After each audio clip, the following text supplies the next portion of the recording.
All right, Super Street, we're going to make this final call. Final call, Super Street. First call, Stock Eliminator. Let's get rolling this direction, please. Morning, everybody. Time to burn some rubber.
Good morning, everybody.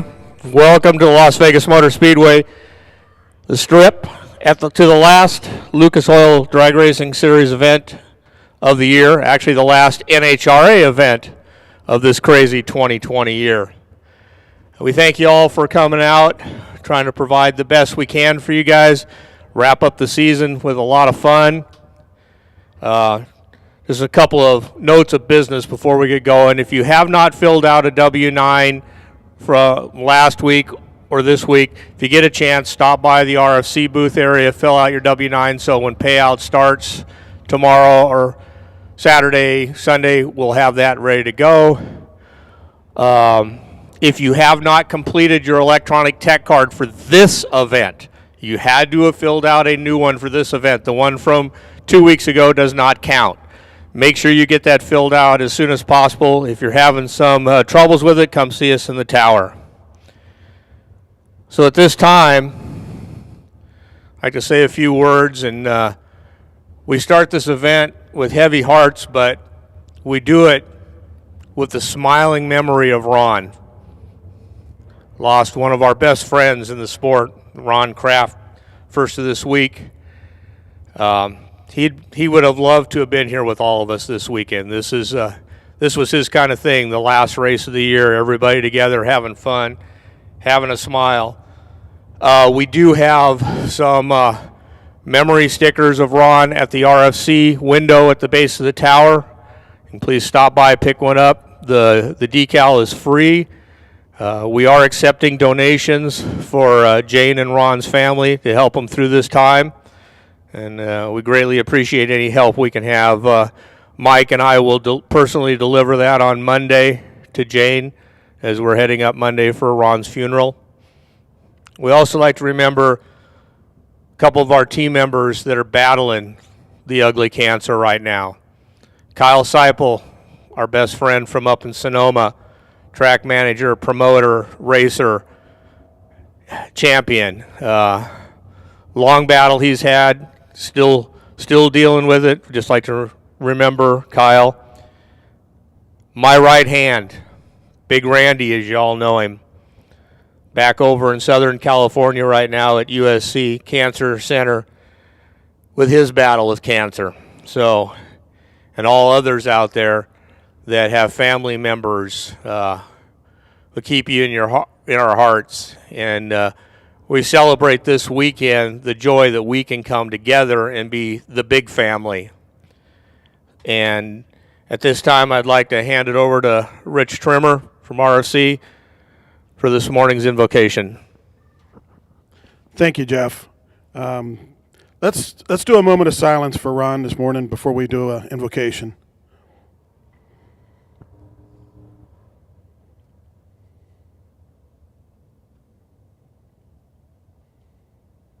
Let's pray.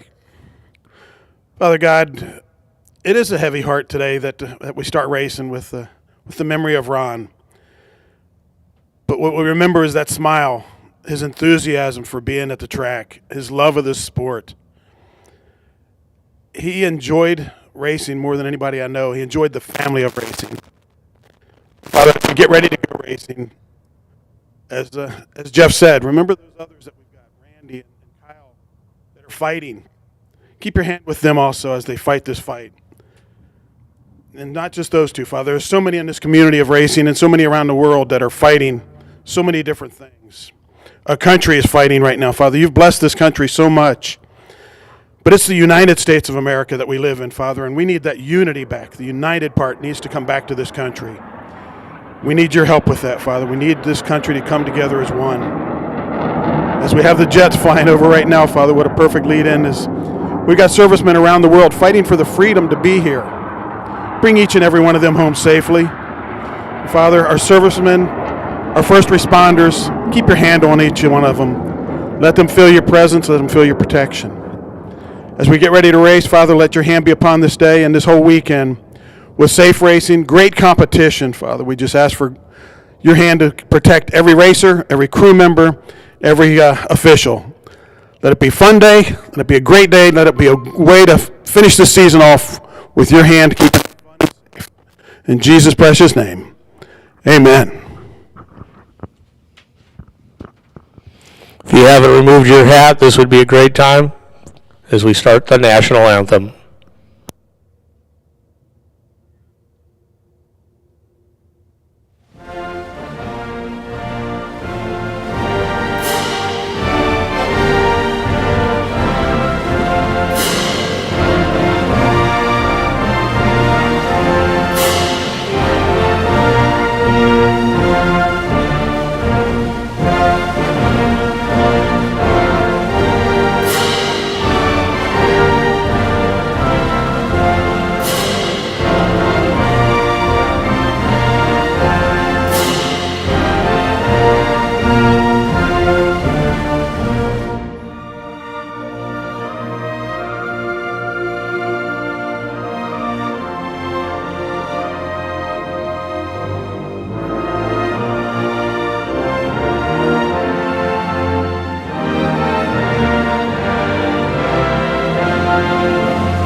Thank you, Jeff. Thank you, Rich. And here we go with Super Street. Time trial session number 1.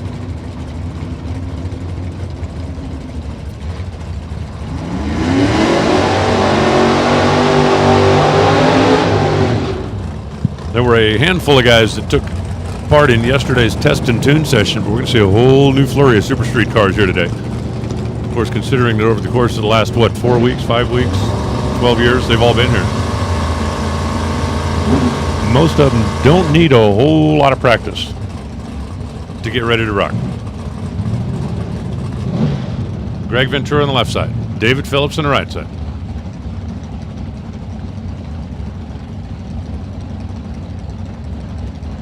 As they ease their way in. And the final Lucas Oil Drag Racing Series event of the year is officially... Come on, Greg. Don't get counted out. Underway. Greg Ventura took all that time to stage and waited another 100th second. Jumped a little bit on the early side down here. You gotta get me one of those. Do you know what those things are? I mean, I'm serious. Is that like a F-16, F-15 Cessna? 1104, 143 miles an hour for Greg Ventura. David Phillips goes 1122 at 119. I think it's like an F-18 Hornet or something. Not a Cessna. Fred Murphy. The Vega wagon over there. The Denso back machine out of Fountain Valley, California. Brian Morris. Out of Mesa on the left side. The Las Vegas Convention and Visitors Bureau side. And he missed it by that much. 11:04.9. Almost perfect. 141 the speed. 11:06 at 130 for Fred Murphy. Brings up Ryan Giacone, the Thunderbird. On the left side, Ron Shield, the Mustang. On the right side, one from Arizona, one from Oregon.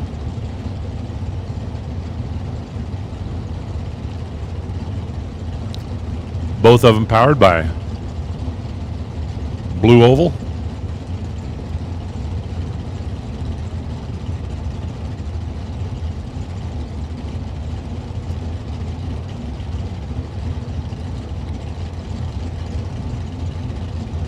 Okay, I think it's an F-18 Super Hornet. Took a little time to stage to give you a chance to look at it. Bob was right. Not a Cessna. Not a Cessna. 11:05.9 for Ron Shield. 0:15 on the bulb, dead 9 on the track. That'll win you a few races. A few. 11:04, 150 miles an hour for Ryan. After he was 007 on the red side. Now it's Kevin Humard. That car's just cool. Orange, wildly striped, big old chrome blown big block sticking out of the hood. And Michelle Lewis in the Nova out of Infinity Coach.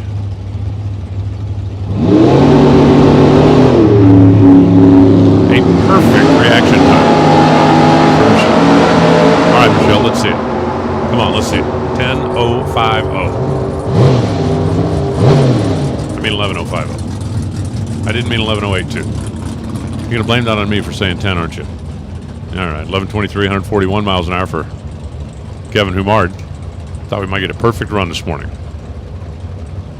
Stock Eliminator stockers, come on down. We need you to the stage and lanes, please. Looks like they are making their way in. Scott and Michelle.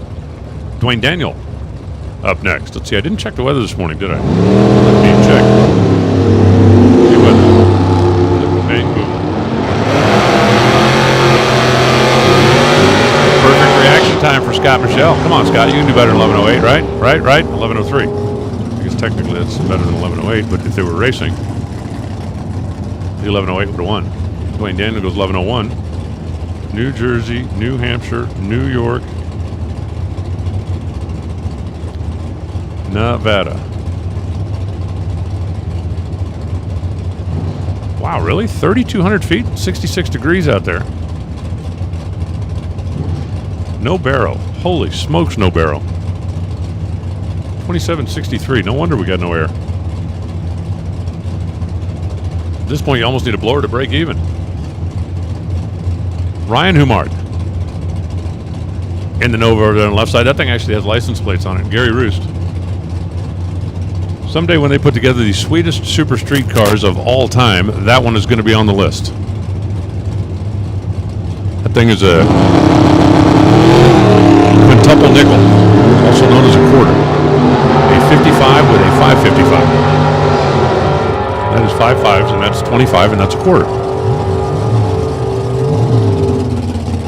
11.045 at 136 for Gary Roos. Humard goes 11.10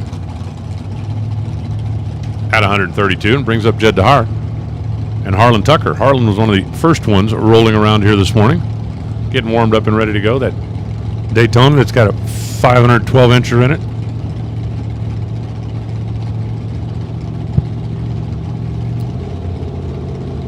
And Jed out of Tucson with the Stroker small block providing the motivation in his little square Nova. We've got 2 perfect lights. We haven't had anybody run a perfect 050 yet.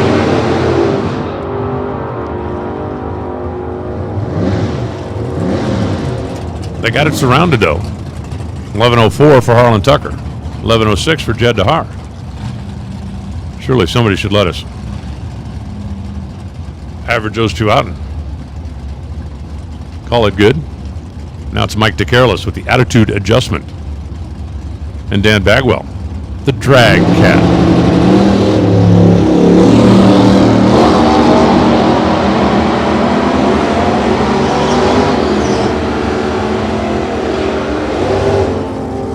Taking it down to the stripe, 11.09, 129 for DeCarlis.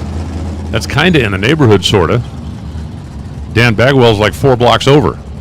11.39, 123.24 on the mile-an-hour clock. Blake Foster, 69 Camaro, 511 cubic inch big block, and for sale. For sale. I wish it was a 66 Nova or a 66 Chevelle. John Bycroft with a small block dart over here on the right side. What do you want? I'm sorry, what I meant to say was good morning, Warren. Nice to see you, sir. Well, sometimes I get mixed up.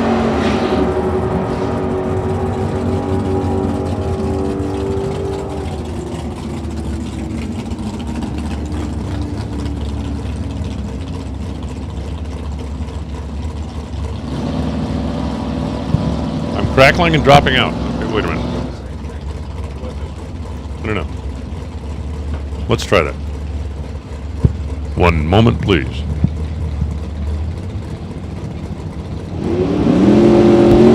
Please stand by for technical difficulties.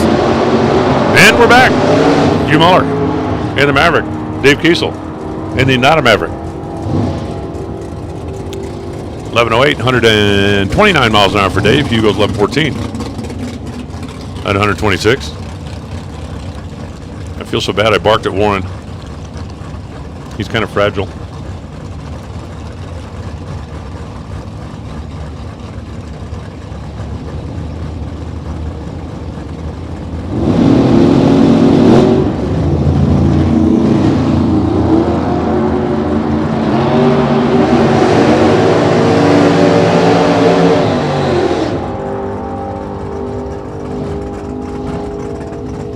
$11.05. Chris Johnson. Way to go, Chris. He's 5 thou away from perfect, but he's closing in on it. 11.83 at 152 miles an hour. There's a whole lot wrong with those numbers. Like a 2:37 60-foot time. I mean, I've heard of throttle stopping, but that's like throttle backing up. Dan Bain now on the left side, Andrew Olson on the right.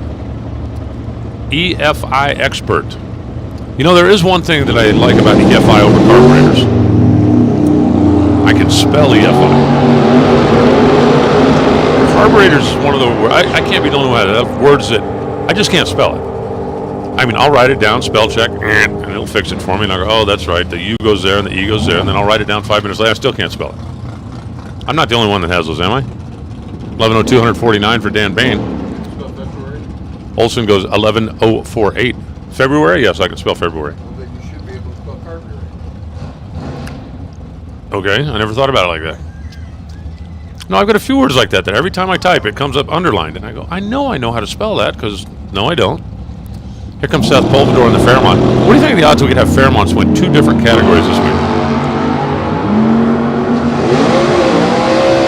I think Seth would be good with that. I think Kelly Lane would be good with that. I think there's a lot of people that wouldn't be good with that. 009, 11.002. Those are the numbers for Seth Belvedere. In the Fairmont, Jerry Dent goes 11:03 at 146. And now it's Jake Rutledge and PJ Giacalone.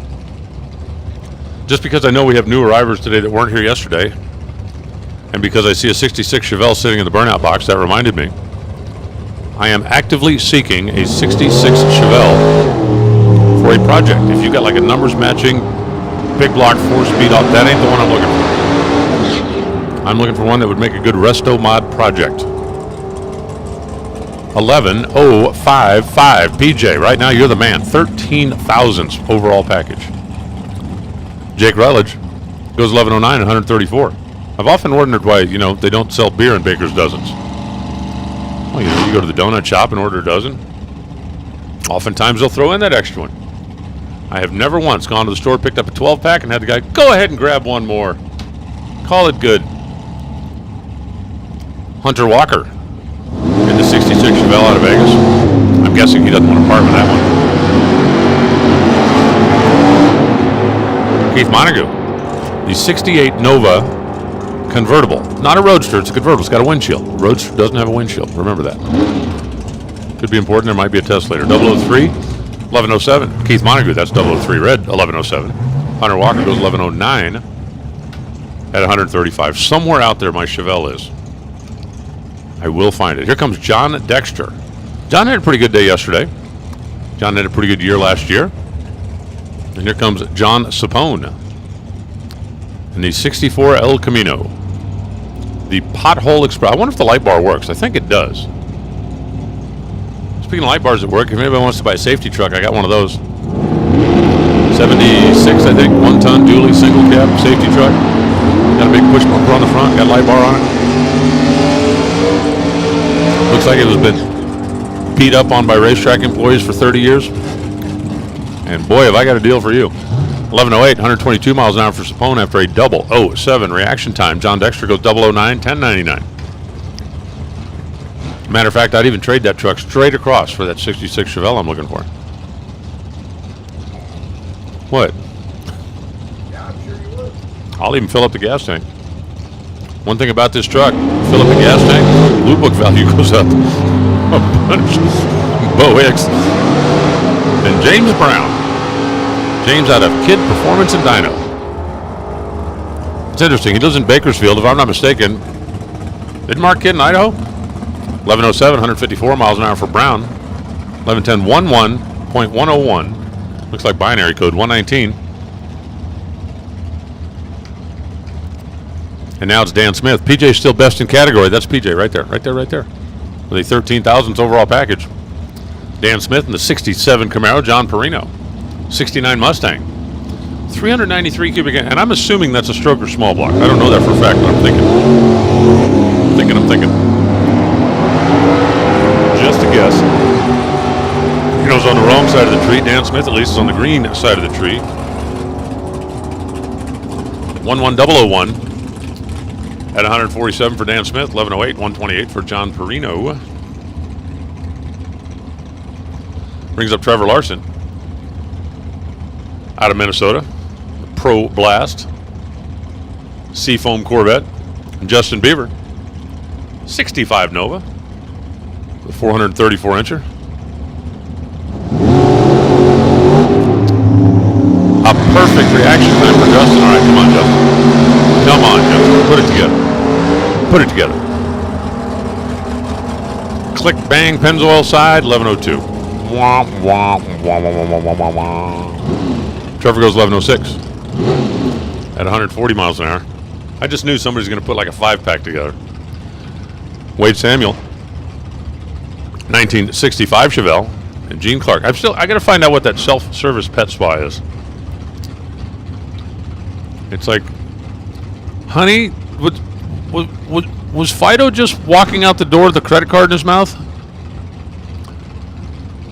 Don't worry about it, dear. He's going to the self-service pet spa. Okay. Maybe put a chip in his collar. That would work, right? He just goes up and nudges up against the little keypad.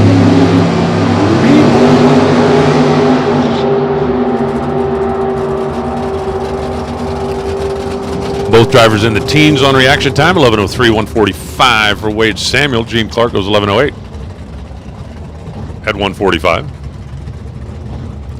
And brings up Larry Scarth and Mel LaForbes. LaForbes at 68 Chevelle out of Riverside, California. Larry Scarth out of Hawthorne with the bubble top. I think it really is pretty nice. I mean, it looks pretty nice from my office anyway.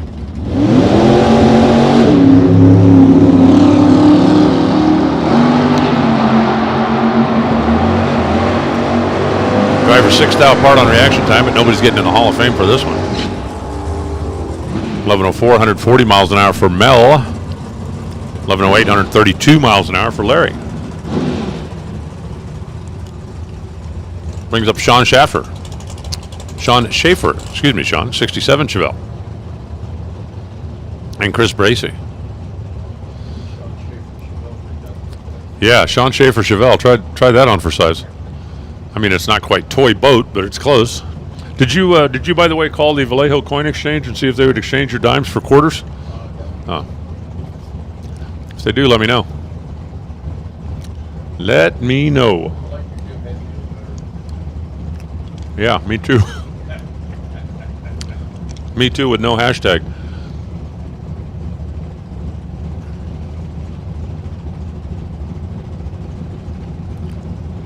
Two classic Chevrolets bumping in.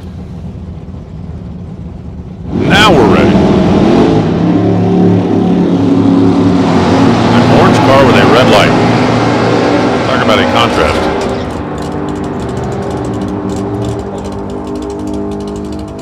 11:03, 143 miles an hour for the red lighting orange car. Chris Bracey goes 11:049. That's pretty good. Pretty good. Here's Nikki Cannon. Now, if I'm not mistaken, Nikki wasn't driving this car at the Nationals. Wasn't her dad driving it? I believe he was. Rodney Lee on the right side for Show Auto Repair up in Portland, Oregon.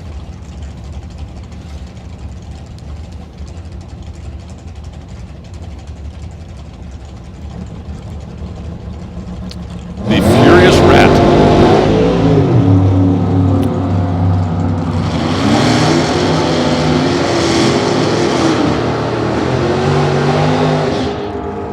Down to the stripe they go. 11:045 for Rod. 11:086 for Nikki. Big speed for Nikki, as that car always does. 615-inch big block to run Super Street. That ought to do it.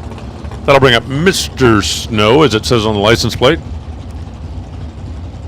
I wonder if he's related to you. Remember Snow Miser from the Christmas? You don't remember the Snow Miser? I had Heat Miser and Snow Miser from one of the Christmas movies. Oh, Google it. You'll laugh out loud. Dave Thompson, Shameless, 1955 Chevrolet.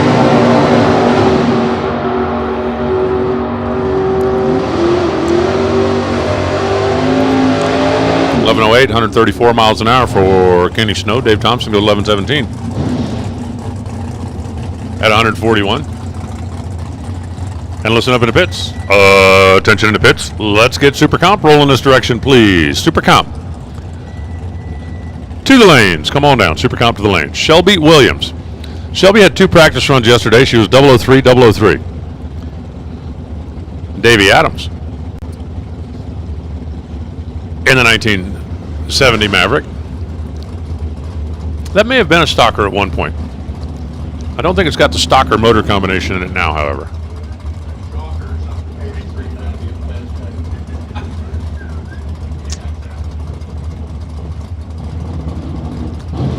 Okay, we're going to have to start this again. Davey Adams rolled through and started the system, and Shelby was waiting for him to back up because she's a good sport, and they both timed out, and the red lights came on.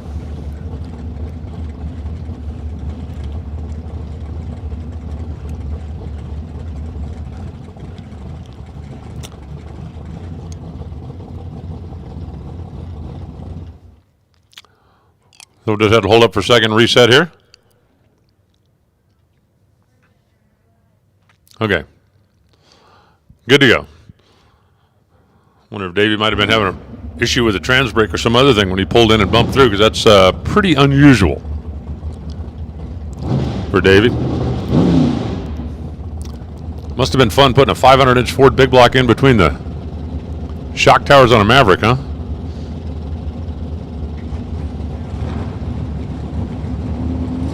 All right, that looks a little more normal.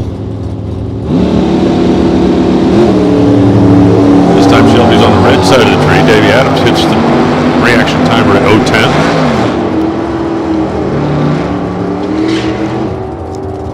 Down to the stripe they go. 11:01 Shelby. 11011. No matter whether you read right to left or left to right. 120 miles an hour. 11:03 144 for Davey Adams.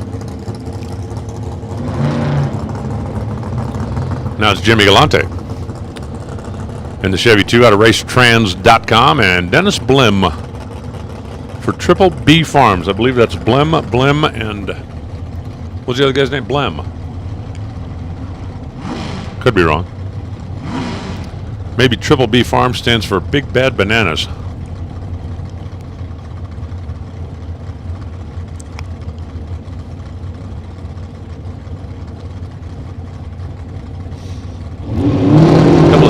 Novas with a whole lot different attitude. One of them is just kind of tucked and medium riser, and the other one's got big rake, huge rake.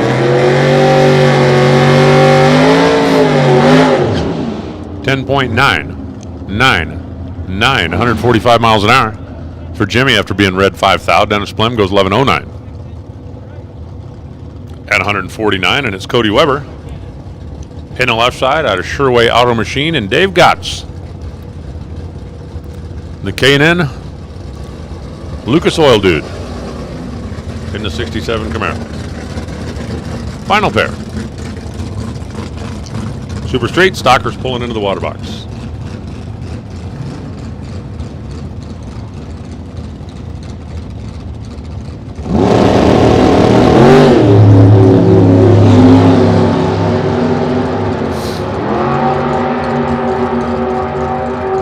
.002 red for Dave. Cody Weber goes 013. Down to the stripe, 11:07 to 11:08. And that's going to be that.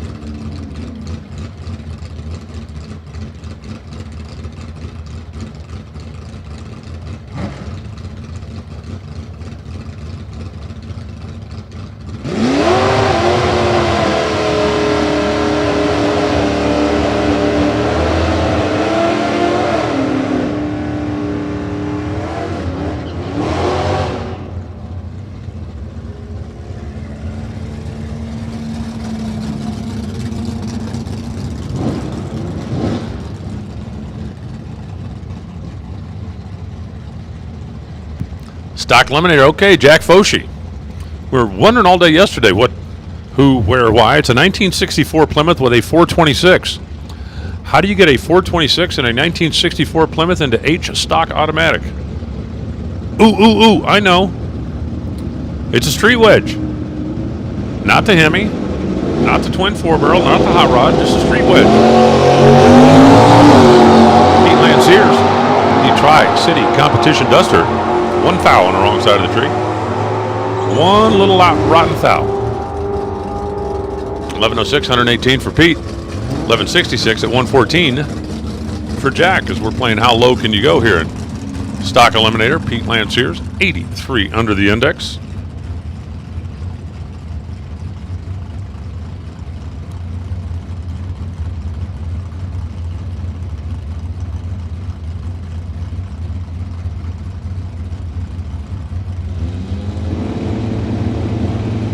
Errol Farmer, Bill O'Connor. Look at this, we're firing off with all these Dodges. Errol Farmer with the 340 powered Barracuda, and Bill O'Connor, the slow roller. Rolling slowly down the quarter mile. 11:06, 117 miles an hour for Errol. Bill O'Connor goes 17:39 at 74 miles an hour. He's still got his foot on the floor, because, man, that's an intimidating big old mountain he's got in front of him down there. Now it's Rod Keeney. I think this is the red car I was thinking about earlier when I saw Jack Foshi's car. This is the car we were seeing yesterday. This is a 383 powered 66 Corvette. And then also, is an H stock automatic. That's Dennard Radford. Factory stock D is a Dodge. D is a Challenger. Numbers and letters is hard. 1027, 129 for Radford. 1183 at 109 for Rod. Super comp. Attention in the pits. Super comp. Need you to the staging lanes, please. Come on, come on, come on. Rich Ariotti on the left side. Paula Cotton in the right. Paula in her Camaro. Is it just me or does it seem weird to have like a Cotton and a Chevrolet? I know she's been driving it now for a couple of years, but that really should be a Duster, shouldn't it?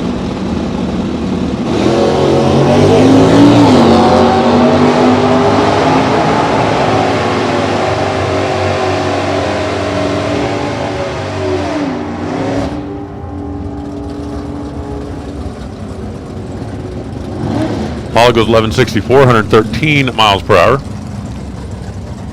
Ariotti goes 1297 off the throttle, 81 miles an hour. And here comes Mike Cotton. See, Cotton Duster. It just makes sense. It seems like all is right with the world.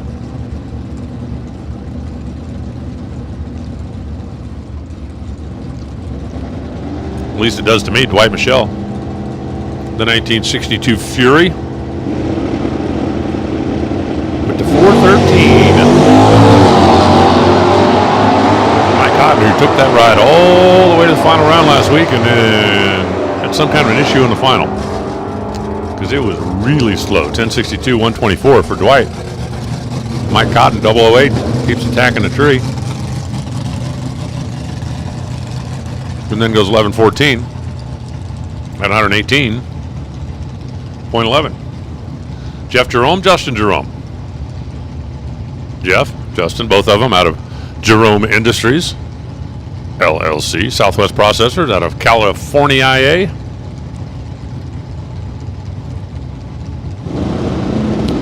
.426A automatic Savoy. 340 F automatic Duster.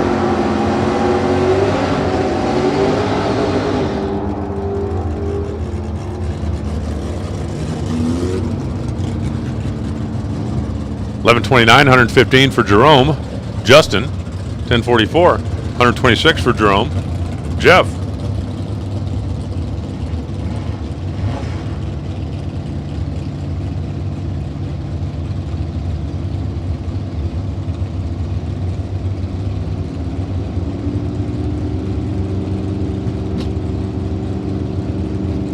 Now it's Greg Luniak, the Motown Missile. B automatic. 440 Challenger, Dave Irwin. The Cutlass with a 307.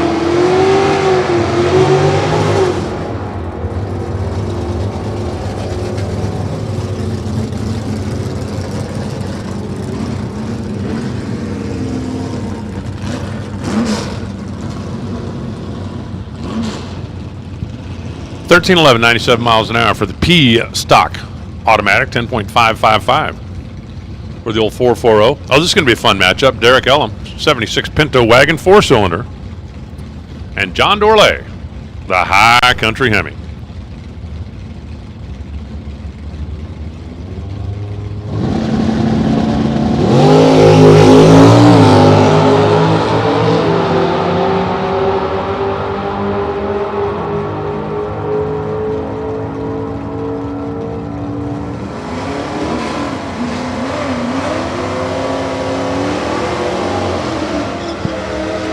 $10.10 for the High Country Hemi. $16.40 for the Washington Pinto. Now it's Larry Peterson. Larry as in L stock automatic. L for Larry. That's a Larry stock automatic. And Brian Pott. Brian is in B stock. That is a big block. That is a 4-speed. That is a really cool car.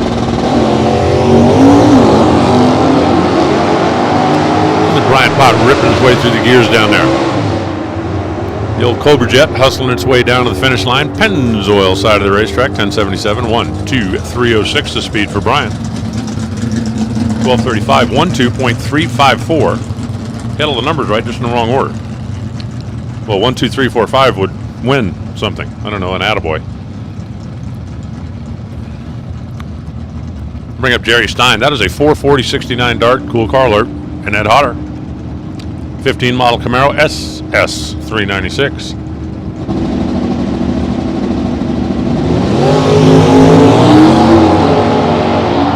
Hodder's car made a little bit of a dart over to the right, and then back to the left. And then 993 at 136 miles an hour, 10.909 for Stein. Mike Cotton, by the way, snuck his way to the number 1 spot. Greg Luniak 2. Paula Cotton 3. Nobody yet is 1 second under the index. We're just kind of getting started as Larry Gilly brings up his E-Stock Automatic against Rochelle T-Bear. The Kansas-based Boo.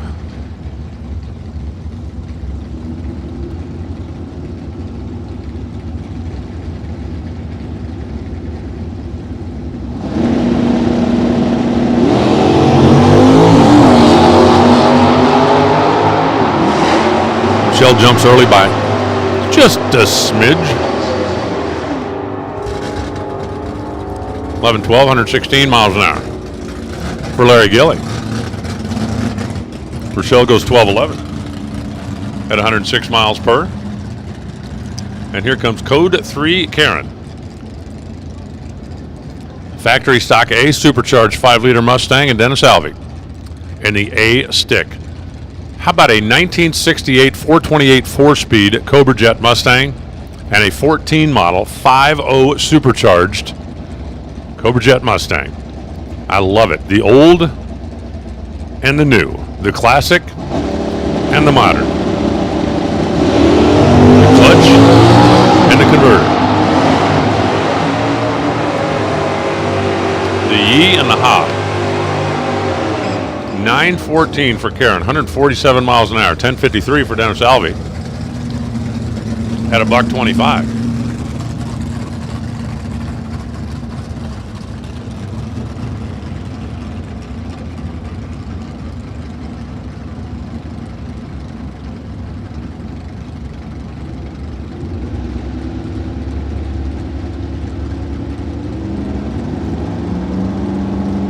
That'll bring up Mr. 413 and Ms. Stein.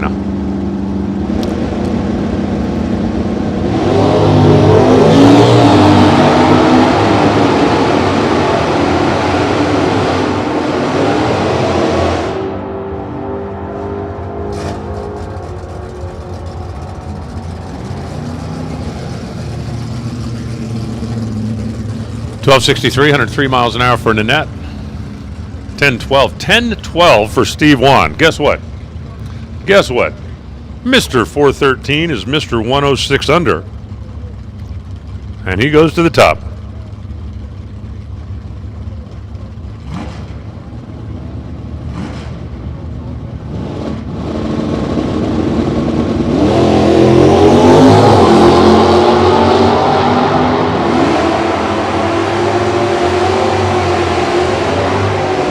Not done yet. Left lane Jim Durham, he goes 11:38, 114 miles an hour in the E automatic. Jesse Loeffler goes 11:37 at 114. And now it's Scott Logie in a fuselage bodied satellite, 73 model with a 400 inch Cal Method. H stock automatic.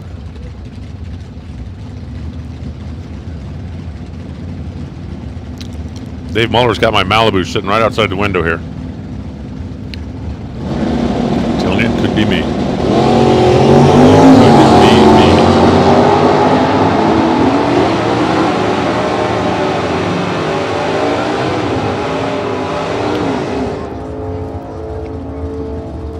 $11.62. 111 miles an hour for Cal Method. 11.87, 95 miles an hour for Scott Logie.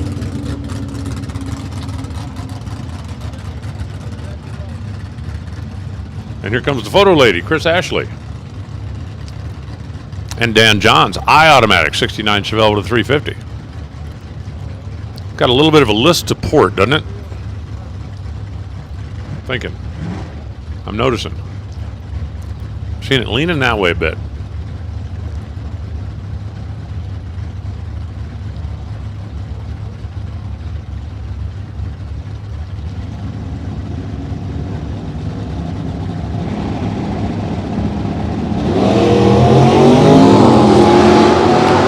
Tree counts down and away they go.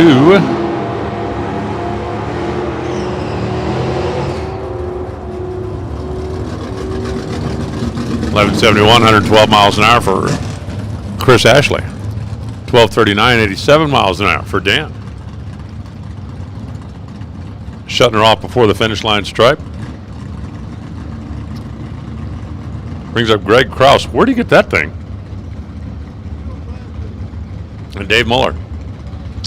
The 283 powered N automatic 66 Chevelle. Tell me that's perfect.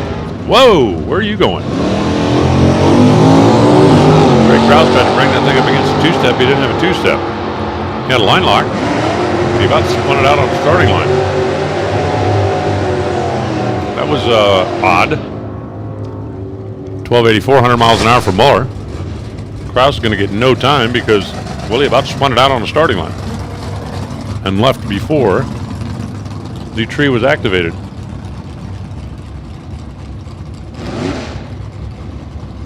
Now it's John McLaughlin G Stick, 1970, meep meep, Roadrunner. And Scott Burton in a Mustang. Scott had a long ride yesterday.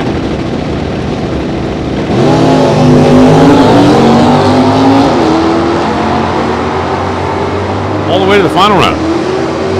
It's a long ride.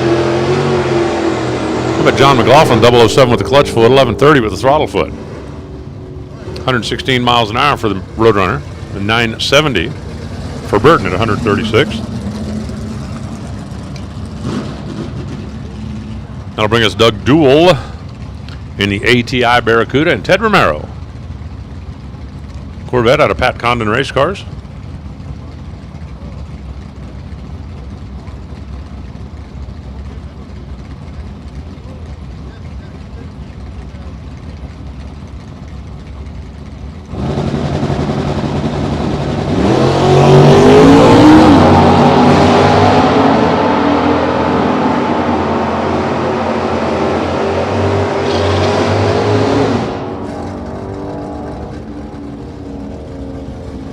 .1051, 2, 3.56 for Doug Duell. Welcome to the club, 1 second under.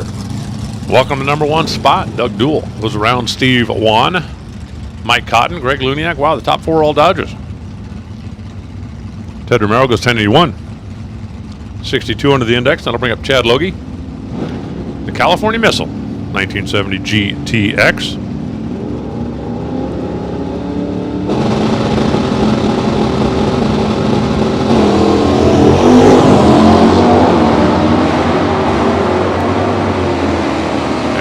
The D-Stick, Firebird. Adam all the way from Jericho, Vermont. Probably figures, hey, it's a long way home. Might as well hang out here and get in as much racing as I can before I got to drive all the way back across the world. 1087, 120 miles an hour for Logie. Adam goes 10.905. At 121. That'll bring up Shane Cherry in the 67. 396 Camaro E-Automatic and John Gray, 72 Demon 340. Check this out. Those are both E-stock automatic cars. The low horse 396 and the thumping little small block Demon. Both fall into the same category.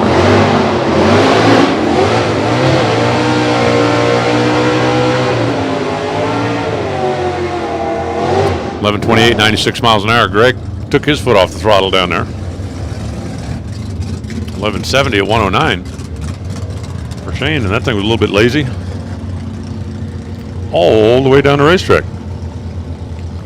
Now it's Gary Coe and his factory stock A supercharged 14-mile pony car, and Mark Kirby for Wicked Stitches.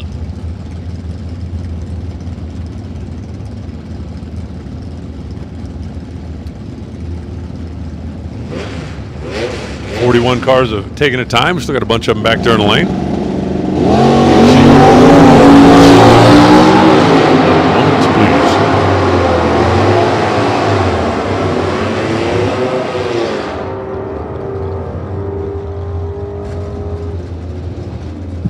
great field of stockers here this weekend. I like it a lot. 11:29, 115 miles an hour for Kirby, 9:28 for Gary Coe at 146.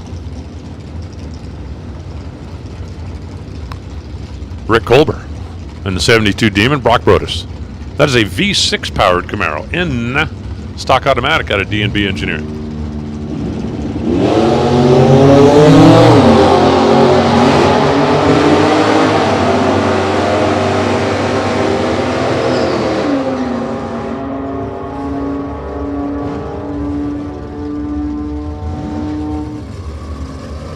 Get a little V6 down there. It's huffing.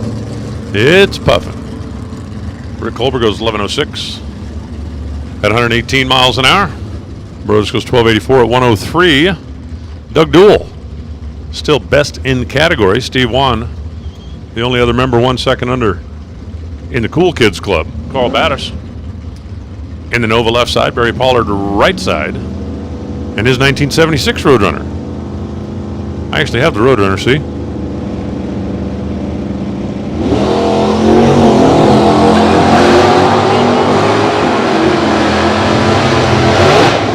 Thought I was making that up.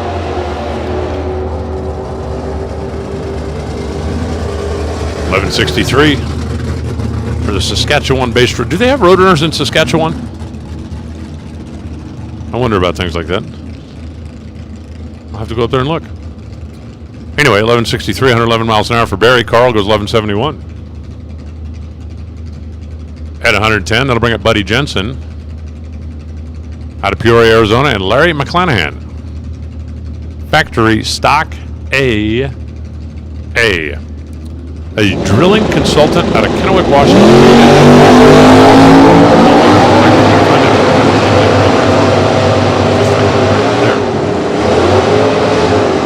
Drill out into the sound.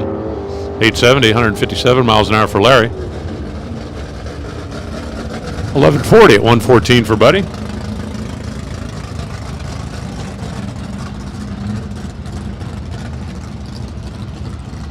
And it's Dwayne Shilan. 1974 40 Challenger. And Brent Kopecta. And apparently he either bought Brian Schultz's car, begged it, borrowed it, or swiped it. Because he was driving it yesterday, and every time it came up, we went, nah, that can't be right. And look, it's right. Shilan jumps too soon by 8 thousandths of a second. Won't affect his qualifying time, 10:33. 127 miles per. Brent goes 11:31. Shutting off at 98 miles an hour. And we got Darren Grossi and Tom O'Loughlin, the 426 Fury and the 396 Chevelle.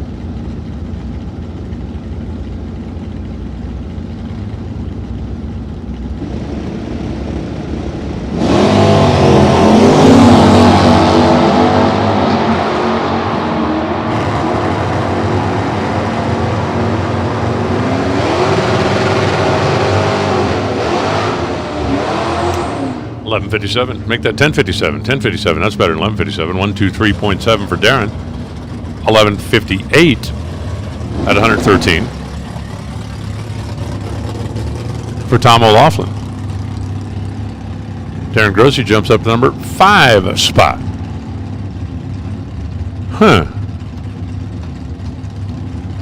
Kelly Lane, R stock. That little Fairmont could go to the top. Yesterday they had it classified as a U car, and it was running like 2 hours under the index. That thing again spun the tire, shook, and opened the trunk all at the same time. John Irving driving the Aspen wagon. It's not often John Irving drives away from somebody in a time trial run, but it's happening here. 13:29 for Kelly Lane. That's not going to be the top spot. Kelly Lane goes into the number 4 spot.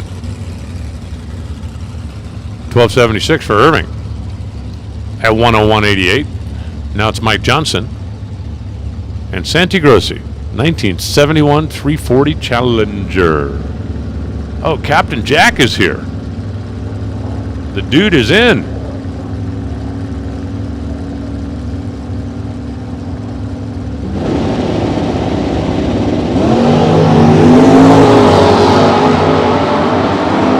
Looks like we're getting down toward the end of our stock eliminator contingent here in our first qualifying session. 998, 133 miles an hour for Mike. Santiago's 1121 with the small block. At 116.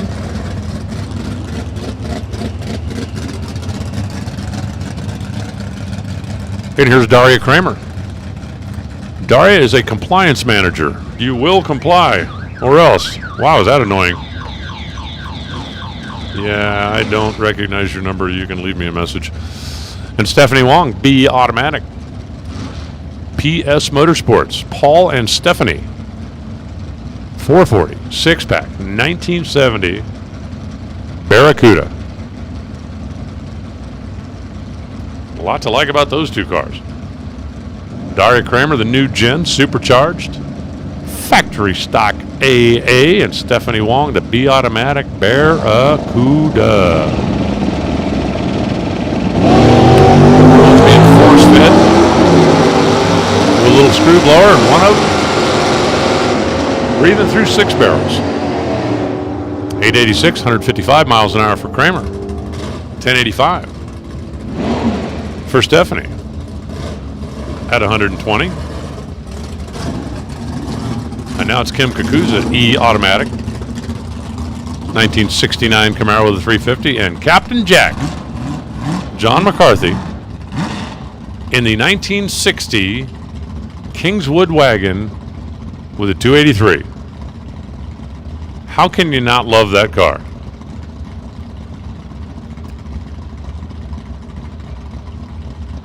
Talk about being a charter member of the Long Roof Racing Club. If you're just doing, acreage, that might be the biggest roof in stock eliminator right now. She's a biggie.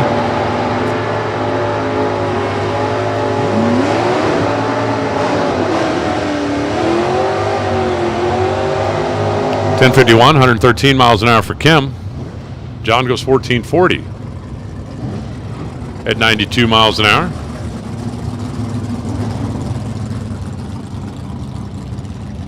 And it's Andy Kimball. The D-Stick Mach 1 351 4-speed 72 Ford. Steve Foley in the Demon 340.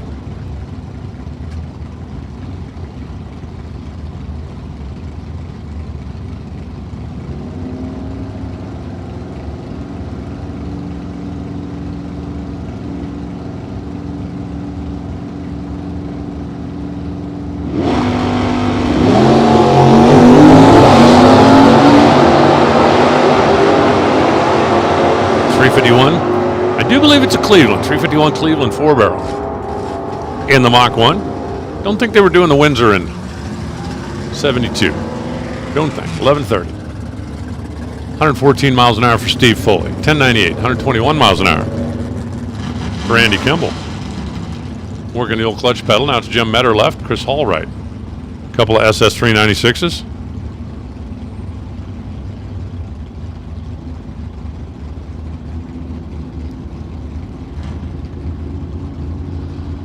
The SS396-67 model. That's Jim. Chris Hall. Paul's Z-Trail. 70 Camaro.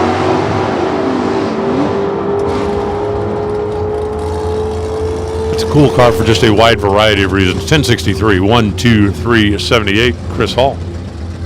1101, 118, Jim Metter. Paul Wong in the T-Stick. 65 Belvedere, 273. Doug Gibson, 67 Camaro SS396.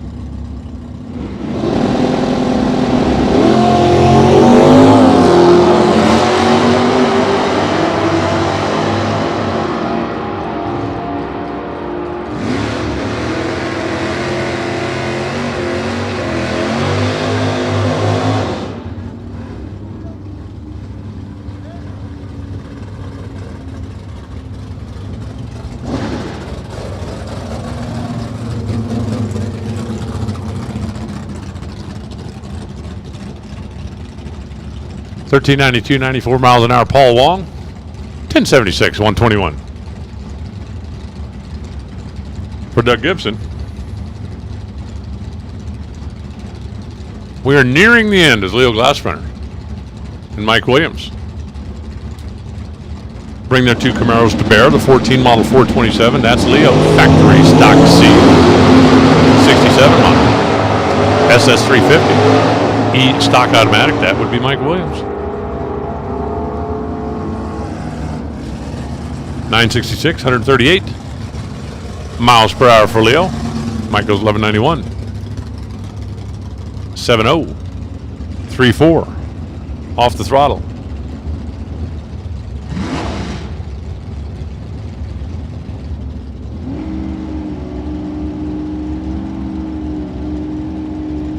Here comes jammin' Jerry Emmons. The Lucas Oil 1969 SS396 Chevrolet Rick Kagawa. The 1970 Chevelle also SS396. A couple of cars with the same power plant. Having at it here.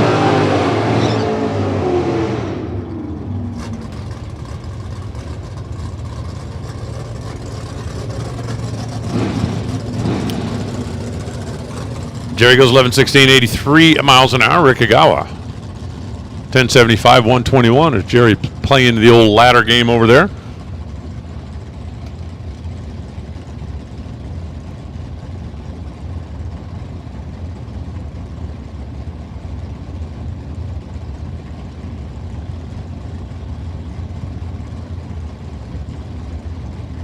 Jeremy Romero in the left side.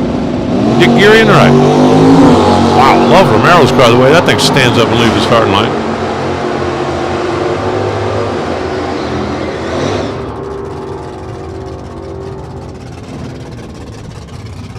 Romero goes 1104. At 96 miles an hour, he shut it off early. Dick Geary goes 1203 at 97 miles an hour. Apparently we've got to the shut it off early portion of the program. How about the two Camaros? Brian McClanahan left. Doug Lambeck right. An A automatic and a double A automatic. They are both 427 powered, 1969 Camaros, running at a slightly different weight brake.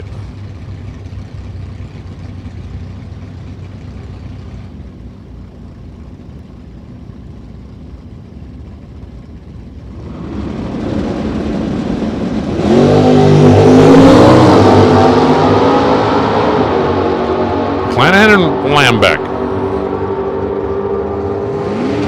Both pretty good at this, both out here with their fathers watching on. 1023, 107 for Brian, 1042, 125 for Doug. That'll bring up Gary Hampton.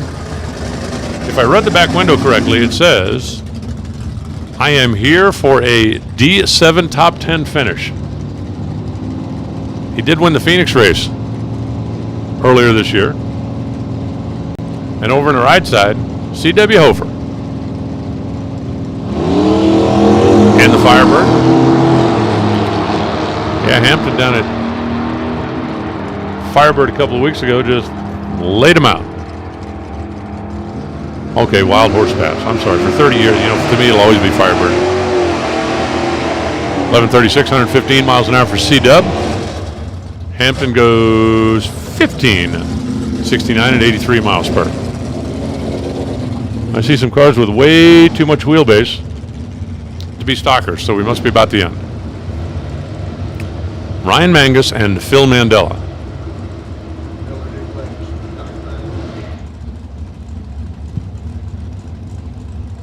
Mangus in the 1970 Camaro, Mandela in the 1969 Chevelle. D automatic, G automatic.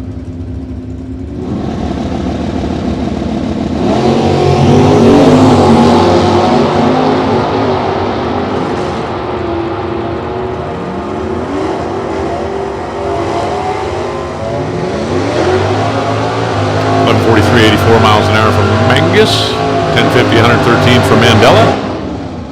And it looks to me like this will be the final pair. It's going to be John Irving. And the 71 Demon, it's going to be Gary Emmons. Part of the Emmons brothers contingent. I am certain that we are on at the Emmons Autoplex down in the Houston area. Remember, it's not too late since they won last week. They had a sale all week long. Buy any car, make your best deal. I get another $10 off. That was the deal. Gary goes 4th out red and then takes the Mustang down to a 937. Irving goes 1109 at $1.17. Doug Duell ends up in the number 1 spot with that 440 powered Barracuda. Steve Wan sitting second. That's Mr. 413 to you. Mike Cotton in the Duster is third. Kelly Lane with the clutched Ford sitting in the number 4 spot. Greg Luniak. That's a 440. Big old Dodge number 5. Darren Grossi with his 64 Dodge number 6. Paula Cotton and her Duster 7. Larry McClanahan number 8 with the Mustang. That's the way they stack up. We got Super Comp rolling into the water box. We got Bob Unker first, stepping up to the microphone. The voice of Division 3, 4, 5, sometimes 7. Have you done a 2 race yet? Haven't done a 2 race. Neener. He will. I'll tell you, my 30th anniversary tour a couple of years ago, I was begging for one in D2. Had one lined up in D1, and I just wanted to touch all 7. Oh, well. Yeah, we'll get there one of these days. Good morning, everybody. Welcome to everybody watching in on the World Wide Web via dragracer.tv. Glad to have you all on board as well. Super Cop, time trial number 1 comes rolling in. Jack DeRinson, Mark Potts, Jack's right side. Got the big tall spoiler. Mark's over here on the left. Doesn't got any spoiler. Doesn't got any. Well, my English teacher would love me, wouldn't you? Whew. Yeah, huh?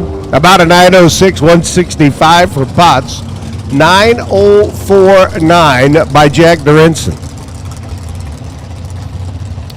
As we get ready to keep on keeping on. A lot of Super Coppers back there in the lanes. Super Stock, you'll be following Super Comp. We'll be ringing your doorbell here shortly. It's Cody Stevens. Raymond Medrano come rolling in. Raymond up on the right-hand side. The Victory Chassis car. California-based runner. Stevenson out of Utah up here on the left-hand side. In the Worthy-Belt chassis. Looking for 905 to pop up on the scoreboard on the other end. 9047 for Cody Stevenson, giving it a ride at 165. Medrano 911, 169 miles an hour down track. Dave Alves and Larry Marshall. Larry up on the right-hand side, the Arizona-based runner. Tommy Anserbuilt machine. Pretty much everybody out here running the big block Chevrolet for motivation. Few Mopars, few small blocks. Smattering of Fords here and there. But for the most part, just like these two, big block Chevrolets. Motivating them down the racetrack. Larry right side. Alves on the left. Runner out of Princeton, California. The Sarmiento machine. He makes his way down. Marshall goes 11 on the tree. 907.0 at 168. 903 for Alves at 184 miles per. Kelly Peterson, Fairchild, comes rolling in her hot rod down to Littlefield. Down in the Sunshine State, Arizona. Michael Woodard, California-based hot rod up on the right-hand side. Another Anserbuilt machine. Kelly with a little 420 cubic inch small motored combination. A little out of the norm in the world of big block dragsters.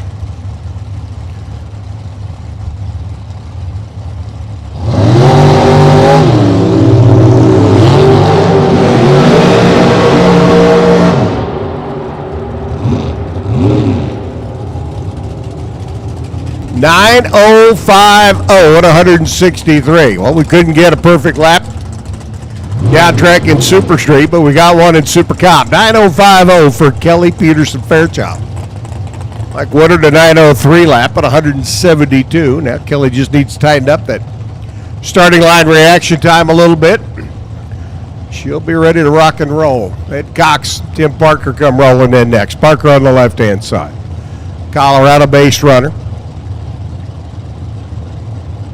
Rolling in with the Parker sheet metal entry. Cox coming down from Idaho. Undercover car.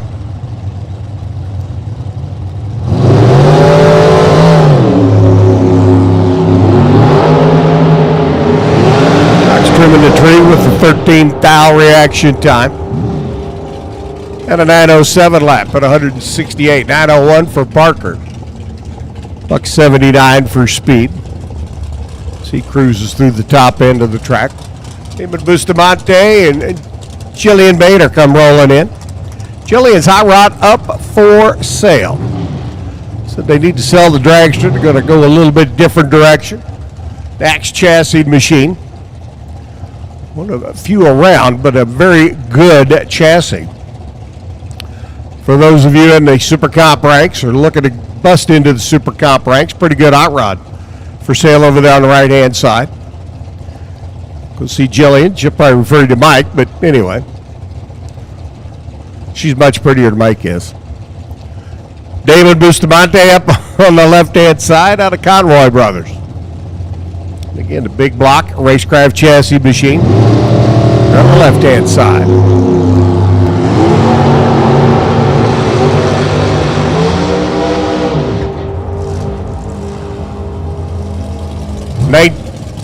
On the tree at a 9:02 lap for Jillian. 9:08 at 174 for Bustamante. And you're looking to go Super Comp racing. Might be a pretty wise move to step over and talk to Mike and Jillian about that hot rod they've got for sale. There's Russ Stevens. Steve Parsons comes rolling in. Steve Parsons had a pretty good day yesterday in the conclusion of the JEGS Sports Nationals. And B, today is Steve Parsons' birthday. What better way to celebrate your birthday than be at a racetrack with all of your racing family? There'll be a pitside gathering a little bit later on today singing Happy Birthday, Steve. And his pit. I'll let you know when. Or you can do it impromptu. I don't care. 9:06 at 168 for Steve Parsons, the birthday boy. 9:06 at $1.74. Stevenson's hot rod over on the left-hand side. Goes cruising through. Kowalski. Evan Kowalski comes rolling in now. Evan had a pretty good run. Over in the state of Texas not too long ago. Won the National Open event in one car. Won the national event in the other. I think he won the National Open in the dragster, if memory serves me correctly, and then won Super Gas. During the national event there at the Texas Motorplex. Up alongside. Glenn Royal. And over here on the right-hand side, racecraft chassis machine. Out of BTE Racing. 942 and 191. Something about those numbers just really don't compute. 908 at $1.73. Kowalski a little bit closer. Lynn's hot rod making the horsepower on the big end at 191, but definitely took its time to get there. Hannah Vandermeer comes rolling up on the left-hand side. Hannah, pretty good run through eliminations a couple of weeks ago when we were here for the first of our two divisionals to close out the season here at the Strip in Las Vegas. Trey Vedder's beautiful hot rod out of Henderson.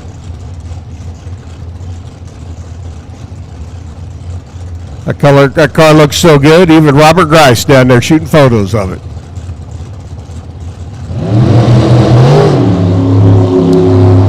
Looks like he likes as well. Spike. Bob Johnson, both shooting photos here this weekend. 907, 171 for Hannah. She goes cruising through. Trey Vedder, 901 lap at 173. Down at the other end is Allison McCone and Jim Jones. Come rolling in. Big block Chevrolets, the Sunset Performance entry. for Jones out of Lake Charles. Over on the right-hand side to beat the heat entry. Undercover chassis car for Jim and Julie. Allison on the left. Clausen Motorsports. Accountant by profession. Into the final round. Did that a year ago. At the finals. Into the final round on the Lucas Oil Drag Racing Series Tour as well. We went a couple of years ago down in Phoenix. All of that. Jags a perfect line on the starting line and runs 909 at 176. 9 flat, $178 for Jones down at the other end. Dan Foley comes rolling in. And Justin Morgan. Morgan on the right-hand side, the DeNova Homes. K&N red line. Sarmiento chassis car. And Dan Foley out of Texas. Retired United States Marine Corps. TNT chassis hot rod for Dan. Looking for a good fire suppression system. Something to give you a little peace of mind and security inside the motorhome or the race or trailer. Go by and see Dan Foley. He's got a product called the Fireball. Let him show you the video on it. Pretty neat deal. Foley on the left, out of Texas. Morgan on the right, out of California. Dan leaves a little premature by 3 foul. It's to the other end of the track with a 901 at $178. 905 for Justin Morgan. 179 miles an hour.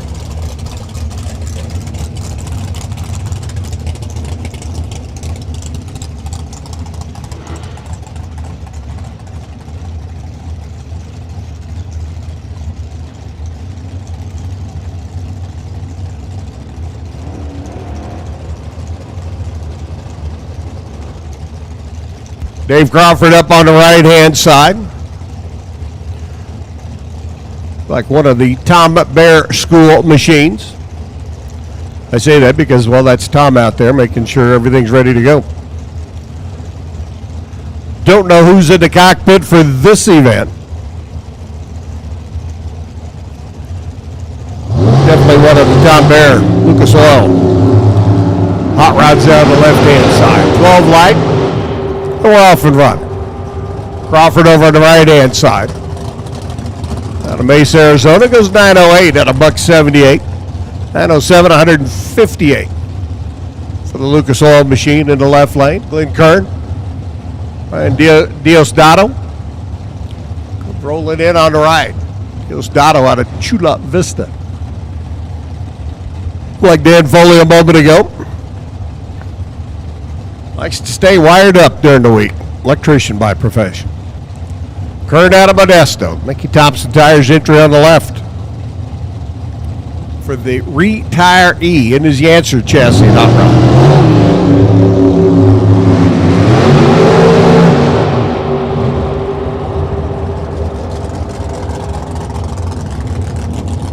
$906, $164 for Glenn Kern. Diosdado, $898. 173. Needs to slow that one up just a skosh. Mike Thulin. Now on the left-hand side, the runner out of Phoenix. Spitzer chassis, wood racing entry.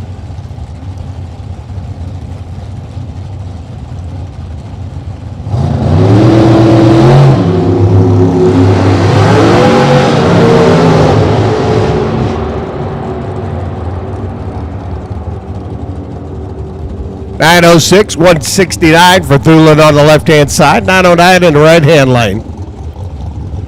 He cruises through. 166 miles per. Carol Kransich, Tacoma, Washington based. First responder. Tip the cap to Carol for his service and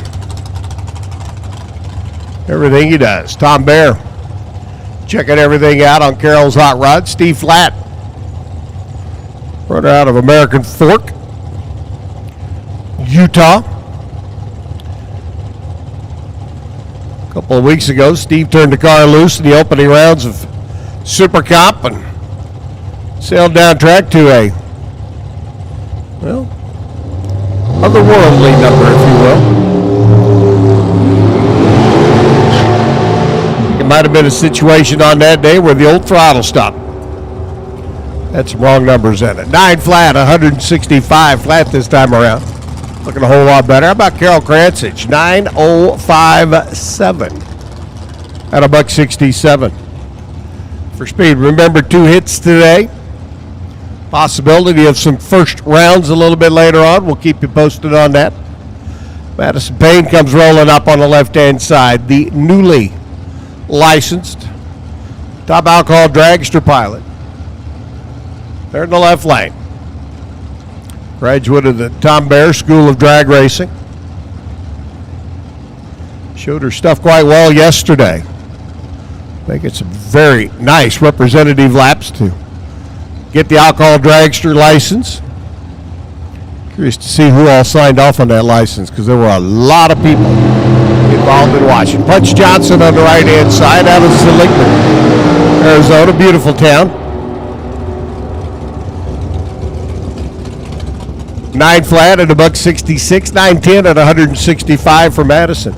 Did you know that the jail cells in the Seligman County Jail are part of the old Yuma Territorial Prison? True story. Don't ask me how I know either. Wes Qualls on the left, Mark Paravelarvis on the right. Danged highway patrolman. Oh well. Qualls, TNT machine, left-hand side, the big block. Marco up on the right-hand side. The Fig Speed machine. Leela looking on. Looks like Leela's going to be driving next year as well. Marco a 9:10 lap at 181, 9:07 out of 160 for Qualls. Jack Sadler comes rolling in.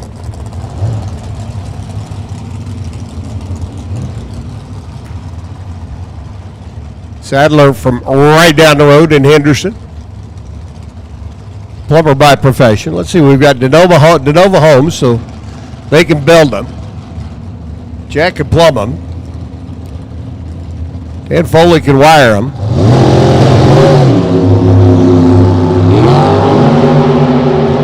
Got MJ and roofing in the roofing biz over in Stockton there. Well, we could build you a palatial mansion just from our racers. 9:05.3 for Jack Sadler on the right-hand side at 168. 9:04.9, missed that 9:05 perfect run by a foul at 173 in the Las Vegas Convention and Visitors Bureau side of the racetrack. Debbie Dolezal pulls in out of Chandler, Arizona. Brian Presler. Brian already picked up one Wally in the 3-week stint here at Vegas. Did that with the Super Gas Ride a couple of weeks ago. Kennewick, Washington-based contractor. TNT chassis machine. And again, big block Chevrolets everywhere.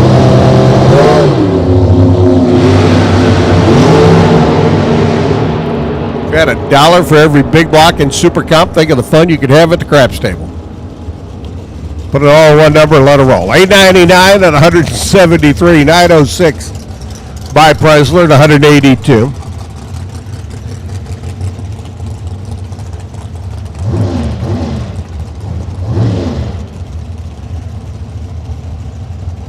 So Debbie's a little quick. Brian's off by just a tick. Doug Johnson comes rolling in, the Utah runner on the left-hand side. Here's your cement salesman so we can get your foundation poured. I'm telling you. It's from the folks we've got here in the racing community. We could build you a new shop, new house, new biz. Peyton Janik up on the right-hand side. Plan B Motorsports. Young driver. Racetech chassis car turns it red by a foul. A couple of numbers out of the box. Come back, 9:05.1. Boy, I'm telling you, Payne Janning missed a perfect lap by 0.02 of a second. 001 red, 9:05.1 on the elapsed time. 9:01 at 173 for Doug Johnson's ride there on the left-hand side. But for Peyton, I mean, hey, it's not a bad way to start the race weekend. Miss a perfect lap by 2 foul. Of course, one of them's on the wrong side of green, and that would have really frustrated the cause. But fortunately, we're in time runs. Then Wolfinger comes rolling in, the Mondello Performance. Low riding. Former swindle car. It's a swindle car. Understand it might be a former Top Fuel chassis. Been reworked a little bit down the right-hand side. Warden on the left out of Santa Ana. That RB Payne auto body.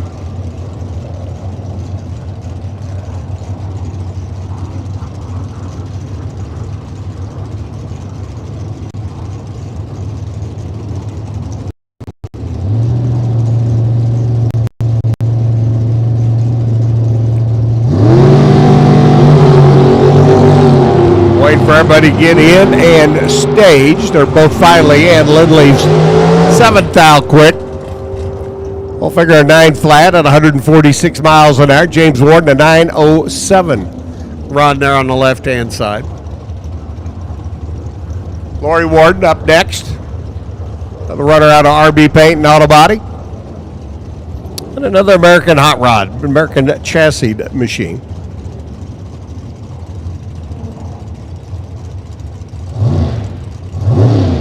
Kevin Motter up on the right-hand side, 22-year-old youngster out of Anaheim.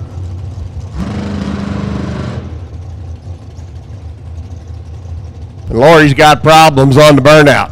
Car will not get up on the tires. So Kevin Motter, it appears, is going to be on a single lap down track.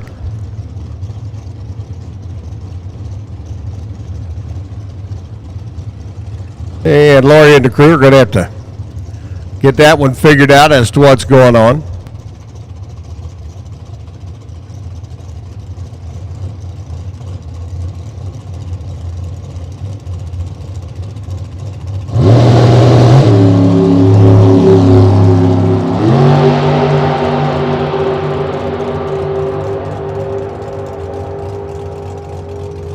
And Motter hustles through 9:03, 175 miles an hour for the 22-year-old youngster. It looks like they're going to take Lori's car back.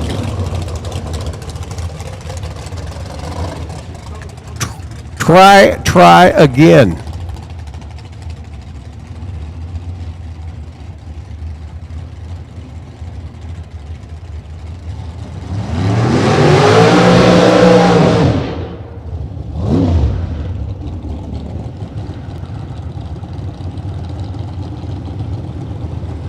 Cody Weber, Mike Cornelius, next two contestants.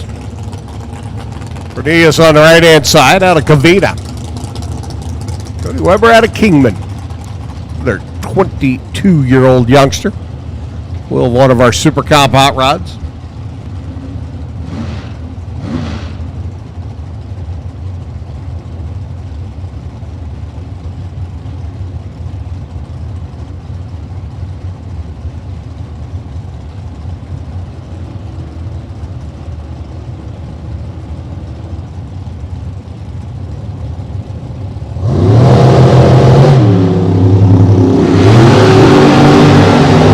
Cornelius a little quick out of the gate. Cody Weber.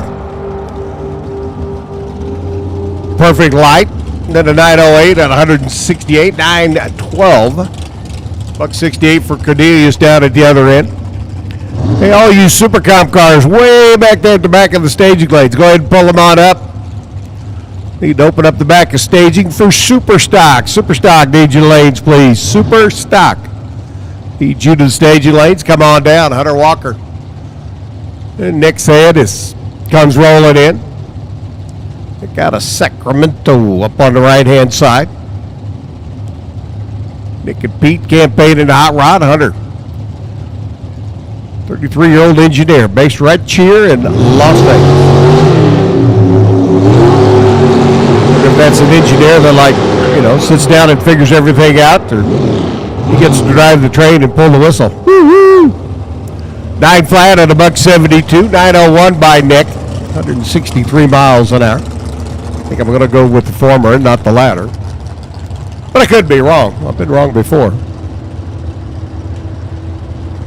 On numerous of occasions. Don't believe me? Ask Reinhardt. He'll tell you. James Earl, all the way from Pennsylvania on the right-hand side. He's right. He's wrong a lot. Sarah Moldenhauer up on the left, another young Super Comp contestant. Undercover chassis right.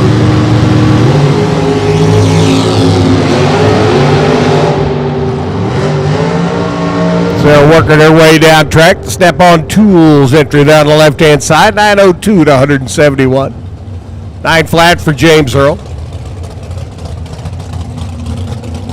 Working his way down the Pennzoil side of the racetrack. Chad Weber and Martin Clevenger come rolling in. Saw Cody a moment ago. Here's Chad. The Sherway Automotive and Machine shop car out of Kingman down the left-hand lane. Clevenger out of California on the right. Begin in the pits. Attention in the pits. Super stock. Need you lanes, please. Super stock. Need you to the staging lanes, please. Come on down. Super stock to the lanes, please. Chad left, Martin right, runner light, Chad.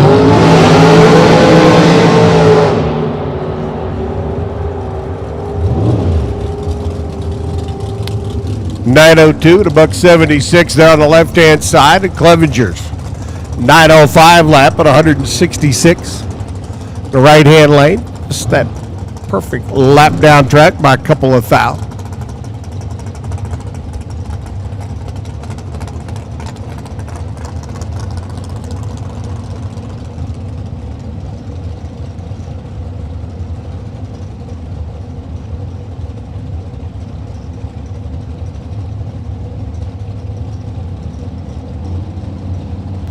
As Billy Woodard and Dory Quigley.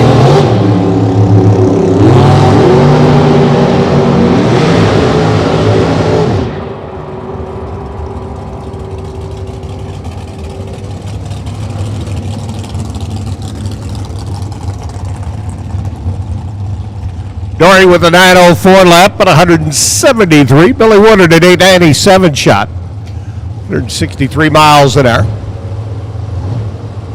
Mark Darso comes rolling in, the alcohol burning small block.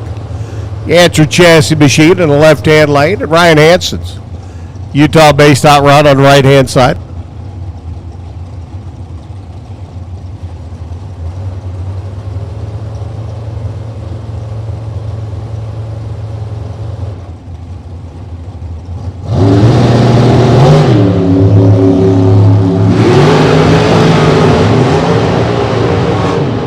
Again, Superstock, need your lanes, please. Superstock, Q1, need your lanes.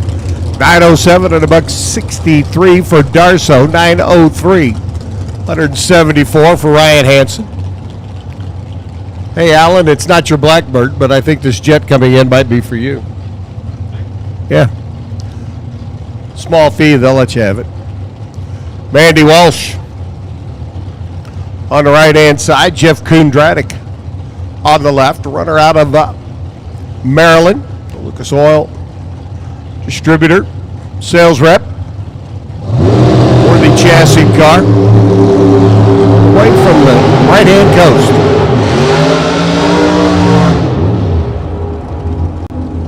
.002, 893 for Jeff. Nice light, not so good a run. 9043 to $1.75 for Mandy. She was a little quick leaving. Turned on the red bulb. Jeffrey's going to have to slow that hot rod down just a bit. Deb Moses, Blake Williams, another East Coast runner. Deb at the wheel of her hot rod. Tells me kid's probably not too far behind. Blake Williams on the right. Another runner out of Chandler, Arizona. They're on the south side. the Valley of the Sun.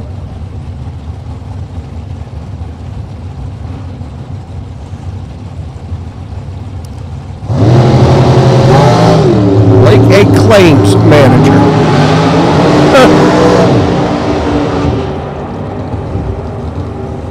Spent a few years in that line of work. 898 at $1.71 for Blake. 906, 181 miles an hour for Deb Moses. She hustles right on down the racetrack.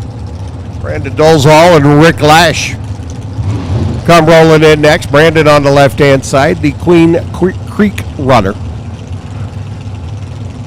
Another suburban community on the south side. They're in the Valley of the Sun, and Rick Lash. Rich out of Gilbert. Total Lubricants entry. Gentleman who spends his day working on computers. Database programming. To be working on or working in computers. That gets him a paycheck. 907, 168 for Lash, 919 at 165 for Dolezal. Todd McCann and Tanner Theobald. Tanner coming up on the right-hand side. St. George, Utah-based firefighter in the right lane. The first responder that we thank profusely for his service. Todd McCann out of Colorado. Another undercover chassis car, another big block Chevrolet. And another engineer.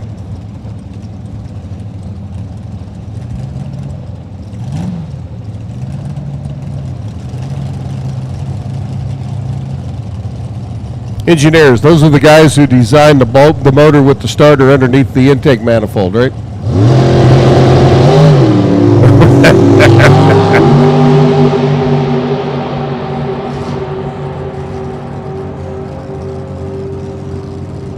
.907 at 161 by McCann. 909 for Tanner. 160 miles an hour.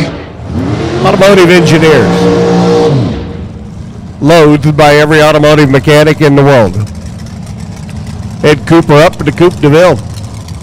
Out of Coop's Hot Rod Shop. Another Colorado-based entry there on the left-hand lane. And Parker Theobald. Your reigning Super Comp champ.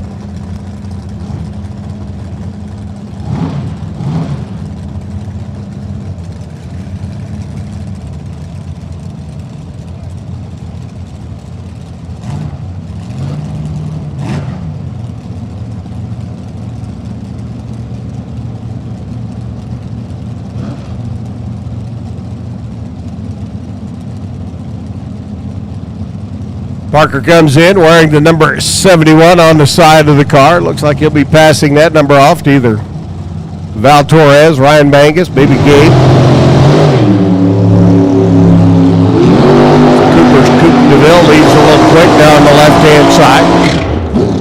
Parker here over on the right.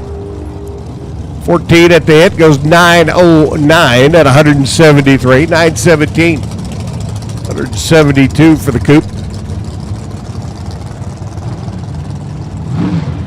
As Mike Cooper comes rolling in his Coupe DeVille out of Coop's Hot Rod Shop. Jaron Mott on the right-hand side out of Salt Lake City.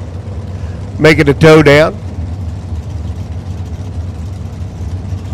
Machinist, chassis builder by profession. Turn to David.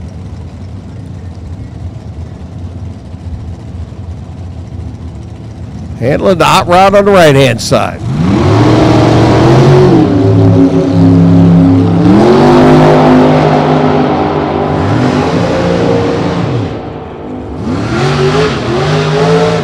Line for Jaron, then runs 907 at 162. 917 per Cooper. He was way early and way late.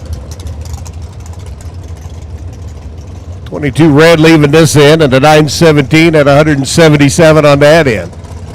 Lindsay Meserve comes rolling in. Her hot rod out of the Theobald Motorsports stables.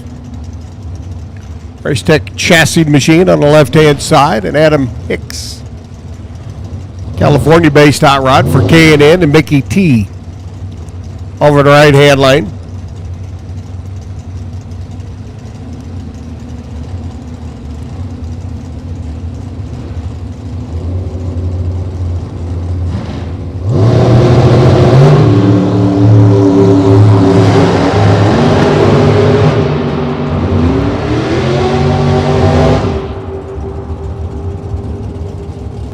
.907 for Lindsay at 177 miles per. 925 at $1.76 for Adam Hicks. Mike Bodner and Jerron Settles comes rolling in. We're on with the Imagineck Customs. Ted Weens Automotive, Racetech Chassis Hot Rod there on the left-hand side. And Mike Bodner, New Jersey-based runner, a commercial pilot by profession. Ken Moses Race Transmission Race Stables. Again, Superstock, need your lanes, please. Superstock to the lanes. Come on down, boys and girls. Superstock to the lanes, please.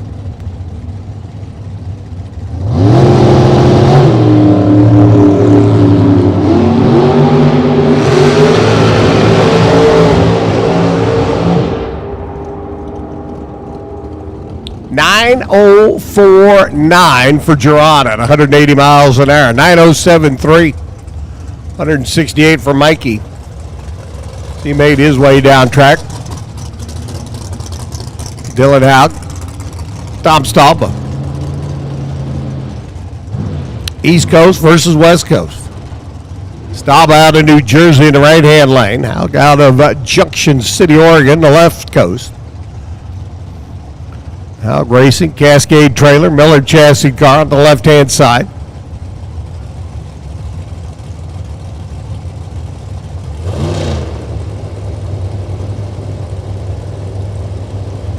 Dylan had a pretty good run of it down in Texas. Deep in the program. How about having a 003 light and you're second off the line in this pair? 903.5 at $1.79 for Dylan. 908.2 at 170 for Stalba, who was trip, zip, perfect, leaving the starting line. Or as Christy Schumer would say, the old triple zipple. Rich Peterson, Wade Samuel.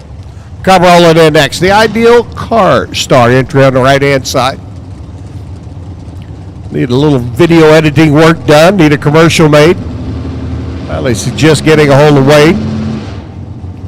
Man's a wizard when it comes to that kind of stuff. You ever seen one of our D5 Banquet Champions videos? You know what I'm talking about.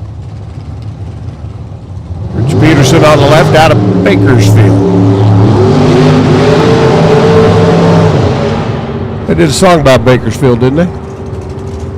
Guy named Dwight singing it. 929 at $1.63. And runs like that will get you an early ticket back to Bakersfield, let me tell you. 906, 170 for Wade Samuels. He goes 906.8 with a 004 light. Randy Beck comes rolling in, a former division champ up at D6. On the left-hand side, Logan Moore, the Utah-based runner. Over here in the right-hand lane.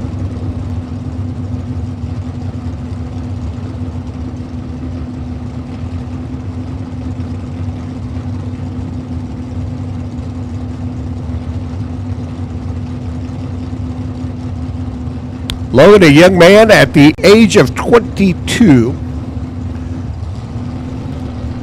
a diesel technician. Peach Diesel Repair.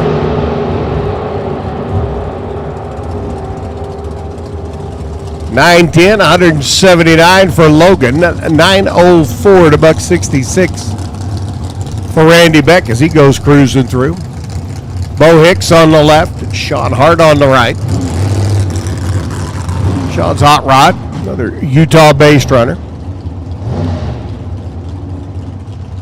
For the gentleman who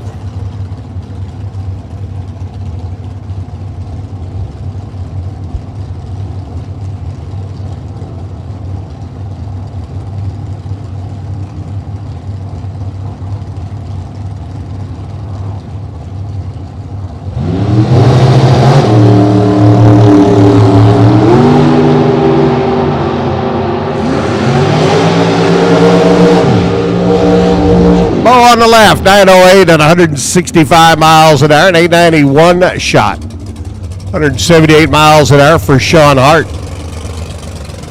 Gabe Torres comes rolling in now alongside Val. Val currently your points leader. Super Comp here to the division. Gabriel over here on the left-hand side, number 3 in the points chase.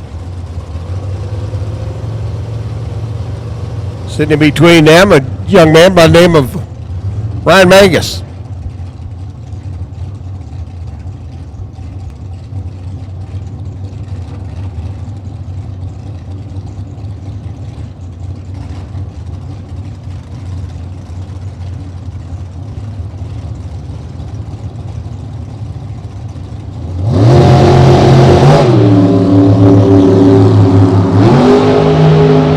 Gabe goes 006. Dad's 011 red. Val runs 907 at 178, 912 for Gabe. Out of $177. Hey, Superstock. Oh, attention, Superstock. If you're not in the lanes, you're late. Because you're about ready to roll up for qualifying session number 1. Superstock, final call to the lanes. Travis Theobald comes rolling up left-hand side. Steve Hamilton out of California on the right.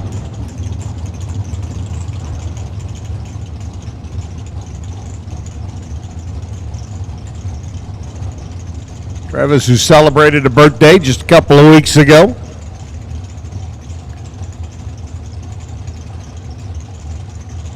Sure the family went easy on him.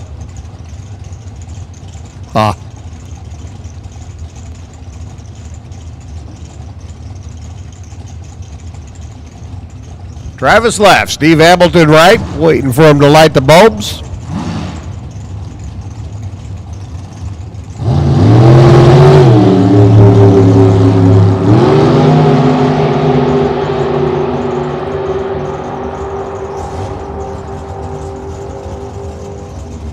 Theobald at 906 at 175, 909 for Hamilton. 171 mile an hour shot. Chris Vangs. Mountain Motor Performance there on the left-hand side. Chris, part of that Racing Vang family.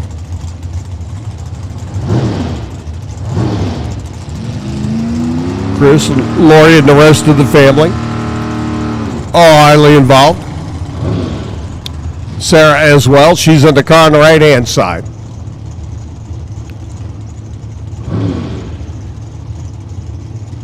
See if there's any family bragging rights going to take place here. Sarah right side, Chris left.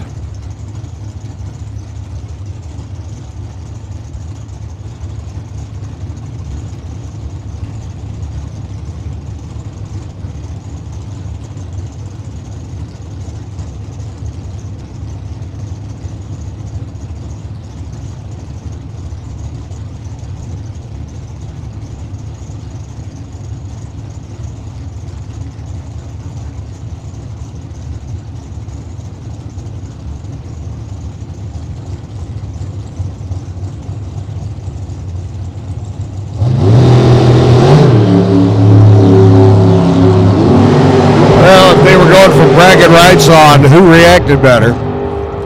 Chris ain't looking so good. 9:15 to 184 for Chris Vang. Sarah much better lap. She's 14 at the hit, goes 9:09 at 170 miles per. Sean Frick, last night's winner, the Jegs Sports Nationals, comes rolling in with his New Jersey-based accelerated travel. Hot rod there on the left-hand side, and Zach Fisher, the Ohioan, the Buckeye runner. I want to say good morning to Angry Tom, listening in back home in Ohio. I know he's listening in because if he can't be here, he'll be right in front of that computer screen. You get the feeling better, Tom, as you being out here. 002 light by Zach. Sean's 006. Good side-by-side pair. 903 and 175 for Zachary. 902 and $177 for Sean. As it appears, just about to come to the conclusion of Supercomp time trial number 1. Madison Whitten up on the left-hand side, and Ryan Mangus. Gentleman currently number 2 in the points, but only by a point. That makes sense?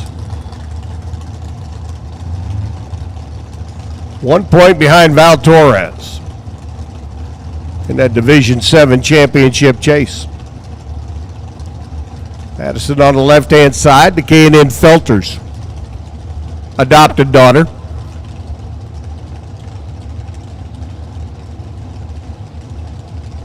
Ryan rolls in, Madison rolls in.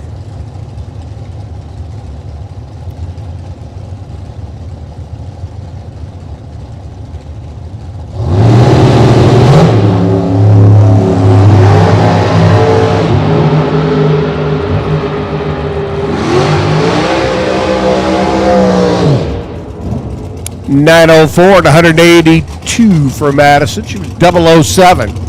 Ryan was 005. He runs 910 at 186 miles an hour.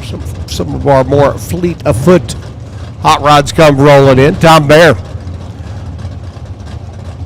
got all of his students down track early in the session. Goes back down, climbs into his own Lucas Oil entry there on the left-hand side. And Steve Williams, the boss man over at K&N. He has found himself in the winner's circle on numerous of occasions. Both the National Event Trail and the Lucas Oil Drag Racing Series events.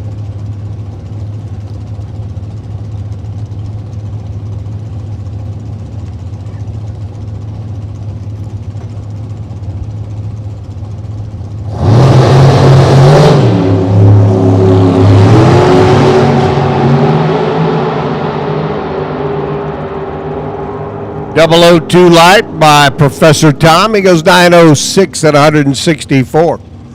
Steve Williams, 897 at 189 miles an hour. Going to have to pull the reins in on that one. And our final Supercomp ride this time around, Lori Warden out of RB Paint and Auto Body.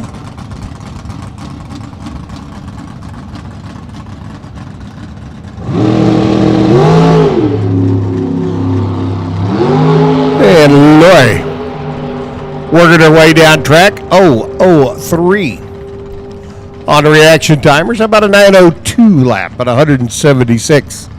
We'll round out our first time run session for Super Comp. Super Stock comes rolling in next. They're already in the water box.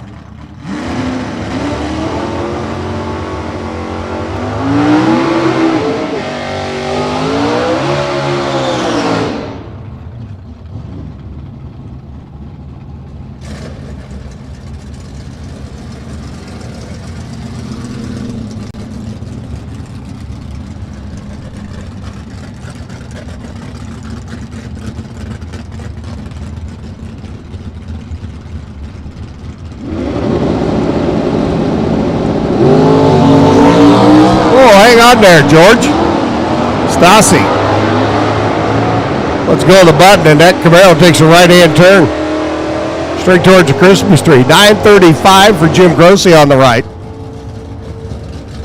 George Stassi on the left. State of California, he'd get cited for failure to use turn signal on that run. Walks it off to a 1368 at $114.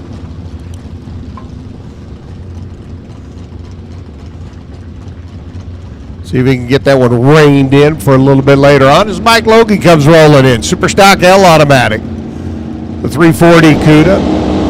Todd Hayes wheeling Callan Marianne's. 68 Nova on the right-hand side. 91 under for Jim Grossi, by the way. Nice opening lap for the first pair down track in Super Stock.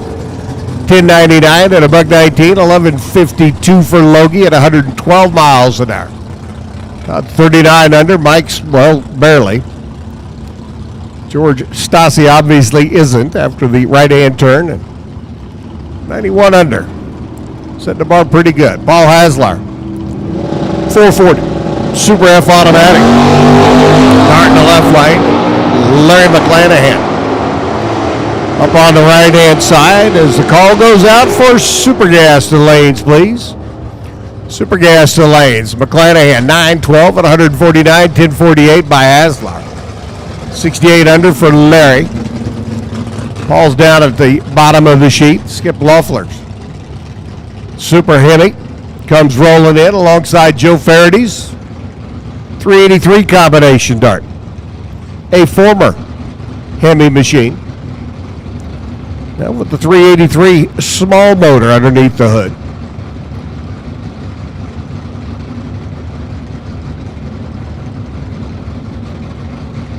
And again, Super Gas. Need your lanes, please. Attention to the pits. Super Gas. Need you the lanes. Hikes the front end up in the air. Skip. Working his way down the Las Vegas side of the track. 896 and $1.46 for Loeffler. 955, 139 for Joe. Skip 64 under. Joe's at 20 under. Brian Broadus comes rolling in. The family's Monte Carlo. Is it just me, or have I just not seen this Monte Carlo out on the track much lately? Okay. Randy Logie's Super K automatic on the left-hand side. The big block, 454 Monte Carlo. For the Broadus gang out of Yorba Linda. Bringing the car out, dusting it off, blowing some of the cobs out of it. Logie on the left-hand side, the 340. Super Stock K automatic. Bolt bar ride making his way down the racetrack. Brian Motors through 10:02 at 131, 1077 by Randy. Logie's 66 under. Brian's 49 under the index. Mike Johnston and Candy Mesa. Candy comes rolling in. Right-hand side out of La Mesa Farms, or La Mesa, New Mexico.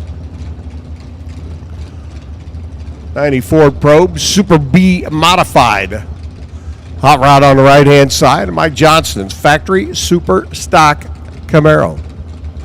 Out of NJ Roofing.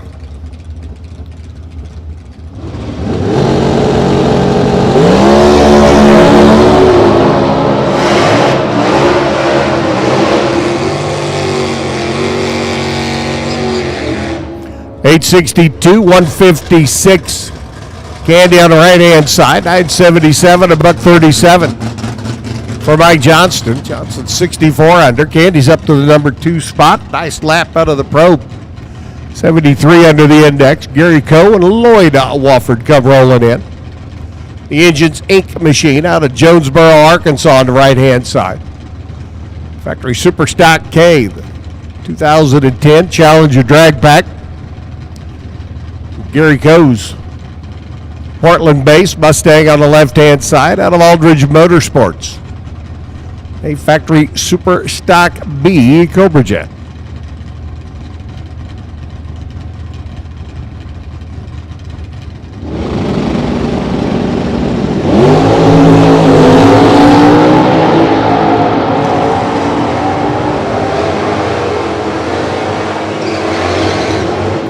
$855 and $161 for Gary. $997 for Lloyd as he hustles down through. Coe goes to 79 under, number 2. Lloyd Wofford goes 75 under and into the number 3 spot. Again, Super Gas. Need your lanes, please. Super Gas to the lanes. Come on down. Each and every one of you are invited. Super Gas to the lanes, please. Mike O'Keefe's Factory GTI. 98 Mustang, late model. 302. The jet power plant underneath the hood. And got Super Stock I automatic. The 383 CUDA, 1005 and 130 for Mikey. 1044, 128 for O'Keefe. Keith 23 under. Cotton goes 82 under. That's good for number 2. Right now on our qualifying sheet, Jim Grossi Jr. still leading the pack with that 91 undershot he opened up with. Doug Broadus comes rolling in now, the D&B Engineering. Pontiac Firebird on the right-hand side. And Brian Brozard. Brozard out of North Dakota. The Mida Motorsports. Factory Superstock B Camaro on the left-hand lane.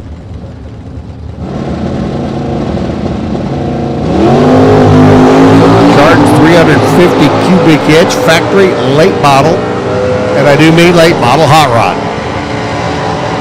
Brozard 875 at a $155, 946, 141 miles per for Doug Broadus. A couple of Cobalts come rolling up to the line next. Phil Kukuza and Brad Rounds.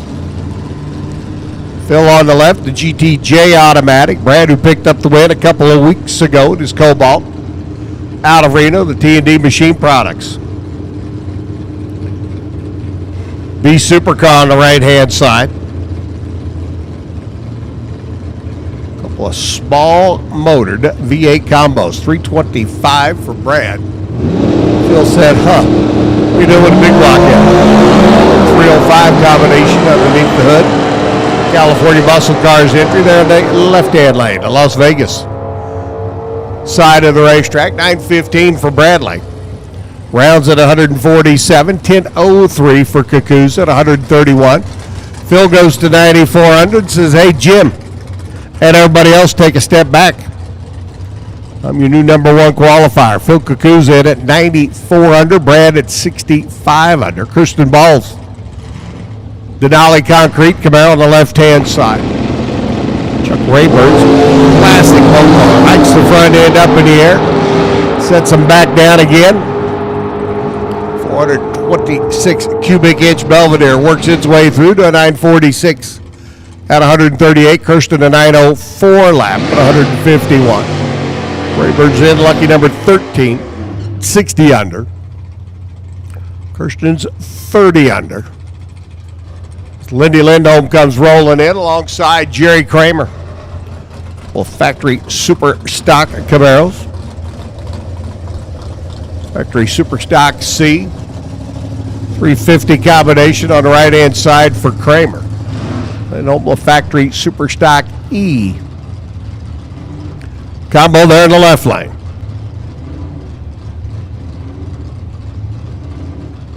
Super Gas to the lanes, please. Super Gas. Need you to the staging lanes. Come on down. Super Gas to the lanes, please. Lindy moves to the left. Eases back into the middle of the groove. Jerry Kramer hustles through. 913 at 148. 980 by Lindholm. 135 miles an hour. Kramer at 67 under. Lindy at 41 under. Johnny Calvert. Calvert Racing. Caltrax Mustang. Up on the left-hand side in the early 67 Corvette out of Tri-City competition. Robert Turner at the wheel. 427. Automatic Corvette there on the right-hand side. Classic hot rod. Calvert says toodles. 897 lap at a $158 for Calvert. 1023 at 127. Turner's 28 under. Calvert's 37 under. Both of them down in the middle of the pack. Paul Wong comes rolling in. The Firebird. V6 power plant. Superstock P automatic.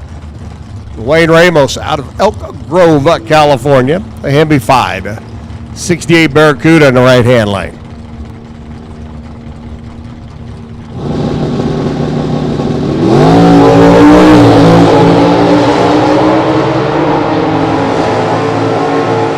From motor hiking the front end up. Works its way down track to 902 at a $146, 1259. 106 miles an hour for Wong. Wong's 26 under. Wayne Rabel slides into the number 16 spot at 58 under. Phil Kukuza still unofficially leading the pack on a 94 under. Lap is Tim Seymour.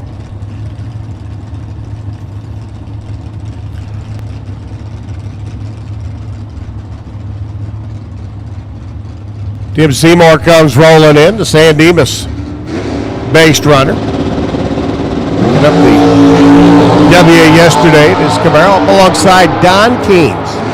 Classic Super Stock K automatic, 289. First year Mustang. 932 at 140 by Seymour, 1074. 122 by Keene. Seymour 74 under, Don 69 under. Both of them first page players as far as the qualifying sheet's concerned. Glenn Snow's GTJ automatic entry up on the right-hand side, and Tommy Ferrugia's Copa on the left. That M&T Racing and Phil Mandela race cars. Ferrugia on the left, the factory Super Stock F entry on the left.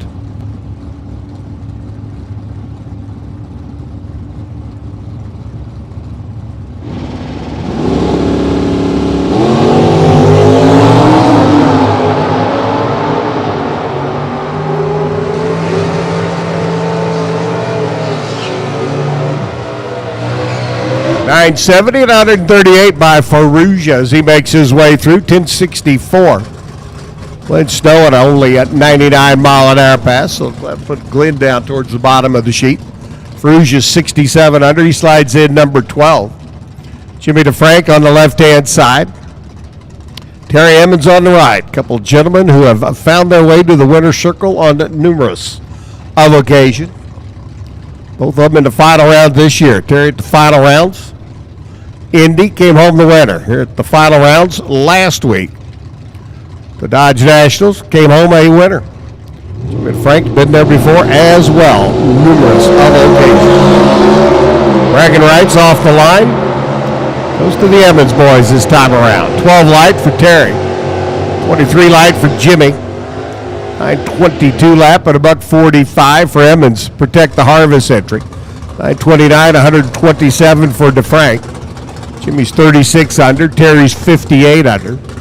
Puts Terry number 19. Jimmy number 25. 34 cars down track so far.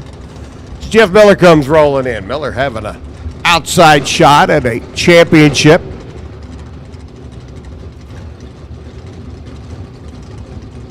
Came west. Going to end up, in all likelihood, the Division 4 Super Stock champ. Super G automatic Camaro on the left-hand side. And Jacob DeLon over on the right. Runner out of Houma, Louisiana. Driving Lloyd Walford's 79 Volare up on the right-hand side. 360 cubic inch factory GTK entry for Jacob.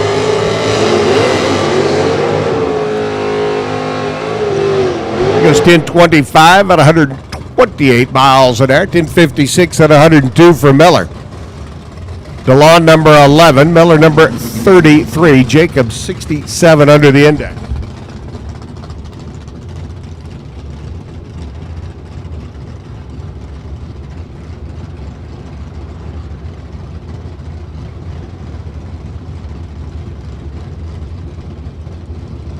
Ed DeKitt comes rolling in. Beautiful Super A modified hot rod. Rolling into the finals. JEG Sports Nationals. He's up alongside Larry Zavala. Beautiful Cavalier for the pilot out of Lake Havasu City. He goes 8:39 at 160. 10:01 by Zavala. Larry's 81 under. That's good for number 4. DeKitt 75 under. That's good for number 7. Phil Kakuza still leading the pack, though, as we're beginning to run out of super stock cars. Super Gas, if you're not in the lanes, you are hereby officially declared tardy. Super Gas, if you're not in the lanes, come on down. Need you there, please. Tony Mandela, left-hand side. Mike Graham on the right. Tony. Driving the 72 Duster, Super J automatic, 340 combination. Mike Graham's T-Bird on the right-hand side, the 460 cubic inch Ford truck power plant, the Mustang. One neat thing about Super Stock, the engine combos and body combos you put together. 1082 at 112 for Graham. 1042 at 125 for Tony Mandela. Tony 76 under. Good for number 6. Graham's 42 under. Puts him back in the middle of the fold is John Irving's Superstock M automatic. Dodge Aspen. 318 combination on the right-hand side. And Leo Glassbrenner's Rimac transmission. GTH automatic Firebird in the left lane.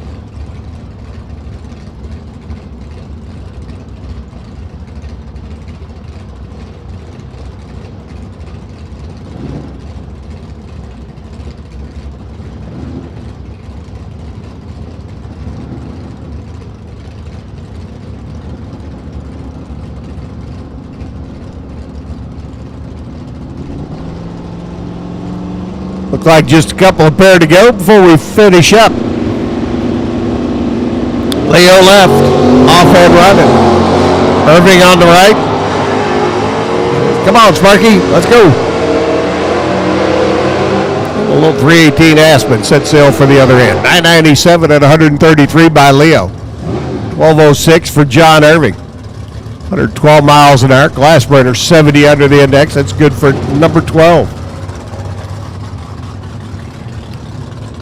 Private Ryan comes rolling in next. Ryan McClanahan's Super B modified. The Cobalt in the left lane. And Jack Bystrom. Rancho Cucamonga. Bystrom Automotive. First generation Camaro. Super E automatic. 396 on the right hand side.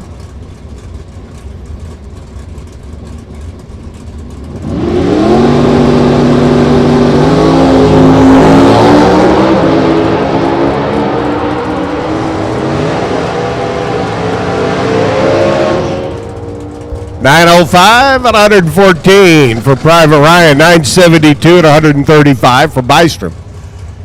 Jack up to the number 6 spot. 79 under the index.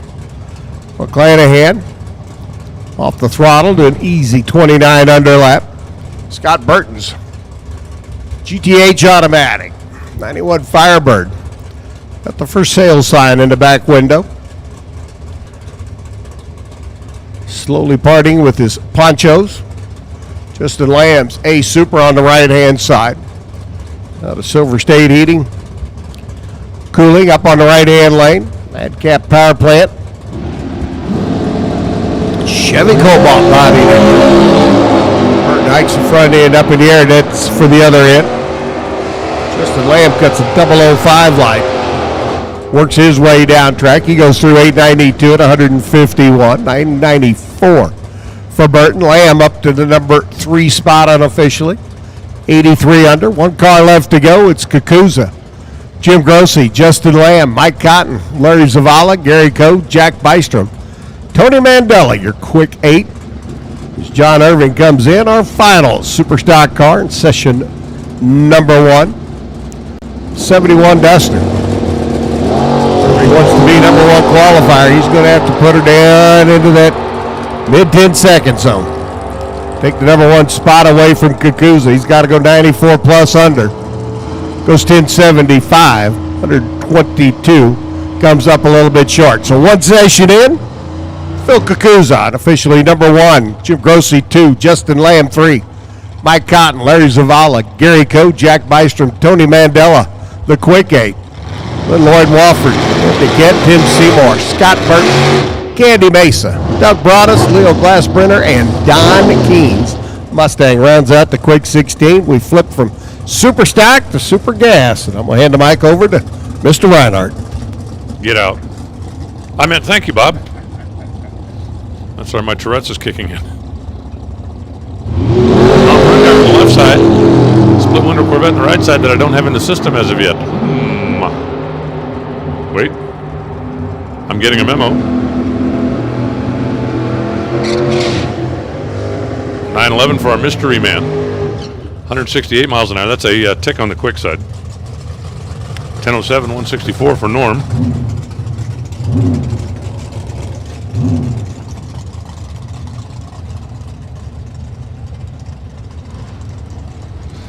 Oh, I'm sorry. That was just Bruno responding to a query from earlier.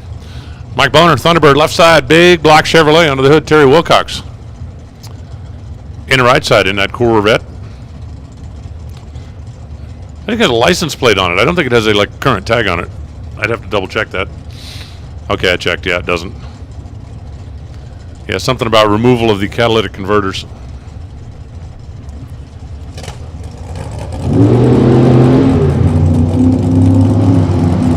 So let's see. Bob said he had one perfect run in Super Comp, right? Okay, I need a couple of perfect runs here then. That's what we're going for, just so we can, neener for Bob. 998, 155 miles an hour for Wilcox. Mike goes 1014. At 166, brings up John Filippi. And Janice Hogan, couple of V8 Vegas. They are almost identical, except they take a different starter. Well, the one in the right lane's got a Dodge motor in it. That takes a different starter from the big block Chevy.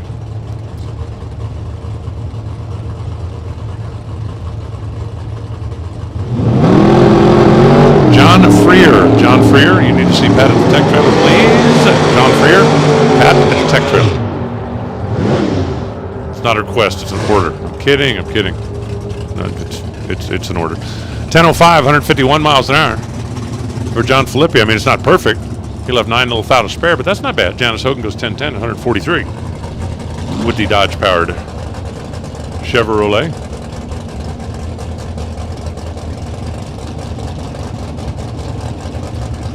Brings up Ryan Stiflier. That thing's neat. 71 Chevelle. That car does not look familiar to me. Colorado car. Joe Galati in the Nova. That car does look familiar to me. Very familiar. It is the glow-in-the-dark green 64 Nova. And they're off. Pretty good reaction times both sides. 10:01. 141 miles an hour for Joe, 10:07, 146 for Ryan. Picks up Kevin Rompo. And Ray Schoeneman. Schoeneman based in Greenlee, Colorado with that 66 Nova. 600 cubic inches providing the motivation. Kevin Rompo. The topless Corvette. Roadster. Funny car.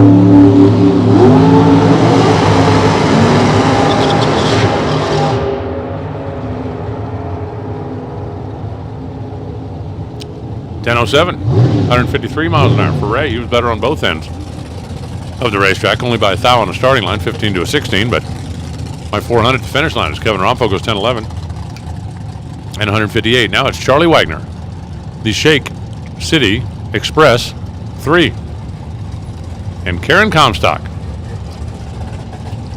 out of Fort Lauderdale and Phoenix and Vegas and LA area and somewhere else. A lot of yards.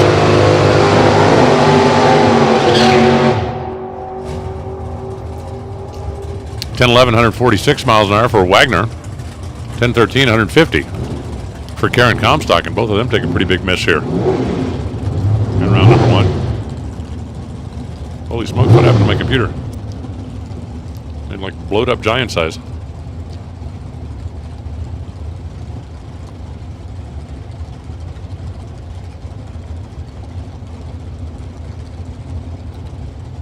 Yeah, that's more better.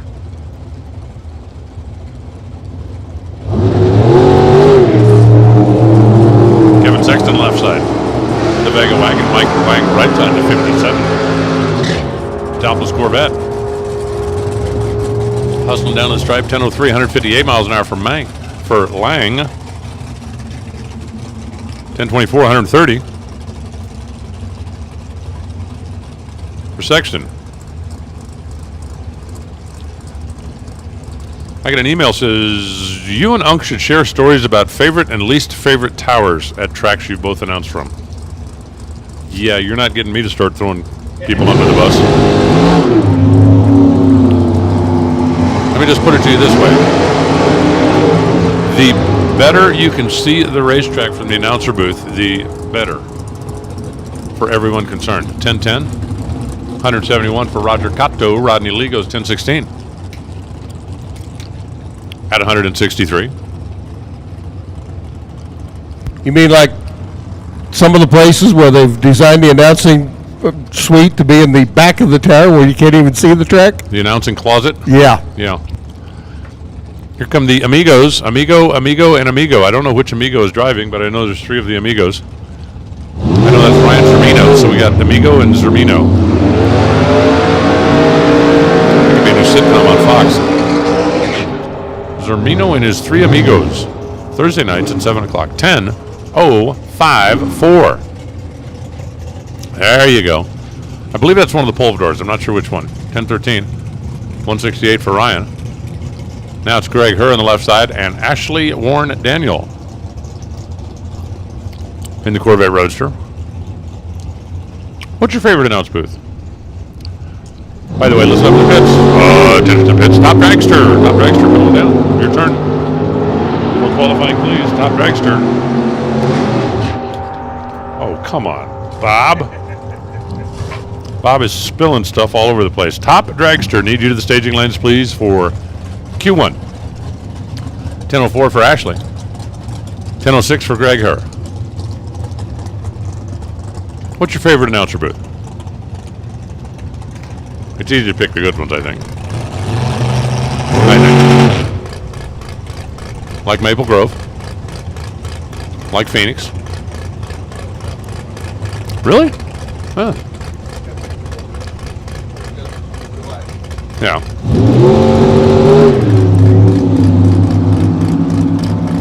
I really like Norwalk, except for the blind spot behind the right lane. If they're having a problem firing up a car, you can't see it.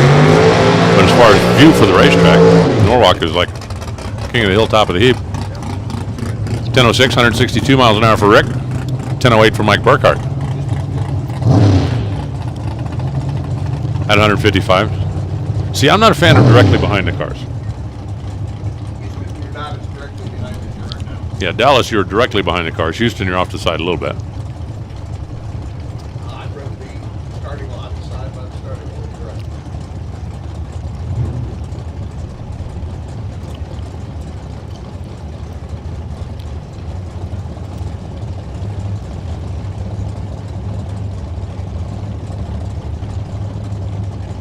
Bill Packard and Mike Boehner.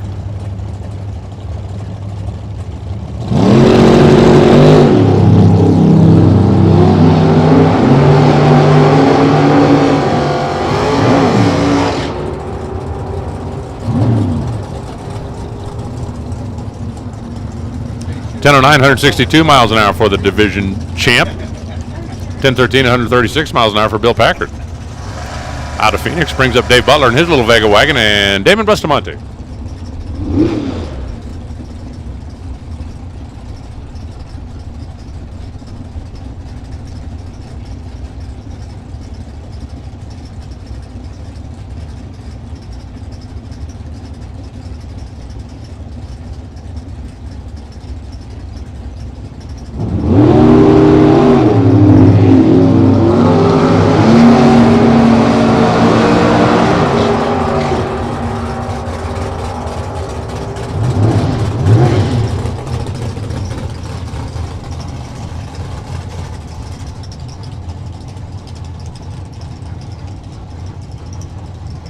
.07 to a 10:07 for Dave Butler.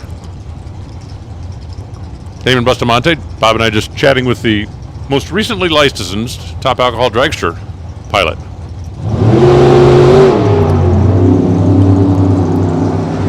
Completed that procedure yesterday.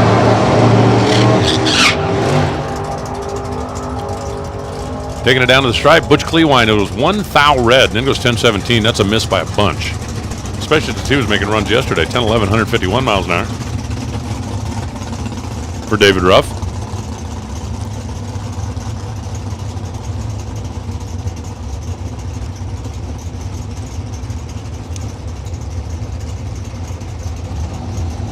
Latest update, 76 degrees, 3,966 feet, 9 inches of density altitude. Good news is we got a lot of room on the dew point. A lot of room before we get to the dew point. I know a lot of you were concerned about that. 10:04 for Jerry Calton. 10:06 for Don Cruz. Top dragster. Vortec Superchargers. Top dragster. Need you to the staging lanes, please.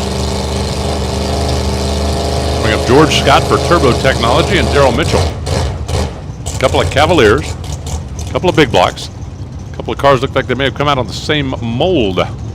Wouldn't be surprised if they did.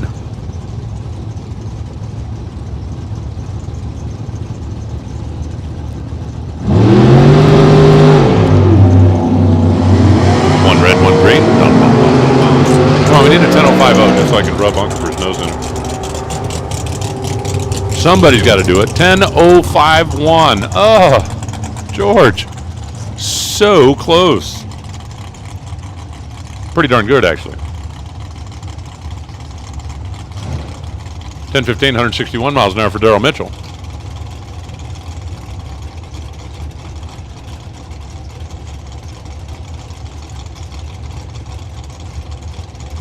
Looks like that's Stephanie Warren Skaggs in the left side.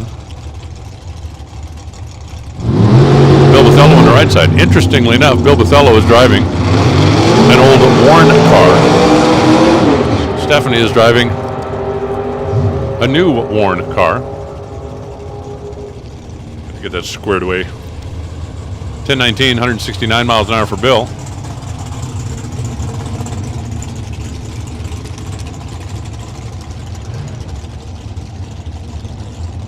Stephanie goes 10:03 at 162.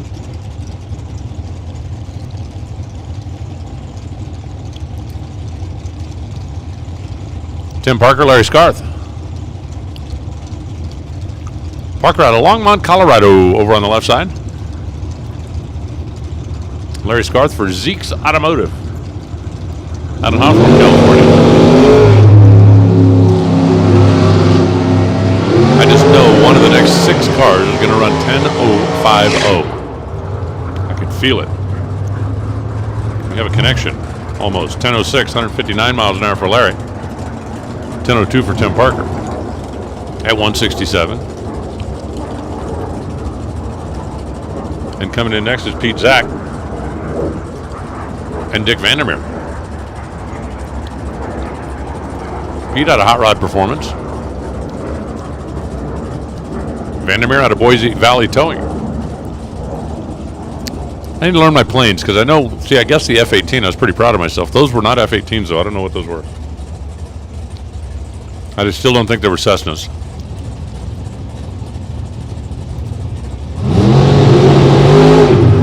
Trip, zip, perfect. All right, Pete. Come on, Pete. Pete, it's time to step up and be the man. Pete. Pete. 10:050. Click, bang. Where's Unc? 000, dead zero. Pete Zach puts up a perfect package. Perfect. Okay, if we're running for the money, the rest of you guys can all go home now. Holy smokes. I knew my super gas would do it for me. Where's Unc? Where's Unc?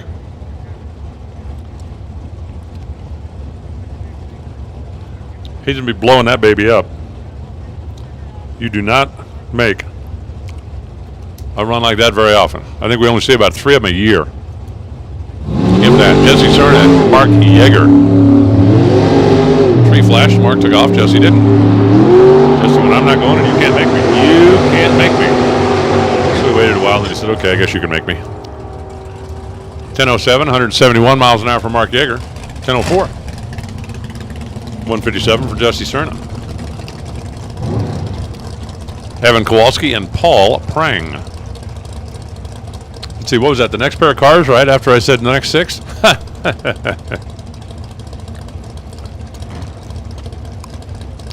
It's like I have a crystal ball. I can see into the future.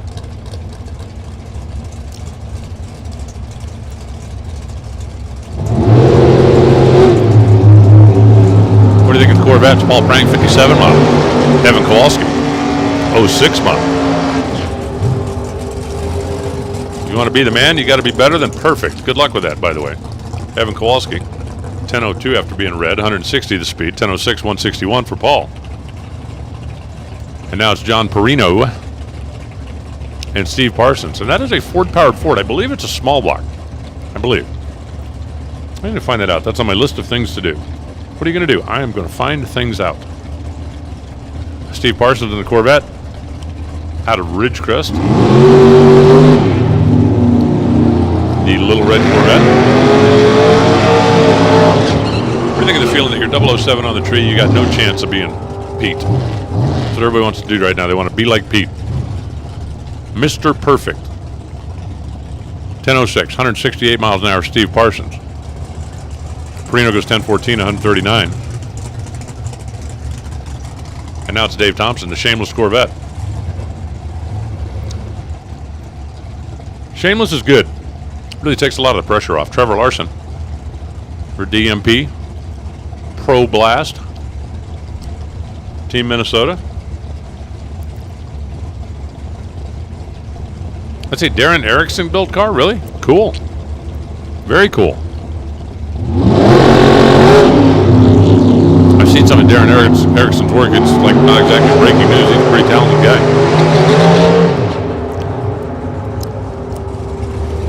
Taken to the house, 10:01. 163 for Tever. 10:11, 160 miles an hour for Dave. Dave's not here. No, Dave's down there. Climbing the hill. Getting ready to turn off. An unknown number. It's like on my cell phone. I just turn it off. Unknown number. Click. Gary Cook at Again's Choppers. Hey, the good news is at least I'm not going to get any more political calls for a while. Has anybody in the history of history ever voted for or against somebody because of an unsolicited robocall? I mean, seriously. Anybody? $9.95 for our mystery man. Yeah, I guess if I was going to miss it by that much, I wouldn't want anybody to know who I was either. Gary Cook goes 10:02 at 159. Here's Rob Willis and Don Anderson. Rob's car's kind of cool, the 69 Camaro. Topless. Kind of a wild paint scheme. And Don Anderson, the Corvette. Been running that thing for a while now. Hey, listen up in the pits. Attention in the pits. Final call. Top Dragster, final call. You should be here.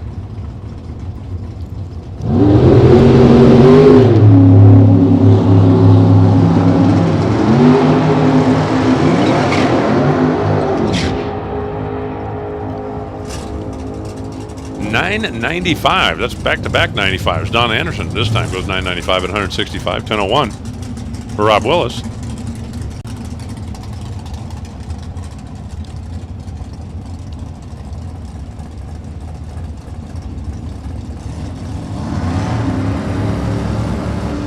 And we've got Ed DeStout, former Lucas Oil World Champion, high torque starter Corvette, and Xavier Zermino in the Grand Am.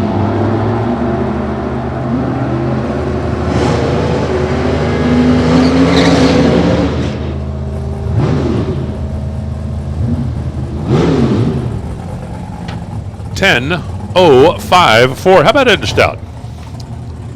009 Dead 4, a 13,000s overall package. Or as Pete Zach calls it, a whiff. Xavier Zermino goes 1019 at 162. Chris Cannon left side, Diana Anderson right. Couple of racing families lining up side by side. The Cannons are like Division 6 royalty. And Don and Diana, I don't know how much racing they do in Division 5, but they go about everywhere else.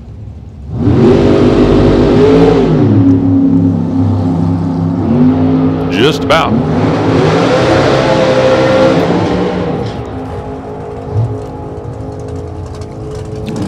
$10,046 for Chris Cannon. I'd put him right in the neighborhood. 167 the speed. 10,011 for Don Anderson. Or Diana Anderson, 158. So Don missed by a bunch. Diane missed by a smaller bunch.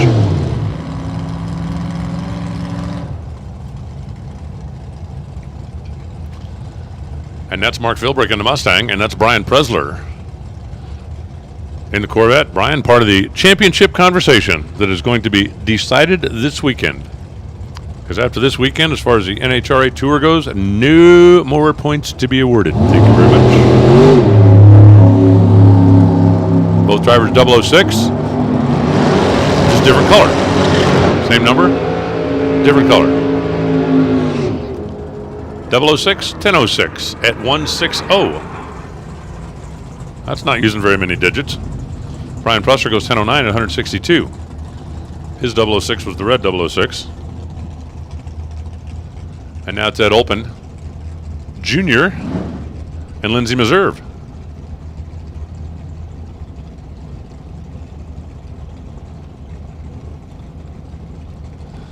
Lynn's with that 68 Barracuda and a Chevy motor in it. Yeah, I know. I know.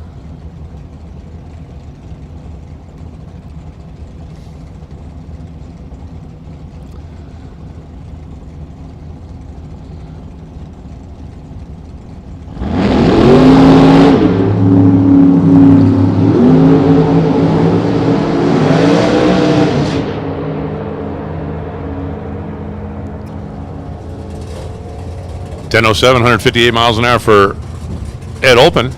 1011 for Lenz. 160.9.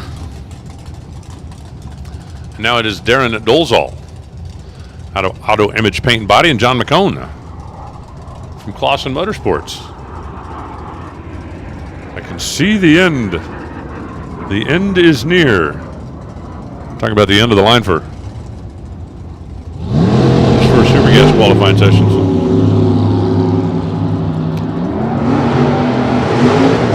Top Drags are getting ready to come out here and rocking qualifying for us. 10-12, 149 miles an hour for Darren Dolezal after a pretty good light. John McCone goes 10:09 and 160. And I'll bring up Steve Williams. Steve, the former champ, did that just a couple of years ago. Dennis Keck. Oh, Dennis got a new car. The 57 Corvette.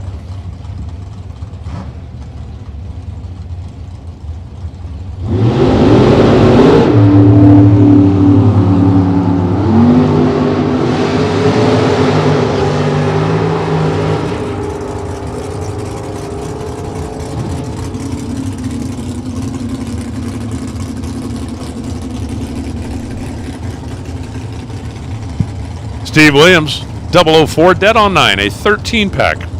Somewhere back in the pit area, Pete Zach is going 13. That's cute. Nice try. 1007 comes up over on the right side as the next pair pull in. It's Jason Kenny, also known as Carol's little baby boy, and Paul Weekman. Paul's got a wide-body Corvette. I mean, that thing is way, way wide. Way wide. 1004, 150 miles an hour for Paul.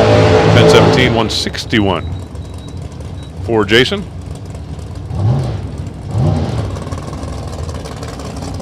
Val Torres. How many division champs has Val Torres won? Lots of them. And he has got an opportunity to add another one this week. Lorene Rogers out of Seligman, Arizona, over on the right side.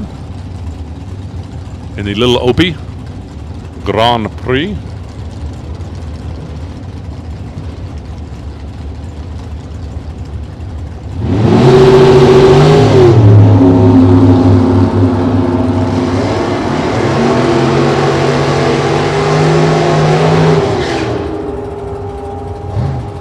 .10.055 for Val Torres after being read by Hundo. 10.03, 164 for Lorene Rogers. And now it's Roger Knapp in the left side, Davey Adams in the right. That is a Ford-powered Mercedes. I know what you're thinking. Geez, another Ford-powered Mercedes. Kind of cool, actually. The 95 SL model.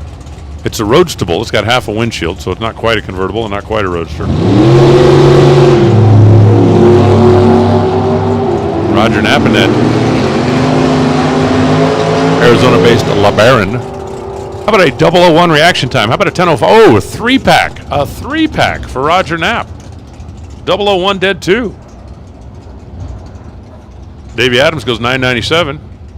152, but Roger Knapp, 001, dead on 2, and somewhere back in the pits, Pete Zach is going, don't be bringing that weak stuff around me, pal. I'll bury you. Ryan Smith, Tommy Stalba. Looks like we got a pair, looks like we got a single, then we're going to have top dragster. Dun, dun, dun, dun, dun, dun, dun, dun, dun, dun.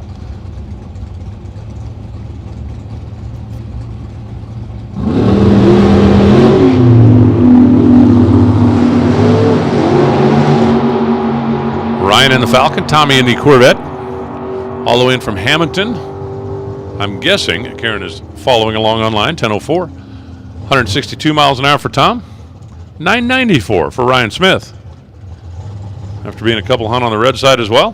Final car in category, it's going to be Joe Fisher, the Racing RVs Corvette, the brand new Racing RVs Corvette.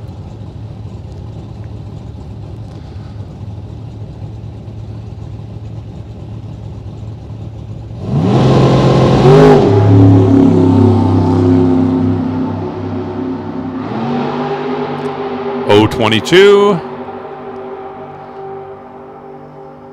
1018, 163 miles an hour. Pete Zach, you are the man. Nice job.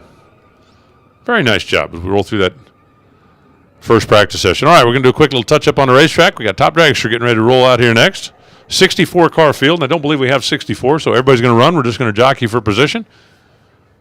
I want to welcome everybody to coming out to the strip at Las Vegas Motor Speedway. Shame that we're not allowed to put any spectators into place, but really appreciate all you racers coming out to support the Division 7 season ender and the NHRA season ender. Top Dragster will be rolling out in just a moment. Reminder, those decals for Ron Kraft are down at the RFC booth. And if you don't remember Ron Kraft, if you were ever up at Rocky Mountain Raceways, you'd know him. Big smile, white hair, tall guy, always walking around, shaking hands, saying hi, and welcoming everybody to his racetrack. And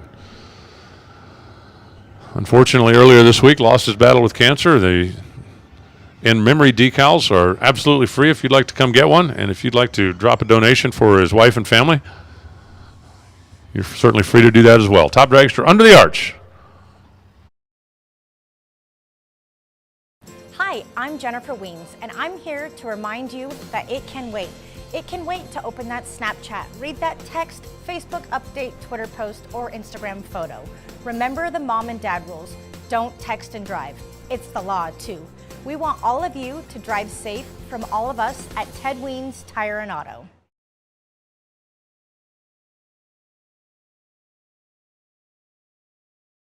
Howdy. DMP awnings. Let me just say that again. DMP awnings. I have them everywhere I go. There's one following me around now. You can't see it, but it's up there. I'm probably going to have one tonight if the girl... God bless you all, and DMP awnings.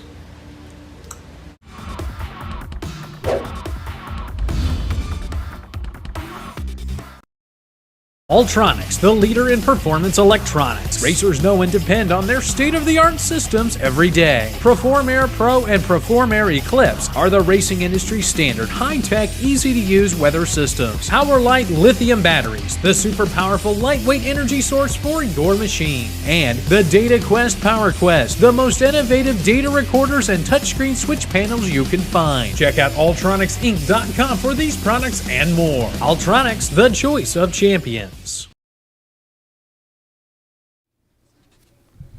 Racing is a risky sport. Don't take risks with your racing operation. On or off the track, protection from LODRS Motorsports Insurance is not a risk. Get your quote today at LODRS Motorsports Insurance.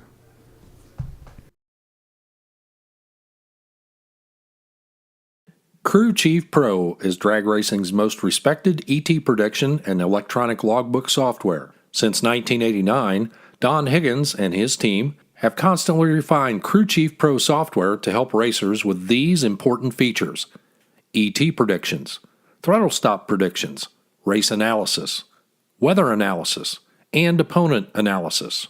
They integrate with RacePack data acquisition systems, Time Slip Simulator, and 1320 Go software, and with all performance weather stations.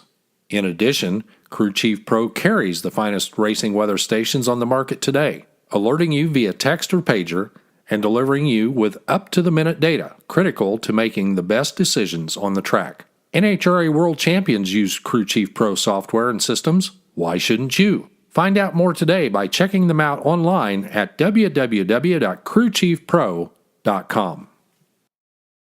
And here we go as we're going to kick off Top Dragster qualifying with Ed Olpen and Mark Simmons. Ed Olpen, whole lot of cubic engines and laughing gas when he needs it. Mark Simmons, that centrifugal supercharger.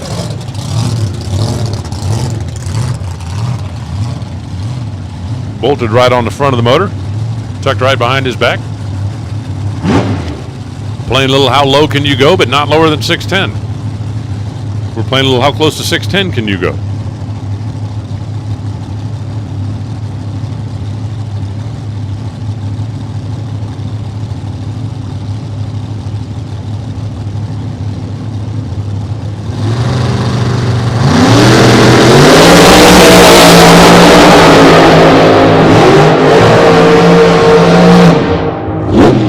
Hustling down to the stripe, a 633, 216 miles an hour for Mark Simmons.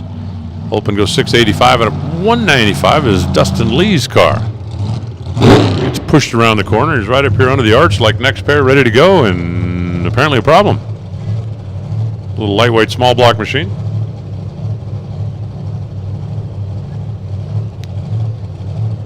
So Don Sefton gonna take a solo here.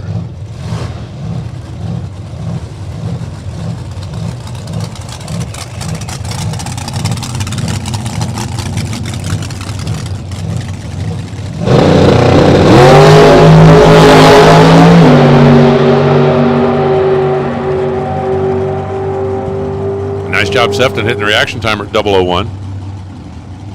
And then 684 down the racetrack.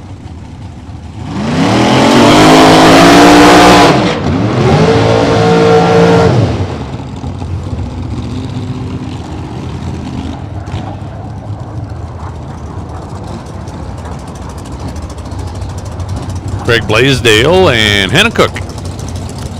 Hannah over here on the right side, that is actually a Ford-powered machine for the student out of Novato, California. Blaisdell out of Anderson, California. That's Spiegel built. Big old Chevy sitting behind his head.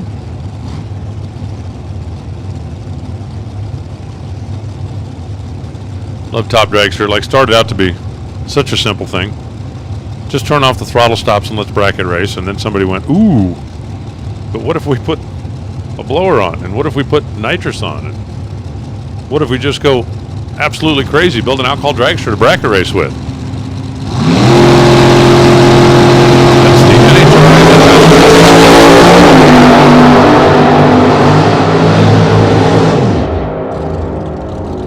6.401, 215 miles an hour for Blaisdell. Mark Simmons still leading the way. Hannah goes 747 at 177 miles per hour. And now it's Dean Hall. Dino Dean out of the Corbel at Champaign Cellars. And Dan Wayman. Dan coming down from Utah.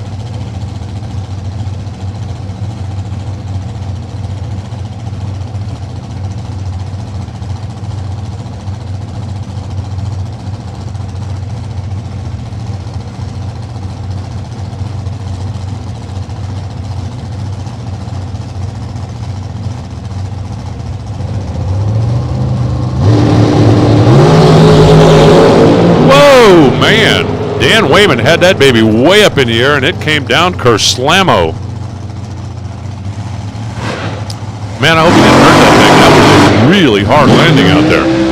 Dean Hall goes 686 at 197 miles an hour, but man, for Dan Wayman, that was getting close to scary. And I'm telling you, when it came down, ooh, kerslamo.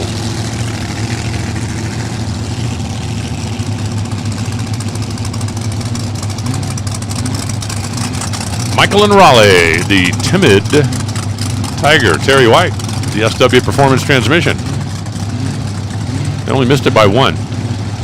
Terry White, shouldn't be TW Performance transmission, but I don't know. I don't know.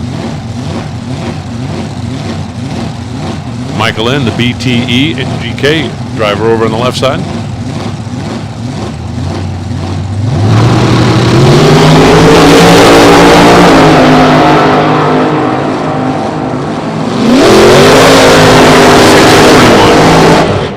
For the Tiger, 218 miles an hour.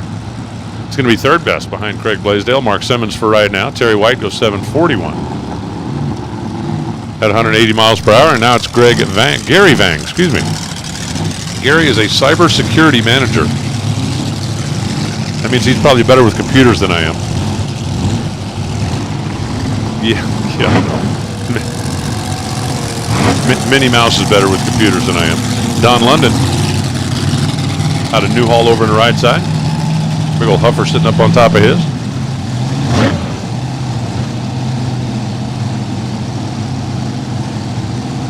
I think the Vang family brought like every race car and every licensed driver they have. They are here in a lot of classes. If all the Vangs win, they'll be in what, 5 different classes, 4 different classes?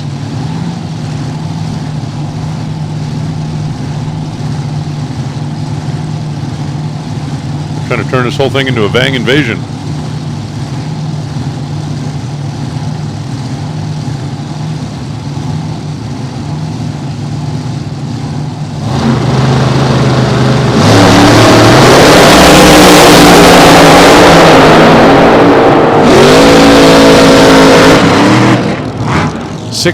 .400 Don London, better than everybody not named Mark Simmons.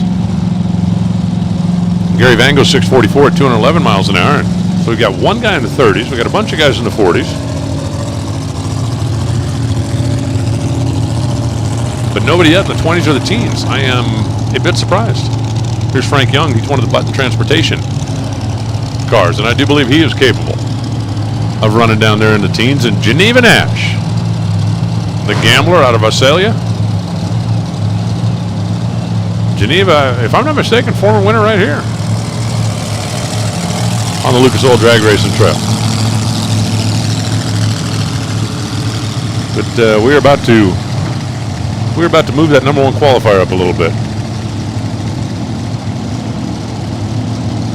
Just a little bit. Maybe more than just a little bit.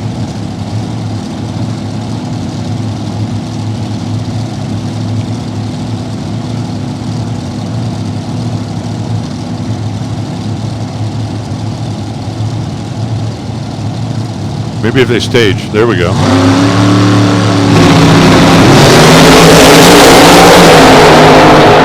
Red lights don't count in qualifying. All accounts of qualifying. Number on top of the board, 613. 227 miles per hour. Frank Young goes to the top. Geneva Nash goes 642. 211 miles an hour. For right now, that is spot number 6. That'll bring up Gary Groves and Mike McBrayer, 2 guys that yesterday were looking for parts, so it looks like they both found them. That's good news.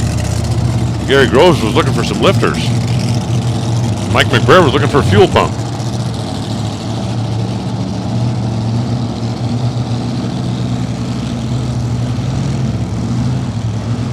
Since they're both out there on the starting line, I am operating under the impression that they both found what they need.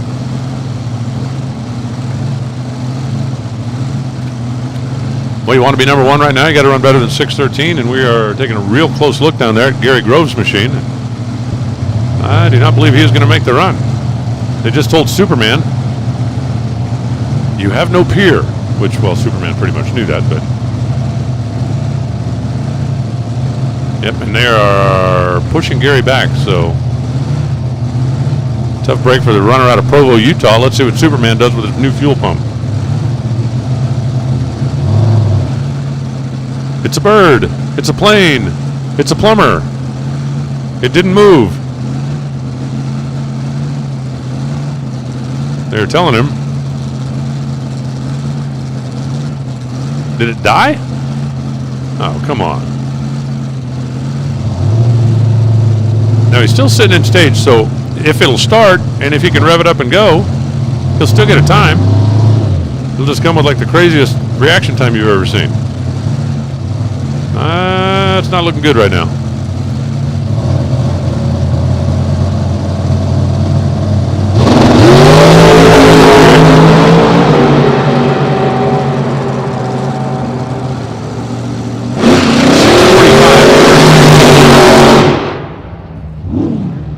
That was the longest dry hop in the history of the world.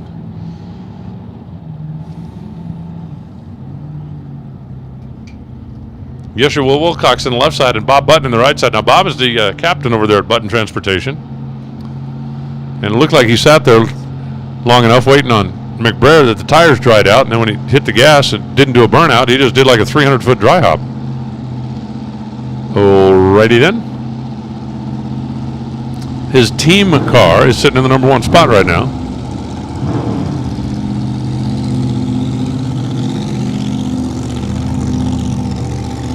And if he wants to get in there, he's going to have to sneak inside a 6.131.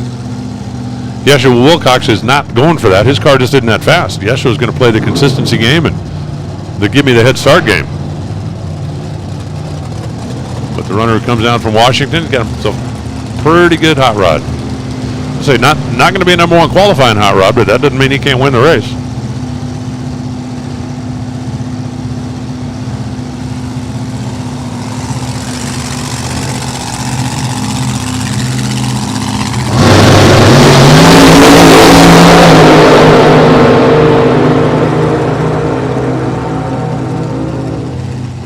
.617 for Bob Button at 226. Got to put him right now in the number 2 spot. 774 for Frank Young, number 1, 613. Bob Button, number 2, 617. But don't worry, we got some really stupid fast cars getting ready to come up here in just a couple minutes. I mean, some really stupid fast cars.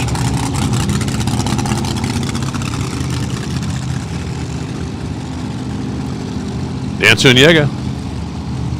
Make that Russ Suniega in the left side. Russell and Brian Houck. Brian was out here doing a little testing and tuning yesterday, driving his Alcohol Funny car, and I think they are basically getting this baby ready for Dylan to climb in here pretty quick. At least that, Dylan paid me to say that, so everybody sees Brian, tell him, hey, I hear Dylan's going to be driving that next year. That's what I heard. Guy said it on the speaker. It must be true. Whoa!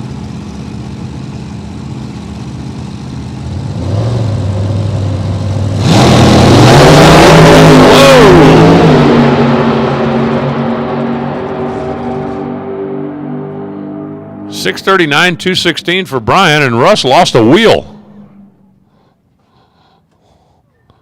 I mean, he hit the gas. That thing rattled, spit the right rear tire off of it, and eased over up against the wall. Okay, who had that on your COVID-19 bingo card? Wow. I'm not sure exactly what it was that broke, but you can see that the wheel has exited the car. Russ has exited the car, and that's definitely good news. Fire and safety coming down from the top end to check things out.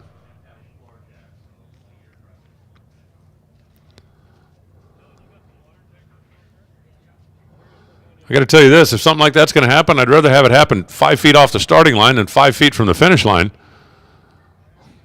That could have been really nasty at 200 some miles an hour. So we'll let the Division 7 and the Las Vegas Motor Speedway safety team get things squared away, and we'll dive back into it after a freaky little starting line mishap here at the strip at LVMS. Hey, listen up in the pits. Attention in the pits. Competition Eliminator. Comp Eliminator, come on down. We need you to the lanes, please. Competition Eliminator to the staging lanes.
They have a big truck tire service center down on Craig Road that's like just a couple exits down. So if there's anybody here that's got an issue, go by and see somebody over there in the Ted Weens pit. Tell them what you need, and I'm sure they can get you taken care of.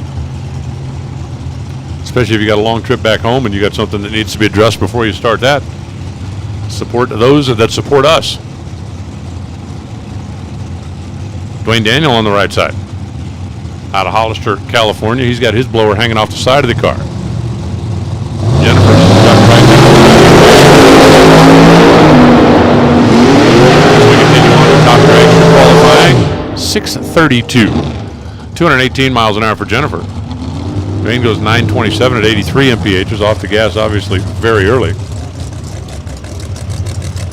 Hey, listen up in the pits. Attention to the pits. Comp Eliminator. Comp, you should already be there. Sportsman Motorcycle. Let's go ahead and head this direction, please. Sportsman Motorcycle. To the staging lanes, please.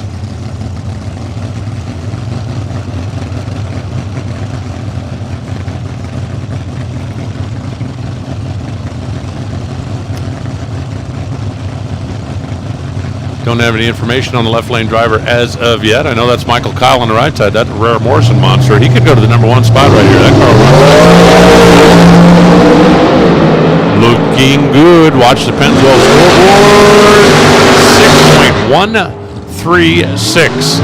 227 miles an hour by 5 thou. Michael Kyle goes to the #2 spot. Behind Frank Young, 6.131. Our mystery man goes 724 at 186 miles an hour. And that'll bring up Mo Trujillo and Kenny Upton.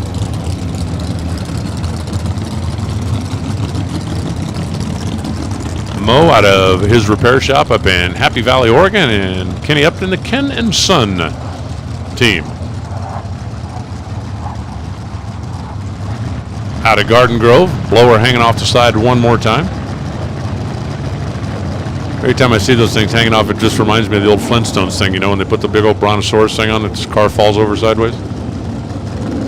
I mean, I know they probably don't weigh quite that much, but still.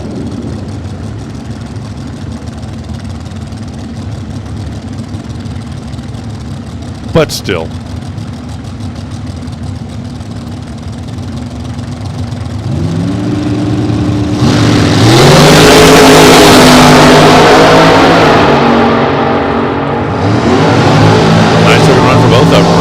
Down the middle of the groove. Good side-by-side dash as well. 666 for Mo.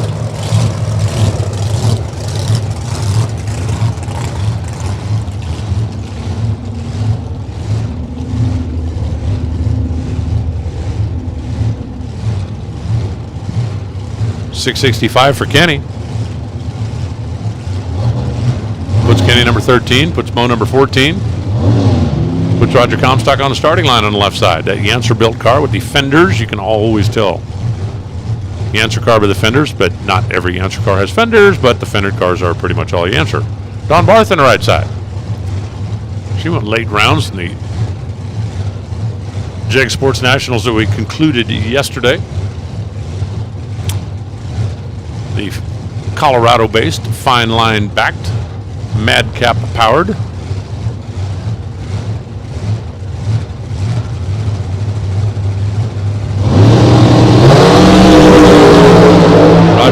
Assume is not spraying the car this week because he does when he has to.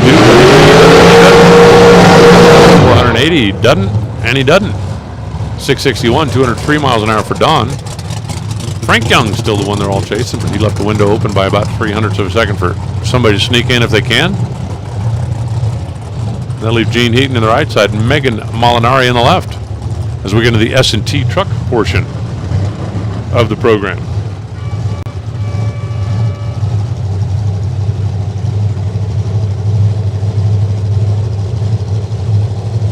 Megan just about backed into her dad with the wheelie bar. You know he's sitting back there going, honey, don't do that.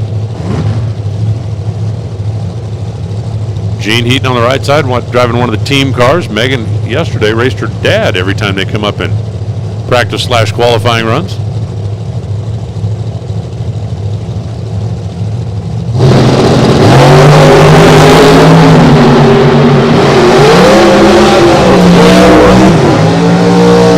team bragging rights, Megan just threw down the gauntlet with a 009 reaction time. 662 will put her on the front page. 699 for Gene Heaton has got him 20th. And so far, 28 cars have come to the starting line. 27 of them made it to the finish line. 20 of them have run in the sixes. Of course, Russ had that wheel depart the car, and Dan Wayman did the Kerslamo out there. Shane Molinari and Jeff Havens now. So we got another all Washington all the time matchup here.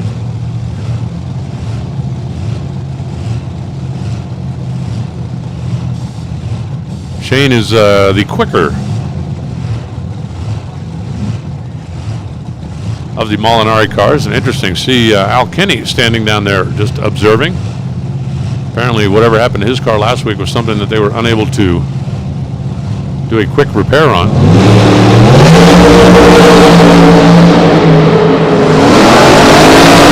Tail dance down at this end of the racetrack, goes 621 at that end, 222.25 the speed. Molinari will go to number 4. Bob Button, Michael Kyle, and Frank Young, the three that are in front of him. Jeff Havens goes 6.903, 194 miles an hour. That is 21st best in the right now. And now it's Jeff Conley, the landmark iron car over there on the left side. That thing's capable of going to the top. And Marco Paravalaris.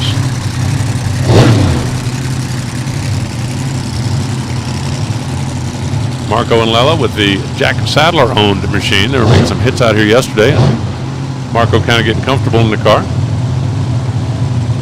trying to expand his resume. Jeff Conley, that's Scoggin Dickey, 540-inch, centrifugally supercharged monster. Think he might have a 13 in there? I don't know.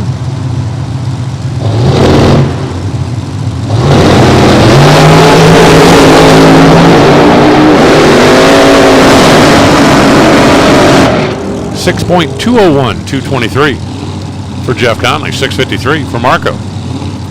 210 miles an hour. It's just ridiculous to me that we're bracket racing at speeds like this one. It really wasn't all that long ago when somebody went 620 with a top alcohol car, but ooh. And now they're dialing them in and whomping them to the stripe like that. John Richardson, MSI, Maintenance Services Incorporated, and Phil Dion. Phil Dion's got a Brad Anderson blown, fuel injected, coil pack, completely computer controlled. Answer chassis. I mean, you talk about all the toys. That thing has got all of the toys. I think it's even got a couple of toys they haven't invented yet.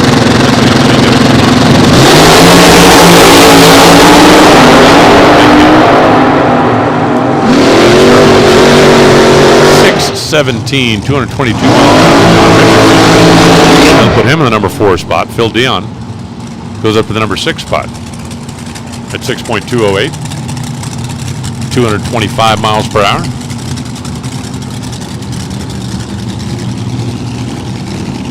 Mike Mendenhall is going to be up next.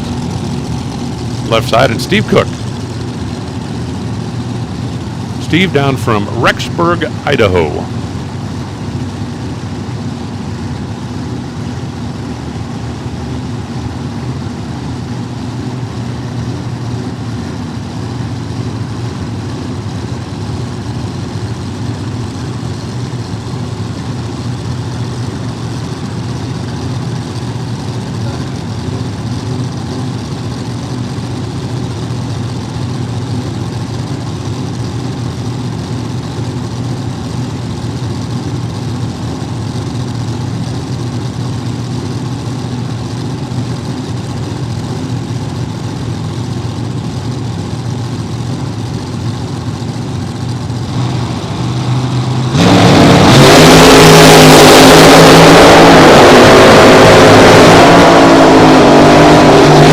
.629, 221 miles an hour. Mike Mendenhall hustling all the way down to the finish line. Steve Cook goes 734. You see the speed down, only 148. You can see that thing stopped pulling down there around the 8th mile mark or so. He was just coasting from that spot onto the finish line. Frank Young still showing everybody what's what, sitting up there at The number 1 spot, 6.131. And now it's James Warden and Brianna Weens. Brianna out of the Ted Weens Tire and Auto and Racing facility.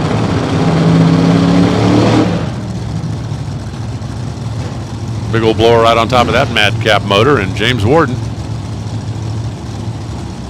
Centrifugal supercharger hanging off the side. I'd still like to meet the guy who first came up with the idea of we'll put a scoop on. Then we'll take a pipe out of the scoop and we'll stick it in the blower. Then we'll take the pipe off the blower and we'll stick it in the bottom of the scoop. I'm telling you, this will work. I still think Danny Nelson might be the best. He's got the centrifugal supercharger mounted down below on the front of his. And it still has a scoop on it. That does nothing except hold up the number 1. But I guess if you're Danny Nelson, you're the champ, you can do whatever you want.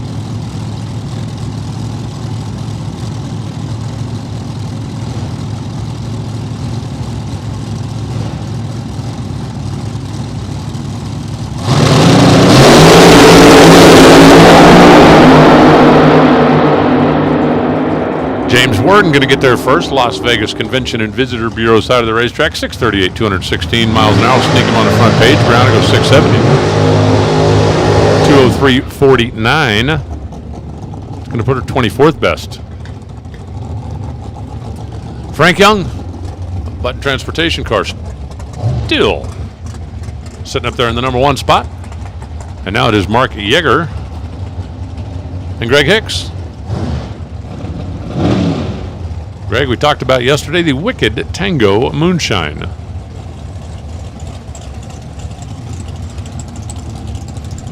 And Mark Yeager, West Coast ASM Architectural Sheet Metal.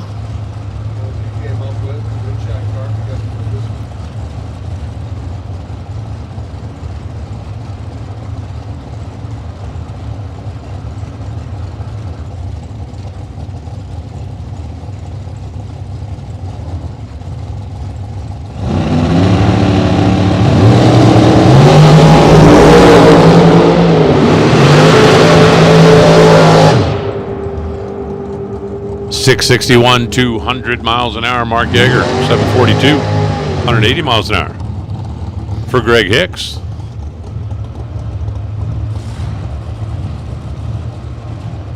Frank Young. Still making it happen. 30 cars now in these 6s. Let's see here.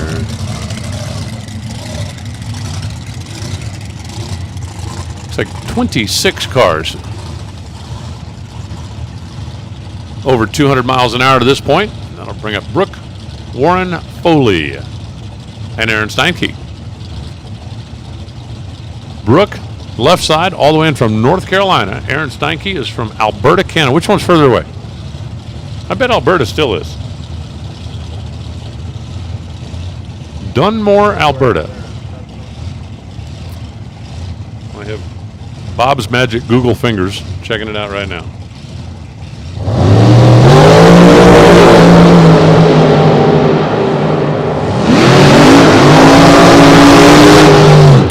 .652, 205 miles an hour for Aaron, 737 for Brooke.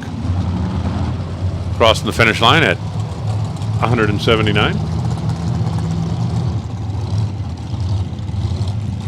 We're getting down toward the end, but we still got some of the really fast ones back here. Hopefully Competition Eliminator. Sportsman Motorcycle, you guys are all in the staging lanes ready to go.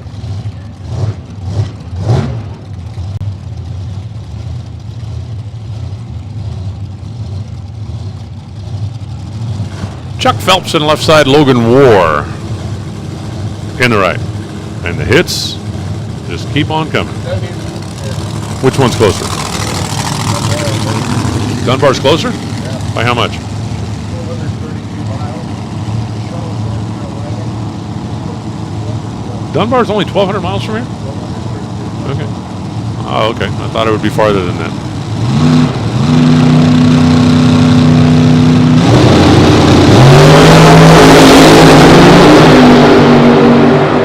You look at Chuck Phelps' car, it doesn't look like something's missing. I mean, it's got the fenders, it's got the blower hanging off the side, it's got like nothing sticking up over the cage. Just 646, 211 miles an hour. front page around here. Logan War goes 689 at 199 MPHs. And now it's Taylor Vedder. Taylor's got a car that has certainly has the power to go to the number 1 spot. We'll see if they got it cranked up or not. And Kenny Moses, the transmission dude, all the way in from Colonia, New Jersey. So we have one member of the Division I invasion. And on the other side, Free Taylor, playing a home game this week, driving that Nick Janik-backed car.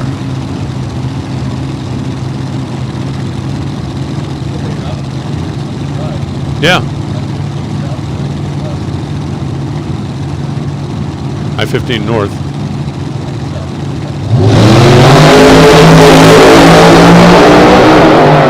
Ways from I-10. 6:11.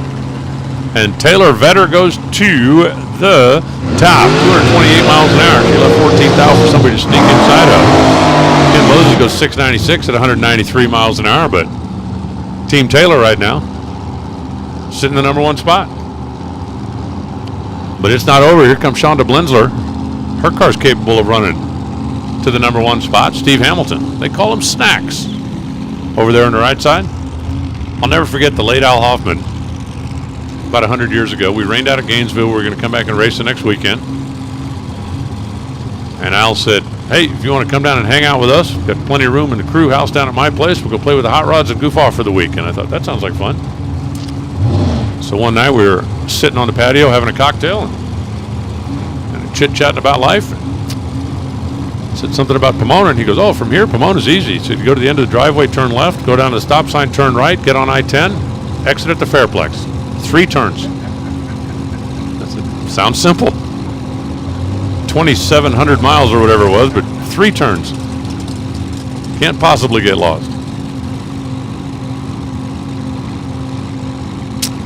Ah, yes, that was an interesting week. Hanging out with good old Machine Gun Al.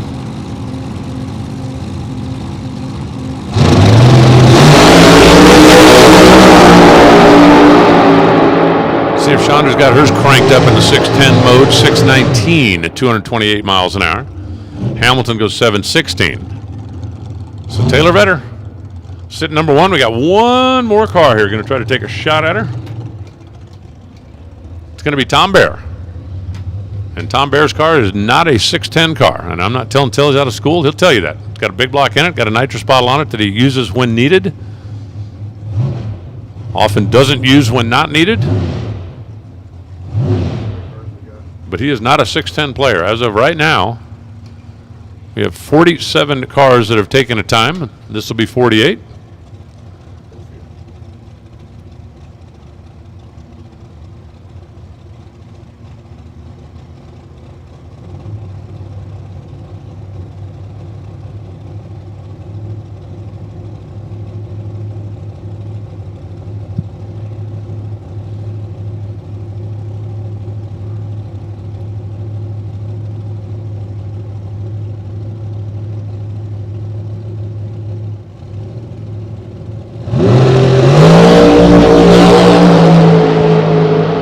Bear hammers the starting line at 005.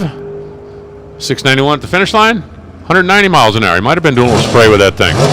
Taylor Vedder. Free Taylor. She's number 1. Frank Young, number 2. Michael Kyle. Bob Button, your top 4. John Richardson. Shonda Blenzler.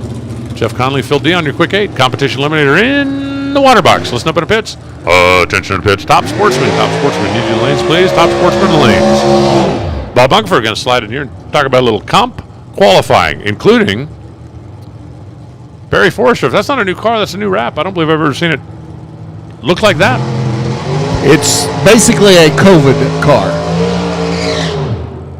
Put that one together as the season progressed.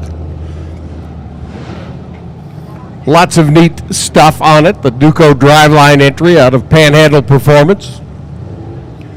Amarillo, Texas way, up in the Panhandle.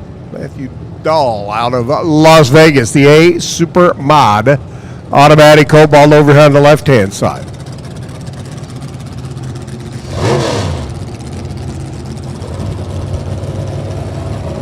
Top qualifying, how low can you go? What's the barometer? Is it still sucky? Okay. Probably not going to see mine shaft conditions. Probably not going to see mine shaft conditions.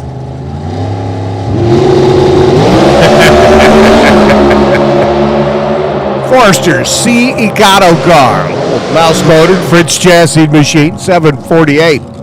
176 for Forster's. He motors through 808. $167 for Matthew Dahl. Dahl's at 51 under. Barry's at 49 under. Kevin Carter comes rolling in.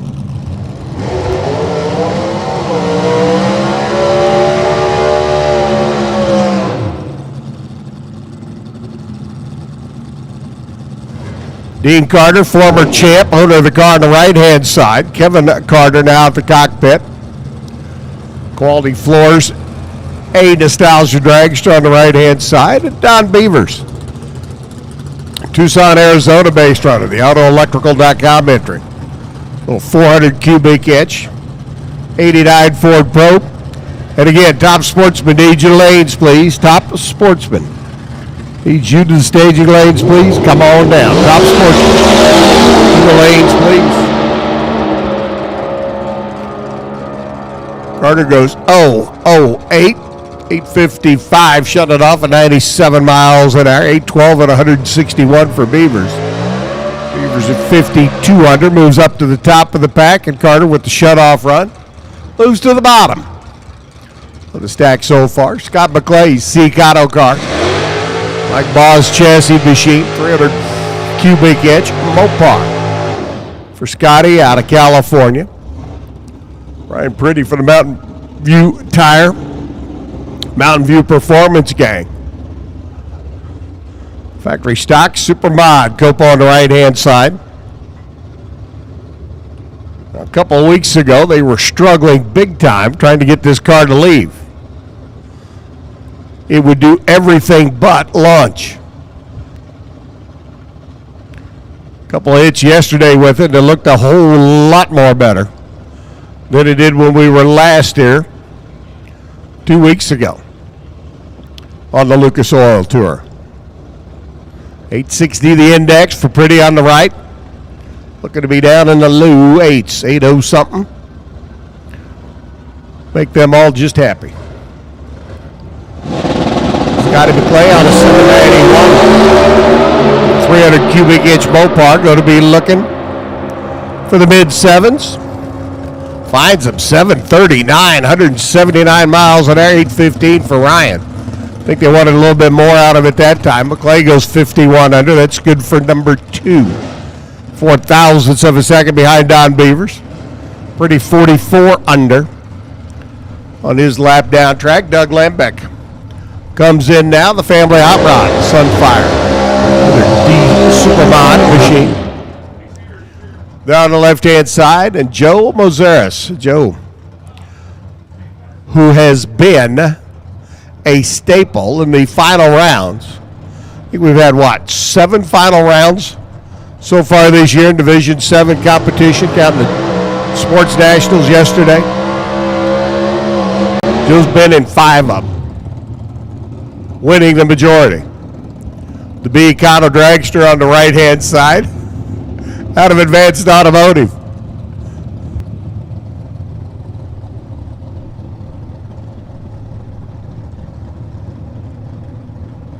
Lambeck's machine, Bob Lambeck Racing. Long time, well-known names out here on the West Coast, across the country for that matter. Bob says, hold on a minute, Doug, your door's not shut. Try this one more time. Again, racers, if you do not have a 1099 filled out, you need to visit the payout window at the base and back of the tire. Get your 1099, get it filled out so that when we get into payouts, we will have your 1099 on file, be able to issue money. Joe off and running and shuts it down. So's Doug. 885 and 104 for Joe. 1002 at 83 for Lambeck as they both slide on to the bottom of the qualifying sheet. Ryan Waters. Camaro comes rolling in next. The H altered. For Logbacks, K&N Filters. Ralph Bell Housings. 92 Camaro with teeny motor. Little 300 cubic inch combo.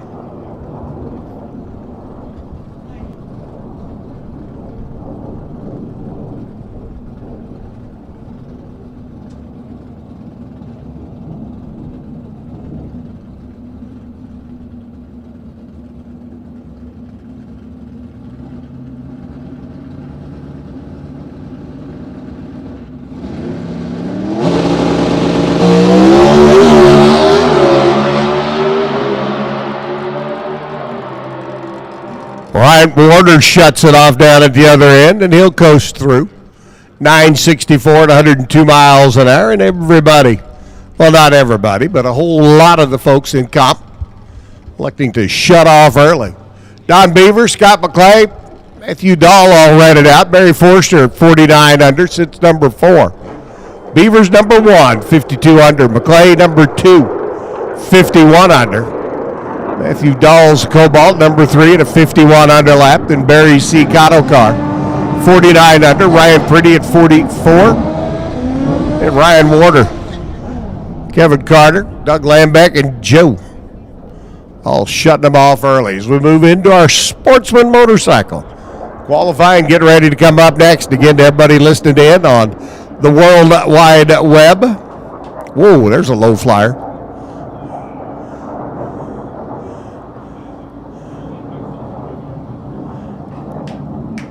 Want to welcome everybody listening in on the World Wide Web, the last Lucas Oil Drag Racing Series event to come out of dragracer.tv. Leo Shaver and Denny Alves working their way down track. Denny right side, Kawasaki, 819 at $162, 891 for Leo. See Motors through at 147 miles an hour. And he moves into the number 1 spot, but I'm sure that 57 light will be surpassed by several riders as we continue working our way through. Clay Pollitt, the Hayabusa on the left-hand side. Eric Danielson out of Las Vegas, 72 years young. Out here riding his Kawasaki. Clay Pollitt goes 15 on the Trey. Takes over the number 1 spot with an 895 at 150. 861 for Danielson at 150 miles an hour. And if by chance you're just kind of a casual observer to our Sportsman motorcycle competition, because of the diversity of the bikes and the engine sizes and the layouts, and well, let's not forget the size of the riders, we qualify by reaction times. And Clay's 15 light right now, so far the best. Larry Moda up on the left-hand side, runner out of Utah. Aboard his Lucas Oil Suzuki there in the left lane. Sean Cotter, Boulder City, Nevada, runner on the right. And another Suzuki.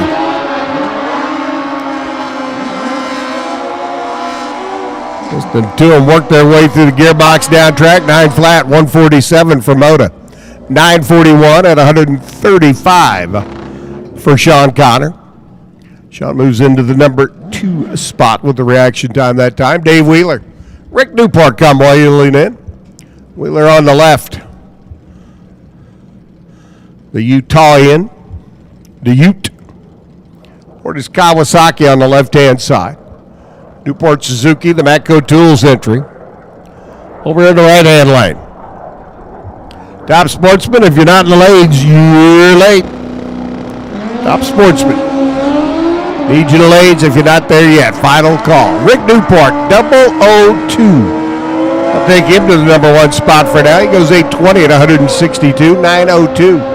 For Dave Wheeler's ride as he cruises down track at 149 miles an hour. Ryan Kruger's Kawasaki comes up next, the Snap-on Tool distributor on the left-hand side, coming out of Iowa. Clayton Howie on the right-hand side out of California. Division 7 number, and they got Iowa down. May have to check on that one. Clayton Howie.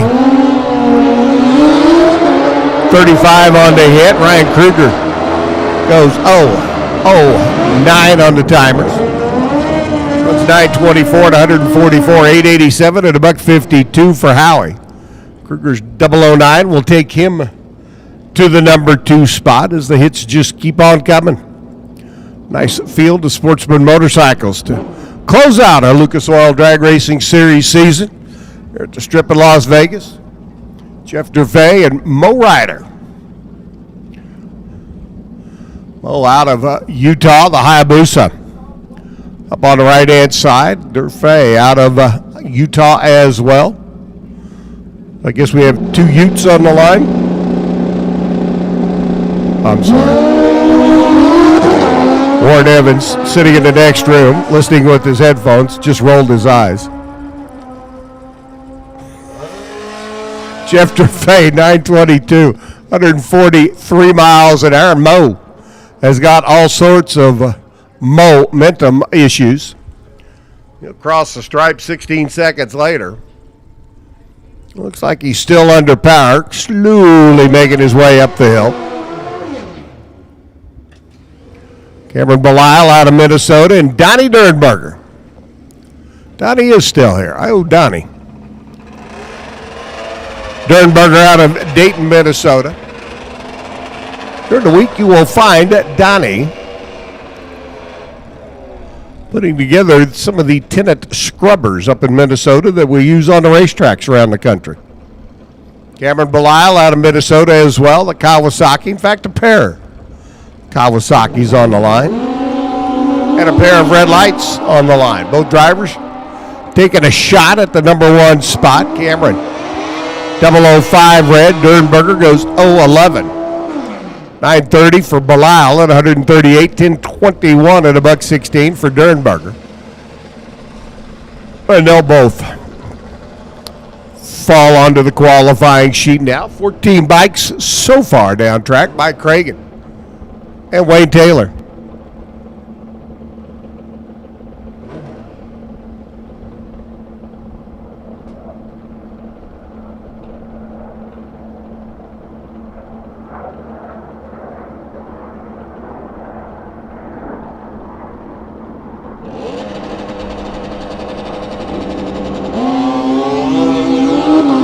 Cragen, 22 red for the Utah runner aboard the Kawasaki. Wayne Taylor's Polaris over on the right-hand side, the Snowmobile. Cruising through 1017 at 125, 1031 for Cragen. He cruises through at $1.27 for speed. Rick Newport still leading the pack with that 002 light. There's room to get in. Bike's yet to come. Greg Jensen right side, Plain City, Utah based. Polaris over on the right. Brian Howie's Kawasaki on the left. And red lights for both of these runners. So Newport's number 1 spot stays intact for now. Jensen goes 957, 131 miles an hour. 998 for Howie at $1.43.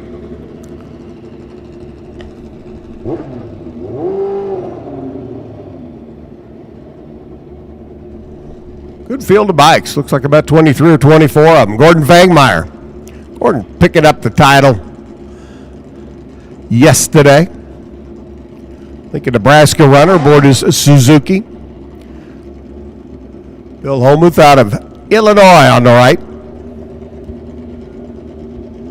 69 years young and retired. Said, "Hon, I'm going to Vegas. Taking a bike with me." Sounds like a heck of an idea. 865 at 150 for Fangmeyer. 943 at $1.37 for Holmuth. Bill goes to the number 3 qualifying spot. Gordon qualifies number 9 with that run.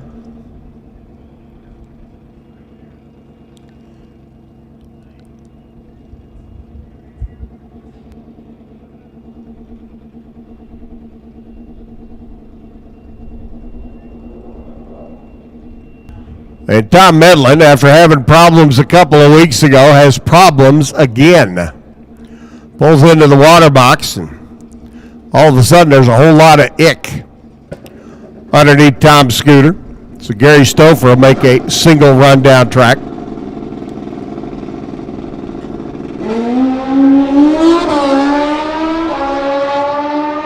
Tom Medlin, who had to thrash last weekend, or 2 weeks ago, I should say, to get another motor in.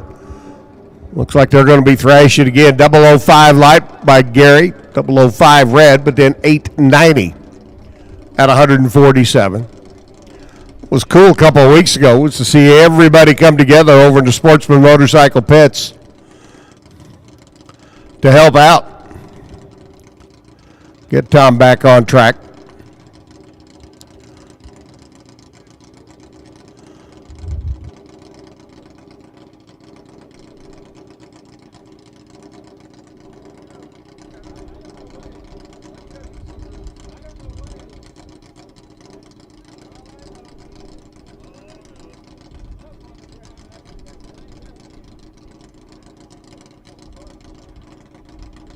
And Cahay Woods coming in now. And with another good positive season here in 2020.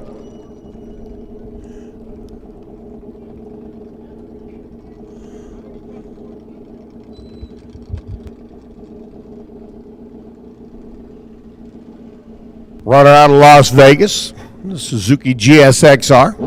Cahay wants to be number one. Got to be 001 or trip zip perfect. See if he can do it. Well, we know he can. See if he will. See if it works. Top Sportsman, if you're not in the lanes, you're late. You're up next. Already sitting right here next to the tower, so you're really late if you're not in the lanes yet.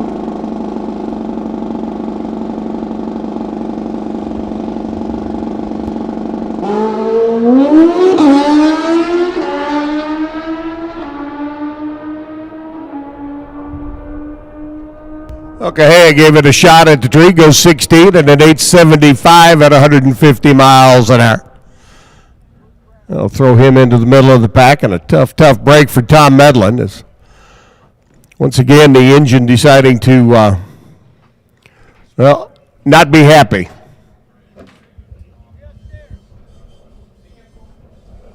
We'll clean up here in the water box on the right-hand lane before we get rolling into Top Sportsman Q1.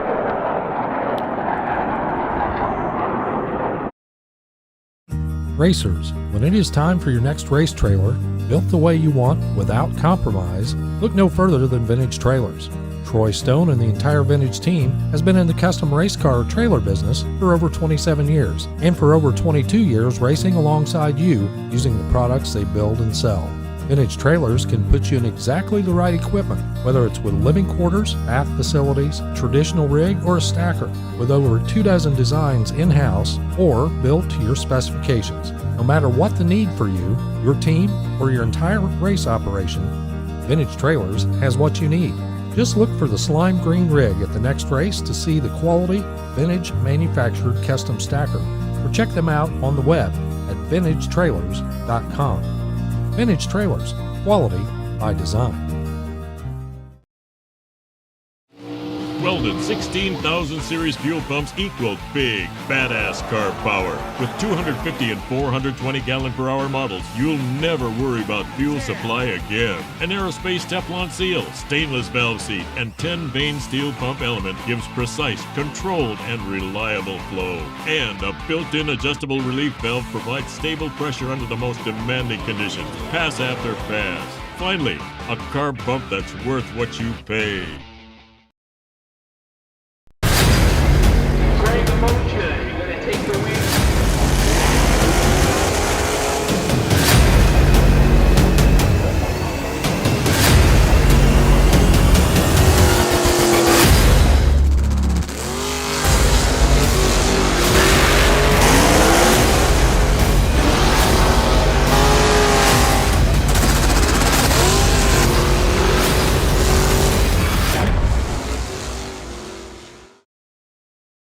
Howdy. DMP'd awnings. Let me just say that again. DMP arms. I have them everywhere I go. There's one following me around now. You can't see it, but it's up there. I'm probably going to have one tonight if the girl... God bless you all, and DMP arms.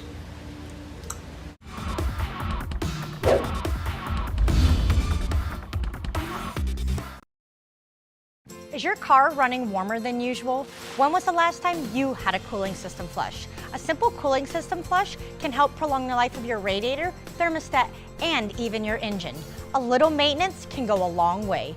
Make an appointment today. Call 702-735-7315 or visit us at tedweens.com. Hey y'all, Emily Volkman here from Service Department Solutions to talk to you automotive dealership principals, service, and parts managers.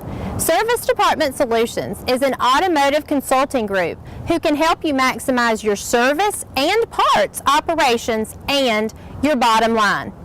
We will submit a factory warranty request to your OEM for reimbursement of labor and parts markup according to your individual state statutes. We've dealt with all manufacturers and know how they will treat you. No dealership is too big or small. We handle them all. Maybe your guys need a little extra training and some new processes implemented. We've got them and can provide that extra push to help your winning team. Stop by the trailer and see us. Visit our website or call 412-651-2356. We're here for you 24/7.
Reinhardt's completely ignoring me.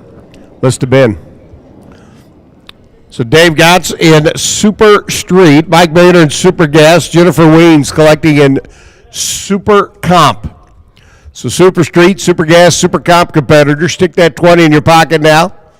So when you come back up for session number 2, you got it ready to go. Look for Dave Gotts in Super Street, Mike Boehner in Super Gas. Jennifer Weens in Super Comp. They'll get you squared away, taken care of, and get your money kicked into the Run for the Money pot. Of course, it all goes to the half of it goes to the winner of the pot. The other half goes to your Jegs All-Star rep. Help offset some of the travel expenses.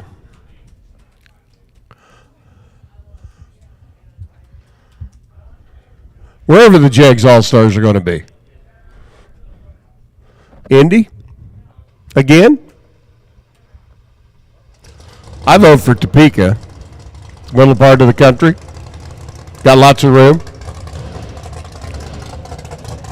I might be biased, but then again, logistically, it also fits. But it's not my call, and they never asked me, so I'll just voice my opinion here amongst my racing family is Doug Bracey, Judy Radford. They're ready to make their way down track. Judy at the wheel of the Dodge Dakota over here on the right-hand side. Meridian, Idaho-based runner. Bracey,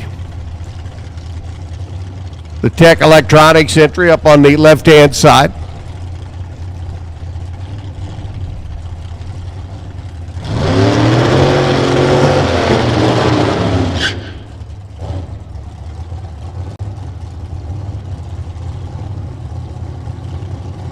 So Judy doing her burnout, Doug doing his. Say what you want. Ooh, a warthog flying over. Those things are just cool. See, you can have your Blackbird. I want a warthog. I just want a Blackbird because it's fast. I want a warthog because it's mean and nasty. Okay. But you can't catch me. That's true, but I bet I could outmaneuver you in the mountains. I'm sure you could because I won't be there. I'll be at 80,000 feet. Yeah, you just like to show off. So Doug Bracey left, Judy Radford right as we get into Top Sportsman qualifier numero uno.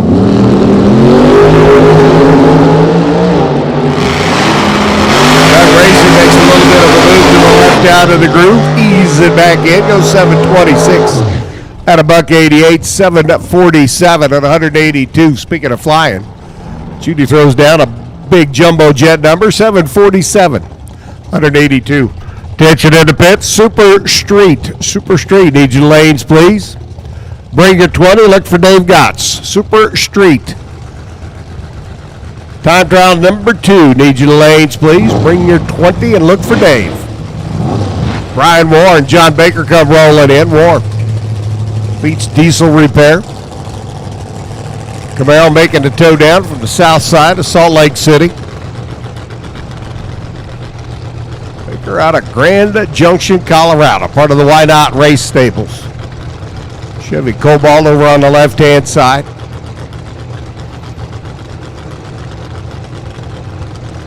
Baker wheeling the hot rod, making his best move down the Las Vegas side of the track.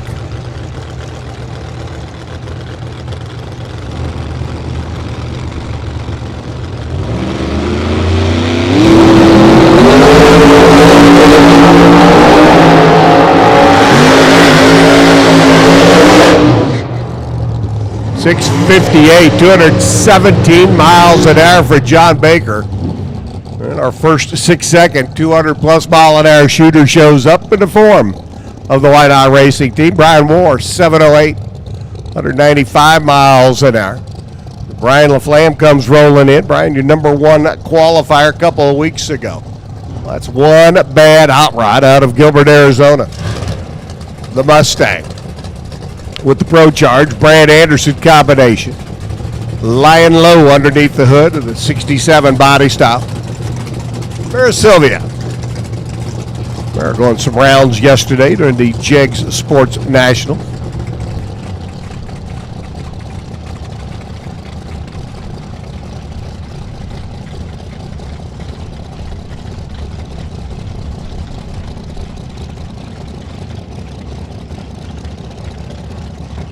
Samara up on the left, Ryan on the right. 658's been thrown down. I think he may have a little bit more than 658. Just a hunch. 639, 224 miles an hour. He did, and he is number one. 759, 182 for Mara Sylvia. But LaFlamme throws down to 639.8, 224 mile an hour lap, and says, okay, boys, there's the benchmark. Come and get it. Jeff Gillette, Justin LODRS, Justin over on the right-hand side, the Silver Island Racing, Utah-based runner. Up on the right-hand side, Gillette.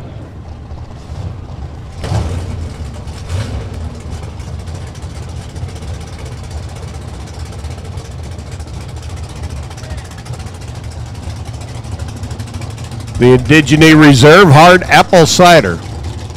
Hot Rod of Gillette up on the left-hand side. Some hard apple cider. That sounds pretty good right about now. Might get rid of my headache.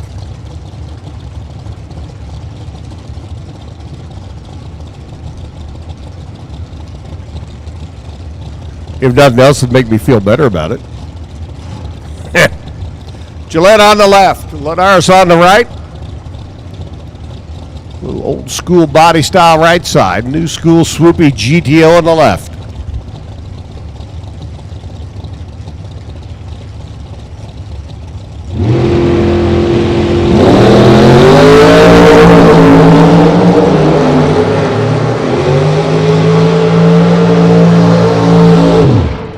.674, 206 miles an hour for LODRS. Gillette, 709 at 194 for the Indigene Reserve team.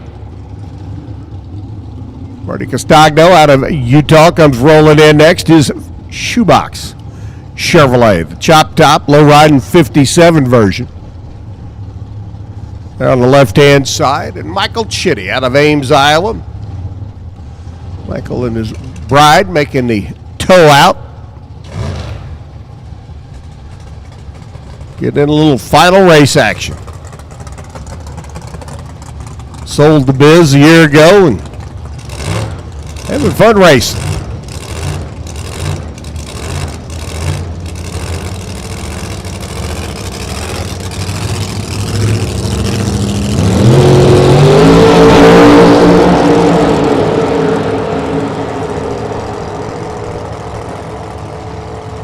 .671, 205 miles an hour for Michael, the Iowa runner. Slides into the number 3 spot. Marty Castagno, 57 Chevrolet, cranks off a 725 lap at $1.84. He works his way down track. Mike Proctor's Corvette comes rolling in, the 63 split window. Got the page 4 of the option sheet. Tall deck spoiler on the back. You had to really know your option catalog back in 1963 to be able to find that tall deck spoiler option.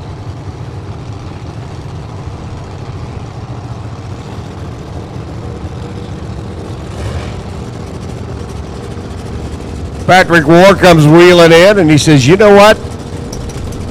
You can have your 63 Corvette split window. I'll take the new one. Those new C7 Corvette body styles are swoopy. I wonder if Phil Unruh sold his yet. Super Street, do need you to the lanes, please. We've asked you once. I'm asking you again. Super Street, come on down. Need you to the lanes, please.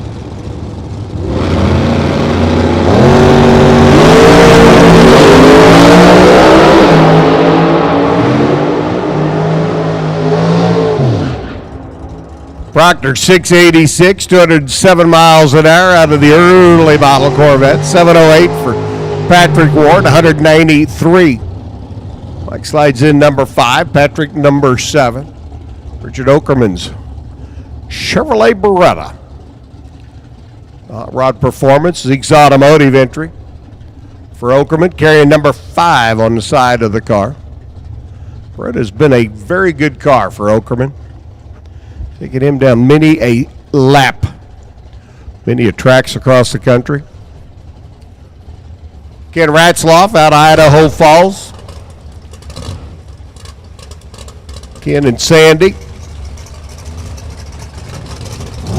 Ken retired from the firefighting profession. Spending some time with his bride out on the road and have a little bit of fun. 1953 Studebaker. Things I like about top sport. Unique body styles that you see. Studebaker being one of them. Ratzloff goes through 705 at 195. Okerman's Beretta 754. 181 miles an hour.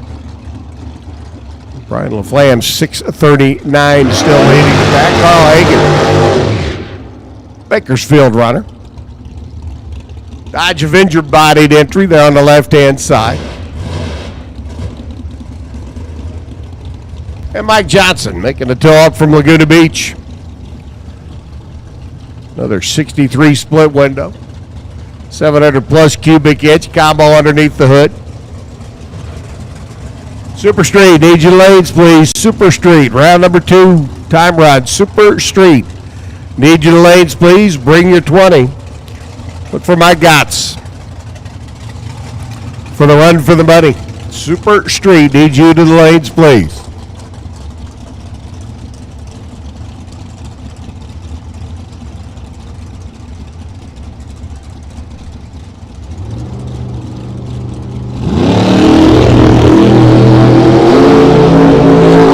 I don't know where Mike Johnson's going, but he's going to get there without a time slip. 756, 174 miles an hour for Carl Hagen. He takes the Avenger down track, puts it into the number 14 spot at this stage of the game. But we're about, halfway through, maybe? With first round of qualifying, Todd Young's Camaro. The Utah entry on the left-hand side.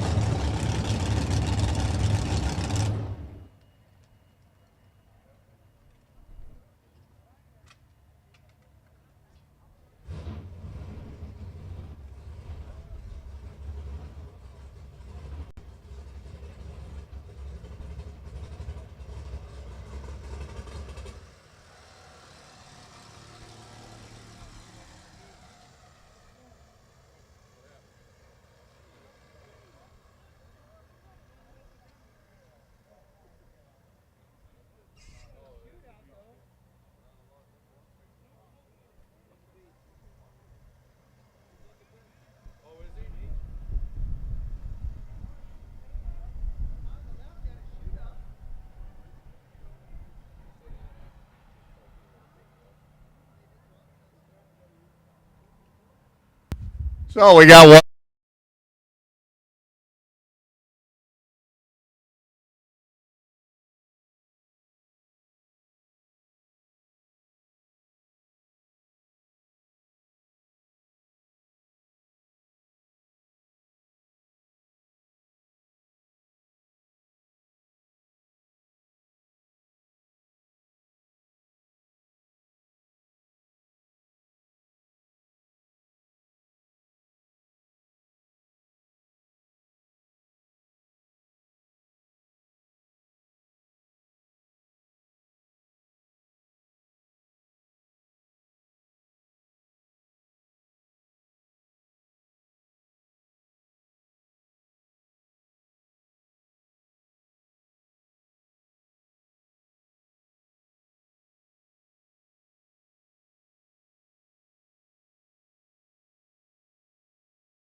Utah Camaro and the Utah Deuce.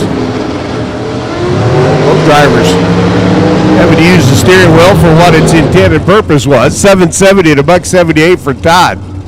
Ron kind of like, nope, this ain't working. 1374 on a 59-mile-an-hour run. As Ron came off the line, car made a little bit of a move to the left. He tried to steer and correct, got a little sachet out of the rear of the car, and yep, thank you, but no thanks.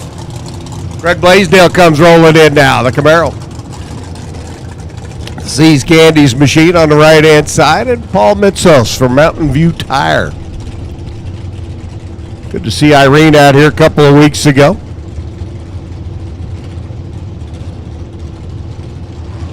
Mitzos, Dodge Stratus.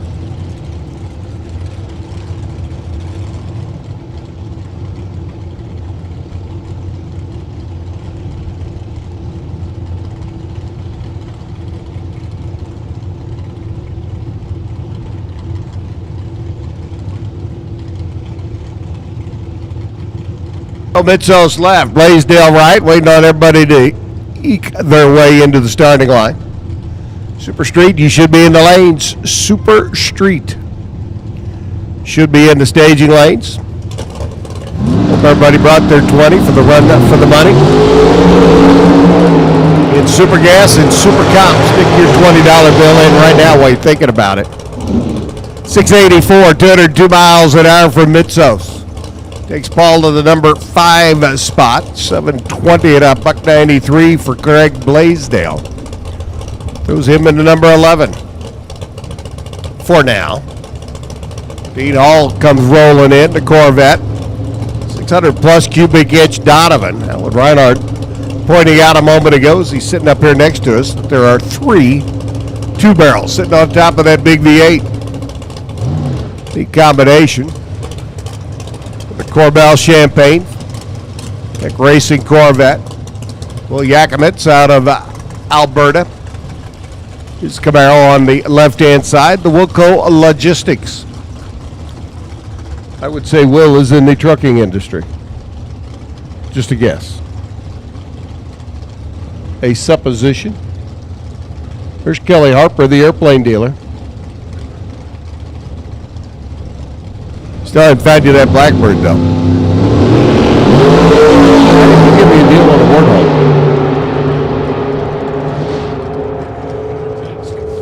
They're a little bit more plentiful than Blackbird. 706 at 195 for Dean Hall. Puts him in the number 8 spot. Yakimitz goes 715, 191. Well, there are more Warthogs, and like Alan says, it would definitely be easier to park, yes. I might be able to get it into my driveway. The Blackbird, I don't think so. I could. There might be a few neighbors be upset, but I think I could get a Warthog down at my place. Not a Blackbird.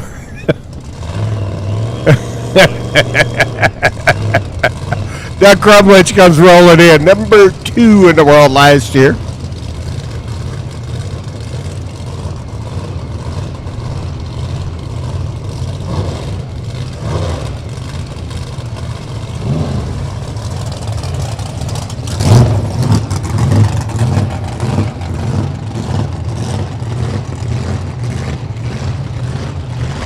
Joe Stoddard up on the right-hand side. Joe going to the finals. For Jake Sports Nationals coming up just a wee bit short. Leaves the red ball behind him here. 735 and a $187. Crumlech 674. 206 miles an hour. Brian LaFlamme still sitting at number 1 spot, 639. 224 miles an hour. Right now he has 2/10 on number 2. Dave Cook and Kelly Harper come rolling in. Sweet pair of early model Mustangs. David Cook on the left-hand side for Mickey Thompson and Lucas Oil and K&N. Kelly Harper on the right for KSH Aviation, the airplane dealer. Still looking for that Blackbird for Reinhardt.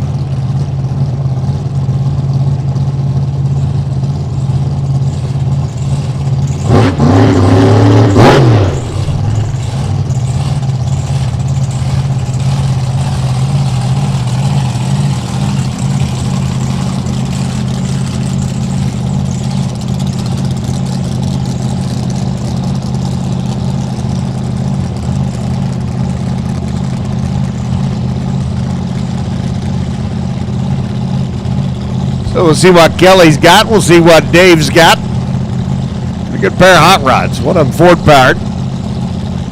One of them not.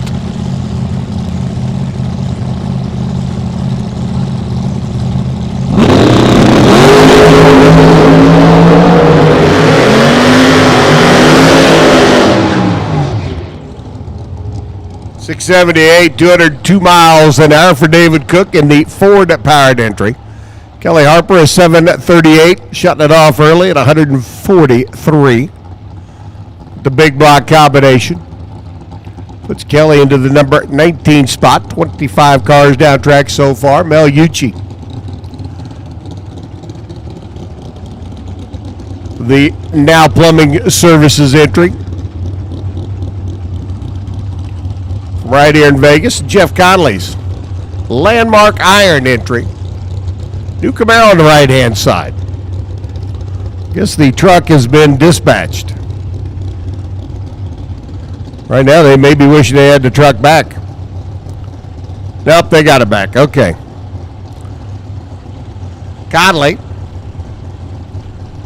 with his new Camaro.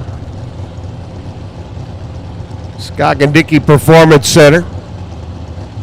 Combination underneath the hood, and Uchi with the big block Chevrolet underneath the hood of the Dodge Avenger body. Now Melvin been out here the last couple of days trying some new things, trying to get the car dialed in, lined up.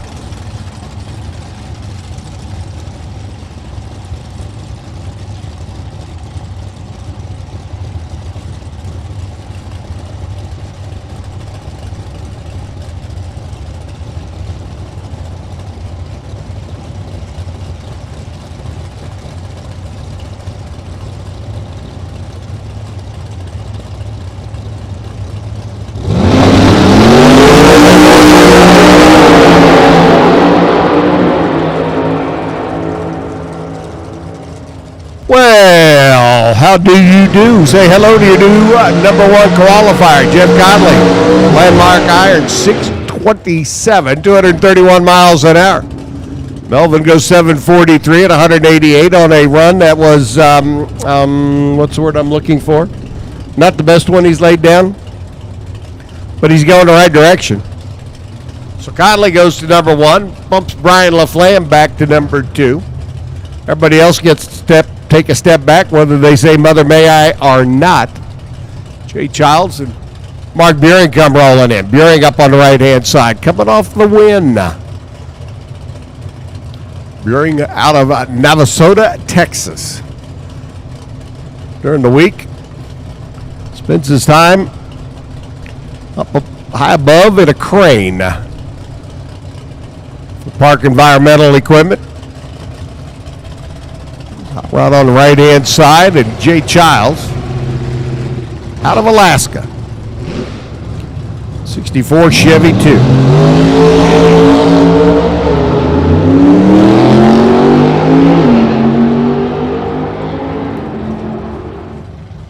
Buehring goes through 720 at 191, 1035 at $113 by Jay.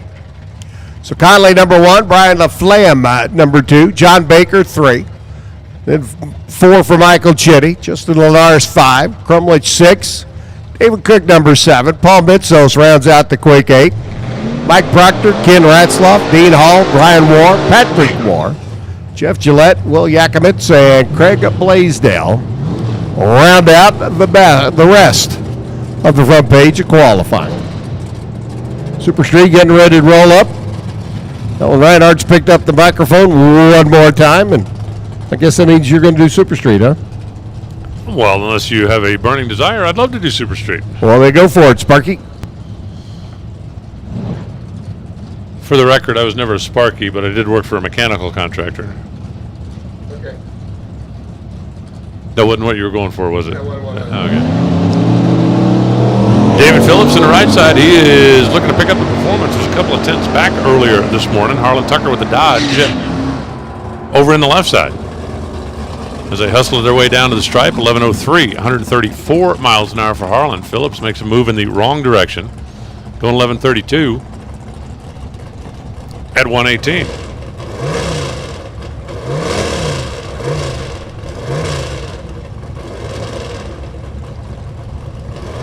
To bring up Ron Shield and Scott Michelle. Little Ford on Mopar activity here. 520-inch motor in that 1968 Dart. That's a biggie. 600 cubic inches for Ron Shield and a Mustang. That's an even biggery. Biggier.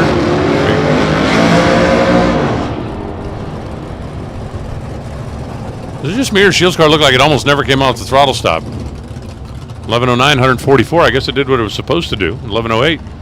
123.29 the speed. It might be just from going to Top Sportsman to Super Street. All of a sudden, it's like, come on, come on. It's got to be like what Matty Payne was feeling yesterday, getting out of the alcohol car, get back in the Super Comp car. It's like, come on, come on. Larry Scarth, Dennis Blem.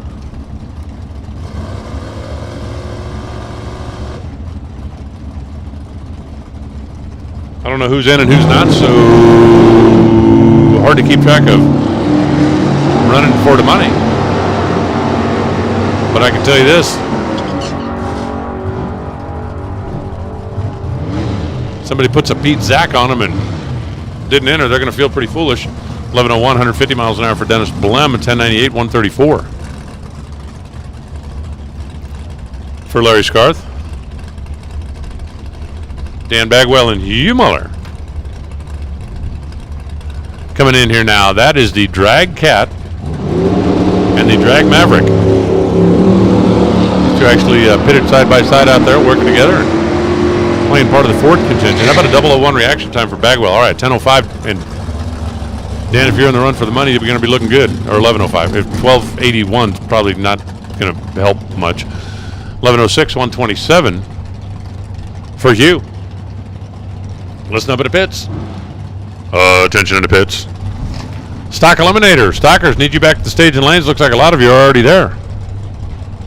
But Stock Eliminator, come on back. Chad Weber, left, and Jimmy Galante right. The race, trans.com.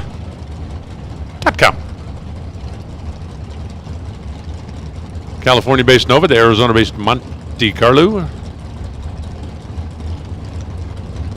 Gotta believe Chad Weber, the guys up in the engine shop, are going, yeah, we got some old stuff laying around, right? We can throw something together to run Super Street with? Yeah, no problem. Identical reaction times at 002. Taken to the stripe, 1102. So 002, 1102 for Chad. 002, 1099 for Jimmy. What's going on out there? It all of a sudden made it faster than everybody's thinking. Let's see, did the Barrow jump up to? Well, the corrected jumped up a little bit. Uncorrected, 27.5. Give you a minute by minute update here. 4,579 feet. That's the altitude.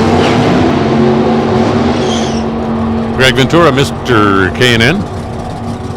And Fred Murphy, Mr. Vega Wagon. Ooh, Ventura. 1104, 7, 143, 1107, 131 for Fred Murphy.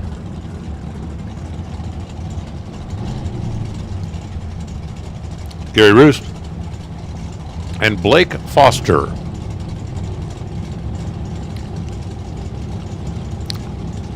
A 55 Chevrolet from just over the hump in Pahrump. And Blake Foster from just over the wherever you got to go over to get to Utah.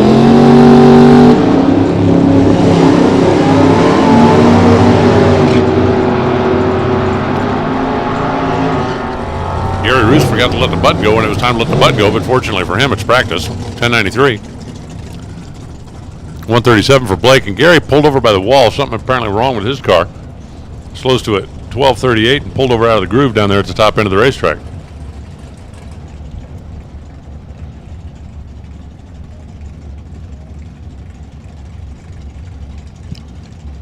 Dwayne Daniel, Nova left. Chris Johnson, Camaro right.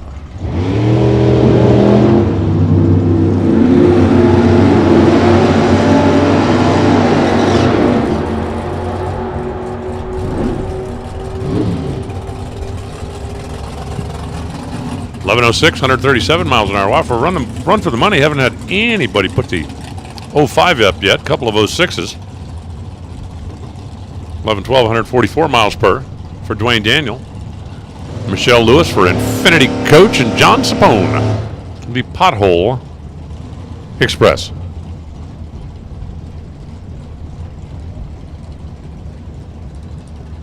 I just came up with a way to fix my own potholes. It's pretty ingenious, actually. Get some ready mix concrete and mix it up in the pothole and put a barricade in front of it. Come back tomorrow. Poof. No more pothole. It works. I tell you, it works. 11.055. All right, John, if you're in the run for money, that's looking pretty good. 11.055. 11.062. Michelle Lewis, and that's not too shabby.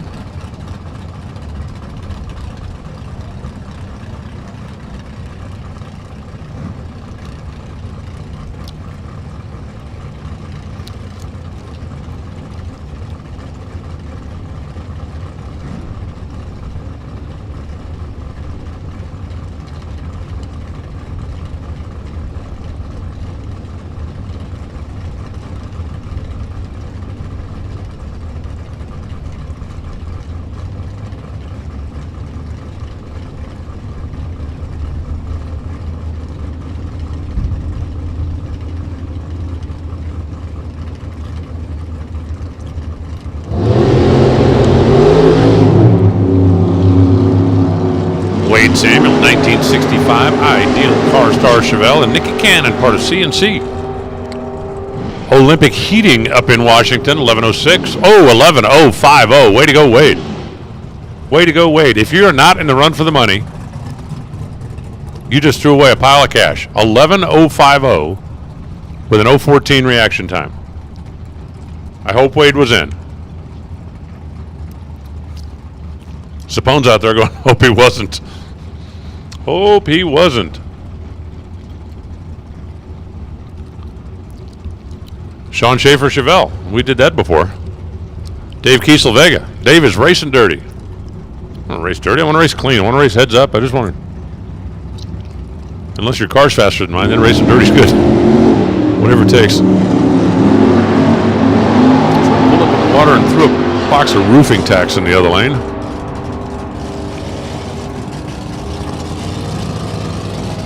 $11.059 for Sean Schaefer. 11-12, 129 for Dave Kiesel. Again, don't know who's in, who's not in, but that 050 with a 14 bulb is looking pretty good. Looking good to me, anyway. Chris Bracey left, Seth Polvidor right. The Ford Fairmont. How many Ford Fairmonts do you think are still out there actually moving under their own power? I know there's two of them here this weekend. And not counting those two, I couldn't tell you the last time that I saw one actually moving under its own power.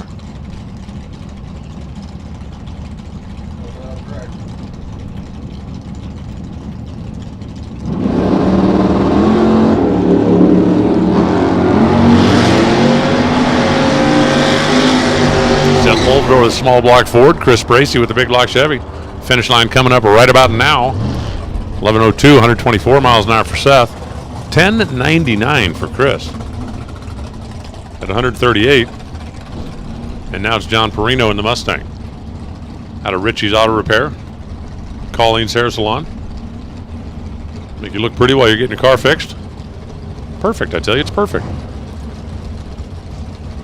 And Kenny Snow, the Remac transmission team. Able Wire. Keep seeing Hunter Walker's car, and I wonder if he leaves the keys in it. Nah, I'm kidding. I'm kidding. I really like the Stalker, man. That thing's sweet. Kenny Snow goes 008. So we got a dead zero with a 14 if he's in. That's not going to make a difference. 11:05, 134. He can't win like that. 11:09, 128 for Perino. That brings up PJ. Giacalone in his 55 Chevrolet. And Ryan Giacone in the Thunderbird.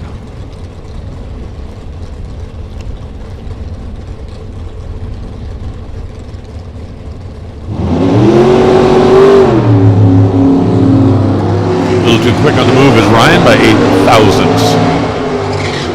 of a second.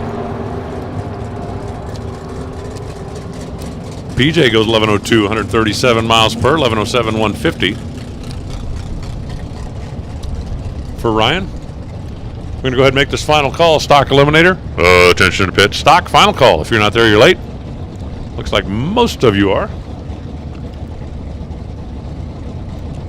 We can see the end of our super streeter, Jed DeHart. Dan Bain. Dan's got one of those big mile-an-hour players.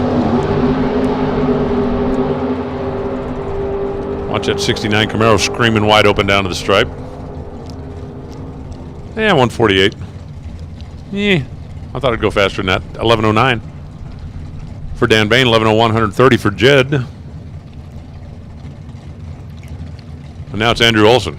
I was looking at Olson's Camaro outside the window when he pulled under the arch down here. That thing is really nice. It's like very subtle, couple of different shades of silver. Hunter Walker, the Las Vegas engineer, and his Chevelle. So I had an opportunity a little bit earlier to take a little walk through the pits. Kind of nice to get out of the tower. I've been basically chained to the announce booth since we came back from the COVID break on the National Event Trail, so it's kind of nice to be able to get out and wander around a little bit, get a little exercise, get the blood pumping.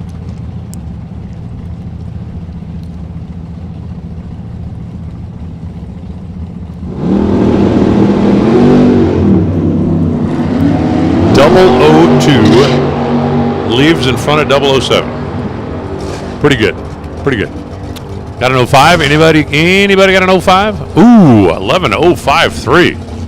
Overall package, Andrew Olson, that's a 5-pack. Solid. Hunter Walker goes 11.07. That's not a bad run either. I mean, it's no 5-pack. And of course, somewhere Zach is back there going, 5-pack. Oh, that's cute. That's cute. 5-pack. Trevor Larson, Jake Rutledge. Trevor's in the Corvette, and that baby is in the weeds. Jake Rutledge in the Nova, and that thing's not. Standing up pretty close to stock height. Got a little California rake on it.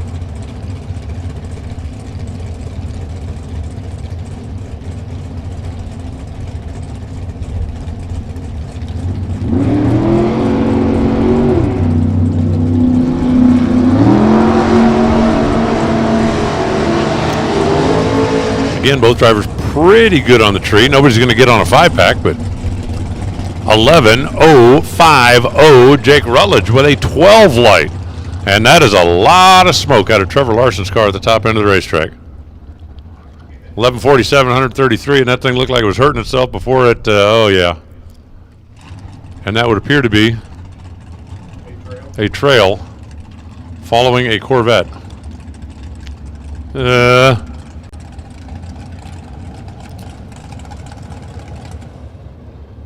He was able to get it around the corner, and they'll check things out at the top end, but I'm afraid of what we're going to hear.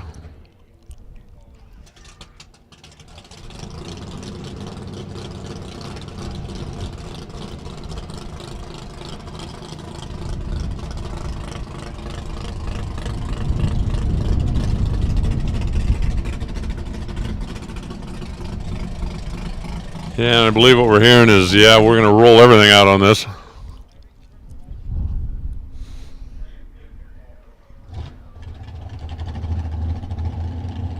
Let go a little bit before the finish line, and basically see it up to the shutdown area. He did pull over about halfway up the hill, but the cleanup will ensue.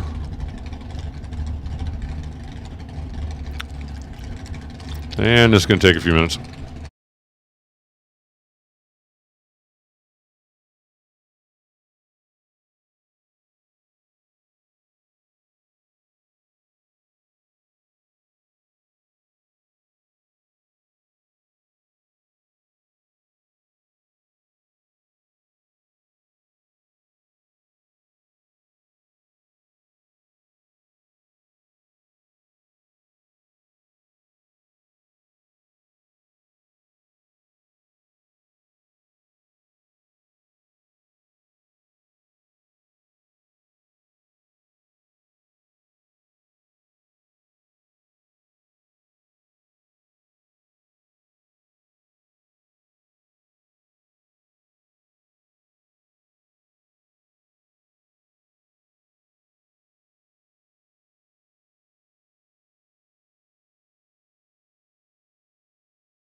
Justin Beaver in the 65 model Nova, Mike DeCarolis. The 72 model. A little generational separation going on there.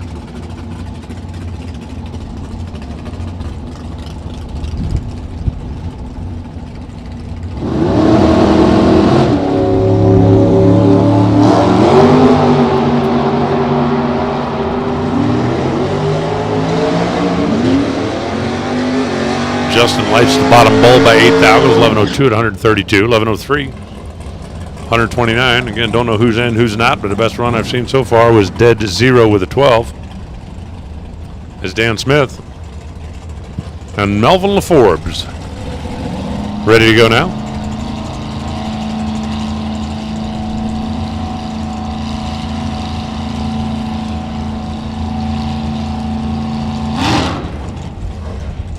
There goes your Warthog again. Missed it. Yeah. Paint it blue, they'll never see it in the sky. Like I read a study the other day about the Russians hiding their submarines in the ocean. Oh, wow. Mind blown. I would have put them in the rainforest. Nobody'd ever look there. 11:06, 140 miles an hour for Mel LaForbes. Dan Smith in the Camaro. 11:03 at 147. Brings up John Dexter, the division champ.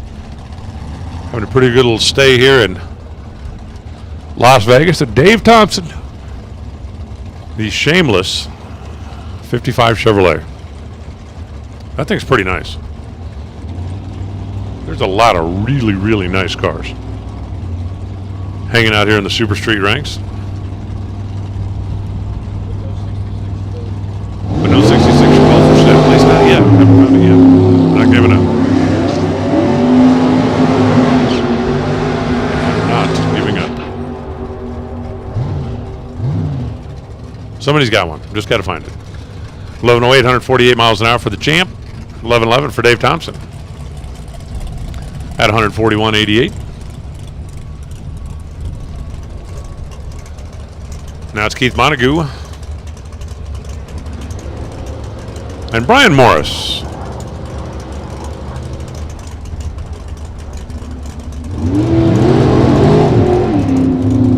Brian Morris pulled up, staged, and then just took off. Looked like a trans brake failure if ever I saw one. And I did ever saw one once, I think. 1099, 139 miles an hour for Montague. No time for Morris, who rolled before the tree was activated.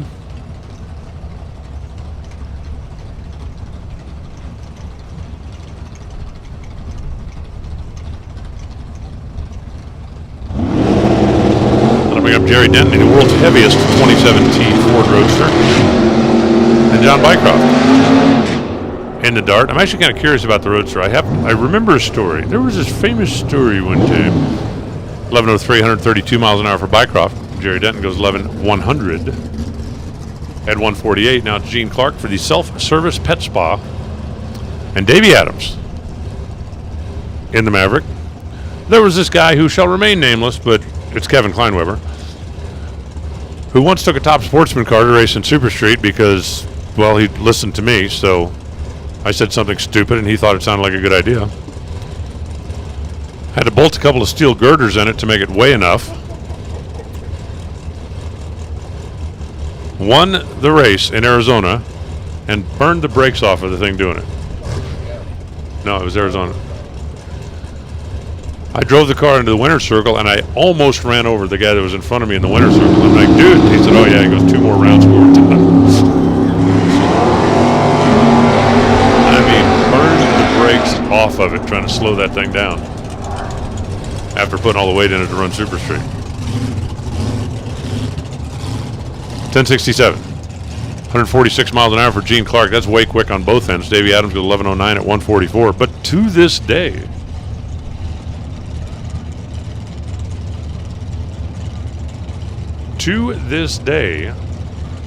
believe that's the only car in NHRA history that has won in 4 different eliminators. One in Super Street, Super Gas, Super Comp, and a Top Sportsman.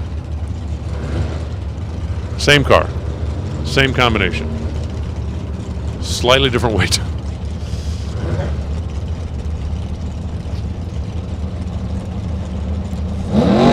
It's actually funny. Shelby Williams and Rodney Lee.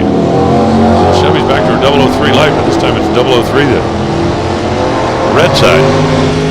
The Furious Rat goes 018 on the bulb, 1095 on the track, 145.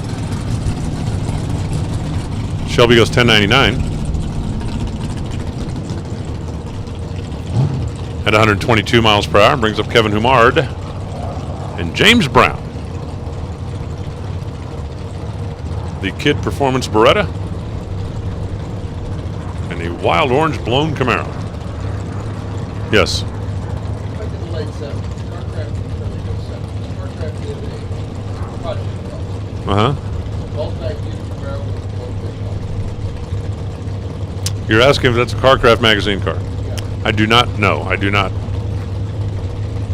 My thought would be no, because I'm sure somebody would have said something about it, but I don't know that for sure. Punch it up. See. I own a car that was featured in Hot Rod in October 1970. And if somebody else would like to own a car that was featured in Hot Rod in October 1970, let me know. Oh, I don't even need a 66 Chevelle for it. 1094. 142 miles an hour for Humard. James Brown goes 1108 at 154. Now it's Ryan Humard. And Michael Chitty. That was Michael Chitty the whole time yesterday and we didn't know? Come on. Guess it was. Just hit images.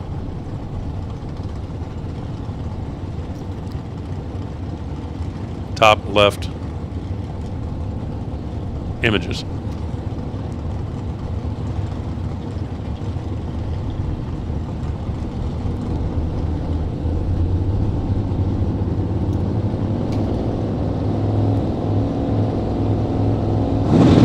Got to take enough time staging. Bob's going to find it before we run the next pair. Michael Chitty missed a perfect light by a thou, but he missed it on the red side. 1167, 151. Man, he missed everything there. 1109, 132 for Humard. And that'll bring up our final pair. Dave Gotts and Bo Hicks. Dave on the left side, Bo on the right side. Both out of California. Both 67 Camaros.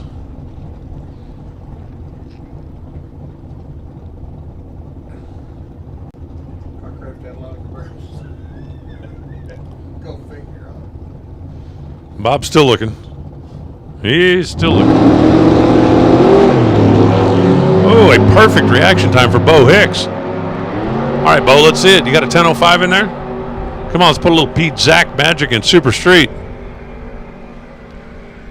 Not even close. 10:10 at 119 miles an hour. 11:02, 145 for Dave Gotts after a 10 reaction time, and we'll find out who won the run for the money. Quick little shuffle around the tree. Stock eliminator under the arch.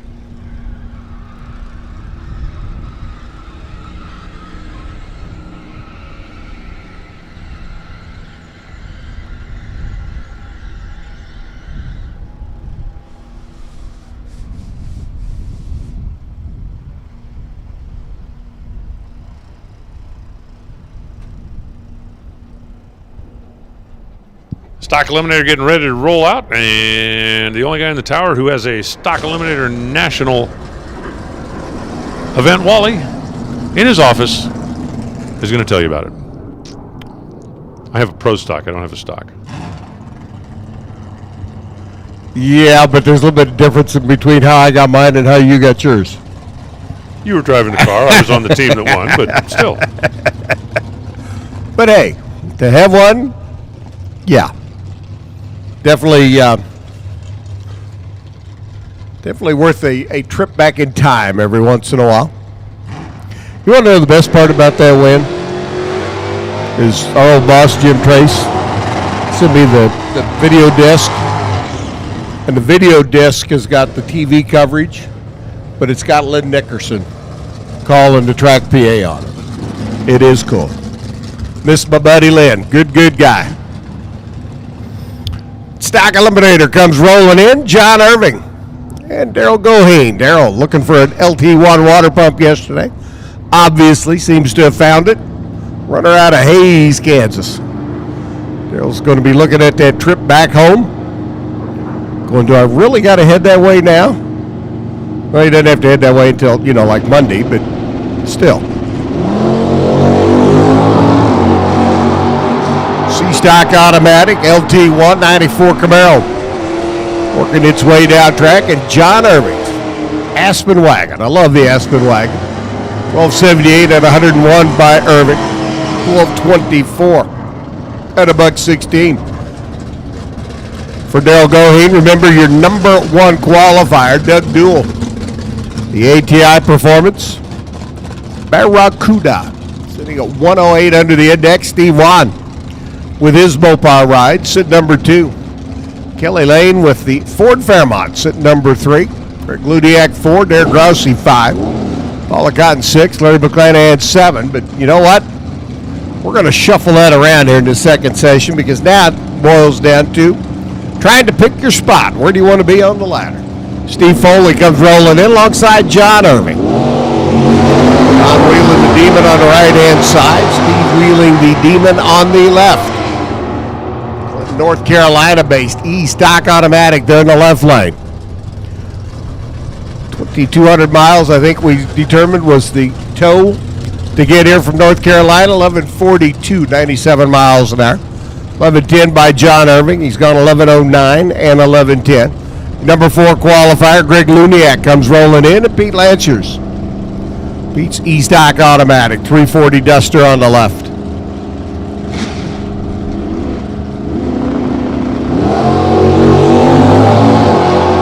Luniak, 007, Pete 002. But they both wish they'd have those reaction times back for round number 1. 11:09, 118, no help for Pete. 11:59, 124 for Luniak. The Motown Missile Machine does not improve. Tom O'Laughlin, Braintree, Massachusetts. That's a long ways from home. Out of Voodoo Ranger Racing, the 396 68 Chevelle. Up on the right-hand side, and John Dorlay's High Country Hemi. Beautiful. 64 Plymouth here on the left-hand side. 426 for the runner out of Telluride, Colorado. Ski season. Be opening up before you know it, Telluride. The High Country Hemi will get tucked away for the winter. Picked up the win at the division race in Tucson a year ago. Goes 10:08 at 131. Picks up a couple of on there. 11:58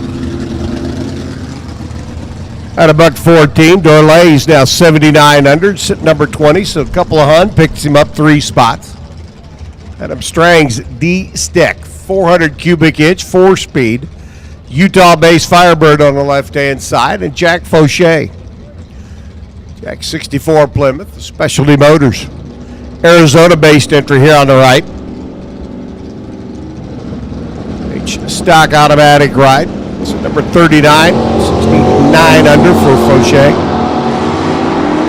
78 under for Strang in the 4-speed Formula.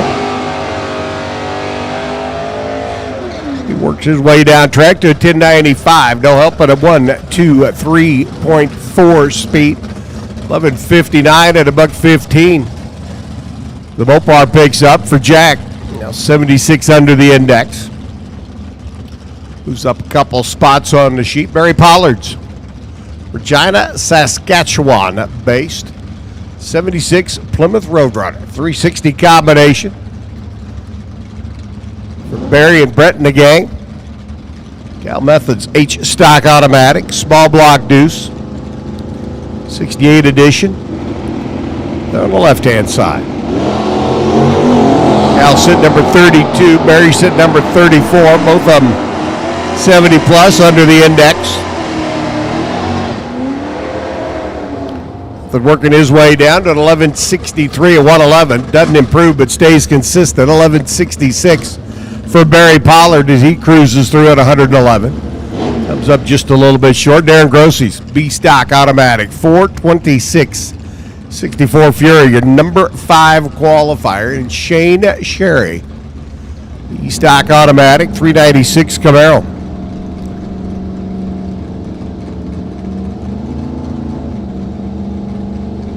Runner out of Diamond Bar, California, just across the highway and over the hill from the LA County Fairgrounds there in Pomona.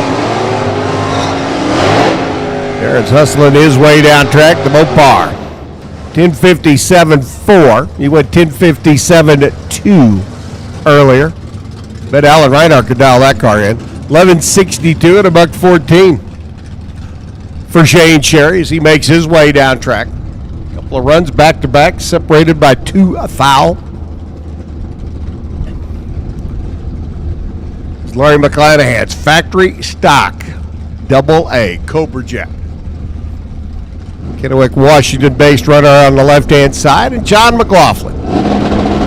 383, 4-speed, 70 Roadrunner.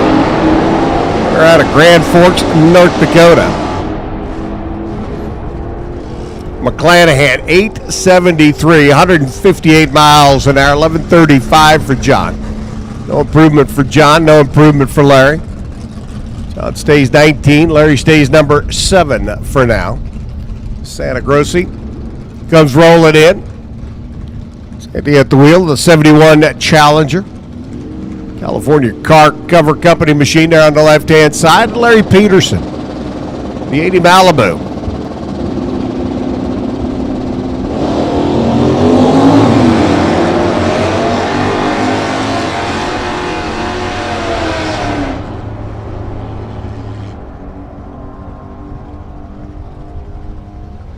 $11.23 at $1.16 for Grossi. Had no improvement. 12.32.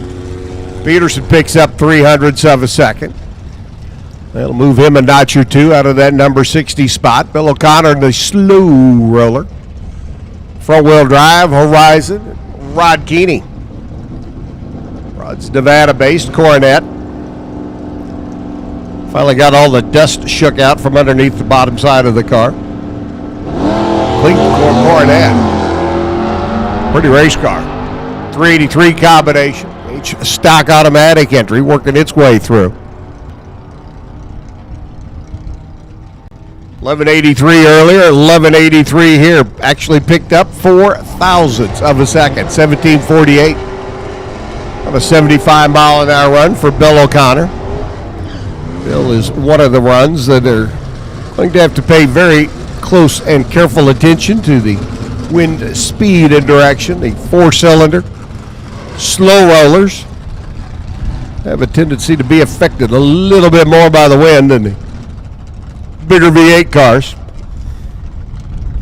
Derek Elam likewise, little 4-cylinder Pinto wagon, the W stock automatic entry over here on the right hand side. And Dave Irvins, P stock automatic Olds Cutlass. There in the left lane. Calls the car Sassafras. Probably been known to have another name or two for it over the years. Some good, some not so good.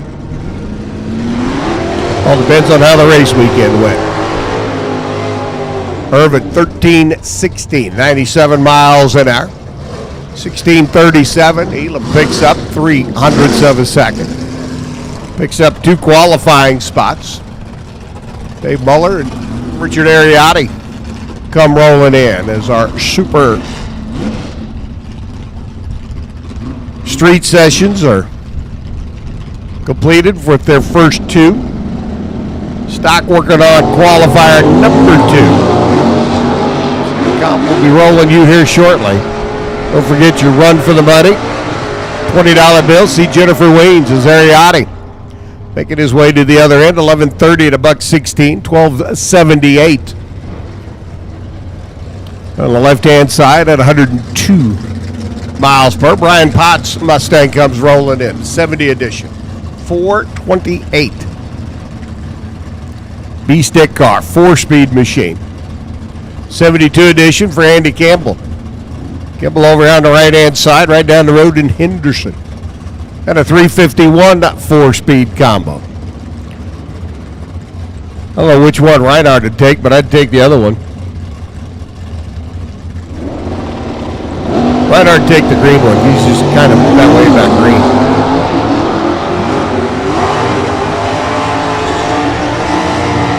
First thing to get, he might take the 351 because I know he's got some small motored Ford parts laying around that he'd love to use. 1101, 121 for Kimball. No help there. 1085 at 123 for Brian Pott, and he fails to find any improvement. Mark Kirby, Errol Farmers, Errol's 340. AAR CUDA on the right-hand side. 1106 for Errol earlier today, and Mark Kirby's Duster comes rolling in. The Wicked Stitches entry there on the left-hand side. The 340 F stock automatic hot rod.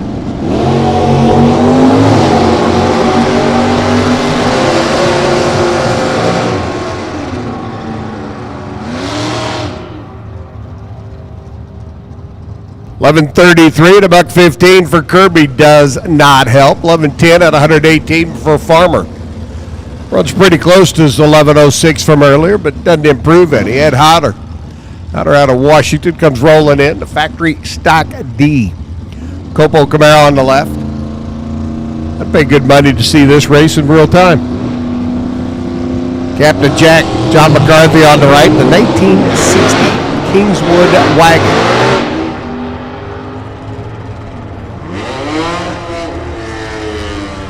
Hodder's going to go rolling through. $9.99 at 137. Captain Jack, 14.39, picks up a hunt at 93 miles an hour.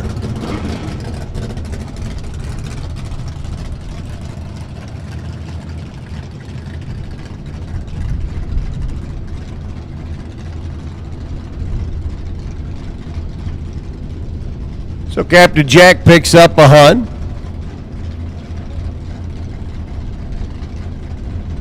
Stays number 39, not enough to improve. Brock Broaddus comes rolling in. The in-stock automatic V6 powered.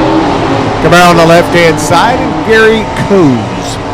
Factory stock A Mustang hustling its way to the other end. The Cobra Jet, 9.34 at 146, 12.94 for Broaddus. Old V6 powered Camaro working its way through. Under, but only by a little bit, but an in-stock automatic. There's not a bajillion of them. So he should be good, safe and secure. Dwight Michelle comes rolling in. Another 413 combination for the 62 Plymouth Fury. Chris Ashley's H-stock automatic ride. The Camaro on the right-hand side for Holly EFI. And photolady.com. Chris number 46. Dwight's at number 16 right now.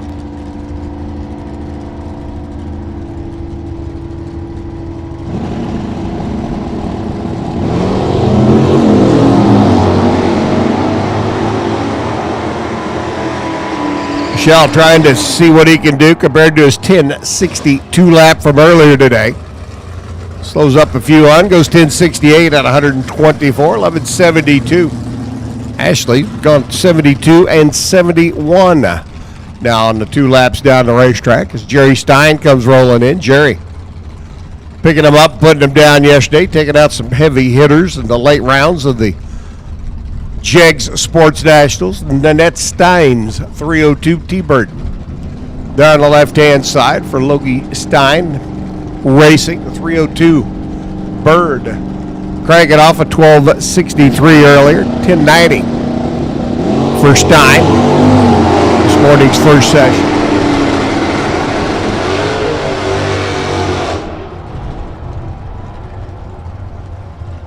And then that goes rolling through, 12.67 at 103, 10.92 at $1.19. And as we continue on with Doug Gibson and Jesse Loeffler. Super Comp needs you to the lanes now, please. Super Comp needs you to the lanes for session number 2. Super Comp needs you to the lanes, please. Come on down, bring your 20 for the run for the money. See Jennifer Weens in the lanes. She'll get you collected and marked down and checked off and see how good you can do. Picking up a few bonus bucks here this weekend. Loeffler's F-Stock Automatic, Adobe Electric Mopar ride on the right-hand side. Working on 1137 from earlier today. Goes 1140 to $1.15. 1079 at 121. So Doug Gibson, it is Camaro. And Loeffler and the Mopar ride. Both of them slowing up 300 here in the heat of the day. John Gray's E-Stock Automatic. 72 340 Demon down on the left-hand side.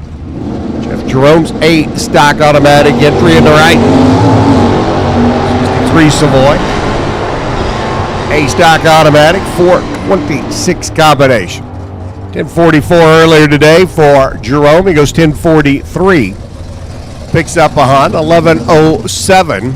Gray picks up as well. Gray now 82 under the index. Climbs to the top sheet, the number 16 spot. Jerome, 75 under, now sitting number 28. I think we'll start seeing some shuffling going on as we get to the later stages here in our stock session number 2. Is Rochelle T-Bear comes rolling in left-hand side. Little 305 Malibu, sitting number 32 right now, and Kelly Lanes, 302 79 Ford Fairmont. 4-speed R-Stick car. Down the right-hand side for the Farmington, New Mexico based runner. Rochelle, 1218, 106, no help. 1323. Kelly Lane picks up, now 95 under the index. Goes from number 4 to number 3 on the qualifying sheet. Stephanie Wong's 440 CUDA rolls in next. The Las Vegas-based runner taking on Doug Dooley, your number 1 qualifier. The ATI Performance. 440 cubic inch, 1969 Barracuda. Oh, to only have bought about a dozen of these back in 1969 and put them in storage. How smart we would have been. Doug off and running. He's been 1050, puts him 108 under the index. Duel all the way from Indiana, goes 1058 at 123 this time around. 1070 to $1.22. Stephanie picks up 73 under the index now at 1070 pace. Puts her number 34. Justin Jerome's Plymouth Duster on the left. Paul Wong's Mopar ride on the right. 273 cubic inch. 65 Plymouth Belvedere and a stick. 1392. The run for Wong earlier today. Number 37 in a large field of stock eliminator cars. Super Comp, need your lanes, please. Super Comp, to the lanes. Come on down. Bring your 20 for the run for the money. 1133 to $1.16 for Jerome. No help there. 1378. Big time improvement by Paul Wong. That 78 puts him 85 under. Moves him up to the number 1 page of the qualifying and the number 9 spot is Dennis Radford's Drag Pack Challenger comes rolling in. 370 combination for the Idaho runner there on the left-hand side. And Dan Johns out of Hurricane, Utah. I wonder when the last time was they actually saw a hurricane in Utah. Tuesday? Okay. You say so.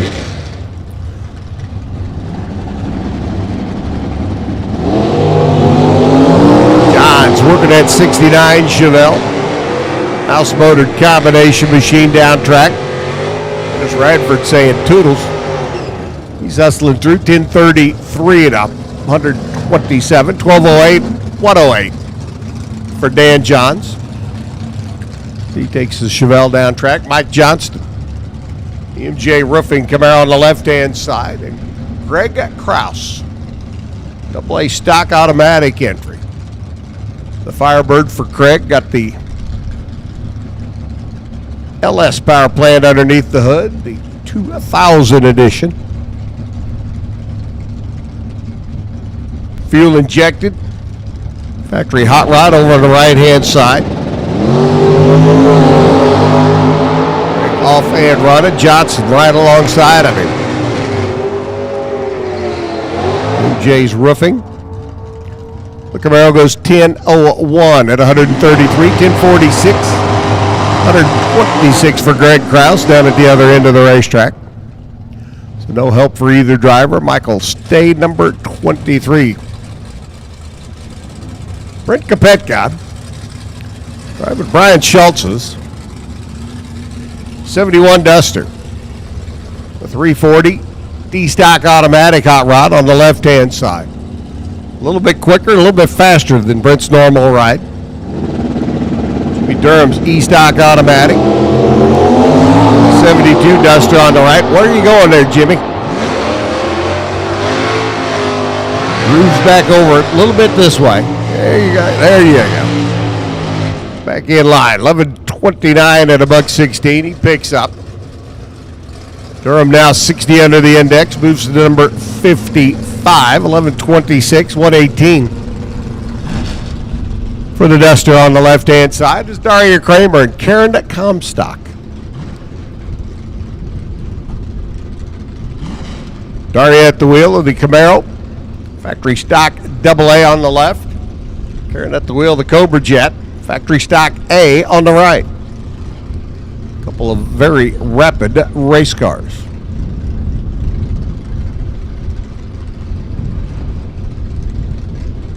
Daria coming down out of Sterling, Colorado. Roger down over Florida way.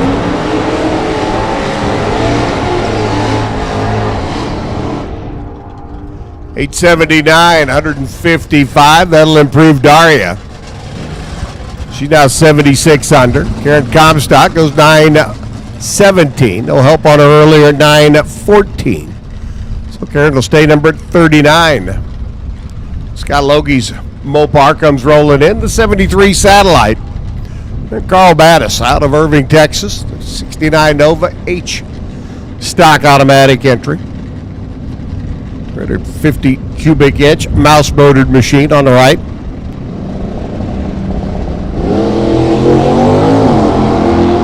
Front end up, sets him right back down. Starts working towards the other end of the racetrack now. That is trying to improve on 1171, goes 1171 again. Actually does improve by 8,000. Scott Logie picks up a bunch, goes 1168, now 83 under. That'll put Scott number 16 on the qualifying sheets. Doug Newell's still sitting number 1, but got a few cars coming up that could shuffle things around before all is said and done. Paula Cotton's Camaro comes rolling in next. The I-Stock automatic entry, and Chad Logie's C-Stock auto. 70 GTX on the right-hand side.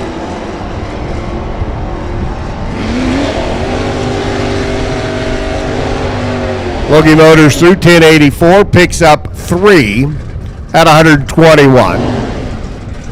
They'll put him number 35 at 74 under. Paula Cotton does not improve. She'll stay number 6 at 86 under the index. Dennis Alves, Mustang on the left-hand side. Kim Kakuza on the right.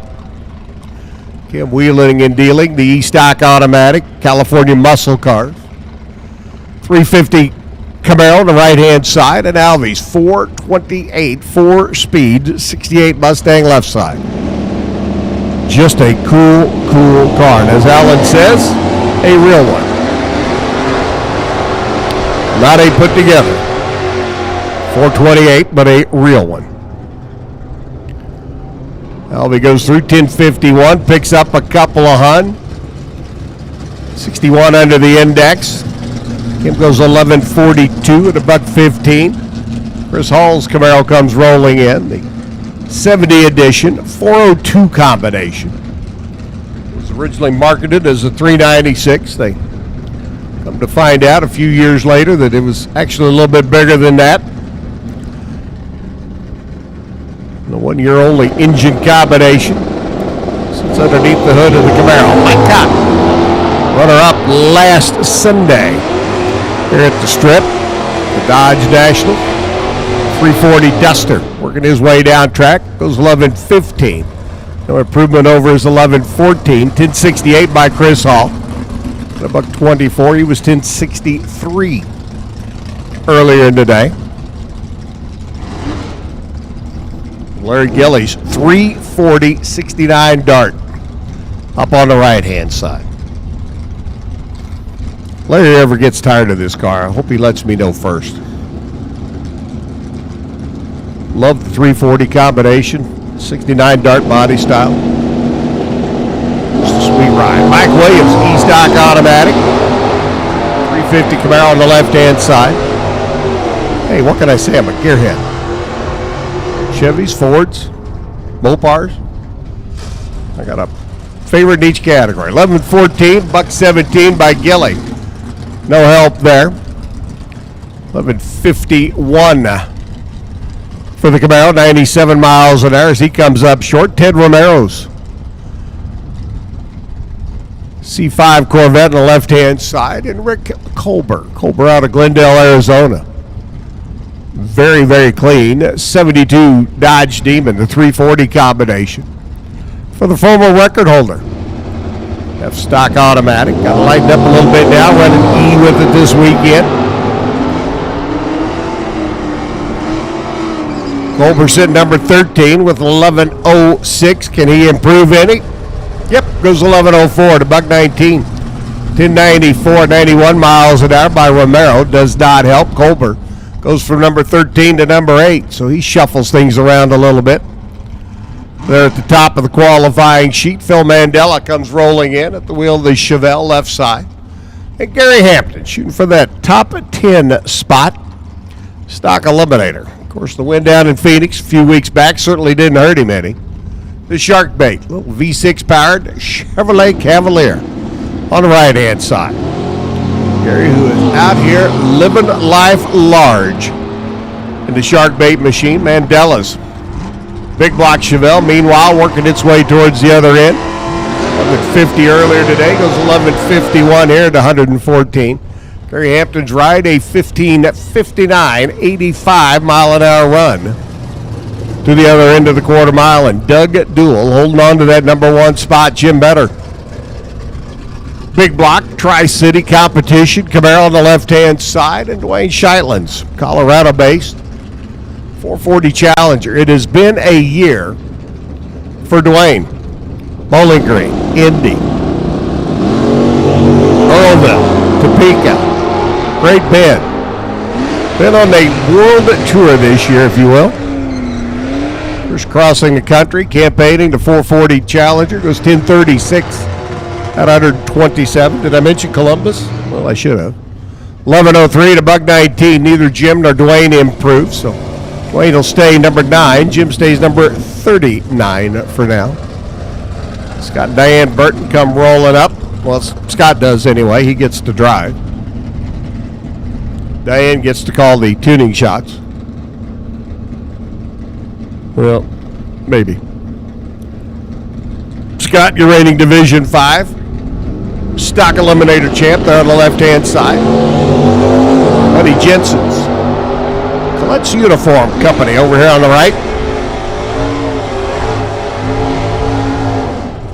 Burton Motors through 982 at 136. No help over his earlier 970. 1141 at $1.14 by Buddy Jensen, as he stays the same. Gary Emmons and Jerry Emmons. See, Gary won down in Houston. Jerry won at Indianapolis. Well, I was going to get to Terry in a minute. He'll be up in Superstock. When it comes to the Emmons boys, you need a program. Got to keep track of the players. The Lucas Oil team out of the Houston area. Family-owned business since 1972. Jerry on the right, Gary on the left. Gary's got the Lucas Oil Mustang. Jerry's got the Lucas Oil Camaro. Emmons runs through 909 at 151, 1071 at $1.13 for Jerry. Trying to pick a spot on the ladder as Dick Gary and Doug Lambeck come rolling in. Lambeck, the wheel, the A stock automatic ride, the 427 Camaro. On the left-hand side, the Yinko-ized 69 edition, if you will, and Dick Gary, Colorado-based runner, campaigning the small block 70 Camaro for many a year.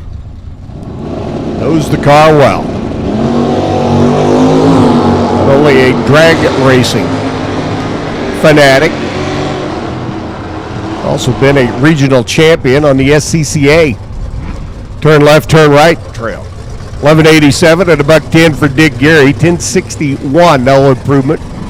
Lambeck was earlier a 1042 out of his hot rod. C.W. Hofer and Leo Glassbrenner come rolling in now. C.W.'s G stock automatic 1973 Firebird.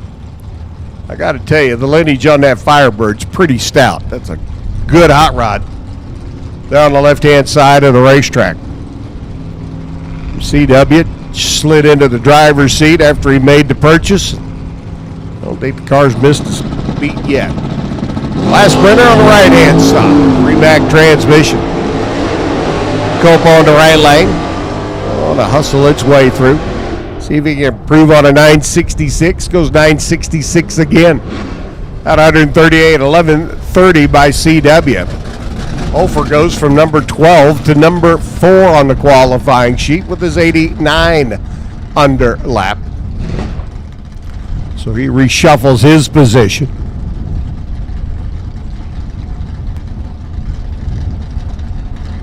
Ryan McClanahan and Justin Lamb. A couple of very stout competitors. The 427 AA stock automatic Camaro for McClanahan left side. Lamb on the right.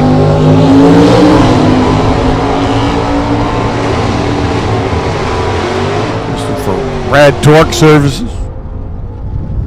Hustling his way through. 1039, 90 miles an hour, shutting it down again. 10 flat at $1.33 by McClanahan. That'll jump him up to the number 6 spot now at 87 under the index.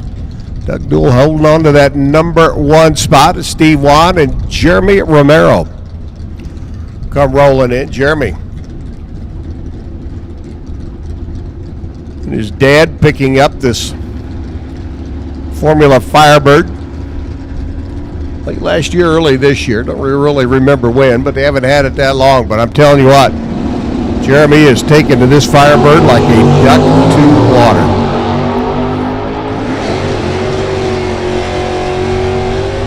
And, of course, Steve Wan, your number 2 qualifier there on the left. Can he take over the number 1 spot? The answer would be no. 10:33 at 128. 11:07 for Jeremy at 92 miles an hour. So he shuts it down at the other end. And last but not least, Ryan Mangus comes rolling in. 70 Camaro, 350 combination on the right-hand side, and another car that's got a pretty good lineage to it. Been campaigned by more than one owner, more than one driver. Always seems to find its way into the late rounds.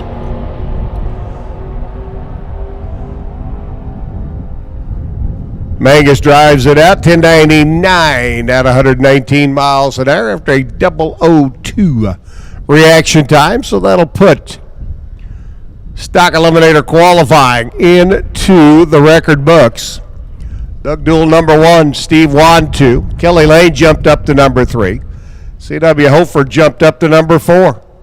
Greg Luniak got bumped back to number 5. Brian McClanahan clawed his way into the number 6 spot. Herb Grossi said number 7. Paula got bumped back to number 8. Paula as in Paula Cotton.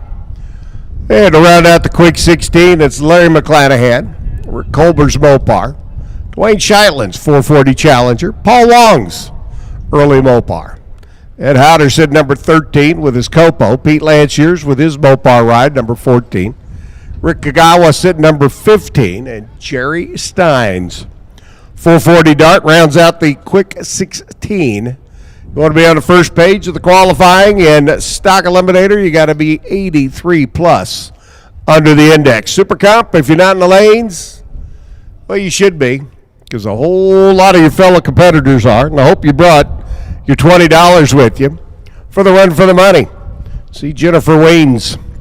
She's collecting in the lanes right now for the run for the money. I don't know if we have any results yet back on the run for the money in Super Street.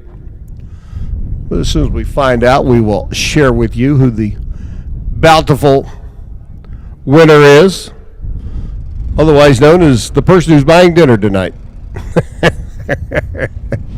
Little track prep going on, checking the top end, a little spray going down. Super Cop.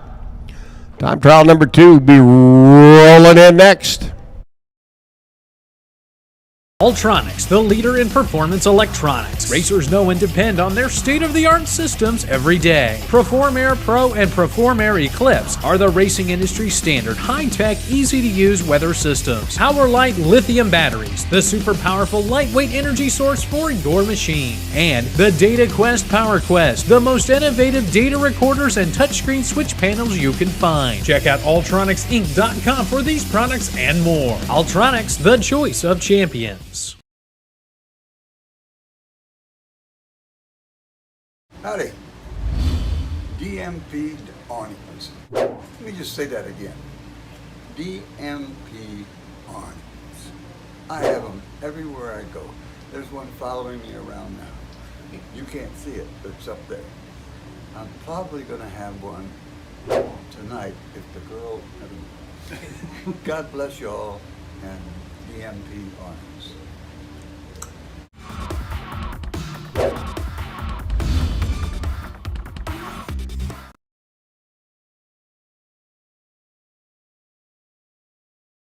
Is your car running warmer than usual? When was the last time you had a cooling system flush? A simple cooling system flush can help prolong the life of your radiator, thermostat, and even your engine. A little maintenance can go a long way. Make an appointment today. Call 702-735-7315 or visit us at tedweens.com. Racing is a risky sport. Don't take risks with your racing operation. On or off the track, protection from LODRS Motorsports Insurance is not a risk. Get your quote today at LODRS Motorsports Insurance. Hi, I'm Jennifer Weens, and I'm here to remind you that it can wait.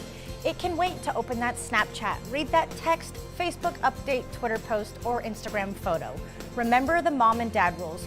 Don't text and drive. It's the law, too. We want all of you to drive safe from all of us at Ted Weens Tire and Auto.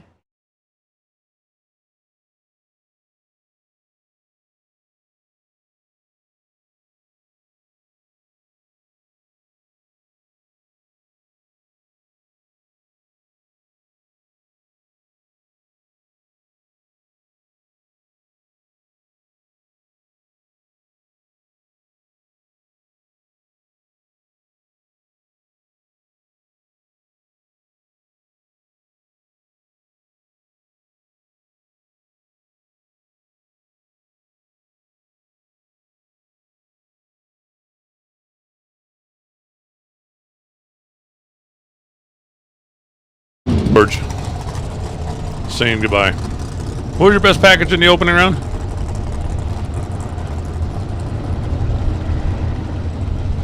Being without red hurt. Yes, that doesn't count. He doesn't remember because he's old. Right. That's okay. We're gonna better it. Gonna happen. Sarah Moldenauer and James Earl kicking us off here.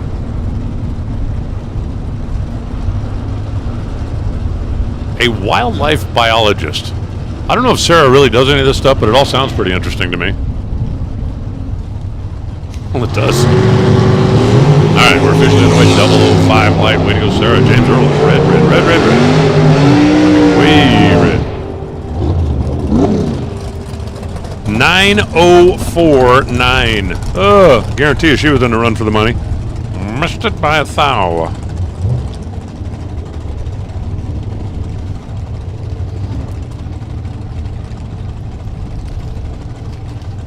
$10.14. Shutting off for James Earl. He's just going to forget he even wasted the gas on that run. Brings up Zach Fisher and Jaron Mott. The Mott Motorsports team for the Machinists out of Salt Lake City over there on the right side of the racetrack, and Zach Fisher.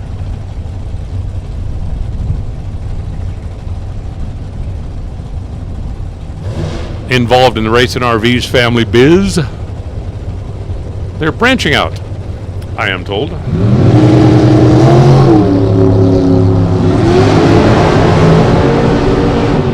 Zach hits the tree at 0:15. Somebody put up like an 0:5 something just so we'll have a target to shoot for. Sarah just about knocked it out of the park there on the first run.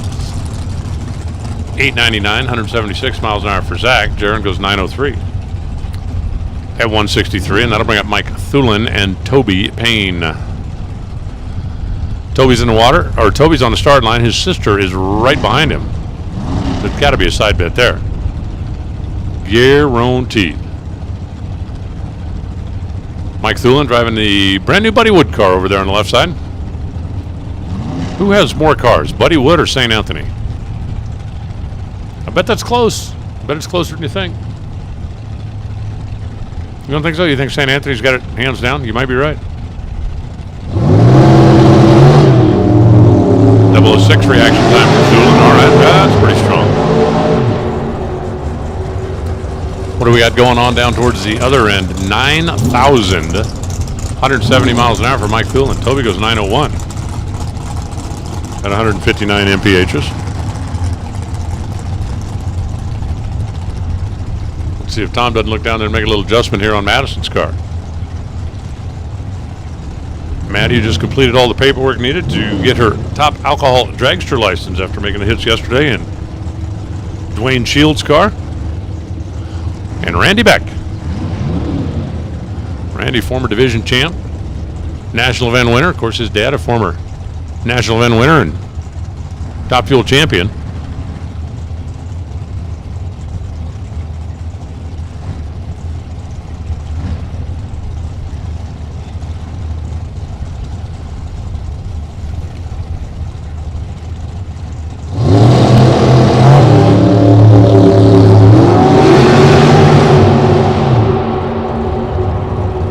One thou apart on the tree at this end, and down at that end, how about a 902 for Beck? 154 the speed. Maddie goes 907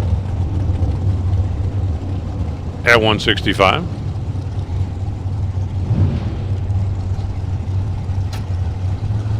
And here comes Jim Jones in the left side and Hunter Walker in the right.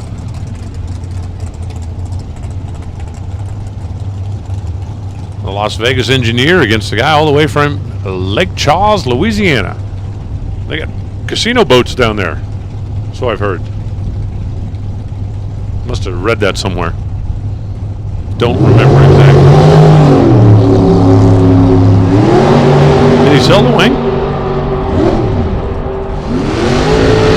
004 reaction, Hunter Walker, 9,000 for Hunter Walker. That's two 9,000s and no 905s. 901, 177 miles an hour for Jim Jones. Mike Woodard. And Carol Kransich. Carol driving another one of the Tom Bear cars. Okay, they had two shots in front to tune off of. So Carol, since Toby was a little fast and Matty was a little slow, Carol should be right on the money. Honey. Woodard left side out of Sebastopol, California.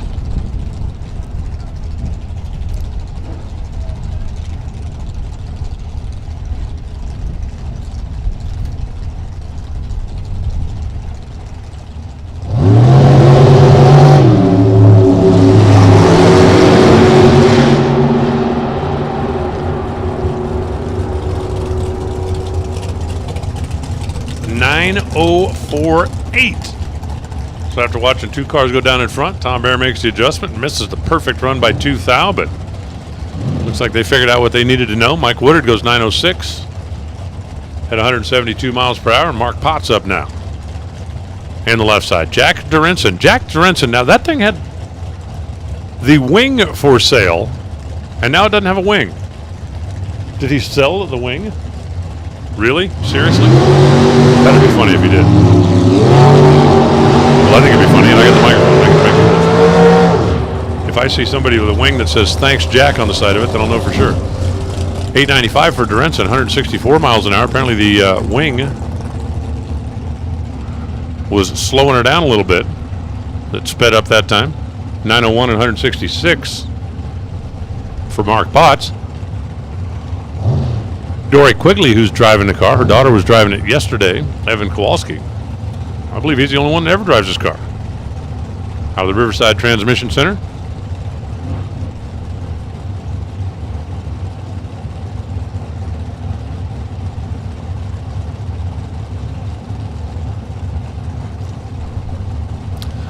Take a little extra time. And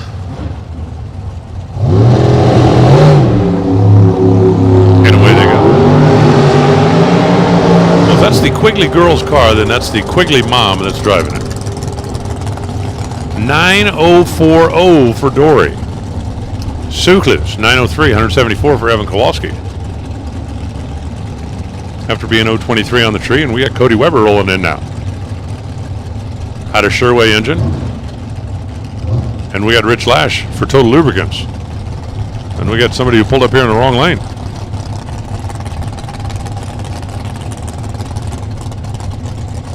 Interesting. Two cars pull up side by side, and the guy on the left goes in the right lane. Well, alrighty then.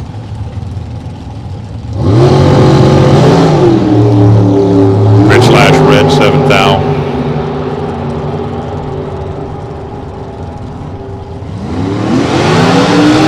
Down the track, 169.49, 906 at 167 for Cody Weber. I'll bring up Steve Flatt. The machinist out of Utah, Nick Sadie's. Steve Flatt was the guy that went in the wrong lane. Come on, Steve. Nick Sadie's the accountant for Sadie's and Sadie's. I love my accountant. He's a really good guy, but he almost never has good news. Every time I talk to him, it's like, so, and he goes, well, and I go, because, well, is never followed by something good. I don't know how many of you guys fly on a regular basis, but you know when the pilot comes on and says, well, folks, that's never good. The pilot never says, well, folks, we're going to leave early, everybody gets free champagne, and we're going to give you a free voucher for something. It's always, well, folks, we forgot to gas up the plane, so we're going to have to sit here for 3 more days. 010 on reaction time for Steve Flatt. All right, Steve. Click, bang, 9-0. Oh, 9-0-4-5. We got a lot of close ones. But most of the close ones are a little bit on the quick side. Quick doesn't count. No counting for quick. 903, 162 miles an hour for Nick Sadie's. Ray Madrano and Mark Darsaw. Mark has got the smallest motor and I believe the lowest profile car in the category.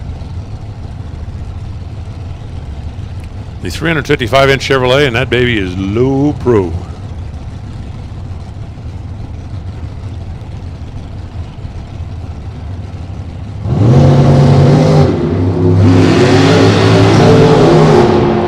Mark's got an 010 light. Does Mark have an 05 in the car? 9043. I'm going to tell you, there are going to be a lot of people looking at time slips going, dope. Here, wait, I can actually do that. I'm going to try something here. Talk amongst yourselves for a second. 910 for Ray Madarno. Brian Pressler. And Kelly Peterson Fairchild.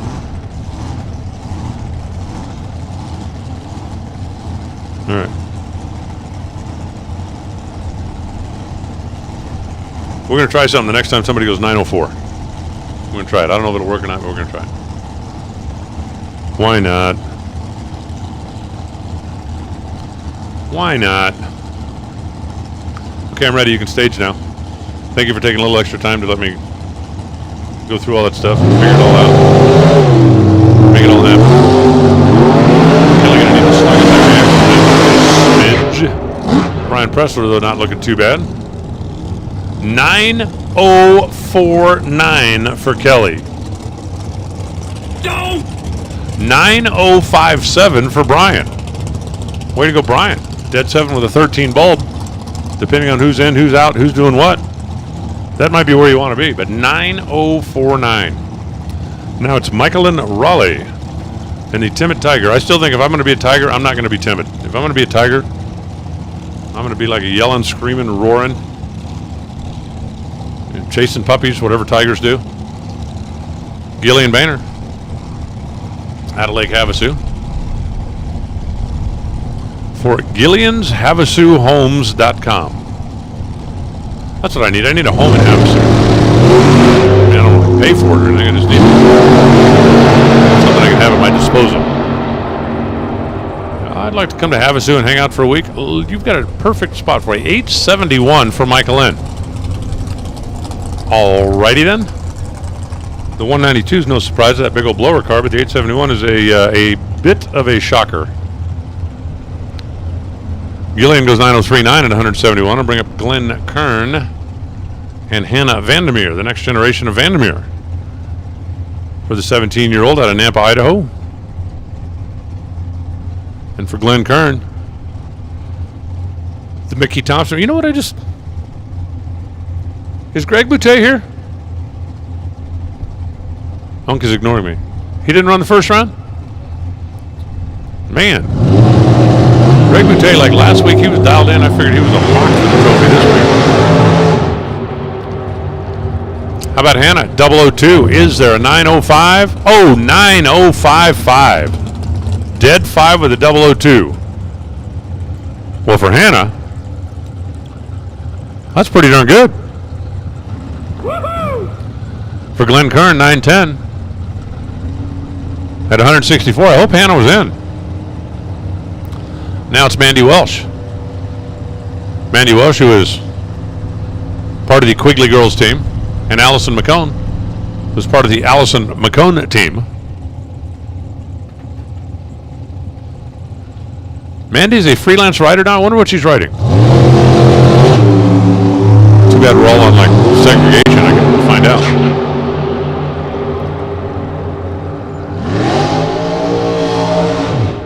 $9,047. Go!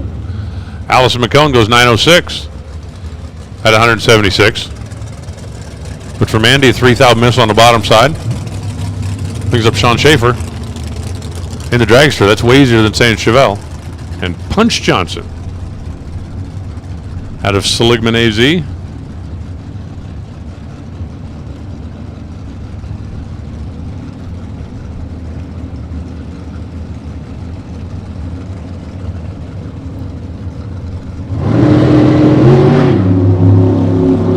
Punch missed the green by 2 thou. Schaefer's 005, and he is green. 902 to a 903. Both of them just a tick on the quick side. All right, to be fair, Sean was 2 ticks on the quick side, and Punch was 3 ticks on the quick side, but I don't know, we had to like go down to splitting ticks. Mike Lane, Marco Paravalaris. Mike's car has no wing. Marco's car does have a wing. And I'm really curious if Dorenson actually sold the wing. It's like for a couple of weeks it has had wing for sale on the wing. 002 light Marco. All right, Marco did his job. Now let's find out if Lela did hers. If she did, it's going to go dead on 1. 919. Huh? Mike Lane goes 9055. Now, where that'll end up in the whole grand scheme of things, I don't know, because I don't know who's entered, who's not entered, who's playing, and who's just playing, if you know what I'm saying. Because some guys are playing and some guys are not playing. They're just playing. Blake Williams, Jack Sadler. I could explain that, but you'd be even more confused than you are now. Besides, I'm thinking most of you got it. Most of you. If somebody didn't get it, wasn't meant for you. You're not going to get them all.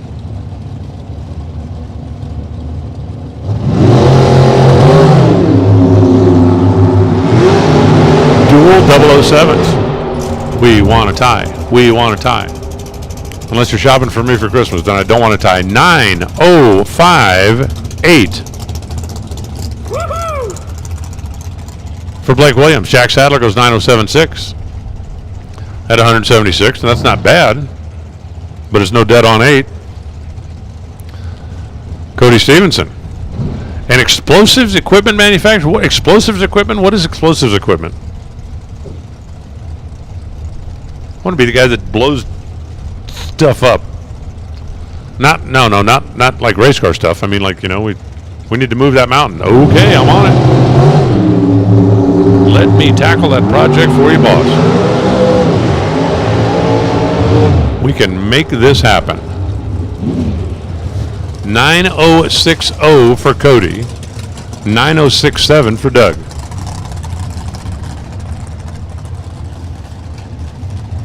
Ryan Diestato, Damon Bustamante. Left to right. Ryan. I don't need no stinking wing. Damon. Yeah, I like wings. Wing me, please.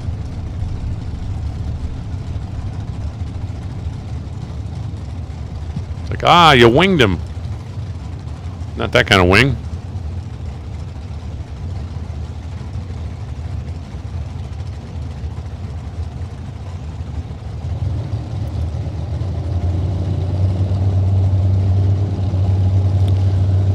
They'll stage when they're ready. They'll leave when they're ready. Ryan left one thou too soon. Damon 002. All right, Damon. Egg him. Egg him. Egg him. 9054 with a 002. Yeah, that's pretty darn good. How good? That's pretty good. 906, 172 for Ryan Diestato after being one thou red. Now it's Ed Cox left, Russ Stevenson right. So it's pretty stout. Dead on 4. 002. Pretty stout. Hope he's in the run-ins. Listen up in the pits. Oh, attention to pits. Super stock. Super stock, need you please. Super stock to the lanes, please.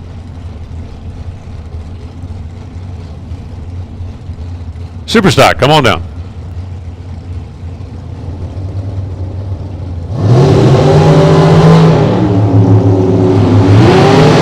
Hey, listen up in the pits.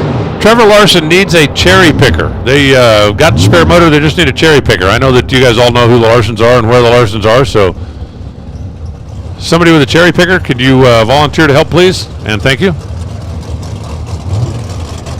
902 to a 902. Russ goes 9023. Ed goes 9025. Dave Alves and Billy Woodard pull up in the next.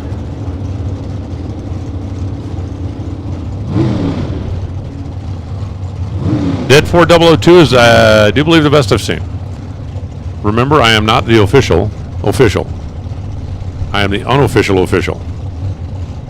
Only the official could be official. Officially. That all made sense. You can diagram it, but it all made sense. Dave goes 002. Okay, get inside a dead on 4. Come on, Dave. Let's see it. Let's see it. 908. Wah, wah, wah. Not going to make it. Billy Woodard goes 902. At 163. Kevin Motter. Next up, Kevin Motter. And Dan Foley. Foley for the Mega Learning. I'd like to learn Mega. I'd like to learn about anything. I like learning. I always like, it's a goal every day to go to bed smarter than I woke up. Sometimes it's about relearning. Like, you know, I knew I should have gone to bed earlier. I knew I didn't need those last 4 drinks. I knew it. I just knew it. 9054 dead 2, I think, is best. But I don't know if he's in. I just did. 002, 004. All right, guys.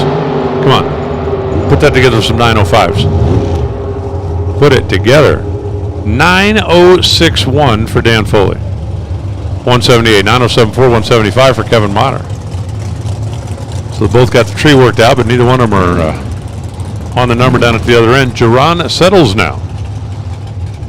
Jerron is like a magician with an airbrush. Or with finger painting or whatever. I'm kidding. Driving one of the Ted Weens cars. I'm sorry, one of the Jennifer Weens cars. I don't want to get yelled at for that either. Justin Morris, over here on the right side, just 18 years old. Justin left too soon. A lot too soon.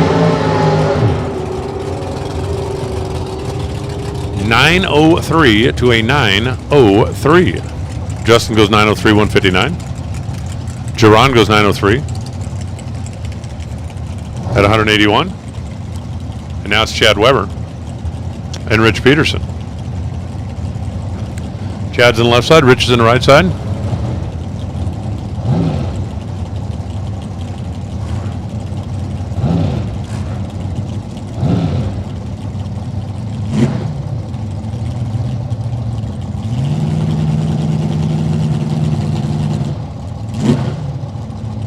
And nobody wants the stage. Once again, super stock. Attention to pitch, super stock. Come on down. Need you the lanes, please.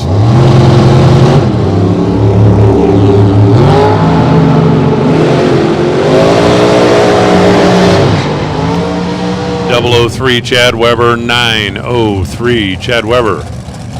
Par was good. Par wasn't. Rich Peterson goes 948 at 163 miles per hour, and that'll bring up Steve Parsons and Ed Cooper out of Coop's Hot Rod Shop.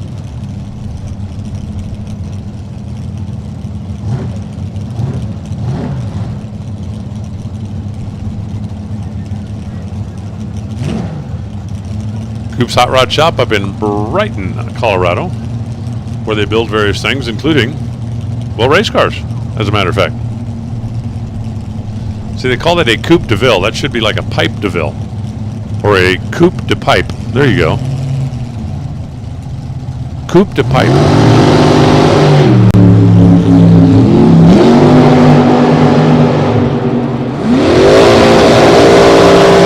I know, it just doesn't look to me like a DeVille. 9047. No! For Ed Cooper. 908 for Steve Parsons at 168. Dean Bush for Motional Technology. That sounds like something way too smart for me. And Mike Cooper, the other of the Coop's Hot Rod Shop machines. Got a Hell's Bells motor in. Coop's Hot Rod and Hell's Bells.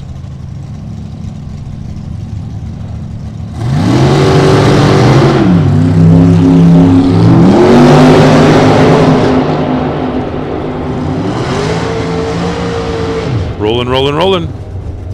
901, 179 miles an hour for Mike. 915 for Dean Bush. Dean is too slow by a tenth. Mike is too fast by about 300. Wade Samuel and Lori Warden. Now.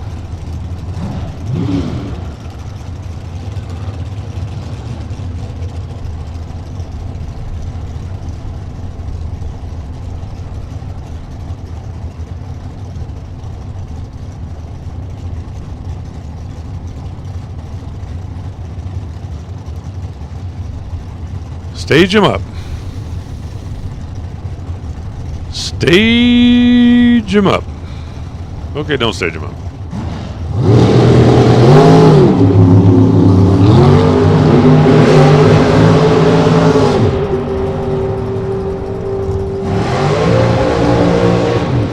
.903 to a 903, 903.3, 170 miles an hour for Wade, 903.4 for Lori. At 177. Brings up Justin Morgan and James Warden.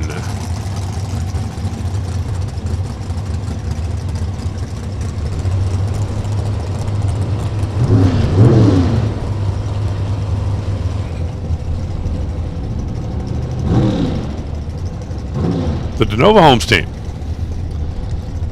for K&N and Justin Morgan and James Warden out of Bellwood RB Paint and Body.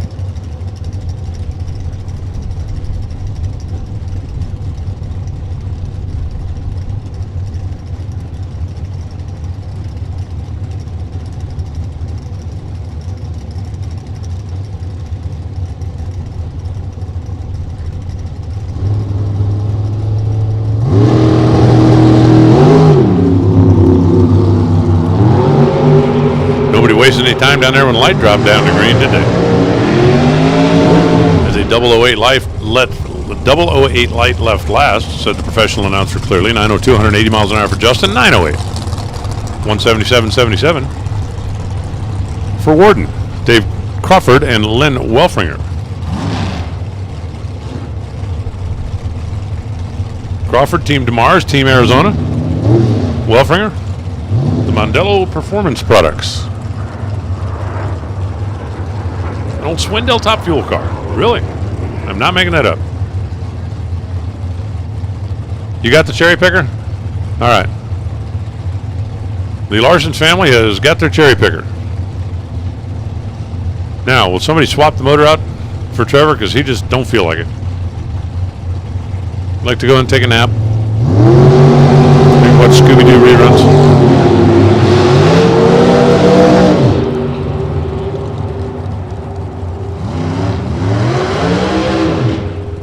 .902, 178 miles an hour for Dave Crawford.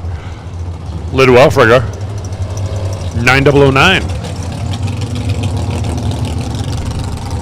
Adam Hicks and Tim Parker coming in here now.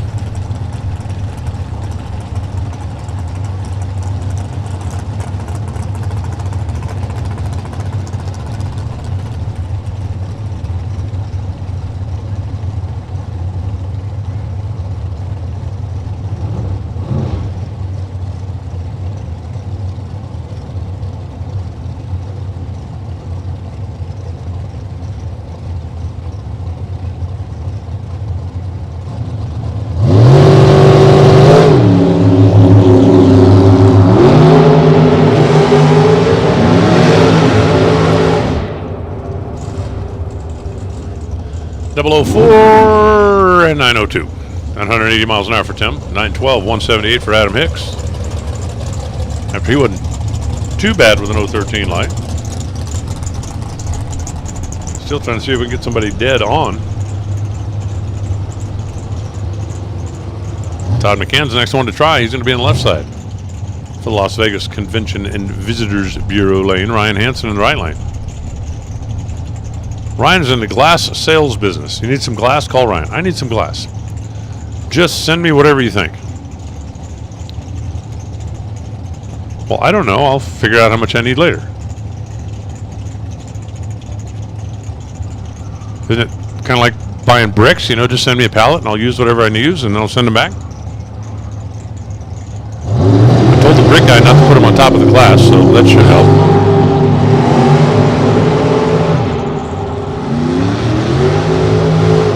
When the brick guy showed up, where do you want the bricks? Not on top of the glass. Ryan Hansen goes 904.2. No! Todd McCann goes 906.1. Now it's Wes Qualls and Sarah Vang. I'm telling you, the Vang family brought every car, every driver, every weapon they have here this week.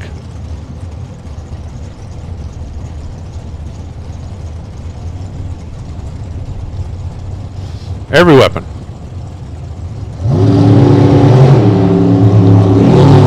Identical 030 reaction times. I mean, we see like 005s every once in a while, but when's the last time you saw 030 red and 030 green on the same run? That doesn't happen very often. 903, 161 for Wes. Sarah goes 912. Had 171.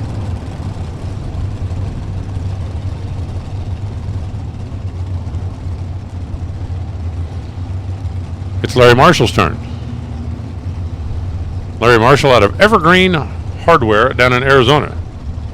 Retired a couple of years back, and it's Chris Vang. We got the Vangs lined up back to back, nose to tail, running in order. Oh, I love the clear valve covers. That's cool.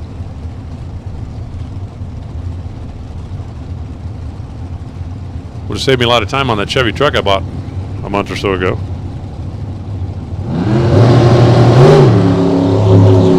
Chris Vang goes 001 too soon. 001 Are those not clear valve covers? They're just like, oh, 9041. No! Larry Marshall goes 901 at 169. I was looking out the window. I thought those clear valve covers, and then realized nothing was moving. So apparently just took a graphic of the top of the head without the valve cover and put it on the top of the valve cover, then put the valve cover on top of the head. So the top of the valve cover looks like the top of the head without the valve cover, only it's not moving.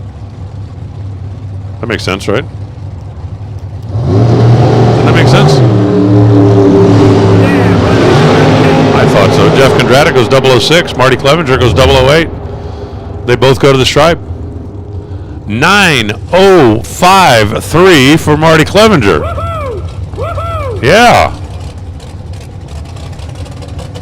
902 for Jeff Kondratek, 172 miles an hour. And again, I don't know who's in, who's out, but 9053, that's pretty good.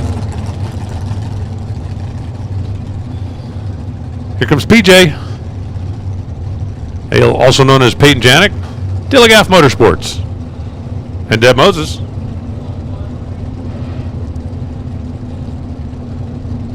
PJ was 2 thou from perfect on her last run, but one of those two was red by a thou.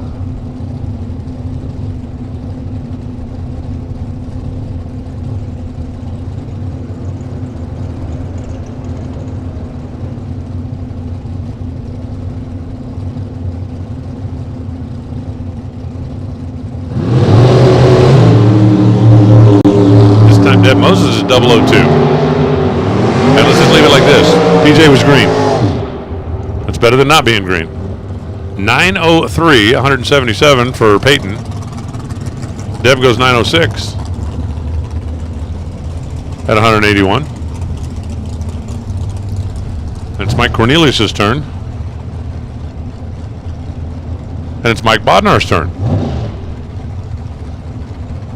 Bodnar, part of Team New Jersey. And they brought themselves a fleet of race cars out here.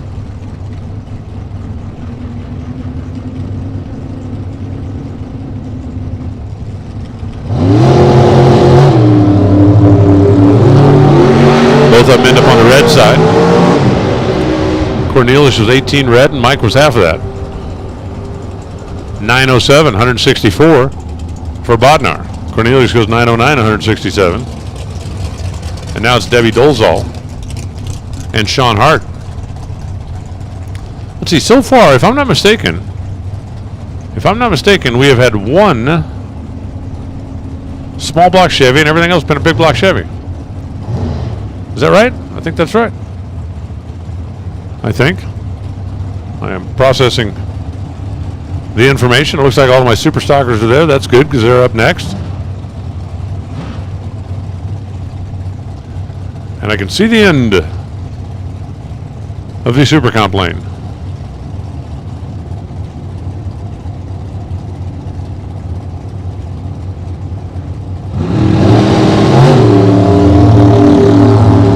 How about Sean Hart at 001? Okay, Sean, you can be the man. Egg him, egg him, egg him, egg him. 902. Man, that's not it. Debbie Dolezal goes 9 flat. That's not it either. Let's see if Dylan Howe can figure out what it is. If he's got whatever it is, like the song says. Or Brandon Dolezal. A couple of next generations. A couple of guys with dad down there watching over the shoulder.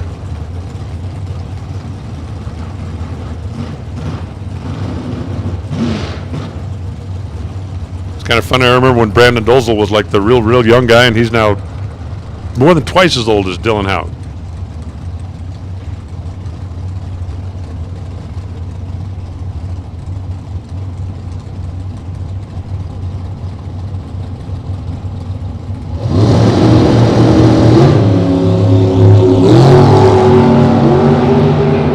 Dylan 007.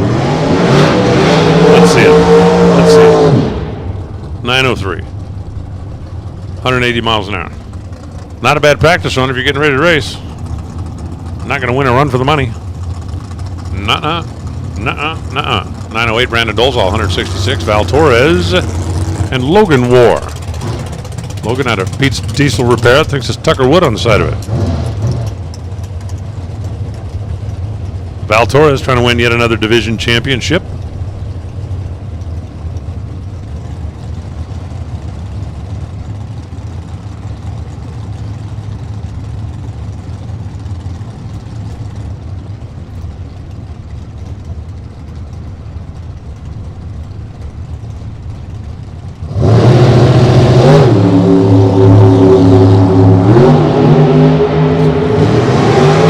For Val, Logan has read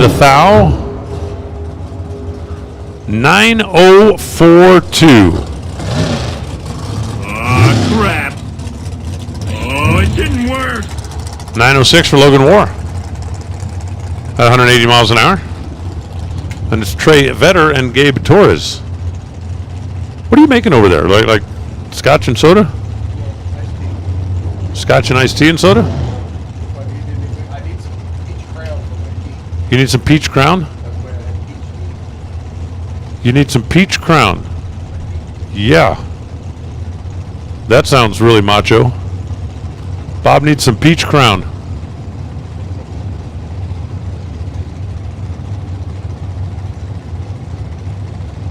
One moment, please. Gabe Torres leaves 14 thou too soon. Trey Vetter leaves 10 thou. Right on time. Now you have to deal with that. 9050 for Trey Vetter. Trey, I hope you're in. You better be in. Threw an O at him with a 10 bulb. Gabe goes 9039. But Trey Vetter egged him. If he's not in, he's going to sound like this. Really?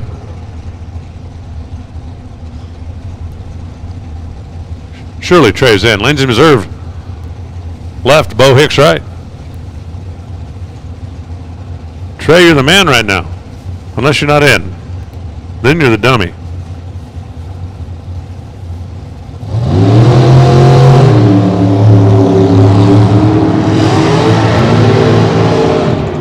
Taylor, send me a text and let me know if your brother's in or not. He's got to be in. Got to be. Why wouldn't he be in? 911, 165 miles an hour for Bo Hicks. Lindsay goes 901 at 178 miles per hour.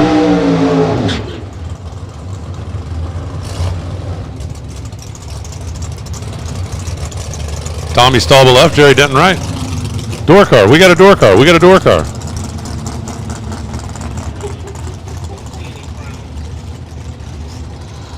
Jerry Denton out of Arizona's best move. That, by the way, I guess technically it's not a door car. It's a Corvette Roadster, but it doesn't have a door. Tommy Staubel out of AA Auto Salvage. Hamilton, New Jersey. Home of... Well, Tommy Staubel, what were you weren't paying attention? Oh, and Bob Fry. 897, 170 miles an hour for Tom. Jerry Denton goes 1002. Huh? At 161. Travis Theobald and Sean Frick in the right here and the right now.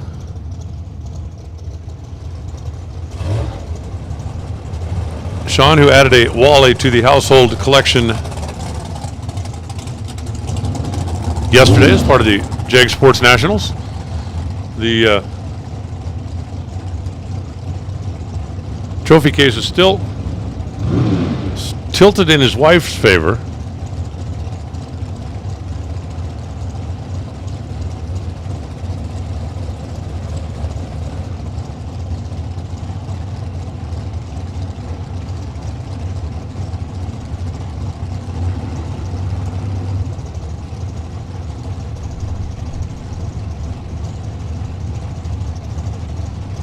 You guys don't have to stage. Take your time. We'll wait forever. Trey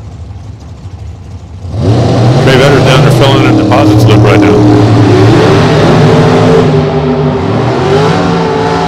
Sean goes red 9059. Not bad. Not going to be enough, but not bad.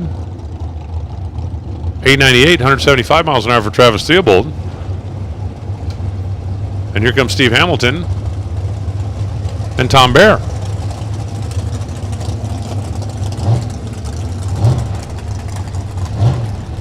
We're about to get into the Steve Williams part of the program.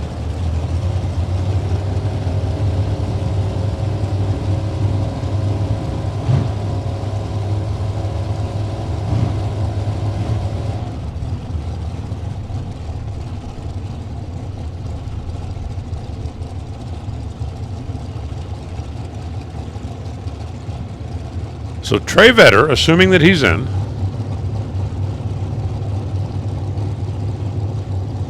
the only guy to put up an egg.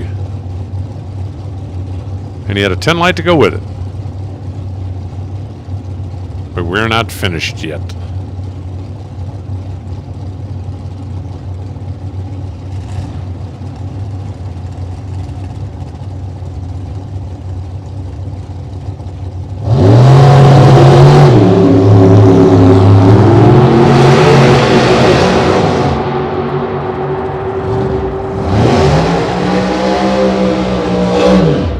Hey, listen up in the pits. 904 Steve Hamilton, 906 Tom Bear. Attention in the pits. Super Gas, Stock, and Super Comp. We will contest round 1 this evening. It's supposed to be cold, supposed to be some other stuff that we may have to deal with. We just want to get a head start on it. It's supposed to be warm this evening. We're going to be a mile and a half from the dew point, so there shouldn't be a problem there. Stock, Super Gas, Super Comp, you will run round 1 this evening. And the ultimate goal would be to run the event to conclusion tomorrow. It's supposed to be chilly on Sunday, some potential for some wind coming through, and we are hoping to run to conclusion tomorrow.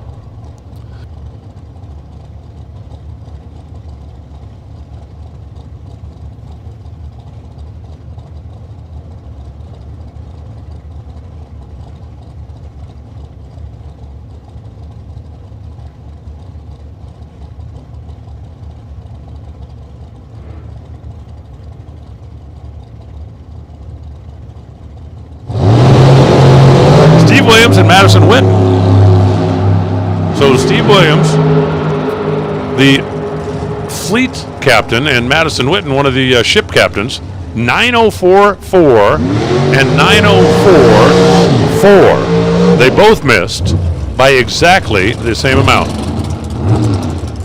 So this is for Steve. Go! And this is for Madison. Go! It's not the same dough. And this is what Trey has to say. Now it's Ryan Mangus driving yet another of the Williams mobiles, and Parker Theobald. Hey, one more time. Stock Eliminator, Super Gas, Super Comp. Round 1 will be contested this evening, and the plan is to run the event to conclusion tomorrow. So after Alcohol Funny Car, we'll run Super Gas, then Stock, then Super Comp. Couple left. Ryan Mangus left side, Parker Theobald right side, also known as the division champ, at least for another day and a half. Taking him down to the house, 9.054 for Ryan Mangus with an 010 bulb. 9.03 for Parker Theobald at 173. And we have one more, and it is going to be Tanner Theobald. And then we'll see. You think he's going to go 008 and egg him? Somewhere, Trey Vetter is watching and listening, I hope. Unless Trey Vetter did not enter, in which case, he's back at the trailer and somebody's smacking him upside the head.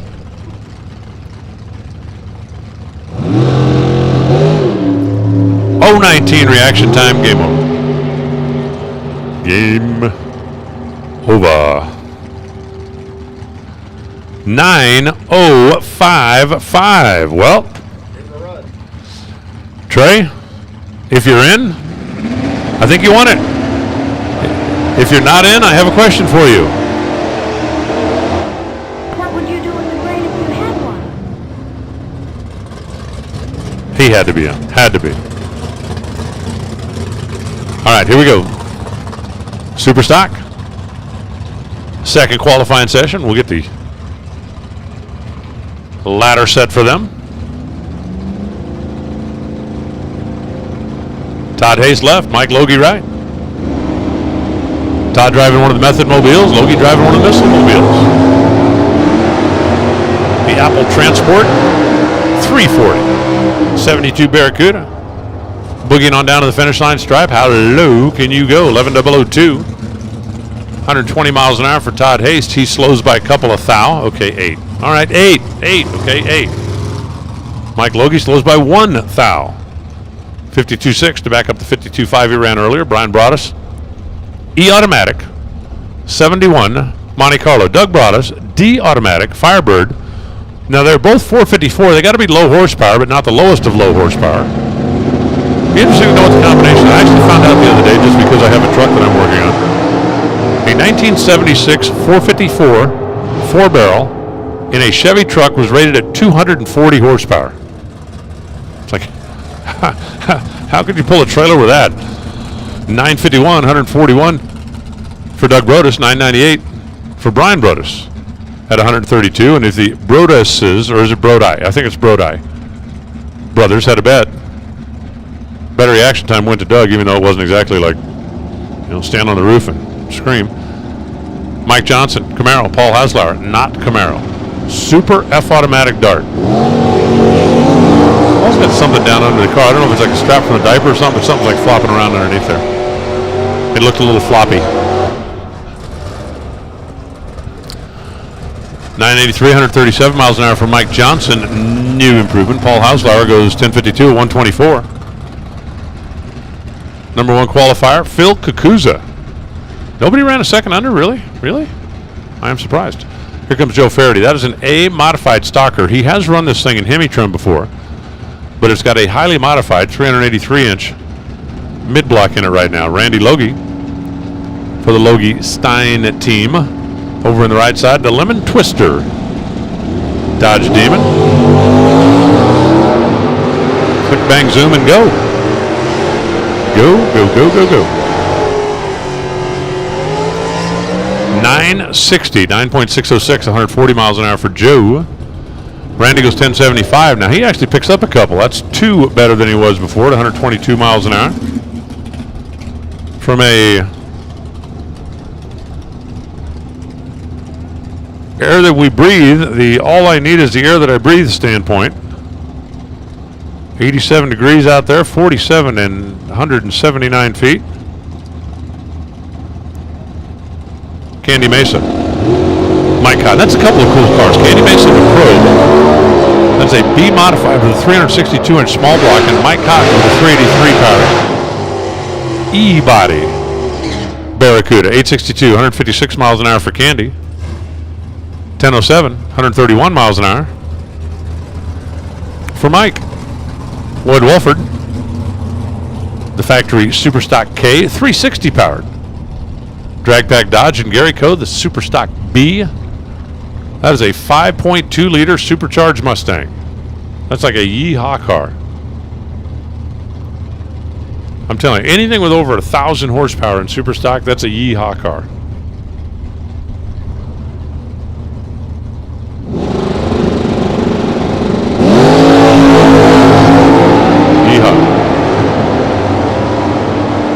You got 1,000 horsepower Superstocker, you got a yeehaw car. 855, 161 miles an hour for Gary. 999 for Lloyd Wolford. Gary picked up 4 thousandths of a second. Jim Grossi and Skip Luffler. Now that is a Hemi car, 1968 Hemi Dart. Believe me, if somebody came up to me and said, hey, here's an A-body 68 Hemi Barracuda, do you want it? I would say no. Now, if somebody said I got a 1970 Hemi Barracuda, would you? Yes. Thank you, and please.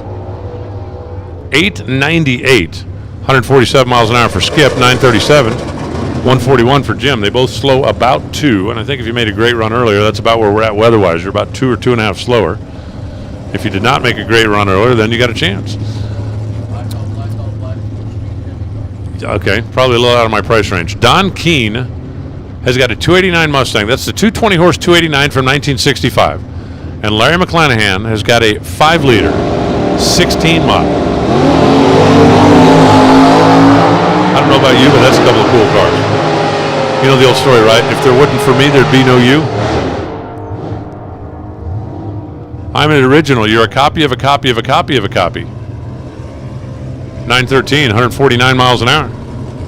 For Larry McClanahan, Don Keene, the former champ, and I mean world champ. 1074, 123.8. Right. Mike O'Keefe, factory GTI Mustang. Team Caltrax. Over in the right lane, that is Mr. Caltrax. So we get Team Caltrax against John Calvert himself, the CEO, Calvert Racing and Caltrax Suspension Components. 866 for the 5.2-liter factory show-off car. Mike O'Keefe goes 1044 at 128 miles per hour. And now it's Brad Rounds in the Cobalt. That's going to still take some getting used to. I see Brad Rounds, I look for a truck.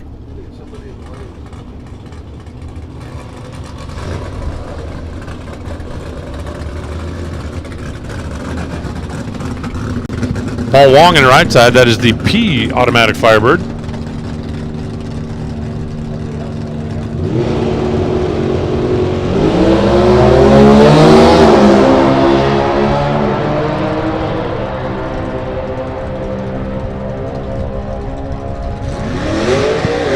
.918, 147 miles an hour for Brad Rounds, the B modified stalker. Paul Wong goes 1261. At 106 MPH, just listen up in the pits. Attention in the pits. Alcohol Dragster, come on down. Alcohol Dragster to the staging lanes, please. Alcohol Dragster to the staging lanes.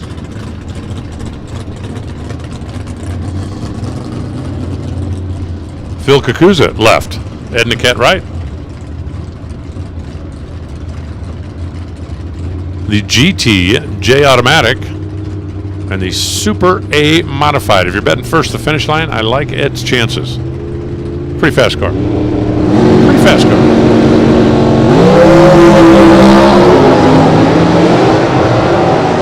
Pretty fast car. It's also a fast, pretty car. 840, 160 miles an hour for Ed. Slowed down by 4 thou.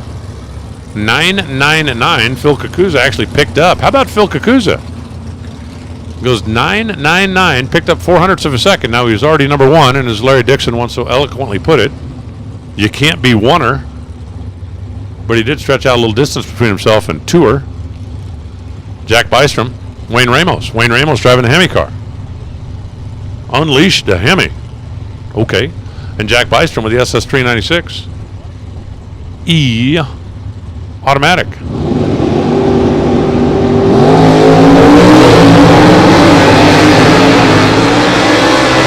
And then we got the Killer Copos. 905. 147 miles an hour for Ramos. 973 at 136 for Jack Bystrom. And it's Jerry Kramer in the blue car, Christian Ball in the black car. Factory Superstock C, Factory Superstock B. What's the difference? A blower.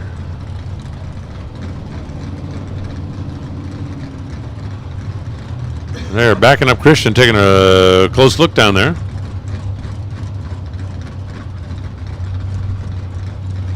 And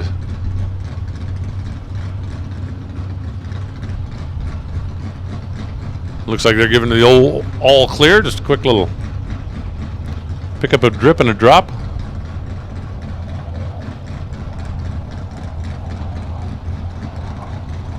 Christian is a CFO and a CPA. She must be way more trustworthy than I am. I know that's not exactly way out on a limb either. Go ahead.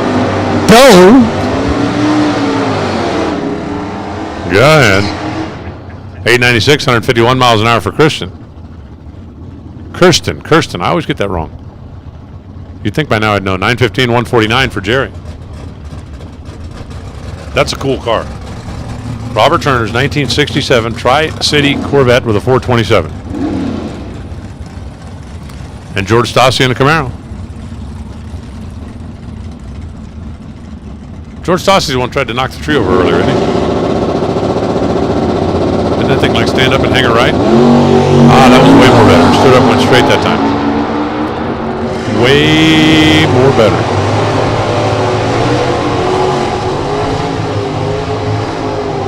.1020 and a 1020 Super E automatic, Super H automatic.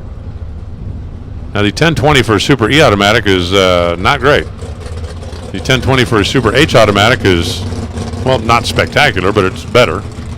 Because indexically speaking, George Stassi is going to qualify a whole lot higher than Robert Turner.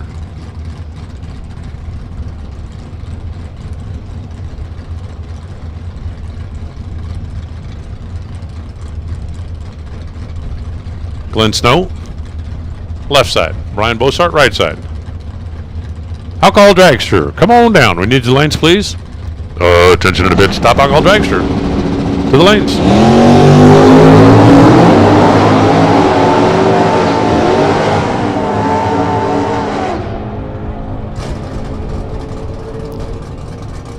.878, 156 miles an hour for Brian.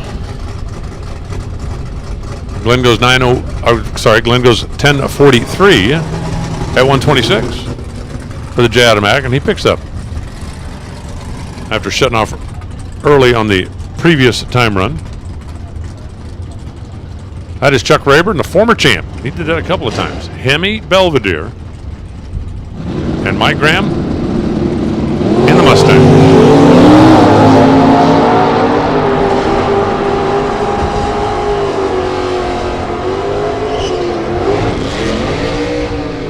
.944, 139 the speed for Rayburn. 1067, 123.9 for Graham, and he picks up. Larry Zavala in the left side. The silver Camaro. Lindy Lindholm on the right side. The Rimac transmission Camaro. The direct injected 6.2 liter.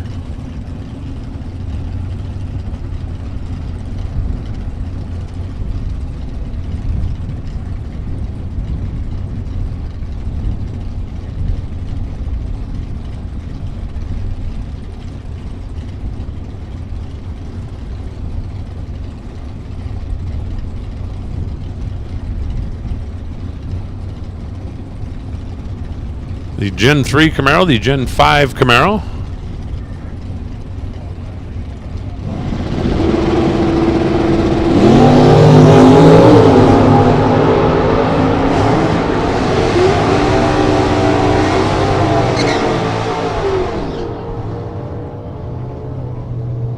.982, 136 miles an hour for Lindy Lindholm. Couple that with a 003 light. Here in business, 10:03, 132 miles an hour for Larry Zavala. Now it's Jacob Delon in the 1979 Volare. And Tom Ferrugia in the 427 powered Camaro. Tom is retired from being in chemical sales. Why would you retire from chemical sales? You need chemicals? Yeah, I'll sell them to you. But you're retired, no problem. Not going to deliver them. Not going to load them. Just selling them. Somebody else can do all the heavy lifting and the light lifting and the rest of the lifting.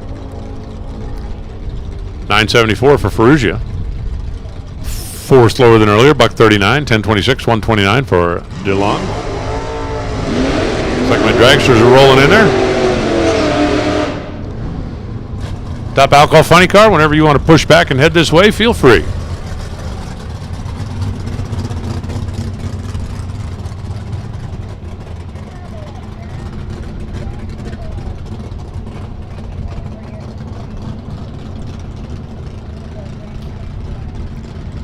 Tim Seymour and Leo Glassbrunner.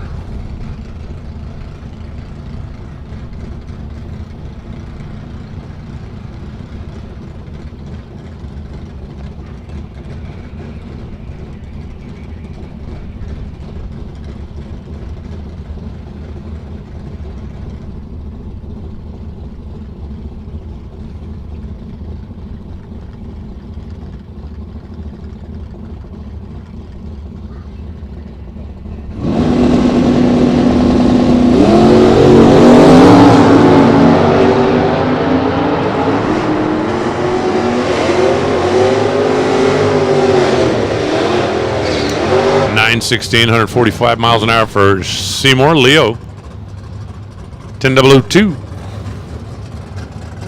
at 134.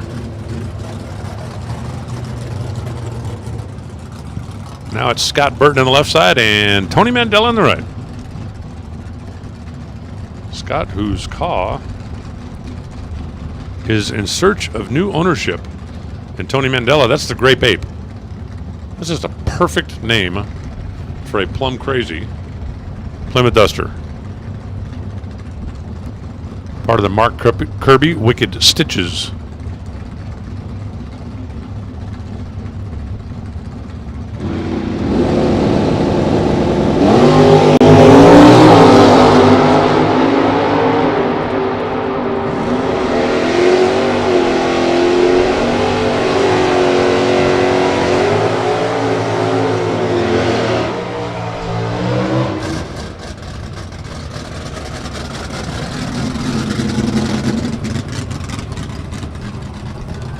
.10:02 Scott Burton, 10:40 Tony Mandela. Tony picks up 2. Scott slows down a couple.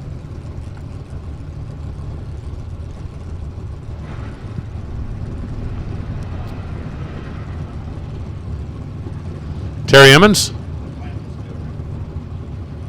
Jeff Miller.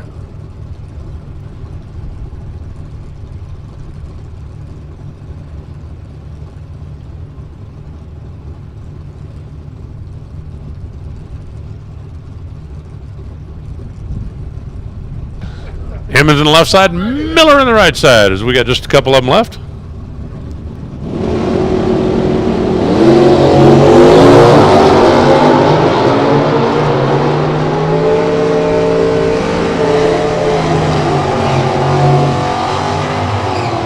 .925, 144 for Brother Terry. Miller goes 10:72, shutting off at 94 miles an hour. I never did hear. Did you guys sell a bunch of cars at $10 off? Somebody needs to let me know. John Irving, Jimmy DeFrank. We're down to our final 3. And then we got the Kubota.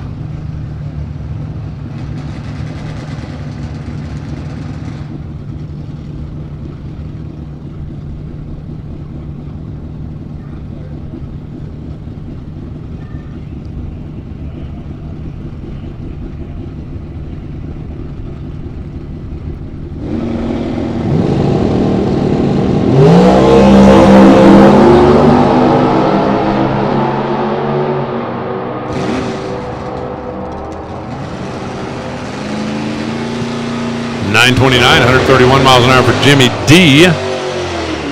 John I. 1076 at 122. Final car category. And this is John Irving as in Dad. The M Automatic 318 Aspen. And then we're going to get ready for alcohol. Not that alcohol.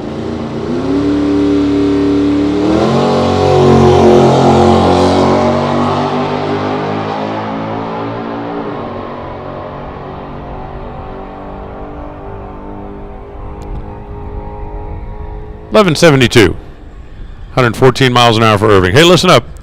Listen up in the stock eliminator pits. Attention, stock eliminator. We have one car that has not yet made a hit.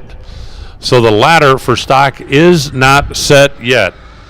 In between our alcohol qualifying sessions, in between Super Gas and Top Dragster, basically as soon as we run alcohol dragster, alcohol funny car, and Super Gas, there's going to be a cleanup opportunity only if you have not been on the track today. If you have made one run, get ready to race.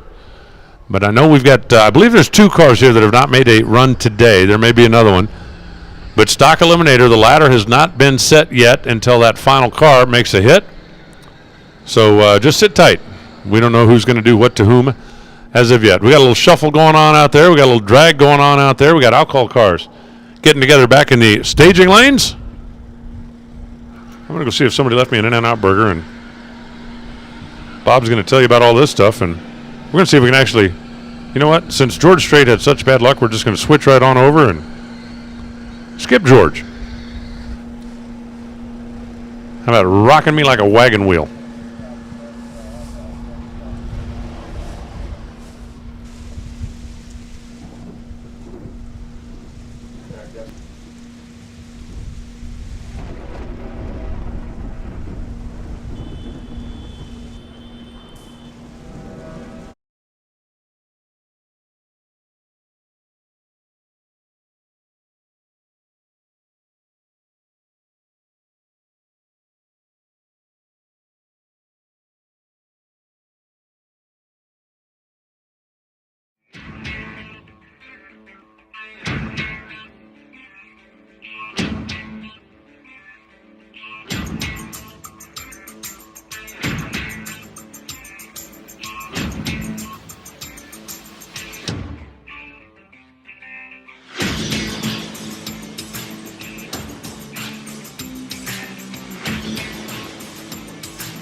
Hey y'all, Emily Volkman here from Service Department Solutions to talk to you automotive dealership principals, service, and parts managers. Service Department Solutions is an automotive consulting group who can help you maximize your service and parts operations and your bottom line. We will submit a factory warranty request to your OEM for reimbursement of labor and parts markup according to your individual state statutes. We've dealt with all manufacturers and know how they will treat you. No dealership is too big or small. We handle them all. Maybe your guys need a little extra training and some new processes implemented. We've got them and can provide that extra push to help your winning team. Stop by the trailer and see us. Visit our website or call 412-651-2356. We're here for you 24/7.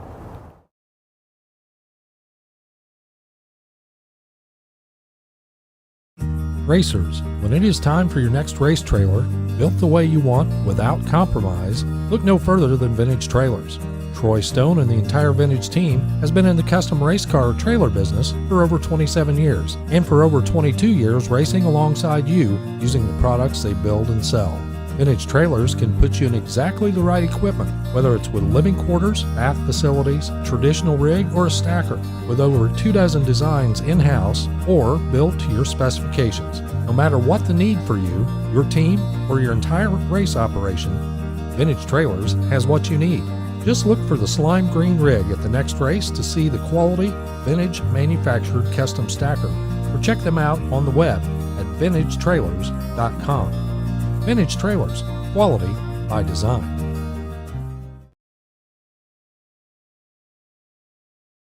Crew Chief Pro is drag racing's most respected ET prediction and electronic logbook software. Since 1989, Don Higgins and his team have constantly refined Crew Chief Pro software to help racers with these important features: ET predictions, throttle stop predictions, race analysis, weather analysis, and opponent analysis. They integrate with RacePack data acquisition systems, Time Slip Simulator, and 1320 Go software, and with all performance weather stations.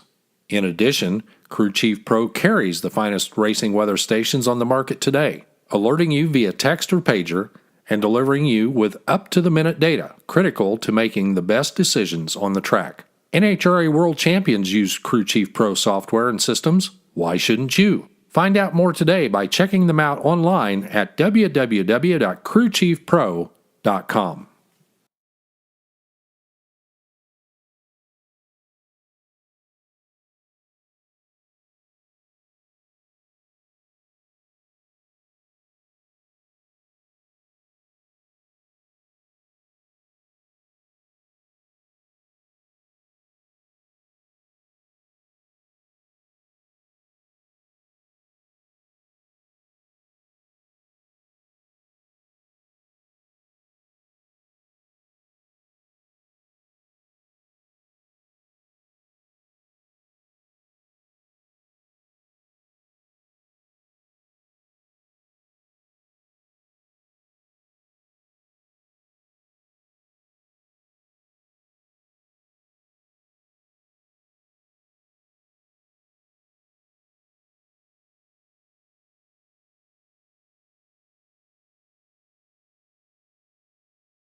Howdy.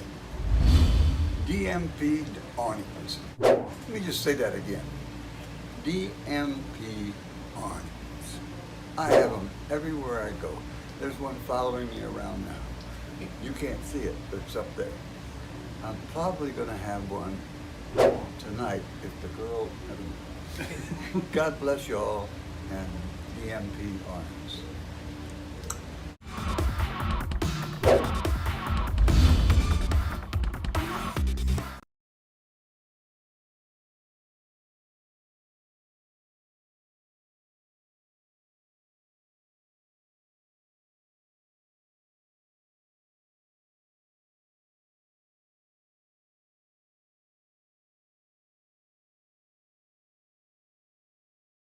Allergies? Did you know that most vehicles have a cabin air filter that should be changed yearly? This helps prevent dust and allergens from entering your vents into your vehicle. The same goes for your air filter. This helps prevent dust and particles from entering your engine. Get yours checked. Make an appointment today. Call 702-735-7315 or visit us at tedweens.com.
Very small crew of one or two guys. We're in Dallas a little bit earlier this year for the Division IV regional event.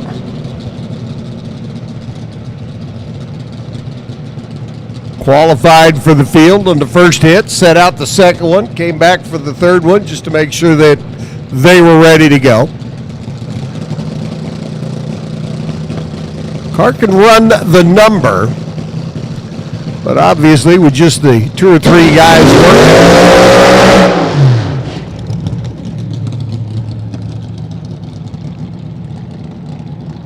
Just a couple of guys on the crew, Mike and his associate. Obviously not the crew size of so many of the other cars. So qualify good on the first hit, gives you the opportunity to relax a little bit for the second one, come back for the third one, make sure you're good and ready to go. Don't see them out a lot on the tour. But when Mike and the gang out of Arizona do show up, they will predominantly qualify for the 8-car field.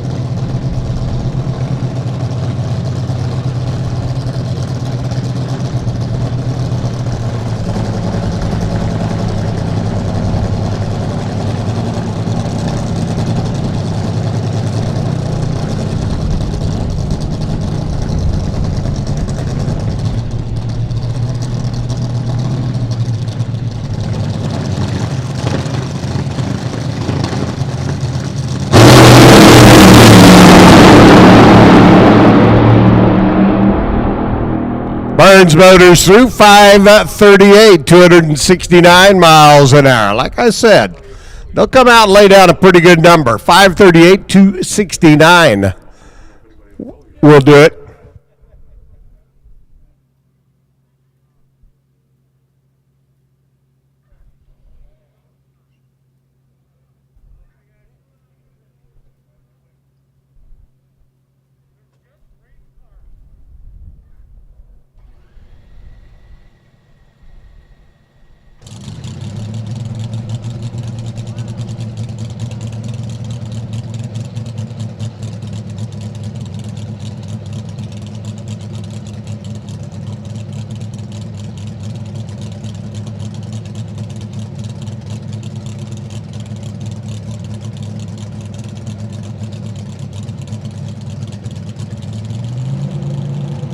So Mike Burns makes his way down track, 538 at 269. Now we'll see what kind of a benchmark that's set for everybody else.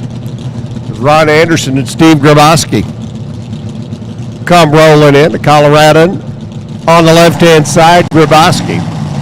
Brad Anderson combination. Blower sitting up on top, and Ron Anderson's Dr. Lipbang. Check the nitro car. They're on the right-hand side. Saw some good runs out of the cars yesterday during our test and tune session for the alcohol field, those that elected to make their runs.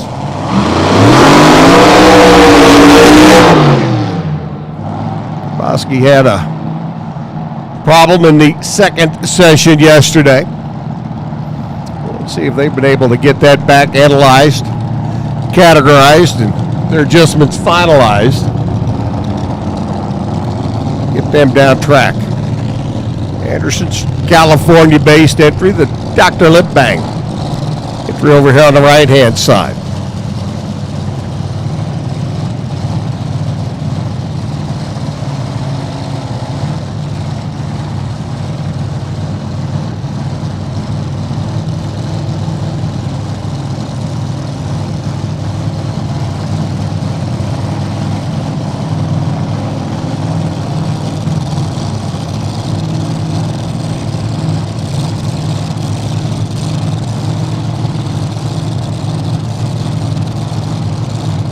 Grabowski on the left, Anderson on the right. 538 the number set.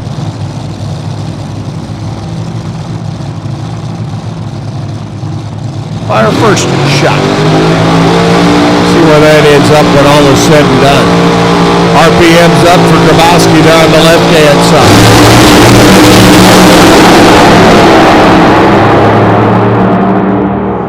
Grabowski 550, 264 miles an hour, 569, 255 for Anderson.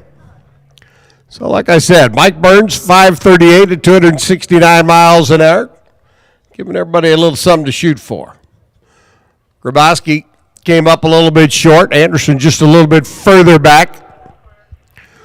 Top end of the track is clear. Do want to remind all of our competitors with the wind whipping around down at the other end of the racetrack, be cognizant of the fact if your parachutes are out, you get them to drop before you make the corner, or you make a very wide corner down there.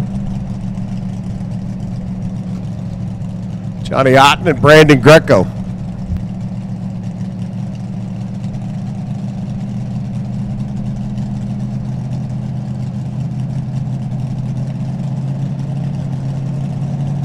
Of course, qualifying our quick 8. Johnny Otten's hot rod. Rolling in on the left-hand side. Another injected and blown combination. Johnny's got the injected car. Rick over here driving Jerry Mattern's machine.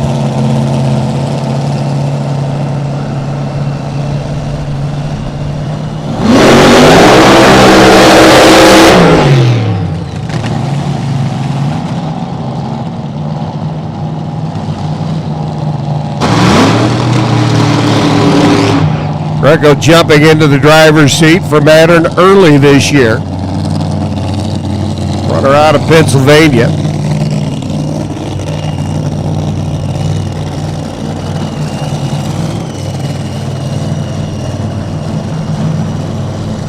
So you have the East Coast driver and the West Coast car. Teaming up to see what they can do. Brandon, who's campaigned his own blown alcohol combination for a number of years back in north central part of the country. Division 3 competition predominantly. Even up with Mattern though. Here in 2020. The odds hot rod, the advanced go, clean boost. GK entry on the left. Into the final round before, taking home the Wally. So Brandon.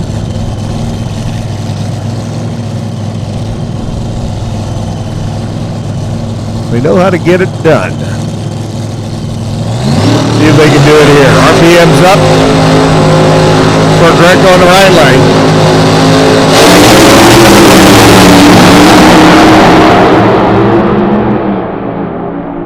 Wow, Brandon on and off the throttle, 572, 232. Had to do a mid-course correction out there about 330 feet, obviously slowing him down. How about Johnny Otten, though? 533, 270 miles an hour.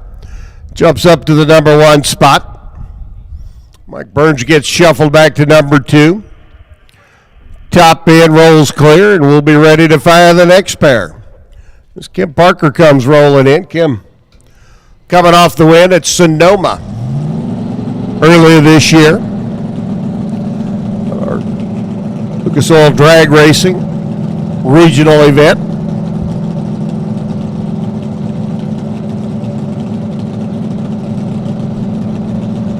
Her and Joey Severance beat up in the finals there. Kim's weekly ride, substantially slower and substantially larger than her weekend ride.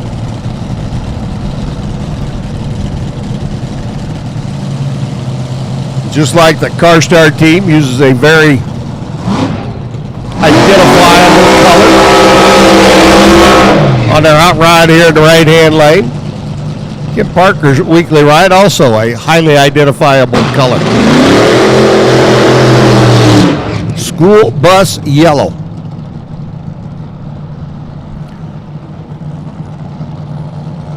And although it has been many years ago, I manhandled a school bus for about 5 years, and I can only imagine what driving one these days would be like. Whee! God bless you, Kim. Nick Janik up on the left-hand side. The heavyweight hitter.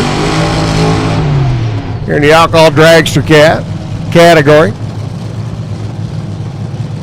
Pulling the blower motor out of his alcohol funny car, setting it into the frame rails here for top alcohol dragster competition.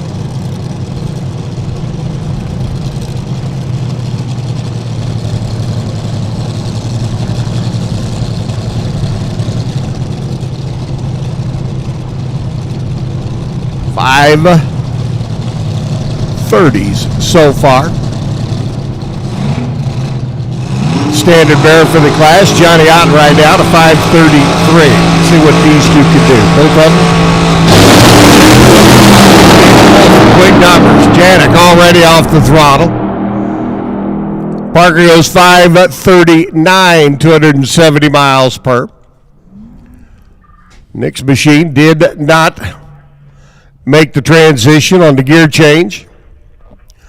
So Nick's going to coast his way up the hill down at the other end. So it's Johnny Otten, Mike Burns, Kim Parker, Steve Graboski, Ron Anderson, Brandon Greco, and Nick Janik so far.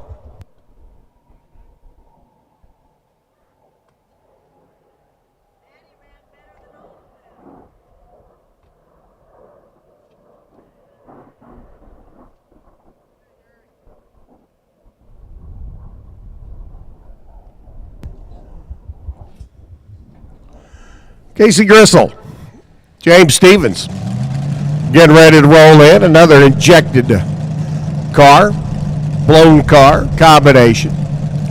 Stevens and the gang out of Gothenburg, Nebraska. Out there in the middle of the corn.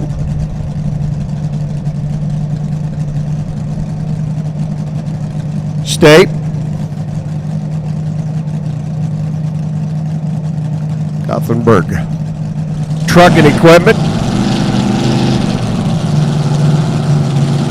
James and the crew get the toe down. Final race of the year. Stevens will always bring the A game to the track. Good equipment, good parts, very good driver. Gristle up on the left-hand side. Driving for car owner Jerry Darien.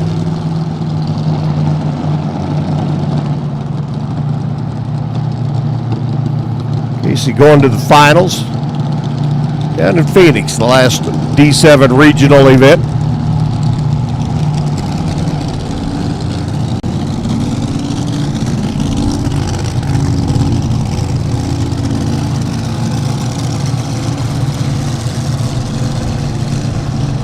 Qualify the quick 8 cars. Right now I'm counting about a dozen. So it's going to be 4 folks falling a little bit short of making our 8-car show. James and Casey, both very capable of getting in. But it's a matter of putting down the numbers. Right place, right time.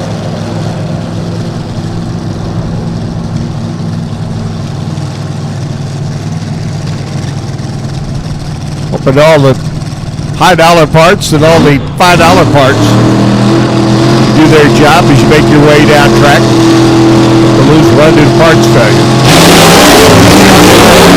Up on the tires, pedals it, gets back out. Casey loses a cylinder going down track, and he goes 550.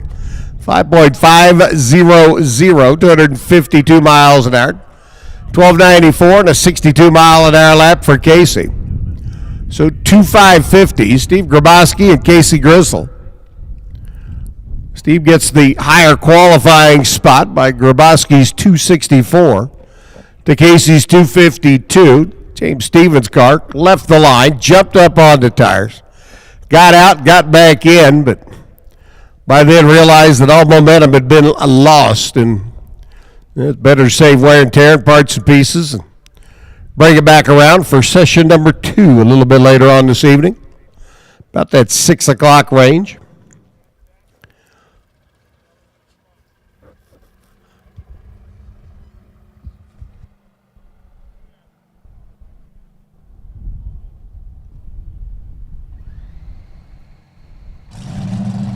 So we're rolling.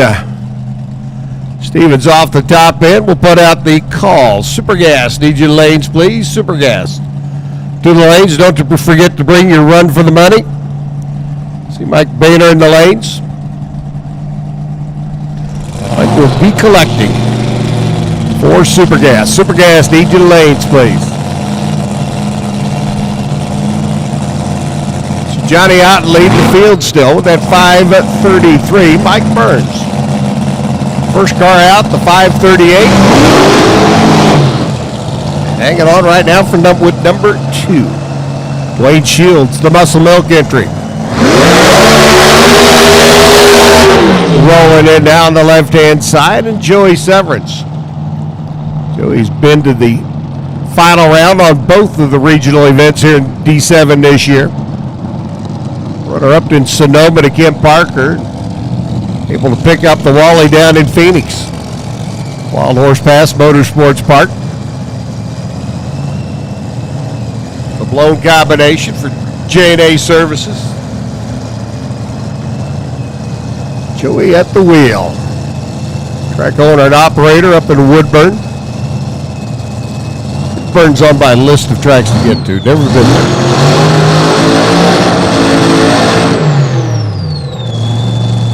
Have to get there one of these days. Put Mission on my list. Scratched it off a couple of years ago. This will have to make Woodburn. Have to check the new Lucas Oil schedule for 2021. See if that's an open date. Dwayne Shields, the Muscle Milk entry. Dwayne.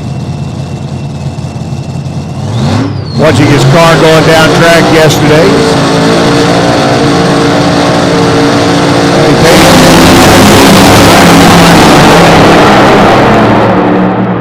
Good pulls all the way through. 5:33, 272 for Joey. Puts him into the number 2 spot. 5:33.8 for Thal behind Johnny Otten. So Severance goes to number 2. 5:40 by Dwayne at 274 miles an hour. Puts him into the number 5 spot. Ron Anderson's 5:69 becomes the bump. And there are 3 cars, I do believe, left to go. Make it 2. So 13 cars total in our alcohol dragster show. 5 going to come up short. Johnny Otten's in. Joey Severance in. Mike Burns, I'd say, is in with his 5:38. Kim Parker's 5:39. And you might start stretching the numbers. 540 may not remain in the show before all is said and done. Jackie Frick comes rolling in alongside Sean Cowie. Sean, who gave the national championship a very valiant run. So the championship slip away last weekend here at the Strip. Jackie Frick, who by all accounts and purposes has had a tremendous 2020. For John Fink and the gang. Fink Equipment, Accelerated Travel, entry. Jackie watching her hubby pick up the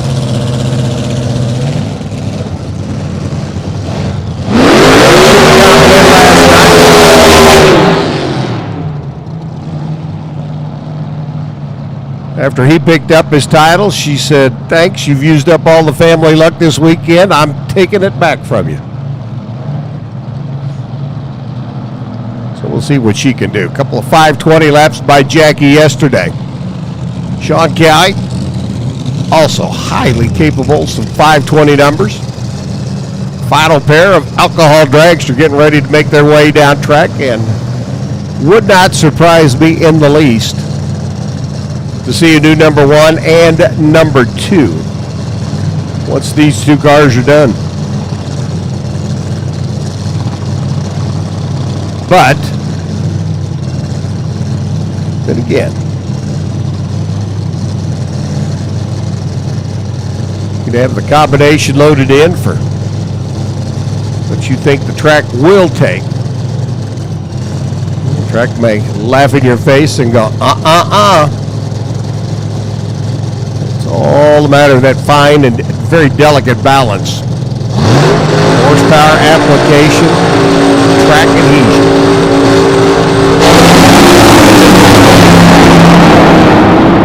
I'd say we got them both going. Jackie's got a cylinder out, goes 534, 266. She moves into the number 3 spot. Sean Kelly goes 561 at 196. Shutting it off down at the other end of the racetrack, and he is not in the show. Right now, it's Johnny Otten. Joey Severance, number 2. Jackie Frick into the number 3 spot. Mike Burns at number 4. That's the top half of the field, and splits a 538-2. Then it's Kim Parker, Dwayne Shields, Steve Grabowski, and Casey Grizzle. Grizzle riding the number 8 spot, a 550. In fact, Steve Grabowski and Casey both 5.500. Sean Calley on the outside. Ron Anderson, Brandon Greco, Nick Janik, James Stevens. And I will guarantee you, with that cast of characters, we will certainly see things change when we get into session number 2, coming up about 6 o'clock this evening. Guarantee you it's going to happen.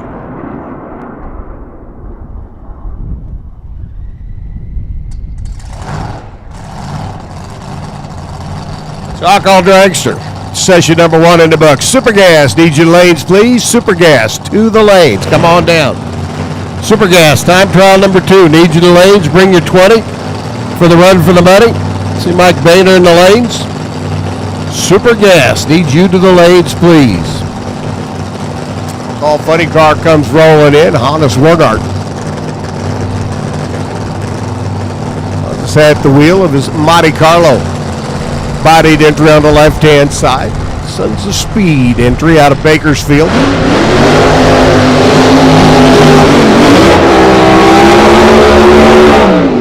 Hunter Jones coming out of the junior dragster ranks, 22 years young.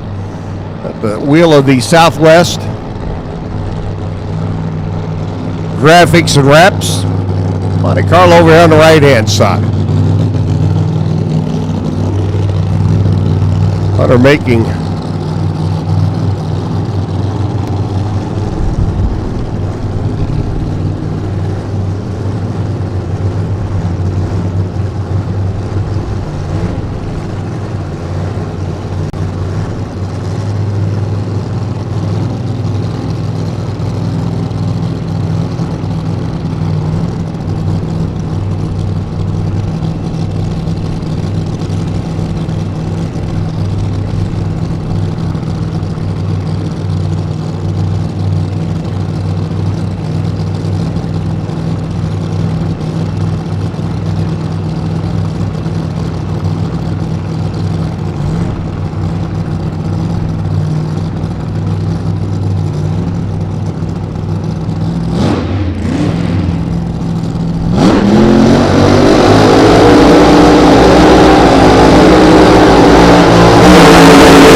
right-hand side of the racetrack, out of the junior ranks and into an Alcohol Funny Car. 590, 249 miles an hour for Hannes.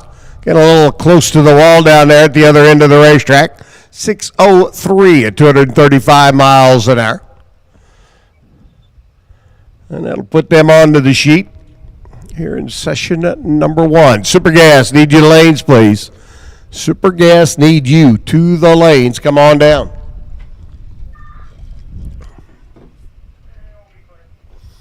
Top end's clear. Jay Payne. Ray Martin sitting and waiting patiently. My call goes out to light the next pair. Give me 2 more, as the expression goes. Payne in the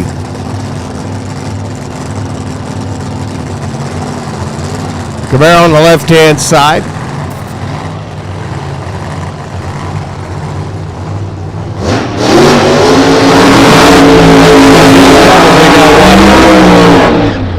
third slowest driver in the family?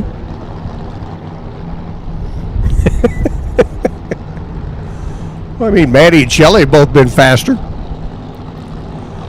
Pretty sure. That may be enough to challenge Jay to stick around for another year or two. Ray Martin's Monte Carlo.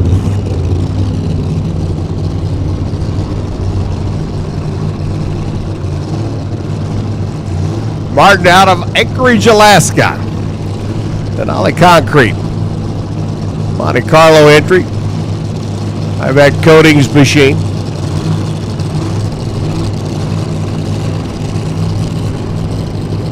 Ray and Jay. Sounds like a morning drive time show, doesn't it? Ray and Jay show.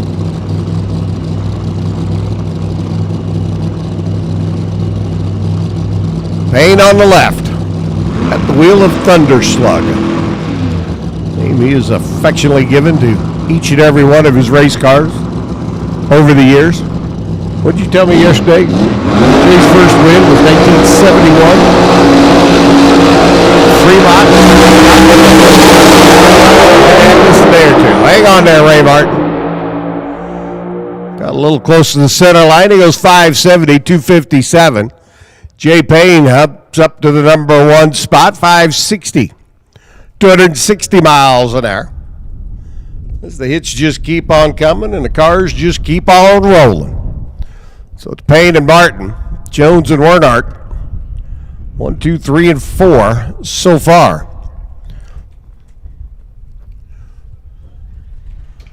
Andy Wiley and Chris Marshall going to roll in next. Chris made a couple of good laps down track yesterday. Red Torque Systems. Hot Rod out of Oregon.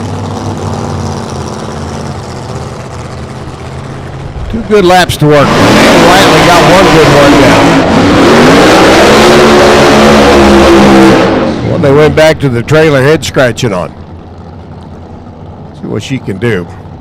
Talked yesterday about Annie. One of the few cars down into the 530 zone. The Alcohol Funny Car ranks.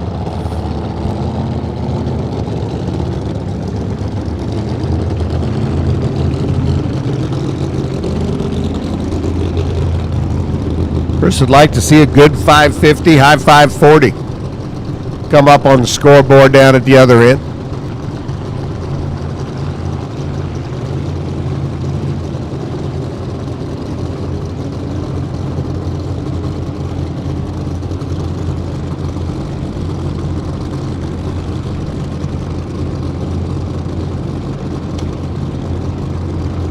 Marshall on the right, Annie Whiteley on the left. Annie started the year off, as she has for the last several years, down in Belrose, Louisiana. Picking up an Alcohol Funny Car win. Close out the season with the win here at Vegas. Not going to do it with that run. On and off the throttle. Chris Marshall, 559, 263. Well, I said he'd like to find the low 550s, high 540s. He found the 550s, albeit on the high side, but it is good enough for the number one spot for now. Give them a good run to work with, tune with. Just from Annie Whiteley. Came out, got into the shake zone, and did just that. Shut it off, coasted through, 1247. 66 miles an hour down at the other end of the racetrack. And getting Annie's car off the top end and 2 more ready to go on this end.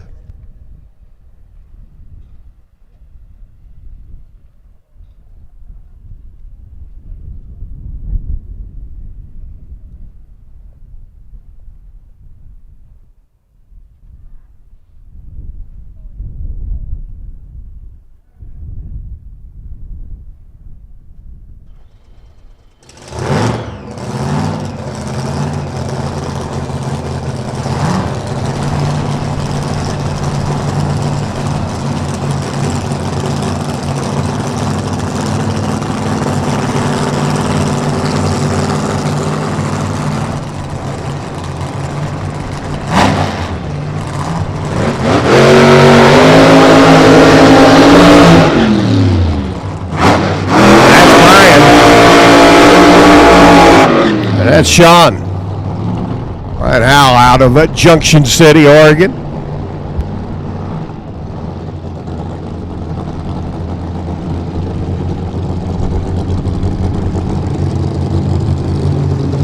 Oregon Motor Coach, Cascade Trailer.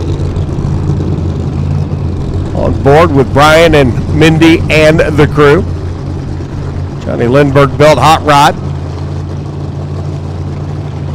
Number 2 in the world last year. Sean Bellemere, number 1. Driver for Tony Bartone.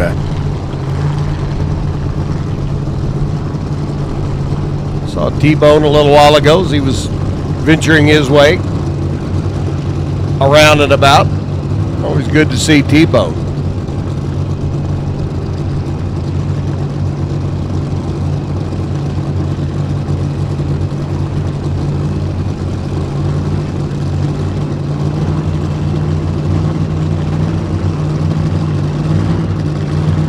Bellemere up at the wheel of the Husky gasket. Red Line Oil. World Championship car. Like I said, that number soon to come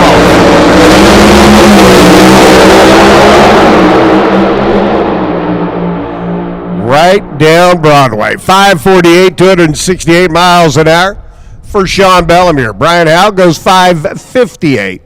At 263, so Sean takes the number 1 spot. Brian slides into number 2. Chris Marshall, number 3. Jay Payne, 4. Ray Martin, Hunter Jones, Hannes Wernhardt, and Annie Whiteley round out the field, but like our alcohol dragsters, come back for session number 2 a little bit later on. That field is going to shuffle around a little bit.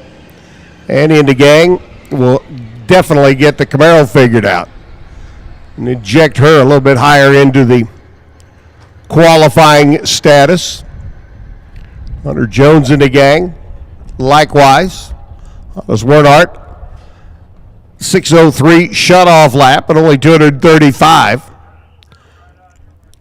Has a little bit more potential.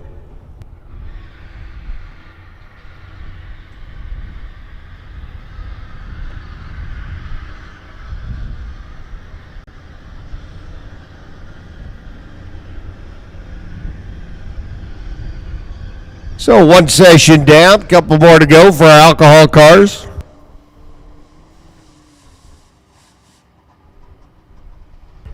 So again, I stand corrected. I was wrong one more time, Alan. Tell everybody. Bob was wrong. Wait a minute, let me add this up. No, never mind. 2 sessions of qualifying, so we'll set our field a little bit later on this evening with their final shot down track, with the race being scheduled to run to completion tomorrow to try to avoid the Sunday weather and wind that's going to be blowing in.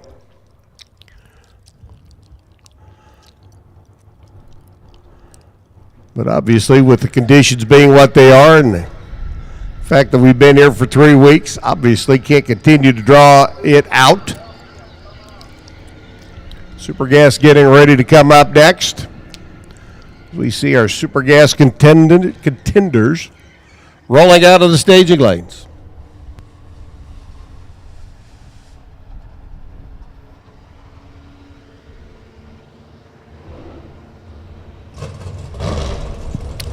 Here you go, Bob. Is that the list of how many times I've been wrong?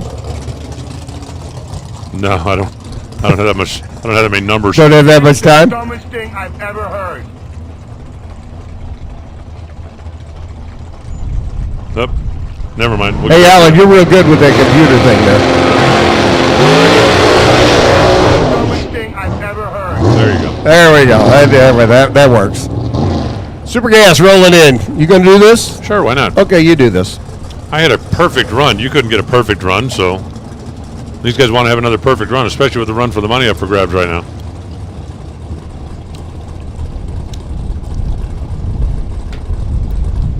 John Filippi and D.J. Patrick. We're going to kick us off. John's car made a little bit of a dart to the left there when he turned to loose. goes on to stop, and he tugs her back around. You can see those mid-track flags are starting to stand up a little bit. 9:55 for DJ Patrick. Well, if you spent the 20, that was a waste. 10:03 for John at 153 miles an hour. Brings up Michael Boner and Mark Philbrick. Mike. Put your own lane and hit the gas. Well, not until you stage the car and push the button and get ready to hit the gas, then hit the gas. You guys are going to do that at some point today, right? Come on, you can do it. I'll tell them that after they stage. Push the button and hit the gas. Now let go. Both of them let go on time, just a few thou apart. But the run for the money is all about 10.05. Neither one of them are going to get that. 10:03 on one side, 10:02 on the other. 167 for Mike. 172 for Mark. And now it's Ashley Warren Daniel and her Corvette Roadster and Kevin Sexton in the Vega wagon. I always thought you'd seize Candy's cars. I like the truck best because I figured you could bring a whole lot of candy with that thing. Put a lot of candy in a truck. Lots of. Kevin Sex is not going to be bragging about the reaction time, but how about Ashley? 0.54.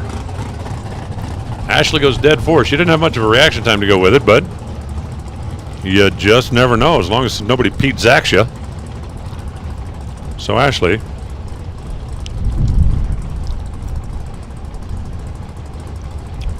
Now it's Janice Hogan.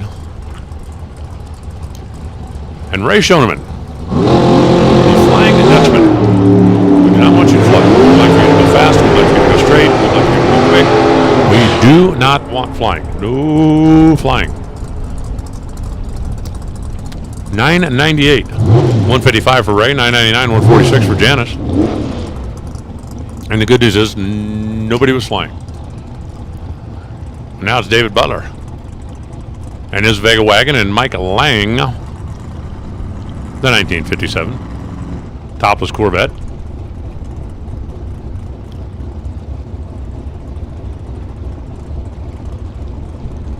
We have a whole lot of folks reading the wind and judging the wind and trying to figure out what to do with the wind. Plan for it. 005 to 006 in reaction timer. That part's good. Get inside at 10:04 or 10:05.4. How about a 10:05.7 for David Butler? David throws up a 13 pack, which is pretty darn good, but if Ashley's in, that dead on 7 is not going to be good enough. Mike goes 10:010. And now it's Greg Herr and Diana Anderson.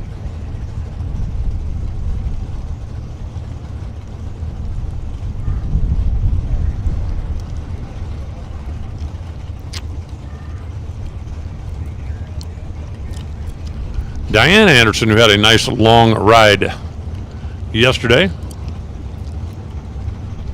It came to an end just a little bit before she wanted it to.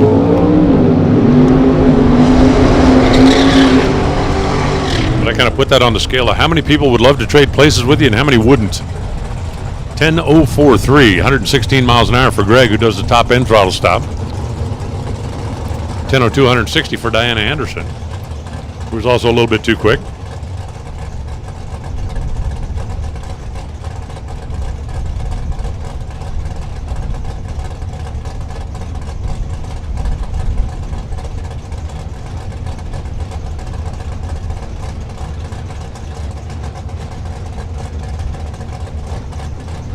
All right, listen up in the pits.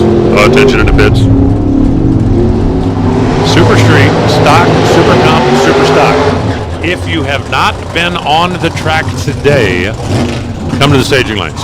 If you have made one attempt today, or more than one attempt today, then you can start getting ready for eliminations. But Super Street, Stock, Super Gas, Super Stock, Super Comp.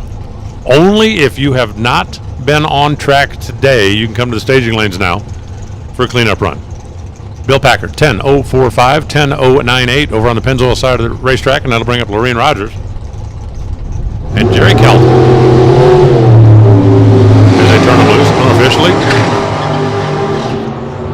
I still have Ashley. Dead on 4 is the best in the run for the money. If she's in the run for the money, 10:03. 165 the speed, 10:07, 153. For Jerry, just because there's some racers from around the country that might not be familiar with the way our run for the money works. You pitch in $20, and whoever's closest gets half the money. The other half goes to our JEGS All-Star rep to help offset the travel expenses of getting back there to contend for Division 7. So it is basically a 100% payback.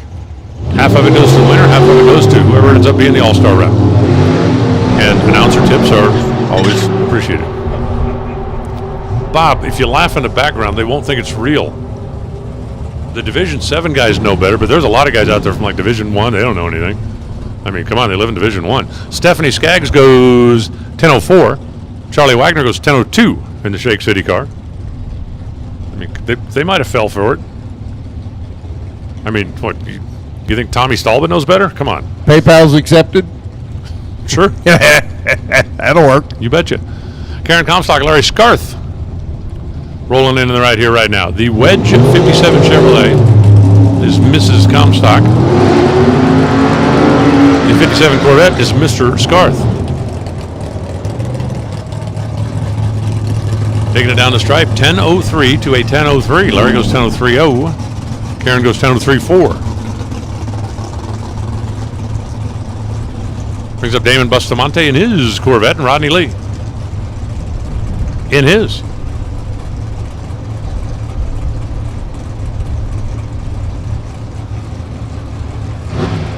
Topless Corvette Roadsters, we got a bunch of them. And a few other kind of Roadsters as well.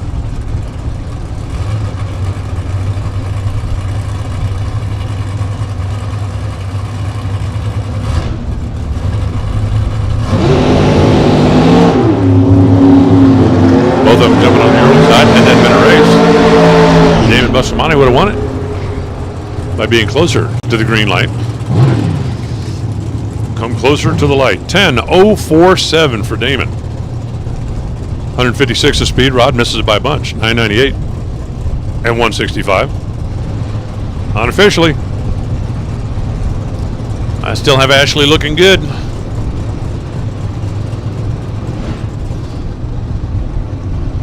Ryan Stiflier. Man, that thing's nice. That 71 Chevelle. I want to get an up close look at that thing. Haven't figured out exactly the logistics. When did logistics become a word?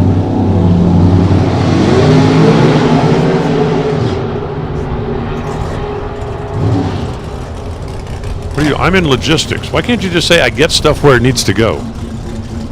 10:02, 162 miles an hour for Daryl Mitchell. Ryan's close. 10:04.4. He's close, but he's quick. You need to be close and not too quick. John McCone. The Clausen Motorsports team. Norm Brungart for 3D Resources. And the 3D is Brungart. No, that doesn't work. Norm. No, that doesn't work either. Think about that. They're out of Kansas. Maybe I'll ask Gonk. Nah, he wouldn't know. Taking it to the house. 10:02, 165 miles an hour for Norm. 10:06 for John McCone at 161. Now it's John Perino in his Ford-powered 2017 Ford and Marco Paravolaris. Listen up in the pits. Attention to pits. Top dragster. I need you to the lanes, please. Top dragster, come on down. It's time. Top dragster to the staging lanes.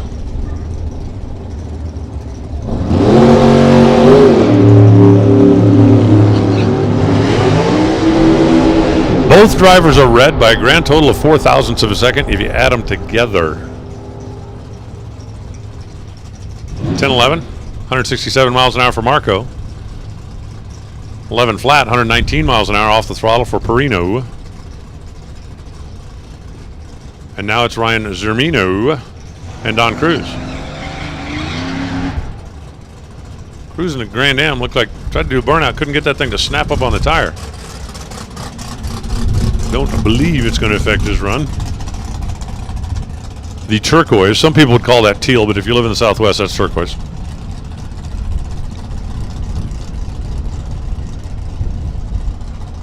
Zermino and the Lumina.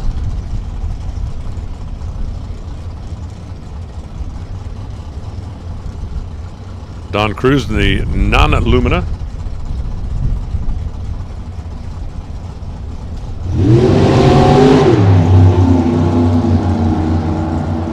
The green car gets the green light.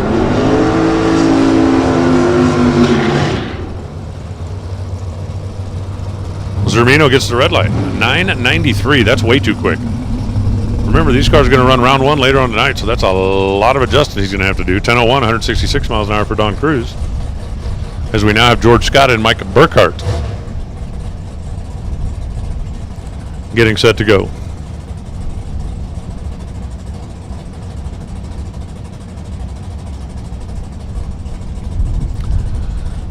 Top dragster. Oh, attention in the pits. Top dragster. Come on down.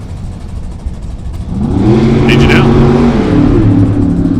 009, George Scott. All right, George. All I got to do is run dead on 4, and you'll be looking pretty darn good. 10:02 is not going to do it. 10:02.6 for George. 10:02.8 for Mike Burkhart. Now it's Xavier Zermino and his Pontiac Grand Am on the left side, and Dave Ruff, the 62 Chevy.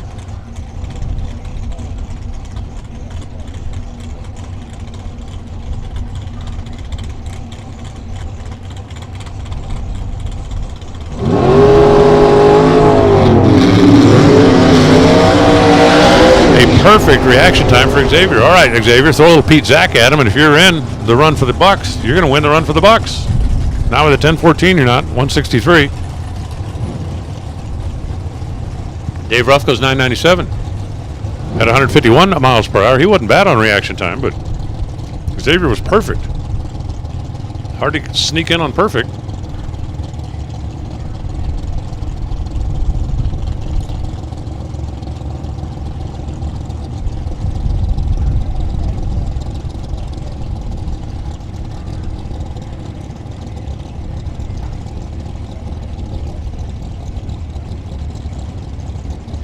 Evan Kowalski, Tim Parker.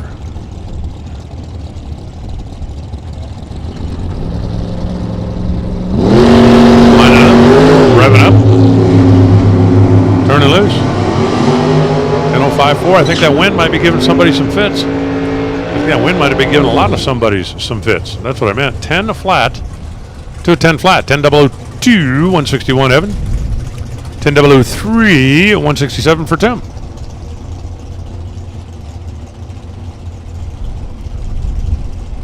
That's Gary Cook and Lindsey Meserve.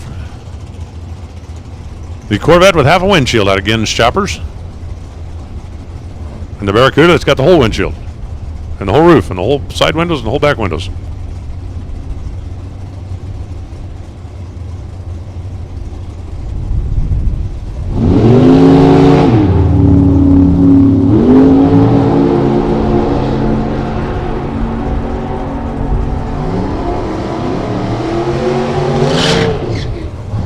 Telling you, Ashley, dead 4, still looking like a genius. Lindsay goes 992 at 162, 998 at 160 for Gary Cook. Roger Cotto now in the Camaro, and Rick Cates in the Corvette. Rick Cates, who's still alive in a championship conversation, could be decided tonight. Well, it could be. It really could be.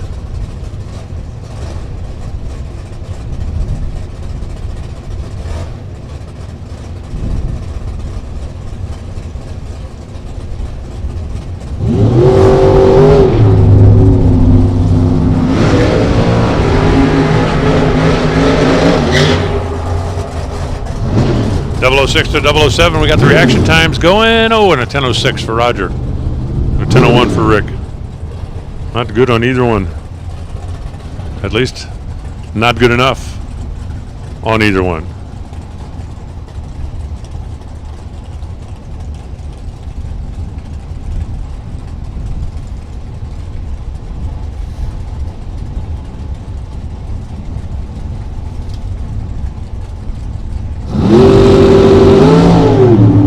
Chris Cannon. As we cut him loose, Dennis on the left side, Chris on the right side.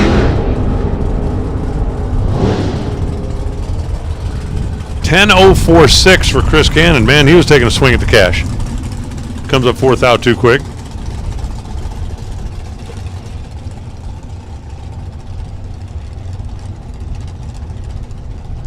$10.022 for Dennis at 161 miles an hour. Paul Prang, the red, white, and blue Lucas Oil Corvette. Joe Galati, the really, really glow-in-the-dark green machine.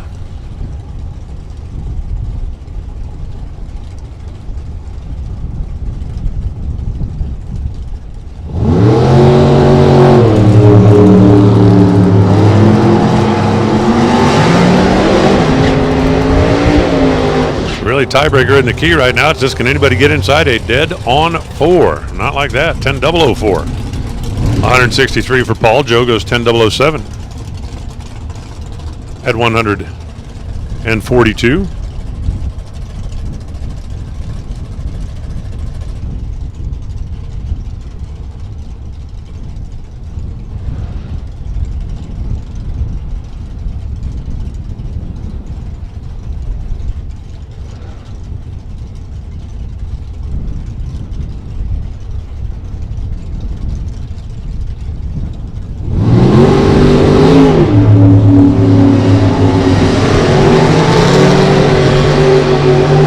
Bill Bethello, the Grand Am. Mark Yeager, the Corvette, 989, 169 for Bill. That is way too quick. 10.02, 173 for Mark.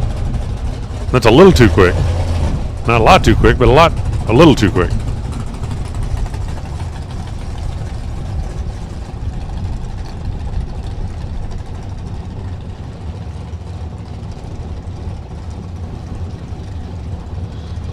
Dick Vandermeer, Jesse Cerna.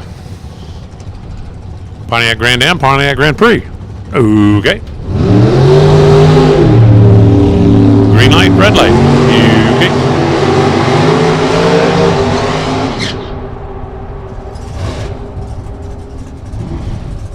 $10.03 to a 10.04. We're getting close. Getting close.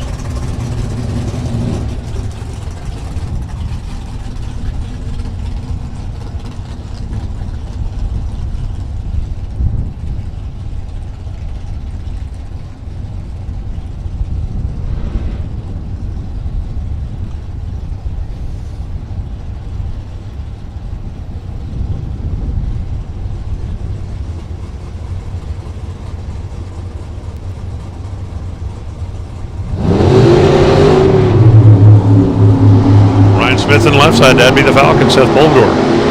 Grand Prix on the right. What do we got for me? You got a 10.05 something? No, we got 10.02 and 10.02. Man, we've seen more. There's a 10 flat, 10 flat, 10.04, 10.04, 10.03, 10.03, 10.02, 10.02.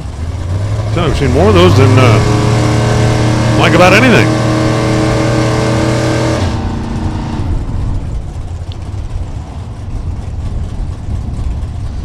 Kevin Romfo and Paul Weekman.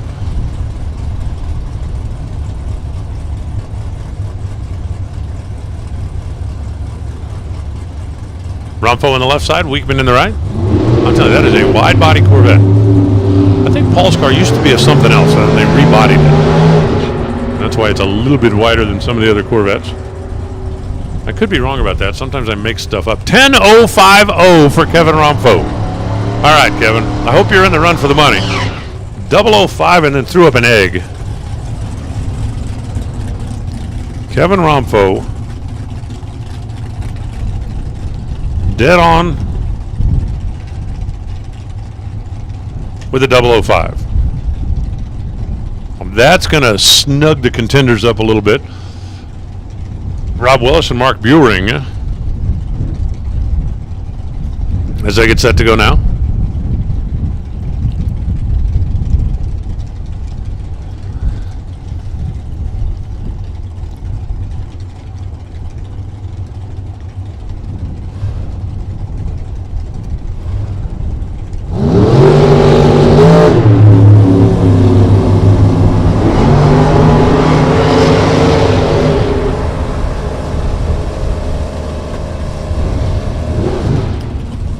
10:04.7 for Rob Willis. He was close.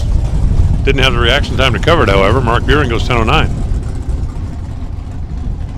At 166, now it's Butch Clewine.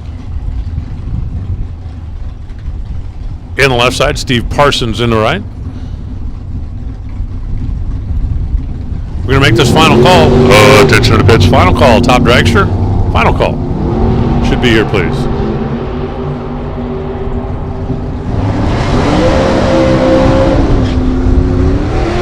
.996, 158 for Butch Clewine. Steve Parsons read by a thou, goes 10:06. It looks like he's got his car happy. Just got to keep the light on the right hue. Brian Pressler, the national point leader. He could be crowned champion tonight. Could be. And Ed DeStout. Ed's a former world champion in the category. He has also just ripped him up on a Hot Rod Heritage Series the last few years. Having himself a heck of a run. And he runs the car a lot like this. Like, doesn't play with the electronics, just doesn't run the big mile an hour. We're just going to be consistent. That was not consistent.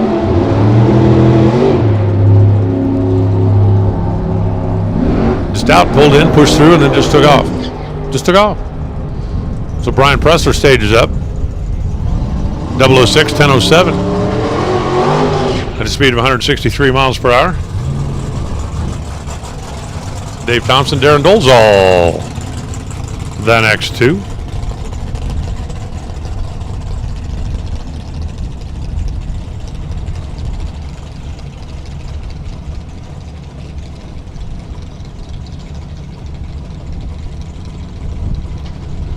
Kind of a unique scoop on Thompson's car, isn't it? A little different. I'm okay with a little different. No fun if everyone and everything's the same. 004 lights on both sides. All right, guys, here we go. 10:05, 10:05. Might be able to steal it away from Doug.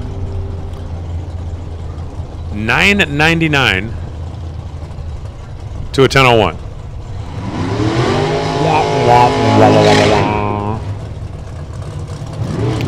Actually, I can do that for real.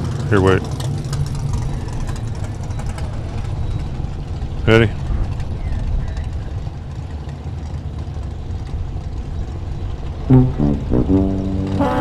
There we go.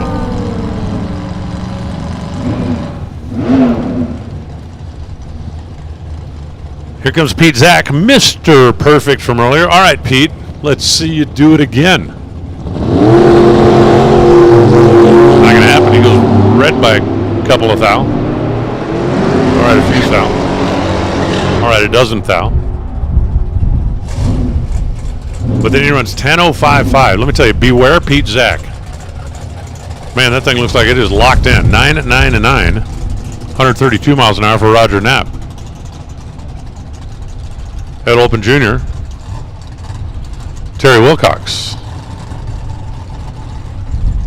Reading first the left lane and then the right lane.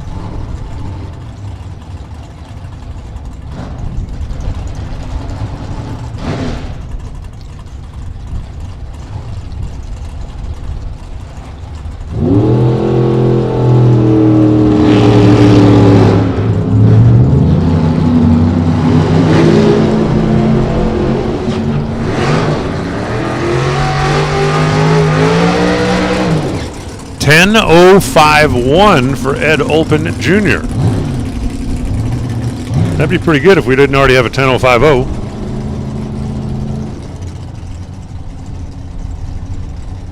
That'd be really good if we didn't already have a 10:05.0. Terry Wilcox goes 10:53 at 151 miles an hour, and it's Joe Fisher and Davey Adams. The Ford-powered Mercedes for Davey. There are not a lot of those around. Tell somebody, come find me in the pits. Where you at? I got the white toter home. Not going to help much. Come find me in the pits. Where you at? I got the Ford-powered Mercedes. You right there. Where can I find that? Next to the white toter home. 10:03, 154 miles an hour for Adams after a 001 light. Joe Fisher goes 006. And then 996, and here's Val Torres and Tommy Stolba. Between these two, they got a lot of division championships. in the different divisions, but a lot of division championships. Speaking of which,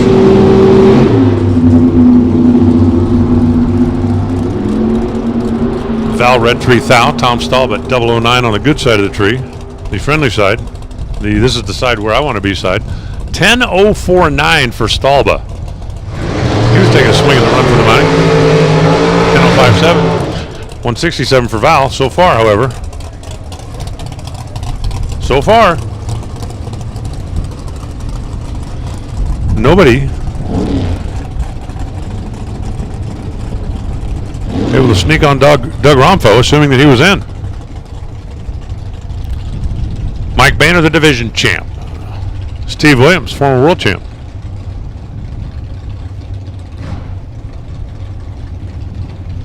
Mike, by the way, looking like he may just keep that 71 on the side of his car next year.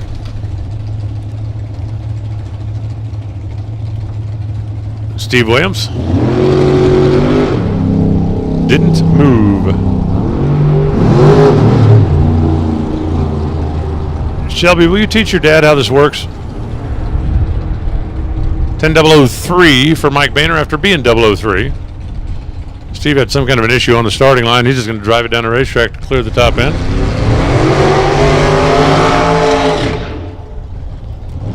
We got our final pair. We got Trevor Larson. We got Jason Kinney.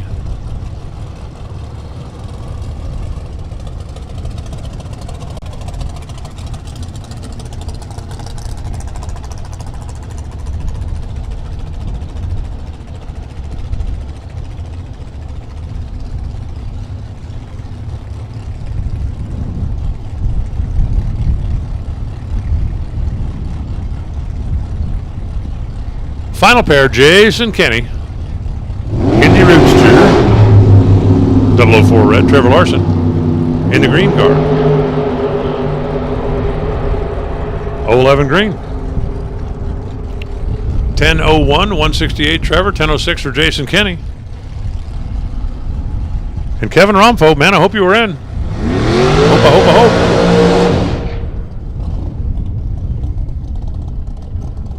Because he 005 and egged him.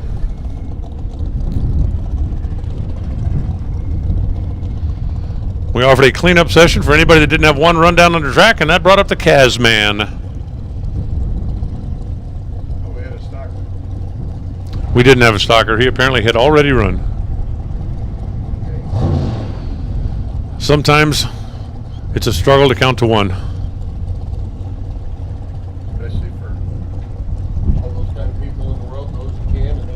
Right. So the Kazman 002. Wonder if he put in his 20 for the run for the money. 907 at 185.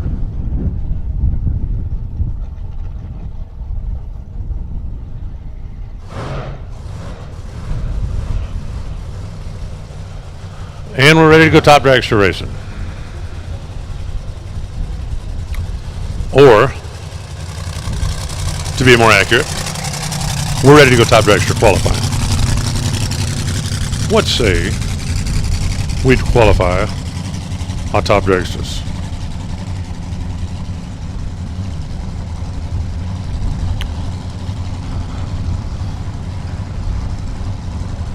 We had 49 of them make an attempt on the first time. Now the two that I'm really not sure about, Russ Unega, if he can repair his, and I'm genuinely concerned about Dan Wayman.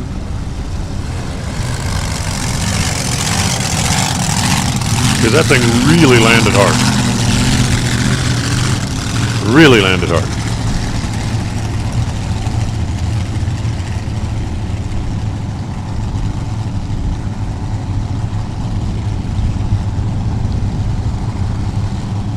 Kicking things off with Phil Dion, the Brad Anderson powered.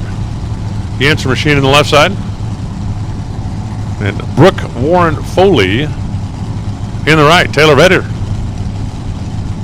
sitting on top. 6'11". with a 4, so there's that big a window somebody could sneak in if they want the number 1 spot.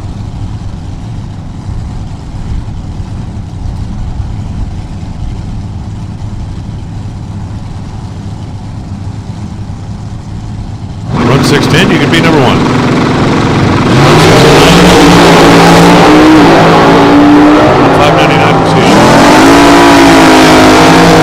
619 for Phil Dion. 226, picked up 100. Brooke goes 747 at 180 miles an hour and actually falls off a 10th.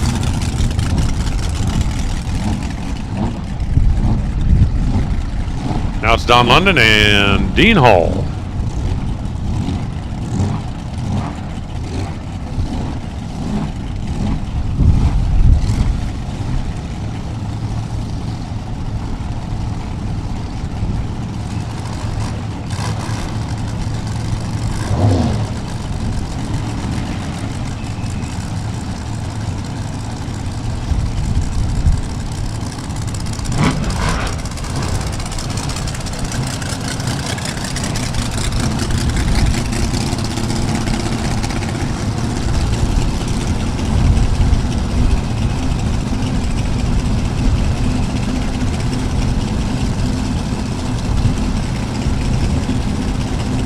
Don London sitting right down the number 15 spot, 6,400. Dino Dean is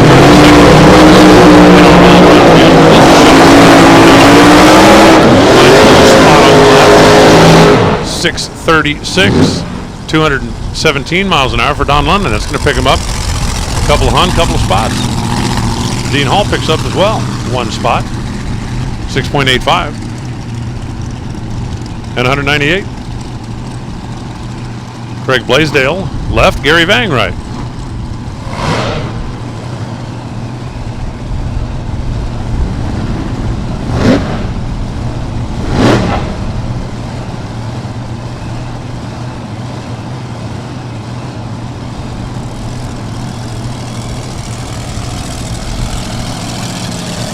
The Mountain Motor Performance Group,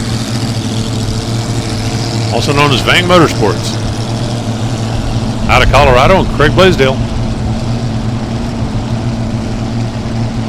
Craig is just barely hanging on to the front page, just barely hanging on.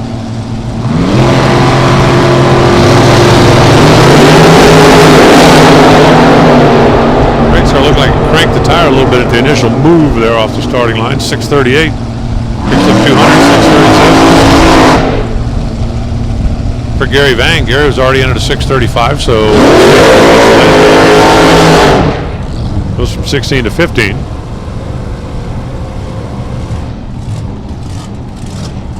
And now it's Steve Cook in the left side, who did not make a clean run down the racetrack, and it's Gary Groves who did not make any run down the racetrack. Groves had a problem in the first qualifying session and got shut off up here on the starting line, so he is not yet on the qualified sheet. They should remedy that situation right here, but it looks like Steve Cook's not going anywhere. They're pushing him back.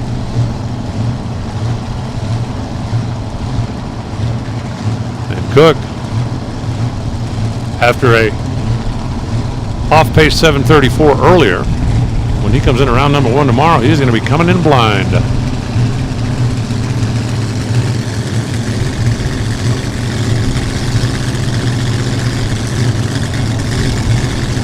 All right, Mr. Groves, what do you got for me?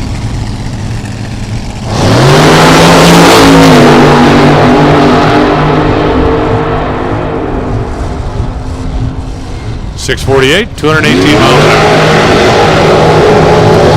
At least now they're qualified. That puts you in the field. Figure out where you're going to go after that.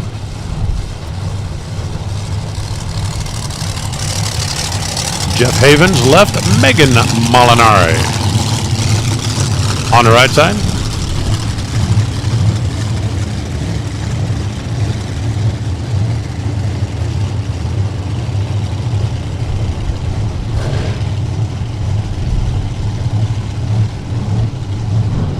That's the problem with those S&T cars, man. You keep looking around trying to figure out who's driving what and whom, and The one thing I've determined, you cannot go by the name on the side of it. I do like the way it supercharged gas burner. Rump, rump, rump, rump, rump.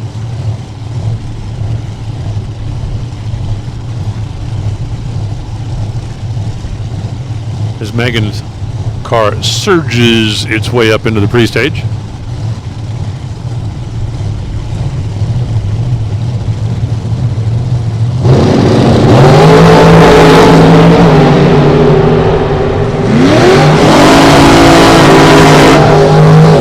.659, 204 miles an hour for Megan. Jeff Havens goes 685 at 196. Listen up in the pits. Attention to the pits. Comp Eliminator. Come on down. Competition Eliminator. Need your lanes, please. Comp Eliminator the lanes.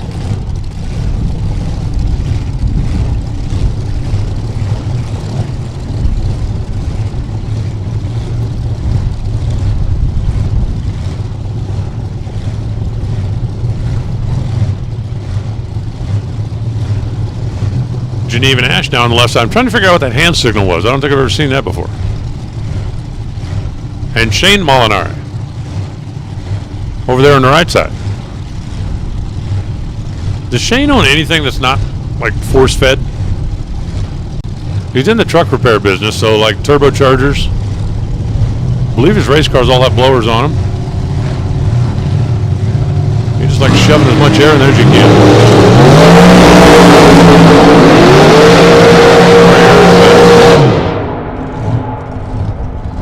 618 Shane Molinari, 641 Geneva Nash. Geneva Nash is now 19th, and at 618 Shane Molinari moves up to number 6. Taylor Vedder still showing everybody the way.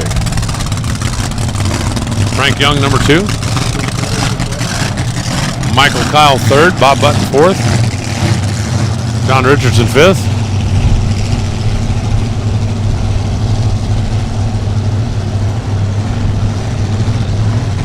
Greg Hicks and Gene Heaton.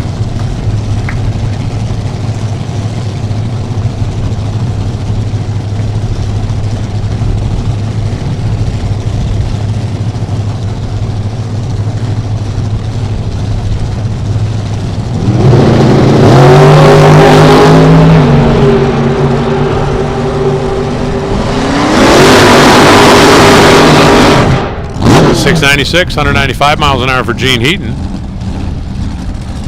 Greg Hicks goes 741. Both of them making good solid runs out there now. Interesting, it's starting to get a little quicker out there, because remember, these cars ran kind of in the middle of the day. And while now I'm not saying that we haven't quite found the land of the mouse, but it is getting a little bit better out there. That tailwind didn't hurt anybody either. Nothing like having a nice little push. Kenny Upton on the left side. Michael and Raleigh. You don't think those flags look like they're blowing away from the poles? I think you're dreaming that. Look at the cover over there on the Christmas tree on lanes 3 and 4. That's not blowing this way.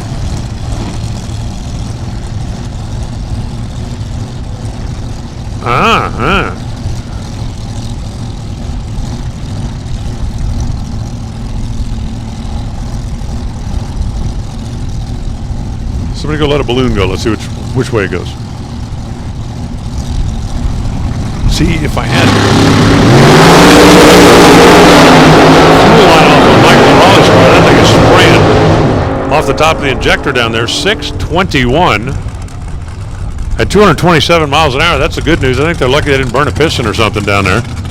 Michael N moves up to the number 10 spot. Kenny Upton goes 6.606.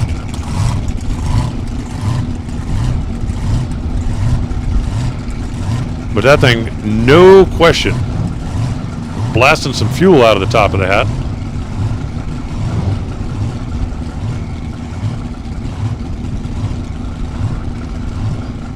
I think they just found out they've been running that thing a little rich.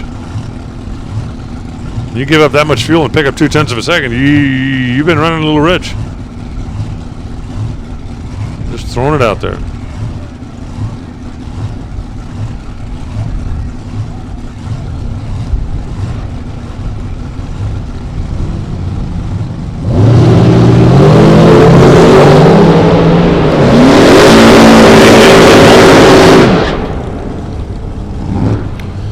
one hits the tree at 001, hits the track at 687, actually slowed a couple on.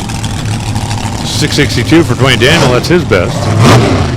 As Moost are picking up just a little bit here.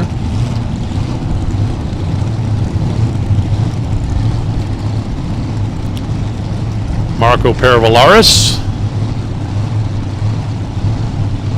and Jennifer Weens. Competition Eliminator. Competition Eliminator. Need you to lanes, please. Competition Eliminator to lanes and listen up at the pits. Attention to the pits. Sportsman Motorcycle. Why don't you go ahead and head this way as well? Sportsman Motorcycle to the lanes, please.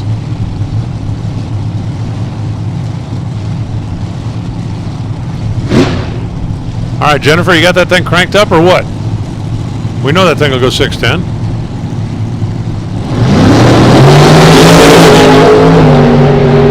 Nope. Jennifer's off the throttle very early. 655, 211 miles an hour.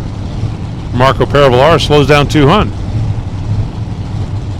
And Jennifer is coasting down the boulevard. Not sure if that thing's still running, if we're going to have to go retrieve her, or... Looks like she's still making a little motion up the hill.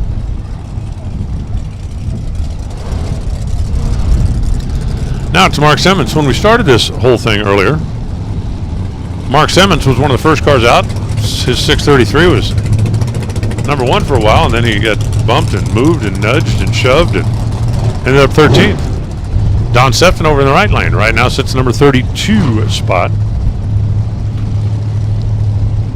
At 39 cars run a 6-something. 50 cars total have taken a time.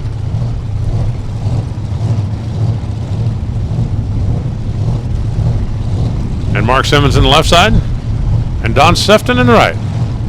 Don out of Trucktown in Bremerton, Washington. Trucktown is just over the bridge.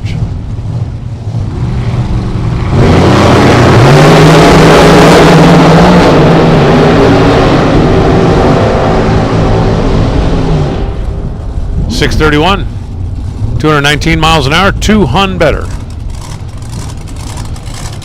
For Mark Simmons. Picks up a spot. 680 for Don Sefton. Stays in number 32 spot.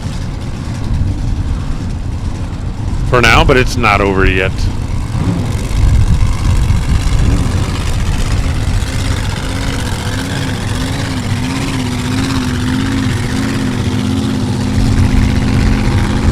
Don Barth and Mo Trujillo. The Colorado photographer on the left side and the Oregon Auto Repair Shop owner in the right.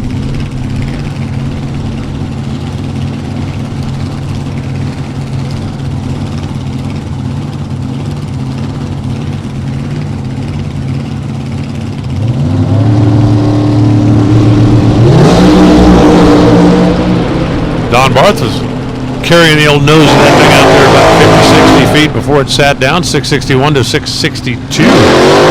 Nice little side-by-side run. They both qualify with the same ET to the thou. Mo Trujillo, 206 miles an hour, gets the spot on speed. And it's Brianna Weens and Shonda Blinzler. Shonda's definitely got a car that can go to the number one spot. Last call.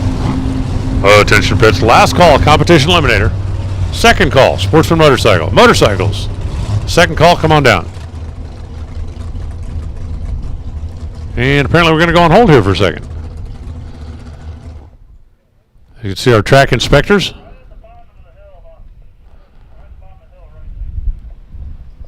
Somebody down there spotted something that needs to be retrieved.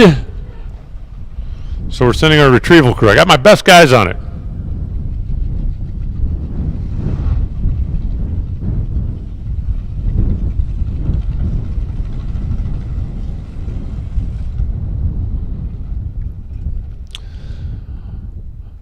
Sportsman Motorcycle, come on down. Hey, just a heads up, in the stock eliminator pits, if you have not yet gotten word, the ladder is now official and posted. And after we finish our second alcohol qualifying session this evening, we are going to run round 1 of Super Gas, round 1 of Stock, round 1 of Super Comp. We will start tomorrow morning at 8 a.m. with Super Street, Stock, Super Comp, Super Stock, the normal rotation.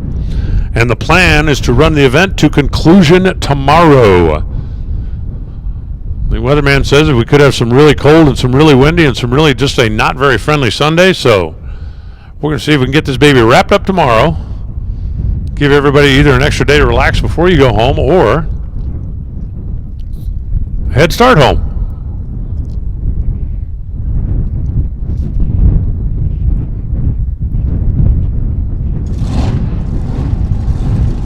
Clearing off the top end of the racetrack.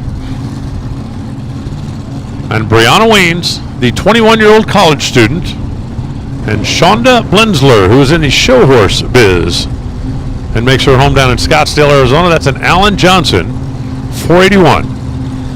Plenty of power to go to the number 1 spot. It's just a matter of whether they got her tuned up to try to run 610.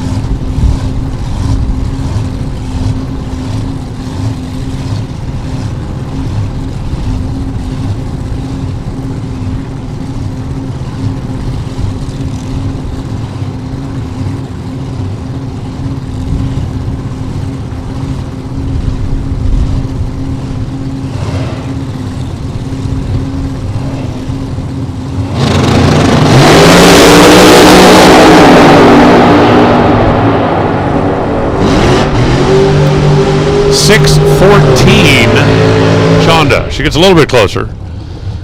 230 miles an hour. That's going to move her to the number 4 spot. Taylor still hanging out there, number 1. Brianna Weens, 672 at 202. That's 2 hunts slower than what Brianna ran earlier. And now it's Logan War and Roger Comstock.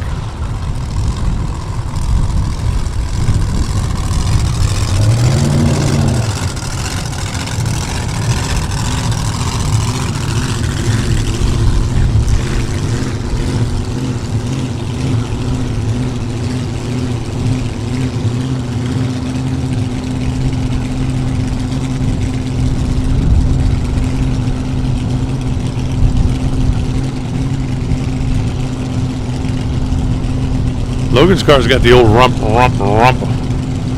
blown gas burner.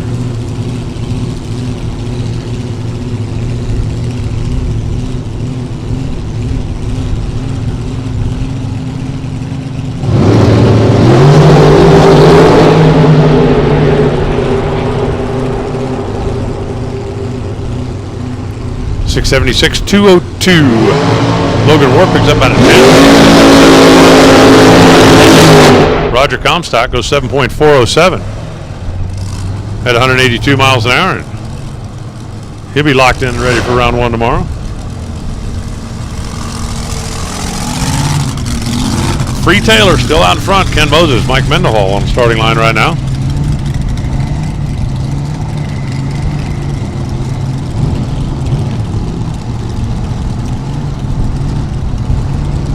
Moses on the left side, all the way in from New Jersey.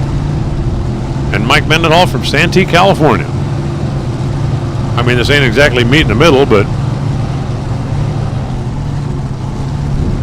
this is what we got.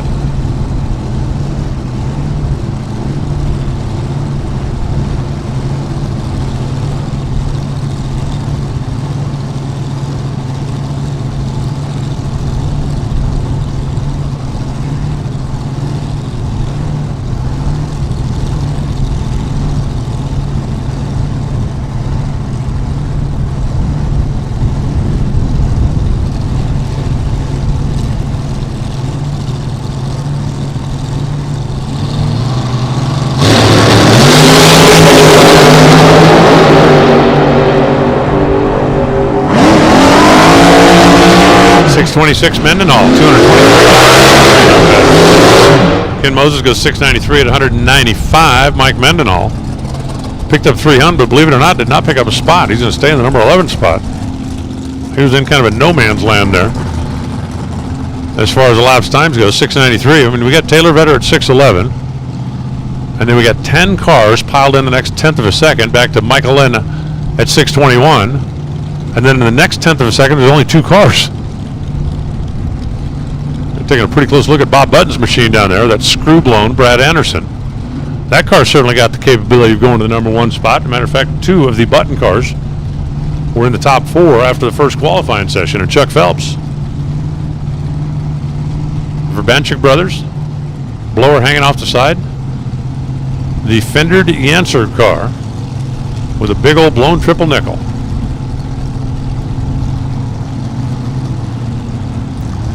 Now keep your eye on that Las Vegas Convention and Visitors Bureau scoreboard, because I have a feeling Bob Button is shooting for the number 1 spot. I just have a feeling.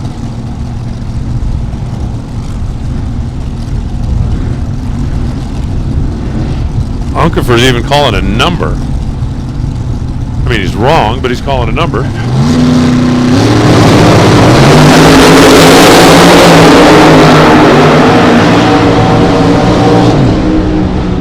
.608. He did have the 08 part right. Bob Button goes 608, so that run will be disqualified. He'll go back to where he was. Phelps goes 643 at 214. No question, they were shooting for it. No, you were wrong. Now it's Terry White and Chuck Capella. Coming in next.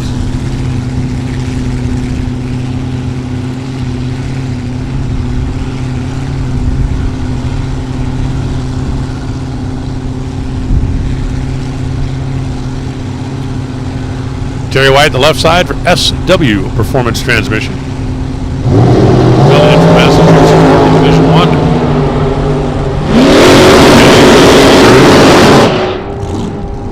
Nah, not a contention. 720, 188 miles an hour. Terry White goes 741 at 181 miles an hour. Taylor Vetter still number 1. Here's Hannah Cook and John Richardson. Now, John Richardson's got a car that could potentially step up and knock Free Taylor out. Potentially. The MSI machine out of California. You got 565 cubic inches in a blower, you can run 610. Yeah. Pretty certain. Listen up in the pits. Attention to the pits. Top Sportsman. Top Sportsman, come on down. We need you now, please. Top Sportsman to the staging lanes.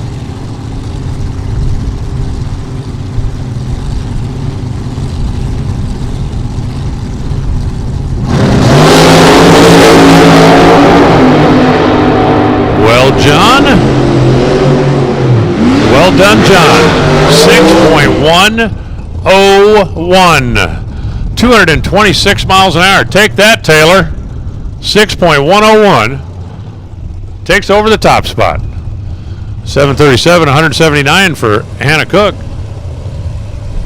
43rd best. Taylor sitting down here under the arch, and she watched that scoreboard come on and went like this. Well, you got a 1,000 window to sneak through if you want it back. Simple as that. Michael Kyle on the left side, that rare Morrison car. Brian Howe on the right side. I do believe this is Brian's first ever top dragster start.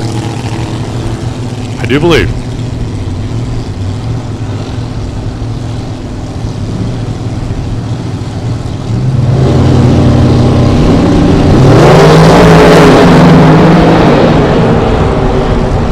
Well, Mike, 6.107. 229 miles an hour. Michael Kyle goes to number 2. Taylor just got double hip checked. Brian goes 635 at 217 miles an hour. And now it's Mike McBrayer on the left side and Taylor Vetter. Taylor, who was the number 1 qualifier just a couple minutes ago, now she's third. Third, I tell you, third.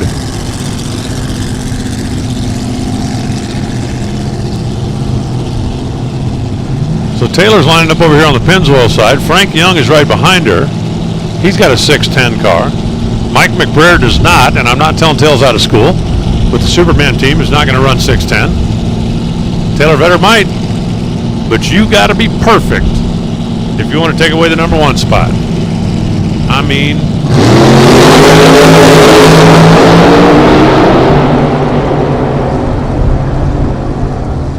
.6091. Took a swing at it. McBrayer goes 6:42 at 212 miles an hour. So Taylor will stay 3rd. John Richardson will stay number 1. But wait. Here comes Dan Wayman, who did a Kerslamo landing after the wheel stand in the first qualifying session. Kerslamo's pretty big. And here's Frank Young, which is the other Button Transportation car, which is capable of running 6:10. But it's kind of like that run for the money thing, you know, you're going to have to be perfect. We've seen a couple of them try and come up quick. We've seen John Richardson nail it and not leave a whole lot of room to spare. But then,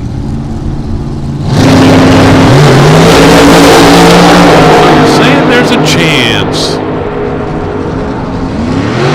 6:12. 227 miles an hour for Frank. They tried to sneak up on it. They needed to be a little bit more sneaky.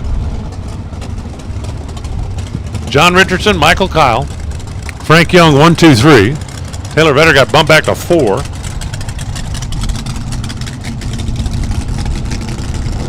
And Steve Hamilton and Mark Yeager. And I think that's the way we're going to wrap up here, because I'm looking back here and I don't believe I see any more 610 cars. Top Sportsman. Oh, attention on the pits. Top Sportsman. Need you in the lanes, please. Mark Yeager. West Coast Architectural Sheet Metal. And Steve Hamilton.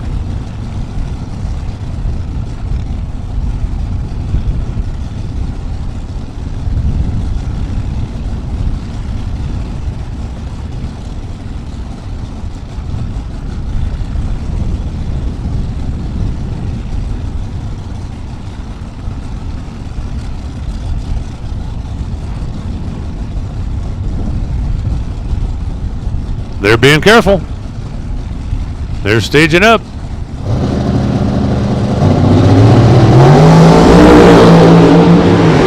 They're cutting up. 661, 201 miles an hour for Mark, 715 for Hamilton. Not Sprainer this weekend. Steve 41, Mark 27.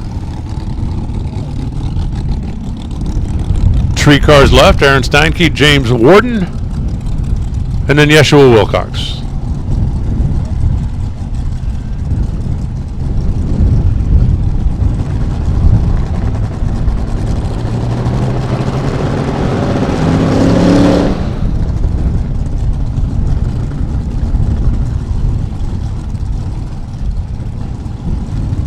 Aaron Steinke's in at 652. James Warden with the blower hanging off the side, he's in at 638.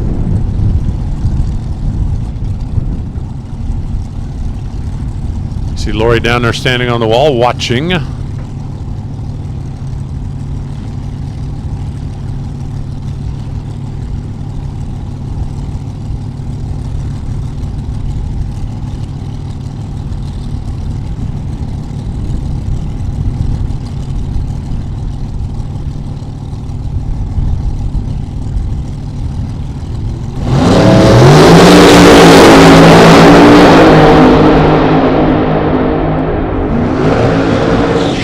.636, 217. James Warden, 200 better than where he was. Aaron Steinke goes 646. So Warden just misses the front page by 6 thou. He's going to end up number 17. Aaron Steinke number 22.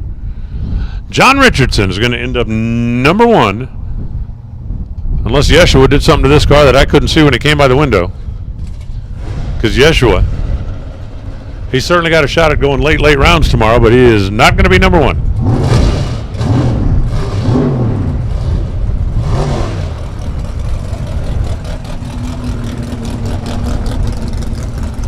Listen up in the pits. Attention in the pits. Super gas, you are going to follow Top Sportsman. You will run before alcohol. So plan accordingly. We're kind of clipping along here, making good time. And so super gas, you are going to run behind Top Sportsman and in front of alcohol. Plan accordingly. We've just called Top Sportsman into the lanes. Here comes Yeshua Wilcox. Final car in category 775, 174. So John Richardson swipes the top spot. Michael Kyle, Frank Young, Sean DeBlenzler, your top 4. I do believe Taylor Vetter's 5. All right, I'm confused. We'll get the ladder printed up. We'll be ready to go tomorrow. But congratulations to John Richardson. Cop Eliminator burning out. Backing up, getting ready to go. Bob Unger for picking up a microphone. One more time. Attention in the super gas pits. You will run behind Top Sportsman, in front of alcohol, and it will be round 1. Here's Bob. And then that means that Stock and Super Comp will follow alcohol for their first rounds this evening. Again, Super Gas, Stock Eliminator, Super Comp, all with round number 1 tonight. Final qualifying to set our field. Here in Comp Eliminator, Joe Moses. That dog come rolling in. See if the air conditions have improved to shuffle our Comp Eliminator field around a little bit. Joe looking to get a good run down this racetrack. Did not have the opportunity earlier today. Shut it off to an 885, and when the index is 756. Well, you know you're not going quick enough. Joe, a little wig out of the gate, a little wag. Keeps the foot planted on the floor, heads for the other end, goes 699 at 189, and that's more like it, 815. Matthew Dahl, no improvement there, but Joe goes from number 9 to number 1. From the bottom of the list to the top of the list, just bumped Don Beavers, Scott McClay, and everybody else back a notch. So Joe up to the numero uno position is Barry Forster's C. Cotto Dragster, the Duco Drive line. Amarillo, Texas-based entry up on the left-hand side. Don Beavers, who was number 1, just got bumped to number 2. He wants to take that number 1 spot back. Well, he's going to have to pick up the pace a little bit. Going to need to be down about an 807 out of the Ford Probe, out of autoelectrical.com. Tucson-based runner. Comes from the Alan Reinhart corner of the world.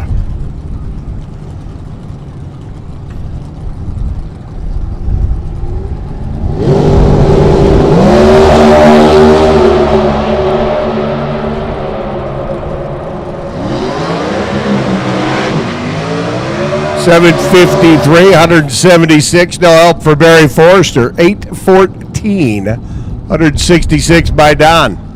Not quite as good as his 812 earlier today, but staying in there pretty close. Forster off about 500 from where he was earlier with the Amarillo-based entries. Kevin Carter and Scott McClay come rolling in. Scott like to get a good run down track. 760 the index for the A Nostalgia Dragster category. Small block injected car out in front of the driver in the slingshot style machine. Carter's lap earlier at 8:55, and again like Joe Moseris, looking to pick up the pace a little bit. Well, Joe went from number 9 from the bottom to the top. Right now, Kevin Carter sitting down at the bottom of the sheet. Let's see where he can shuffle himself around to. Dean Carter and crew certainly know how to tune that hot rod. Scott McClay's Mike Ball's chassis hot rod here on the right-hand side. Hikes the front end up in the air. Sets it back down. A whole lot better looking run for Kevin Carter this time around. About a 750 at 176. 736, 180 for Scott McClay. McClay improves. 54 under the index. He moves around Don Beavers. Kevin Carter improves. He moves up 1 spot on the qualifying sheet, but any improvement's an improvement. So Don Beavers started the session number 1, and now bumped back to number 3. Mozaris and Scott McClay both moving around him here in his final qualifying session. Ryan Pretty and Doug Lambeck come rolling in next. Sportsman Motorcycle, you should be in the lanes. Top Sportsman, you've been called as well. And again, Super Gas, round number 1. You will follow Top Sportsman. Plan accordingly. Super Gas, round number 1. You will follow Top Sportsman. Plan accordingly. So Pretty in the number 6 spot. 44 under the index with the Mountain View tire. Supermod Camaro there on the left-hand side, and Doug Lambeck's. The Supermod automatic, little 317, old Pontiac Sunfire. Here on the right-hand side, Doug looking to make a giant step forward. Speed out in the mid-8 second zone. He's in the low 10s on the lap earlier today. This one's looking a whole lot better. 976 at 83 miles an hour, and Doug, obviously, wants to stay down at the bottom. Ran it down there to 1,000 feet, shut it off. 811 by Ryan Pretty as he picks up 4 Hun. And Pretty stays in the number 6 spot with that lap. So Cop Eliminator. Qualifying done and in the books. Joe Mozaris, number 1. Scott McClay, 2. Don Beavers, number 3. Matthew Dahl, number 4. Barry Forrester, 5. Ryan Pretty, 6. Kevin Carter, number 7. Ryan Warder, number 8. Ryan did not make a run that time. Doug Lambeck rolls off the throttle at the other end of the racetrack and stays at the bottom of the sheet. The odd lot number of cars. There's going to be a couple of buy runs bouncing through it. I'm sure the guys have all looked at their ladder books. Said, okay, if we qualify here, we get it. Yeah. It's a chess game. Planning your moves accordingly. Clay Pollitt, Larry Mota. First 2 bikes to come up. Round number 2 and final qualifying for our Sportsman motorcycles. Pollitt out of Hoods aboard his Hayabusa.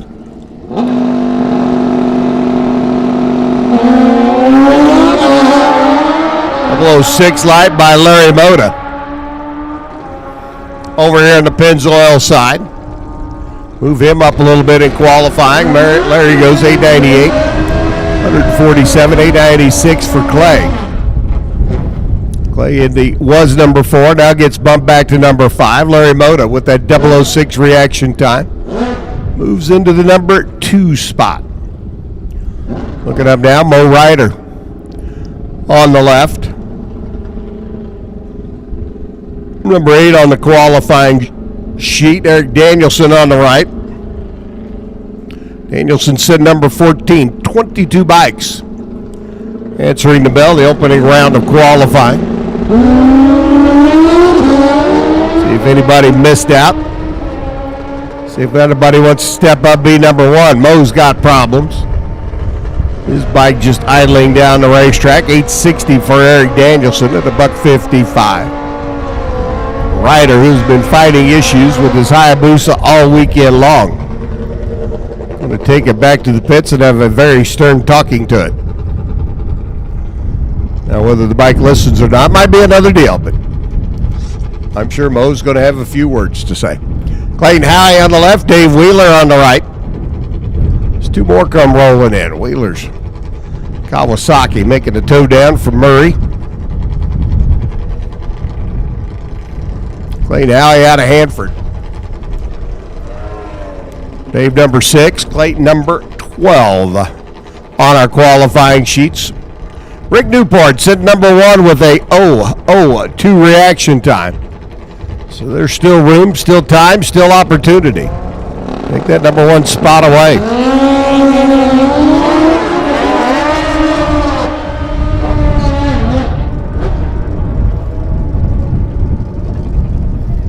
$882 to $154 for Howie. $902 for Dave Wheeler to $154. Dave missed the tree by a bunch. Clayton wasn't able to improve on his earlier lights. Sean Connor and Leo Shaver. Sean sitting number 9. Leo, one of the riders who turned it red in the opening round. See what he can do aboard his Ninja. The window tinter out of Las Vegas on the right-hand side. Did a car for you? I got to get my motorhome windshield done. There's a whole lot of sun pouring in. I should have brought it. Sean Cotter, 15 on the hit, goes 9:30 at 140, 888 for Leo, 150 miles an hour. So Leo now sitting at 11. Sean sitting at number 6 is Rick Newport, your number 1 qualifier, the Macro Tools rider. Up on the left-hand side, the Bluffdale, Utah-based entry. Again, top sportsman, if you're not in the lanes, shame on you, because you should be. We've been ringing your doorbell. One to Fuller Brush Man, one to Avon Lady. It's been Alan and I, top sportsman. If you're not in the lanes yet, you are late. Jeff Durfay up on the right-hand side out of West Jordan. Aboard the Kawasaki. Like we said, Rick Newport, number 1. Jeffrey, number 12 on the qualifying sheet. Rick Newport goes 0-0-2 again. 8:19 at 162. 9:22 by Durfay. Newport hanging on to that number 1 spot. Durfay moves up a little bit. Now sitting number 10, Ryan Kruger's ride.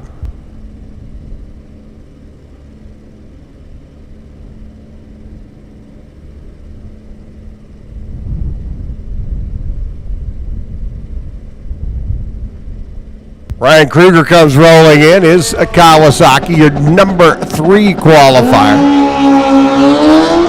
And we'll stay there. 56 on the reaction timers this time around, not going to help him any. Kruger making his way through, 9:16 at 150 on the MPH scale. So it's Rick Newport, Larry Moda, Ryan Kruger, Bill Homuth, Clay Pollitt, Sean Cotter, Dave Wheeler, and Kahea Woods.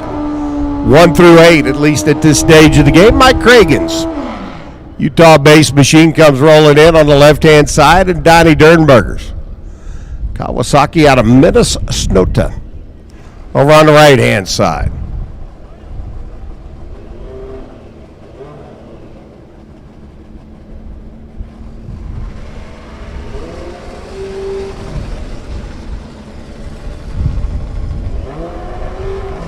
Cragen and Dernberger both looking to step up their opportunity here.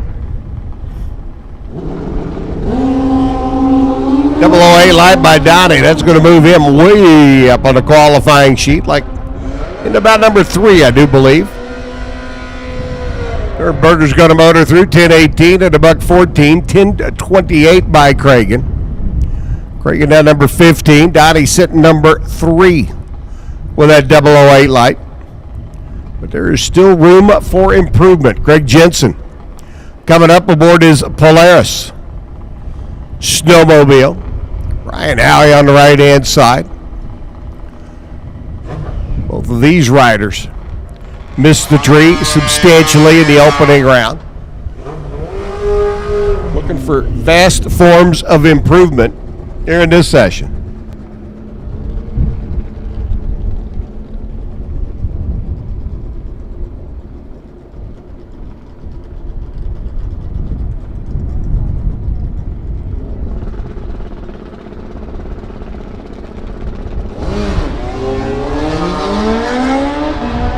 Howie goes red. Craig Jensen goes red.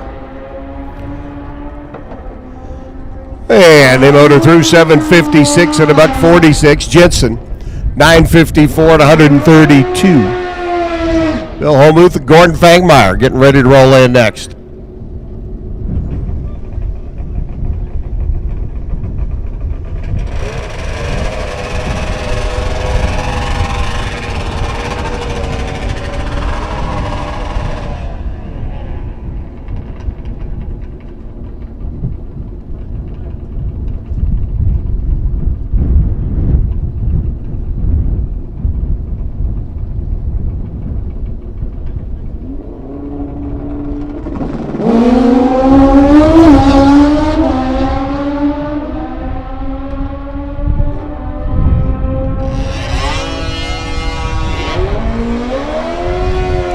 Gordon Fangmeyer, your Jegs Sports Dash champ, goes 860 at $1.52.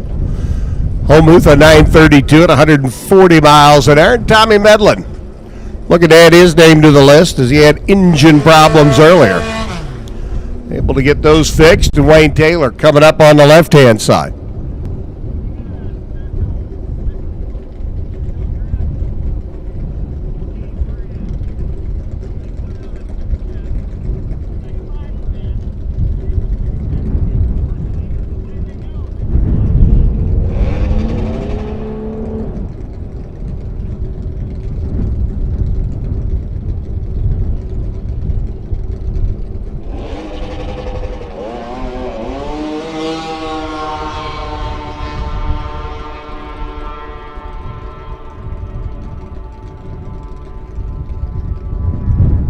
And Wayne Taylor's going to motor through 12:33 at 124 miles an hour.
Yeah, it looks like Top Sportsman about ready to make their way out of the staging lanes. Head up underneath the arch. Tom Medlin's going to head for the other end of the racetrack with a 15 foul reaction time.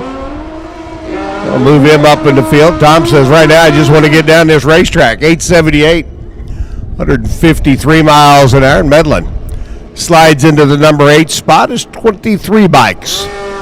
Now officially accepted a time going down track. Cameron Belisle, Cahea Woods, Cahea up on the right-hand side. Sitting number 10, Cameron. Sitting number 20. Both drivers realize that an 002 reaction time right now is holding on to that number 1 spot. Of course, Newport's gone 002 twice. And that's a pretty solid average. Cahea Woods, 12 on the tree.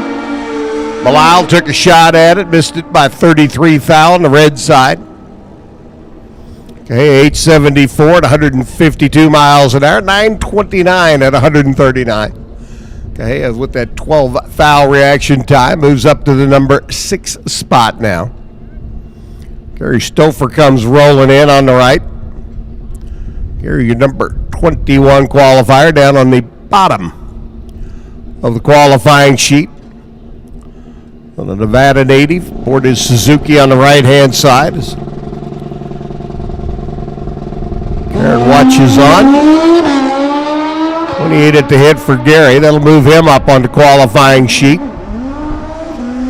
He's going to ease on down track, 886 at 149 miles an hour. And for Stouffer, that'll put him into the number 13 qualifying position. In 23 bikes on the qualifying sheet.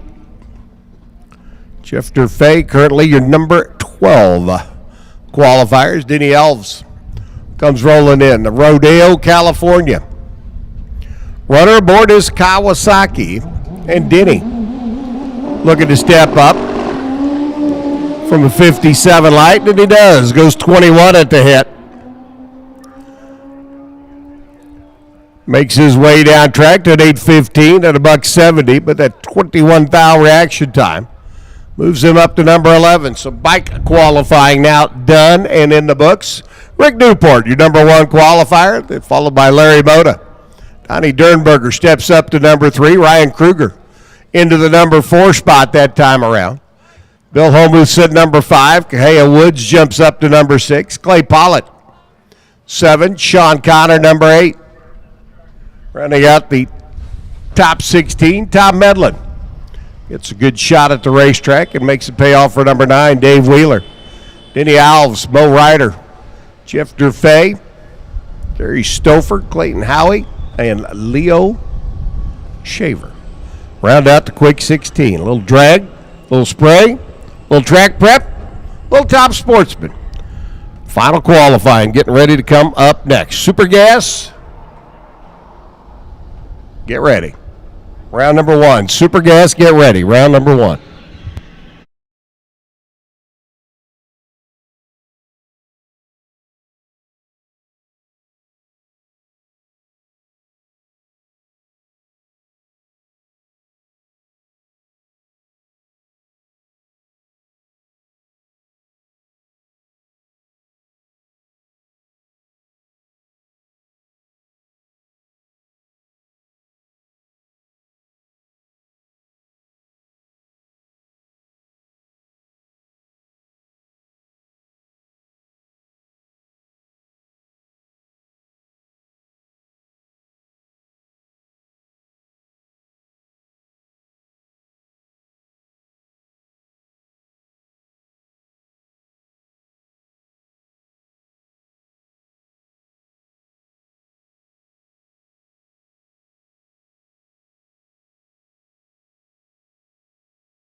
It's not.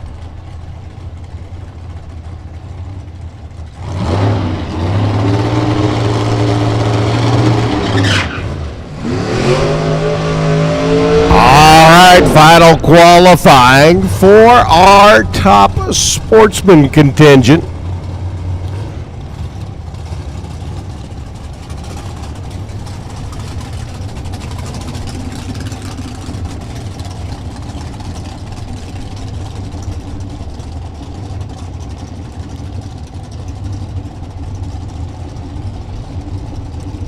Judy Radford and Doug Bracey, as they did earlier, leading us off, our first pair. One thing they've done is swap lanes. Judy on the left this time, Doug on the right.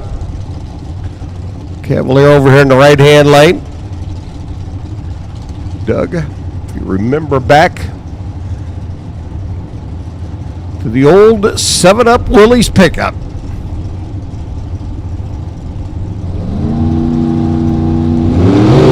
That vehicle. Sometimes I think Doug probably does too. Bracey trying to improve on a 7:26, goes 7:27.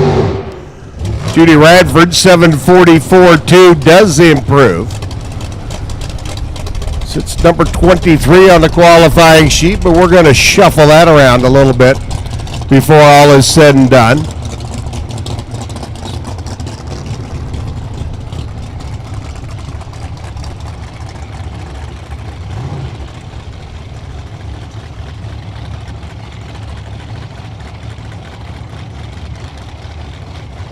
And Doug said number 19.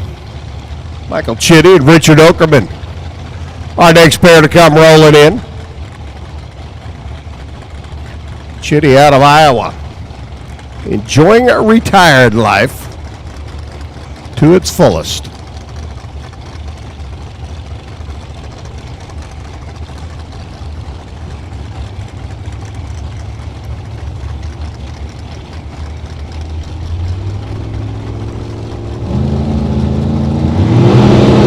Trying to improve on a 671 from earlier today. Okerman laid down a 754, picks up 400s, goes 750. Stays number 24. Chitty goes 670 with an 8. 203 miles an hour. His premier run of the two. Puts him in number 4 spot right now.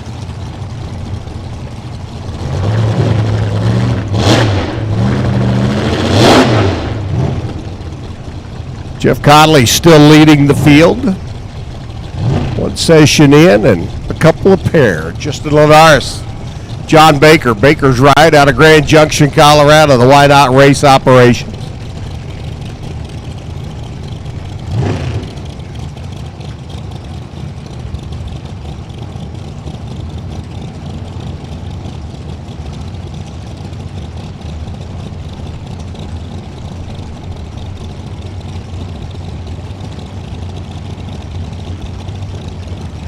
Baker on the right, your number 3 qualifier.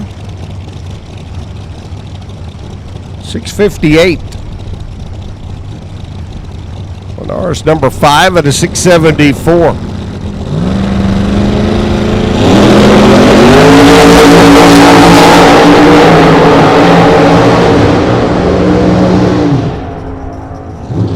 $6,702. LODRS improves, moves from number 5 to number 4. John Baker goes 656. Settles in number 3. 218 miles an hour. Jeff Conley and Brian LaFlamme leading the pack. We'll see them come up here in a bit. Patrick Wars. Pete's Diesel Service. Pete's Diesel Repair. The new Corvette. One swoopy looking top sportsman ride. There's Sylvia on the right hand side, the Cavalier. Steve Schmidt power plant sitting underneath the hood. There's run earlier today, a 759, 708 for Patrick War.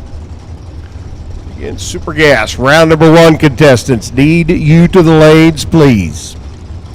Come on down. Be prepared. Bring your A game. Check your weather station. Make sure there's fuel in the tank. Hey, seen it before. There's a little quick out of the gate. Patrick's trying to improve on a 708. Goes 708.4 to 708.8. He'll stay number 12. 757 for Mara. Sit number 26 at 182 miles per.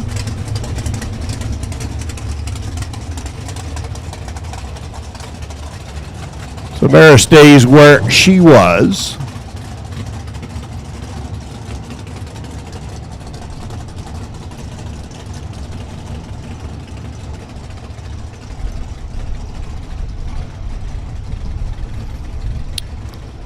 And Patrick Ward stays where he was. Ken Ratzloff and Carl Hagen come rolling in.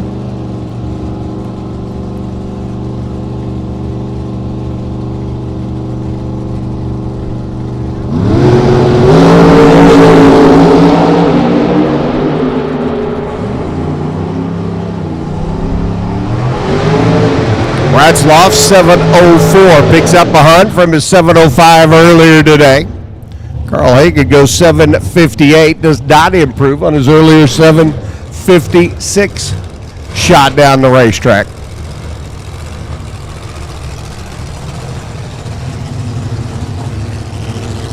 So Ratzloff stays 10. Ron Smith comes rolling in. Jeff Gillette up on the right-hand side. The Indigene Reserve. Hard cider. Pontiac GTO bodied entry. In the right-hand lane, Jeff sit number 14.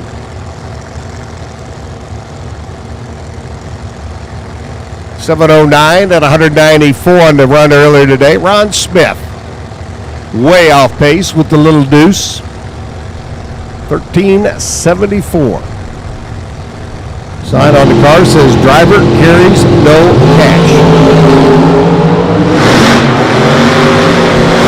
After that, a 1 day in the staging lanes? That's, of course not. He's got a race car. 719, 191 for Ron. That's an improvement. Puts him number 16 in the show right now. Big step forward at 191. Jeff Gillette goes 708, 195. Blends himself in the number 12 spot.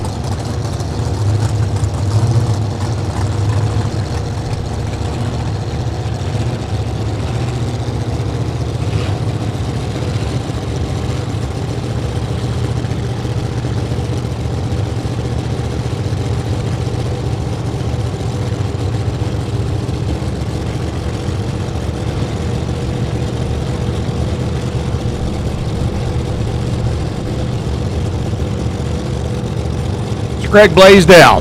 Mike Proctor come rolling in next. Proctor's hot rod. Chandler, Arizona based, 63 Corvette. Got the option of the big tall wing on the back.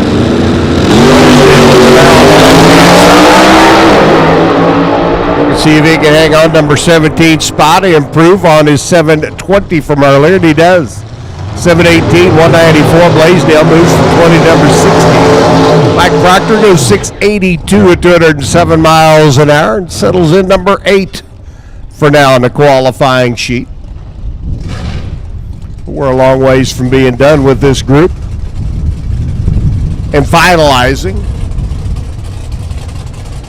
our top sportsman field. Brian Ward doing his burnout and backing up, and I got to tell you, Brian's car right now, anything but straight. It is aimed for the left-hand wall.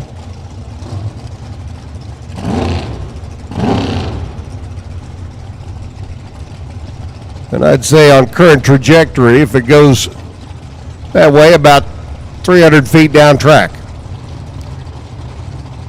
Brought it back a little bit.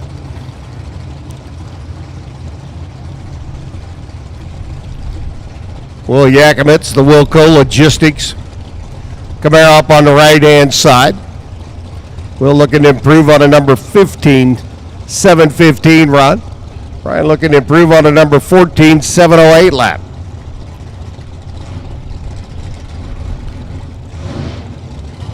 Waiting for Brian to creep forward, light the beams, roll in.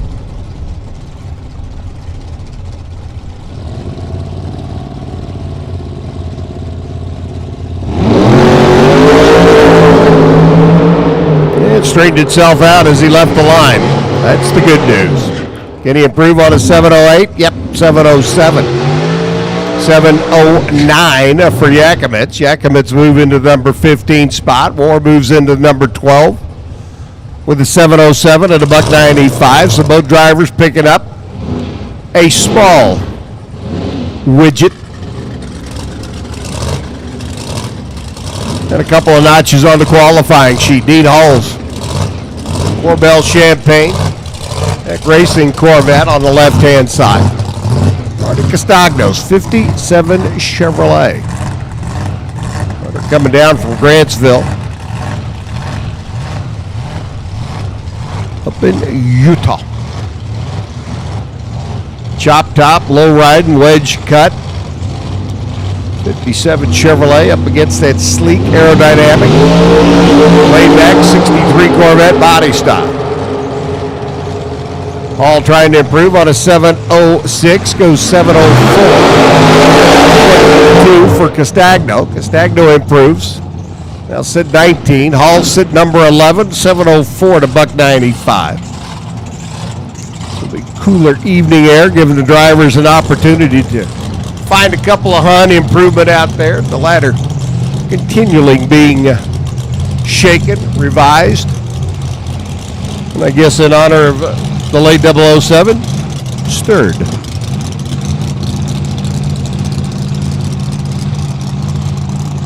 Jay Childs and Kelly Harper comes rolling in. Kelly,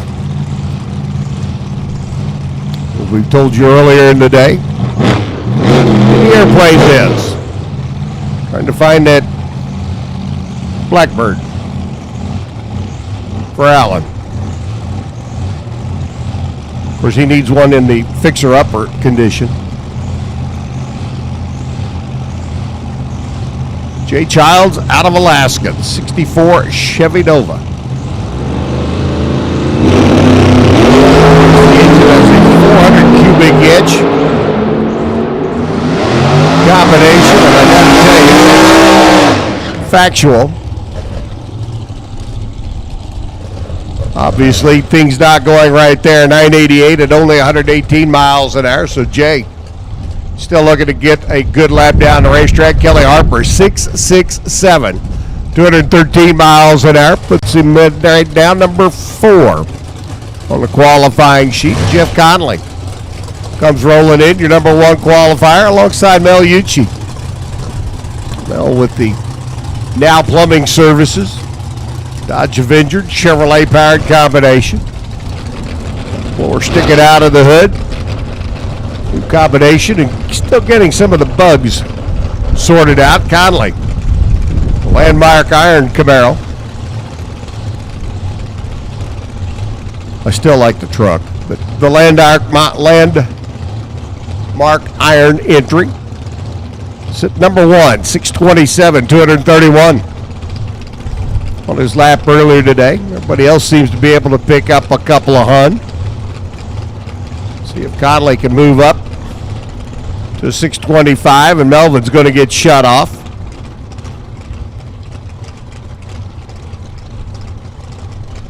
He'll get pushed back and out of the way. Conley getting ready to take flight down the Las Vegas side of the racetrack and see if he can find some improvement out there. Like I said, Melvin and a gang, new combination, still trying to get some of the bugs worked out. Obviously, they called the wrong pest control service. 623, didn't pick up a couple, picked up 4. Hundredths of a second, Conley locks onto that number 1 spot with a little bit of authority, 231 miles an hour. So he's got low ET, he's got top speed. And 2 more come rolling in. How about number 2 in the world last year, Doug Crumlich?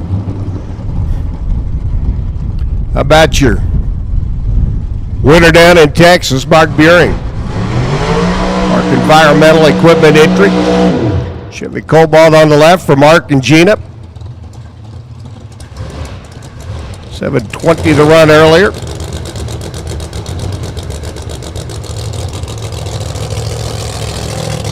Nine cars have officially answered the call. Mark would love to be up on the top half of the qualifying sheet. Not that far away. Needs to pick up a little bit here on this lap down the racetrack. Climb into that top half. Doug Crumlich already there. 674, 206 miles an hour. Hold him right down to number 7 qualifying spot.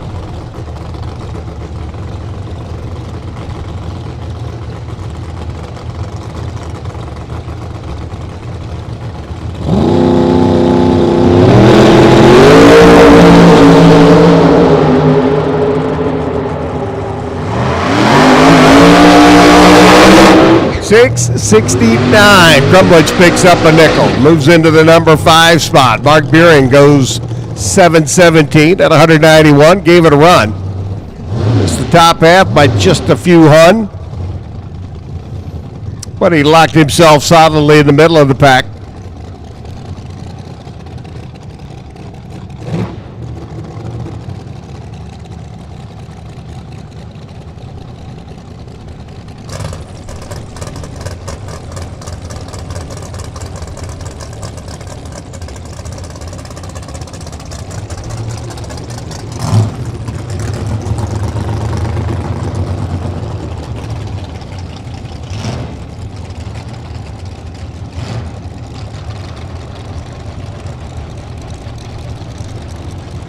Brian LaFleur comes rolling in.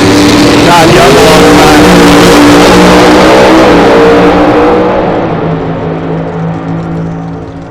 6:31, 227. Brian picks up. LaFleur Motorsports Mustang. Locks himself in solidly in the number 2 position. 10:05 for Todd Young at 93 miles an hour as he shook and rattled a little bit out there. Shut it off and coasting up to the top of the hill, out at the other end of the racetrack. And David Cook, it appears to be our final qualifier. Nope, got 2 more. Mitsos. Looks like got a couple of guys coming up in the right-hand lane, ran the left-hand lane earlier. Cook out of California, the Mustang. Found a problem with buying an SR71. You did. Yeah. Yeah. May have to rethink this. Major issue? Well, maybe. Kelly's got connections, you know. But are they that good? Well, you can't fuel the thing on the ground. You have to take off and fuel it in the air. So I apparently would need a refueling tanker also. Ooh. That just increased the cost. And I'm not sure I could fly both of them at the same time.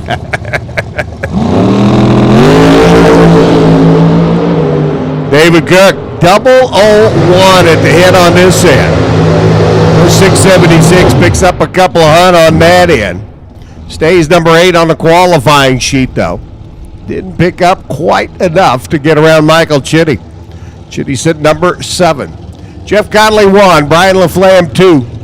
John Baker sit number 3. Kelly Harper, that airplane guy, sit number 4.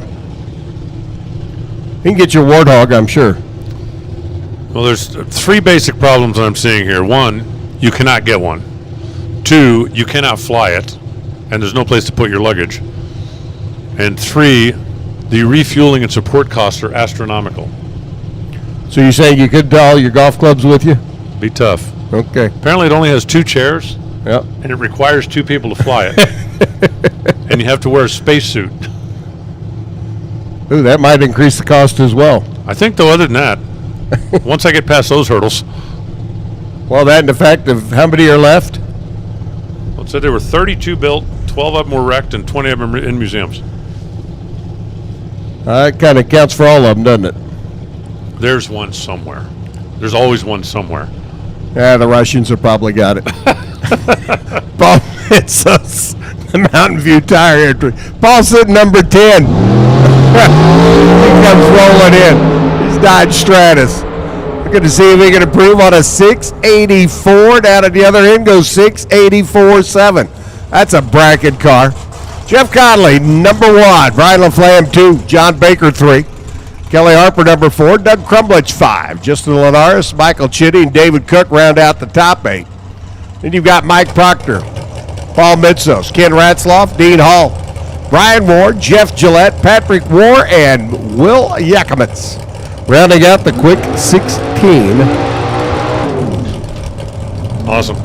In Top Sportsman, Super Gas, round number 1. 2 go down, 1 come back. And here's Alan to tell you all about it. We could crown a champion here. As a matter of fact, we could crown a division champion as well as a world champion. It all depends on one guy. One guy. I'll tell you about him when he gets up here. But first, we got Pete Zach. Pete, who was perfect earlier today. Perfect Pete. Something to be said about that. And Damon Bustamante. The Conroy Boys racing team out of San Dimas, California, over here on the right side. So Corvette's a pair. 57 on one side, 63 on the other. Racing for real. If your scoreboard comes on, you come back and race tomorrow. If your scoreboard does not come on, you have to leave the property by midnight. I'm kidding. 2 a.m. That's not till tomorrow. That's not till Sunday. That's not till, never mind. Both drivers away on the green. Bustamante's car made a little bit of a move toward the left down there when he turned it loose. He fought it back into the center of the racing groove, takes it to the stripe. 10.05.3 for the win for Zach. That is 3 consecutive 10.05 somethings. And for Damon, he was 006 on the bulb, holding a ton, taking a ton, and runs under by 200s. 10.03, 150 miles an hour for Damon, a race that was winnable, but Pete Zach did win it. Brian Stifler left, David Ruff right. Look at those 2 cars. Tell me which one you like better. Gunk, go. Which one do you like better? Okay, I'll take the Chevelle. I mean, in a class that is dominated by topless roadsters, mostly Corvettes and early model Camaro, those 2 are cool. Those 2 are cool. 10.09 to a 10.09. Matter of fact, 10.093 to 10.093. You know what that means, right? Difference at the start was the difference at the finish. 17 thousandths of a second. David Ruff had the better bulb. David Ruff gets the win. And for once, first time this weekend, Bob Ungerfer picked a winner. Butch Clewine, Karen Comstock coming up next. Butch is out of North Platte, Nebraska. Karen is out of, well, wherever they decide to move this week.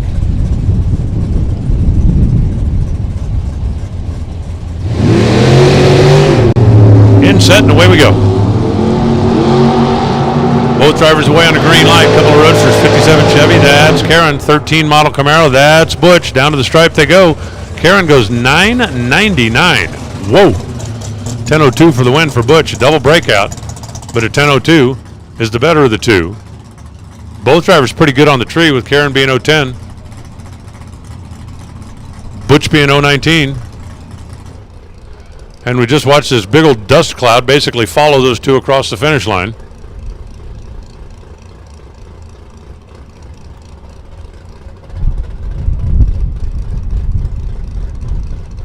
And what they're going to do is hold up for a couple of minutes and basically go run the broom in the shutdown area. From what it looked, and anybody that's raced here before, you've seen the routine. When the dust comes across the racetrack, it'll turn the racetrack brown. It does not look like it got the racetrack. Looks like the shutdown area a little bit. I think they're going to do a little quick broom up there on the top end. Shouldn't be more than a minute or 2, but there's like a mini haboob. A mini haboob. You don't know what a haboob is? I know what a haboob is. A desert dust storm. Yes, it is. That was a small one. So anyway, back to my SR-71.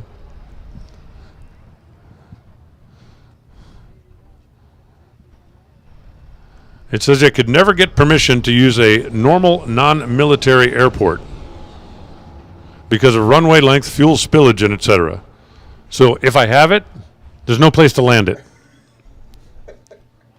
That could be a problem. You're batting 1,000 so far. I'm not giving up.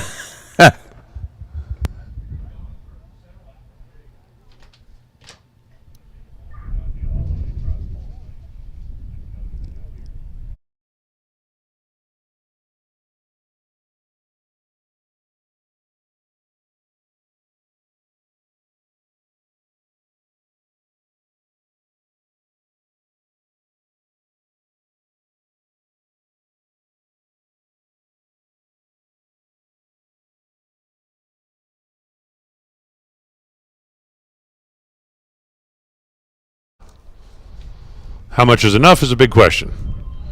Not to mention the technicality that museums usually don't own the aircraft, they're just on loan from the military. And it's undoubtedly complicated by the fact that American DoD is not allowed to sell military aircraft to civilians. I'll go to a costume store and I'll get a colonel outfit or something. Anything they donate to the museum is generally stripped of the equipment and intentionally damaged to prevent them from ever being airworthy again. Well, that's stupid. They're cosmetically fine but cannot be flown.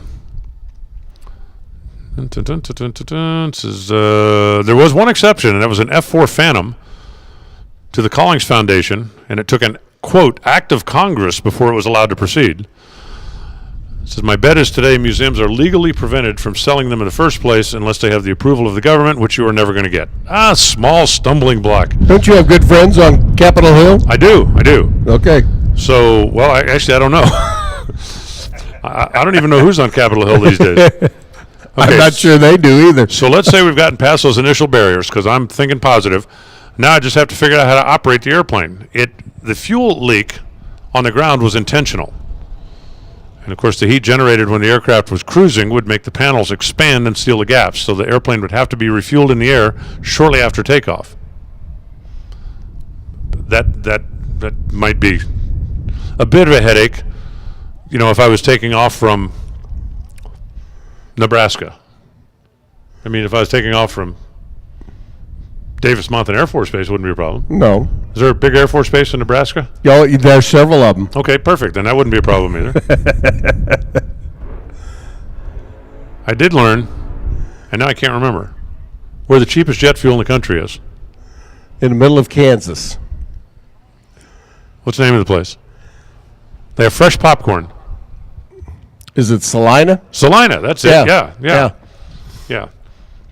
But I don't think that they have an air refueler. So if I was flying over Salina, I don't think I could call them and go, "Hey guys, send that baby up with a couple of extra gallons to get me where I'm going."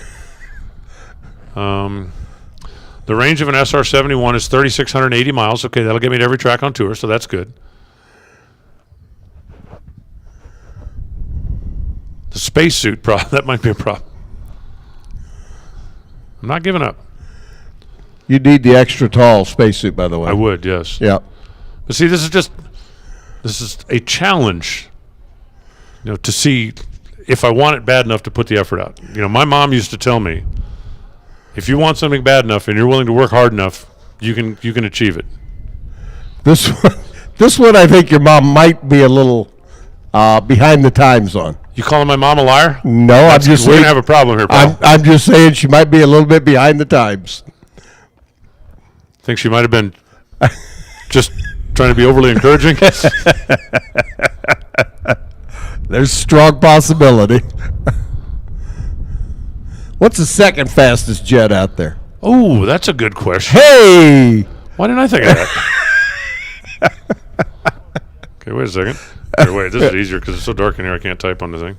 We'll just use the phone Google Monster.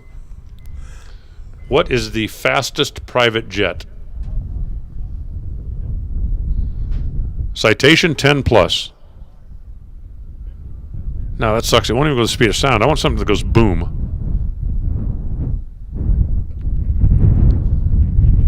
Top 5 fastest jets. I can rig it for you so it goes boom. No. I'm here for you. 10 fastest aircraft in the world. Let me get a hold of Glenn Butcher back east. No.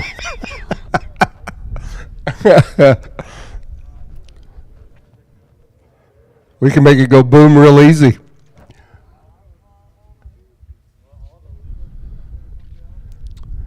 Oh, they got one in the USSR, the Su-27 SKM.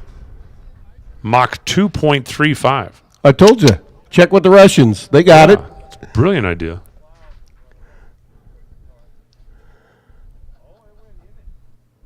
Okay, there's way too many words and not enough pictures here. You want me to get out the crayons for you too? That'd be helpful. An XB-70 Valkyrie.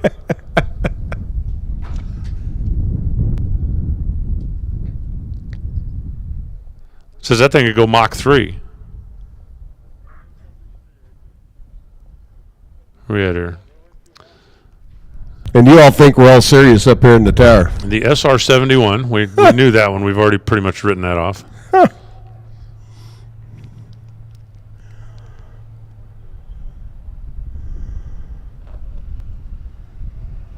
I guess that's it. Okay, well, maybe I could, start smaller and work my way up. Like when you get your first car, and then you fix it up and you trade up, and you fix it up and you trade up, and pretty soon you're in a Ferrari. So let's see. Yeah, but you haven't reached Ferrari yet. I'm gonna start with a Cessna. I'm telling you, get yourself a Warthog. A Warthog? A Warthog. Okay. They'll get you there, and if anybody gives you any grief, you can take care of that problem. Funny you should mention Warthog. That was my prom date's pet nickname for me. I'm going to avoid any comment. Because my mama taught me to be nice. She actually had 2 pet nicknames for me. That was the nice one.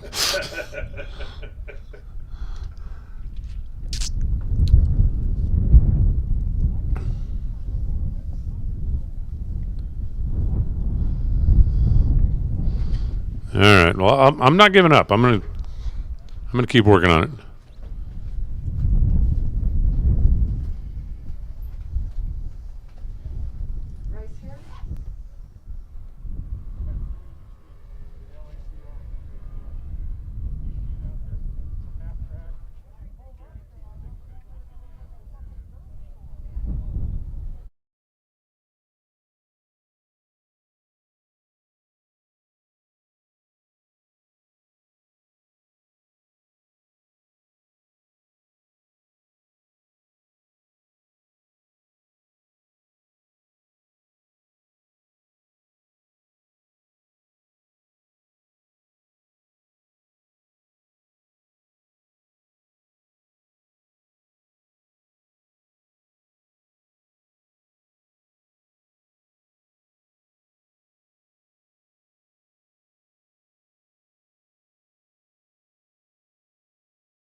Alrighty. No more dust, please. No more dust.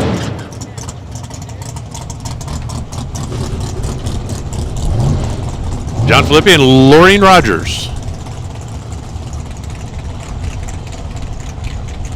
John in the Vega, Laureen in the Grand Prix.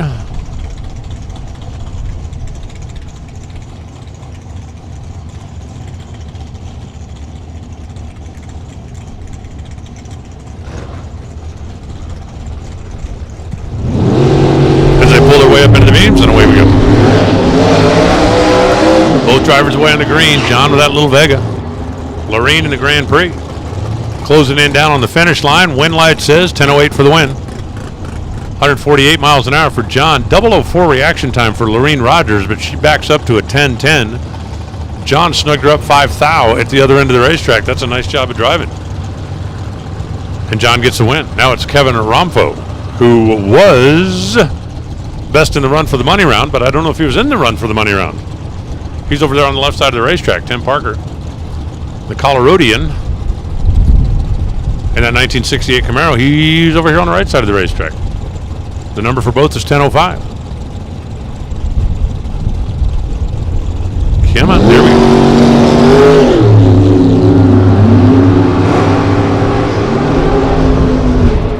Throttle stops do their thing.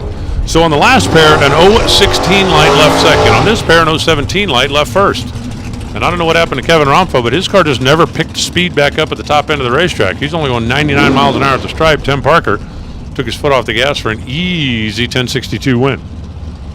So Romfo, after dead zero the first run, slows on this run, and that'll bring up David Butler in the Vega Wagoon and Mike Burkhart.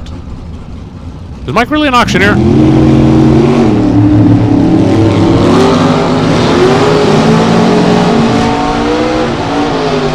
I want to hear Mike come up here and call a super gas race.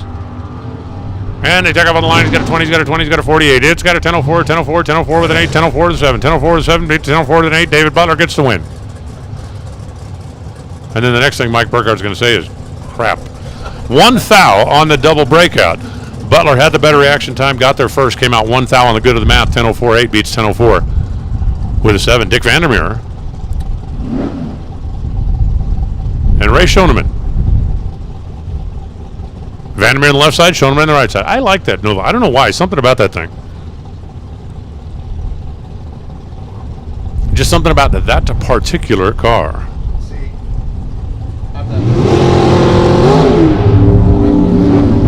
You like Joe's car? Yeah, there's just something about it. You know, sometimes you just get something catches your eye and you go, ooh.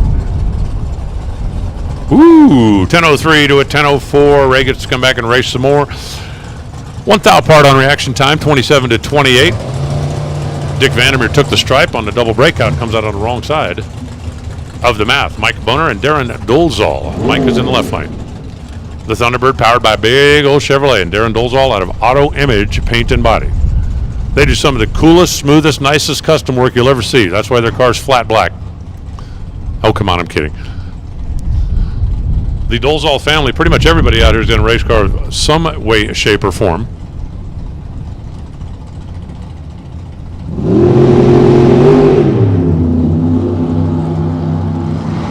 And away they go. Darren on the right side, Mike on the left side. Watch the light side of the scoreboard, and it says that side. 10:09 beats 10:07. Call that a hole shot. Dolezal 0:12 on a reaction timer, taking a stripe by 0:11. 10:09 for the win. Mike goes 10:07. 161 miles an hour, crossing the finish line second. Game over. Jason Kenny, Lindsay Mazirv. Jason in the Corvette in the left side. Linz, the Barracuda. For the lady who lists her occupation as mom.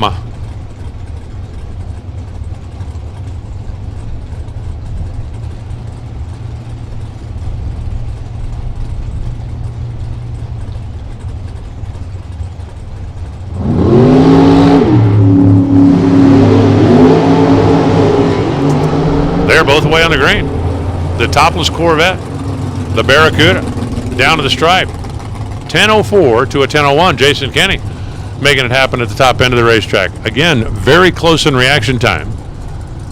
Lindsay gets their first runs 10:01. That's under by 4. Jason gets her second runs 10:04. That's under by 1. And, well, in this case, under by 1 is better than under by 4. Jason Kenny on the double breakout gets the win. Roger Cotto defending his home racetrack. Joe Fisher all the way in from Ohio. The Ohio Corvette. The Las Vegas Camaro. Now, call me crazy, but wouldn't you think in Las Vegas you would have the Roadster? Because you could drive that maybe year-round. You are not driving a topless Corvette Roadster in Ohio in February. But you can darn sure drive it here in Vegas. Driving them down to the stripe right now. Check this out for the math. Ouch. A 008 light left second. But Joe Fisher got down there and fed Roger the stripe. Roger's 001 under by 5 thousandths of a second. Got there first by 3 hunt, broke out by 5 thou. Joe Fisher for the win. 008. 10:07. Ashley warned that did not make Angry Tom at home happy. It is now maybe slightly less Angry Tom. Maybe it's just annoyed Tom. It's gonna be a long time before it's Happy Tom. One win light is not gonna turn him into Happy Tom. Joe Galati, the car we were talking about a minute ago, the green 64 Nova. The red 63 Corvette, that would be Ashley. From this end to that end, one win light comes on, it says Ashley. Again, great reaction times, 006 to a 10. Ashley goes 10:06 for the win. Joe Galati gets her first by 400ths, broke out by 400ths. He had a window, not a big one, but he had a window. Greg Hurd. Now this is going to be fun. That is a low mile-an-hour car. He does the top-end throttle stop. This thing will take off and slow down at the other end. And Norm Brungart in the Camaro. That is a 632-inch big block that slows down at this end and really hauls the mail down at that end. Oh, and this baby's over. 133 red for Greg. I don't know what he was leaving on, but I don't think it was the light. 10:05, 166 miles an hour for Norm. Norm just threw up a 10-pack. You know what? That's how you combat one of those slow cars. Set up hard, close your eyes, hold the gas down. Let him make the mistake. Well, the mistake for Greg was on the starting line. Way, way, way red. Here's Brian Pressler in the left lane. Diana Anderson in the right. Rick Cates needs Diana Anderson to win this because he's chasing Brian Pressler for the world points. Now, Brian Pressler, no matter what happens tonight, Brian Pressler is not in control of his own destiny tonight. It's up to Rick Cates whether or not the chase goes on to tomorrow. Brian Pressler could ratchet the pressure up a little bit.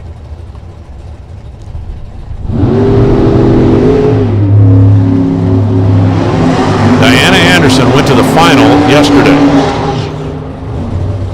What a difference 24 hours makes. 10:11 for the win, 155. 10:07 for Diana. Her reaction time started with a 1. You could kind of see that coming. So Pressler moves on. And now he's just going to be in wait-and-see mode. Charlie Wagner, the Shake City Express Malibu, and Don Anderson, who's going to try to do what his bride could not, and that is make the Pennzoil scoreboard light up on the edges.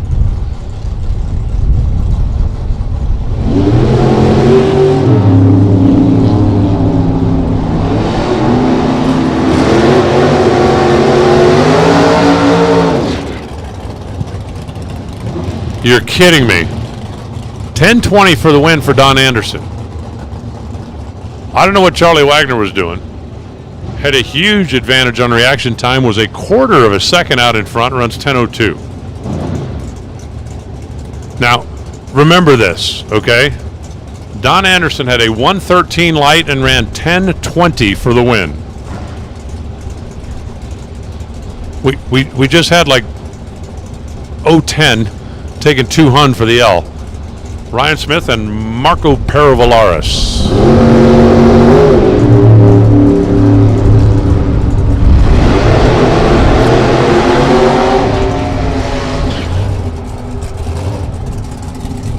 Win light says Marco, dead on 7 with an 017, 24 thousandths overall margin of error. Ryan Smith goes 998, but he had no shot to win that. An 052 light against Marco's 24-pack. Game over. Now it's John Perino, the small block Ford powered 27T, Jerry Colton in the 57 Corvette. 10:05 on both scoreboards, racing for real for the last trophy of the Lucas Oil Drag Racing Series 2020 season. Win tonight or you're out of the running. Simple as that.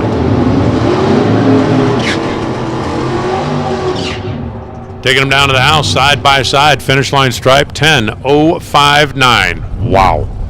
John Perino, 042, taken 1 thou, and Jerry Colton was locked out. Jerry was 13 thou behind on the reaction time. Make that 15 thou behind.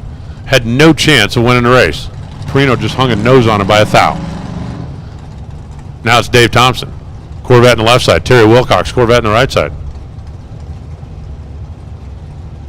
Somebody gets to come back and race tomorrow, and somebody gets stopped.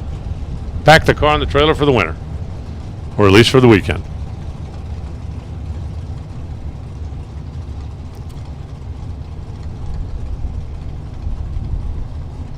Sooner or later, somebody will stage. See, I told you so. I don't want to say I told you so, but I told you so.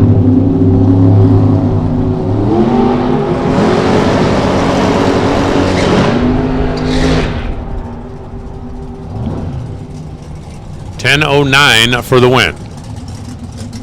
0.57 crossing second for the W. Terry Wilcox is 0.19, takes a chunk, runs 10 flat. Had a lot of room. A lot of room. Could not make it work. Ed Olpen Jr., left lane. Mark Philbrick, right lane.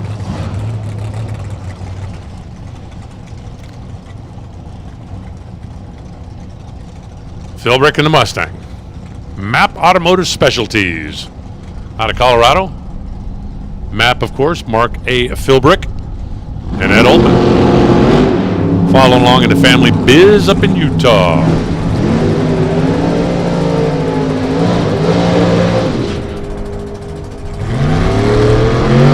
.10.07 for the win, 163 miles an hour. Mark Philbrick is 0.09 and then runs 10.045. Too quick by 5 thou. Ed Olpen, 0.18, 10.07. That's going to be a winner here tonight.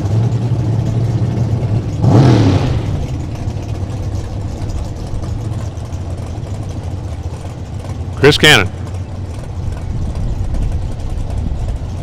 Mike Boehner. This is a big matchup. Chris Cannon, I mean, we're talking Division 6 royalty down there in the Cannon family.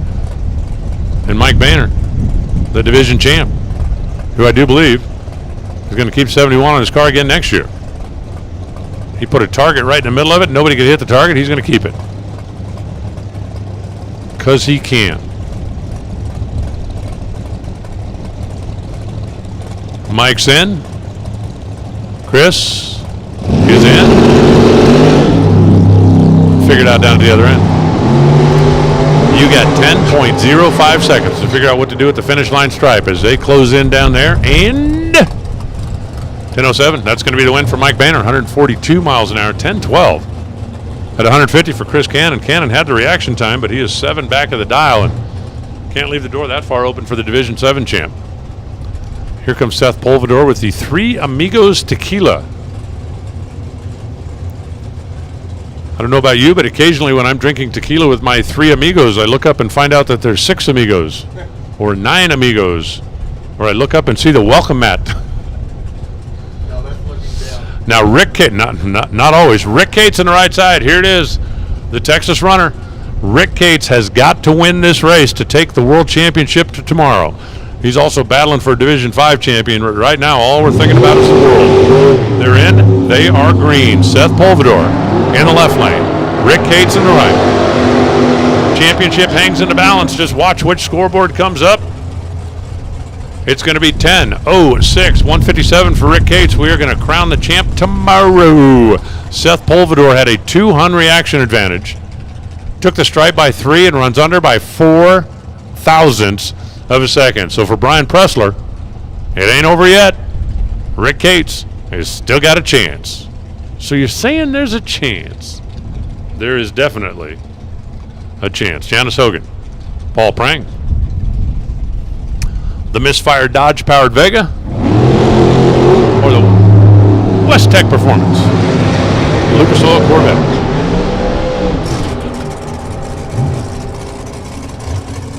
Just like that. 10.07 for the win for Janice Hogan. 007, 10.07. Paul Prang didn't have much for that. 0.19 on the reaction timer, 10.11. And he could not get there. So Janice sends home a Corvette. Now we got John McCone on one side, Steve Parsons on the other. So they're going to be sending home a Corvette here as well. We should have done a complete Corvettes against the field count. One of these days I'm going to do that. I think I'll do it next weekend. Oh, no. Maybe next year. Corvettes against the field is normally a pretty good bet. No matter which side you get. You've got plenty of cars on your team. Right now it looks like Parsons is a mile out in front. Brakes, wow, he was a mile out in front. 981. Steve, quick, just a quick, where are you going? 001, 981. John McCone had to be down there going, okay, my car feels like it's running okay. It seems like it's doing, what's he doing way out there like that? Well, the answer to that question is breaking out. Val Torres, Mike Lang. Torres in the left side, Lang in the right side. They both drove over here from California to be a part of the final Lucas Oil Drag Racing Series event of the season, which this year is the final for the big tour as well. Oh, and a red light start for Mike Lang by Hunt and a couple thousand.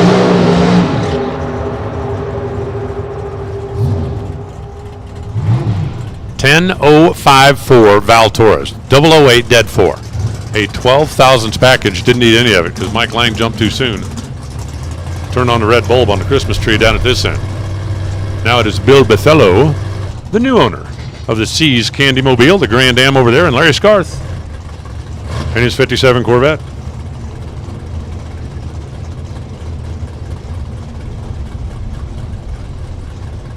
Alcohol Dragster. Attention to the pits. Alcohol Dragster. Need you to the lanes, please. Alcohol Dragster to the lanes, please. Final qualifying. Let's figure out who's going to come back and race tomorrow.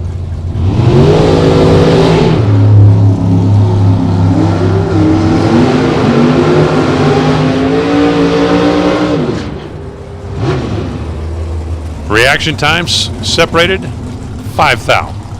Bill Battello runs dead on 7, and Larry Scarth couldn't get in there. Couldn't get in there. He had about 3 thousandths to work with, but he runs 10.01 down at the other end at 158 miles per hour. And Larry Scarth will be down to his other car tomorrow. George Scott for Turbo Technologies and Tommy Stalba out of A&A Auto Salvage. Hoosier Tire, Lucas Oil. One guy from Washington State, one guy from New Jersey. Side-by-side first round here at the strip at LVMS, and it is OVER. The red light's on. Scott is gone. Stalba is going to go on. He was 0.27 on the tree, takes a free time run, runs 10.01 at 159, and George Scott turns it red and then runs 10.050. Dead with an egg after red. Rob Willis, 69 Camaro, Davey Adams, 95 Mercedes. Yeah, I know, but it's a cool car. Really. Alcohol Dragster, come on down. Need you the lanes, please. Alcohol Dragster, 2 lanes, please.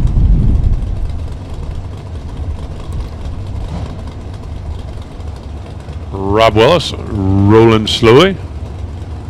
Rolling slowly.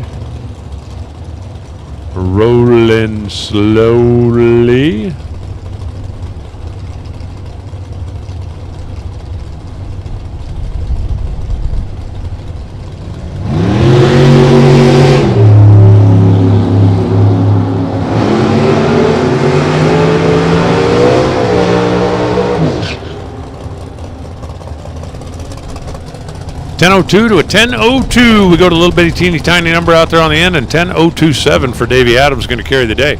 Rob Willis goes 10.020. 7,000 margin on the double breakout. Better reaction was Davey Adams, and if you're Rob Willis, you're going to look at that slip and go, you know, a little brake pedal might have won that game. Boy, these guys did an awful job of pulling into the staging lanes. Evan Kowalski on one side and Steve Williams on the other. I guarantee you, neither one of them left the trailer going, okay, we're going duck hunting. I want that guy. That's a couple of real power players out here in this part of the world, and somebody is packing a car up tonight. Kowalski, the young gun out of Riverside. Steve Williams, the experienced executive. I wasn't going to call him an old guy. The experienced executive out of Kansasville.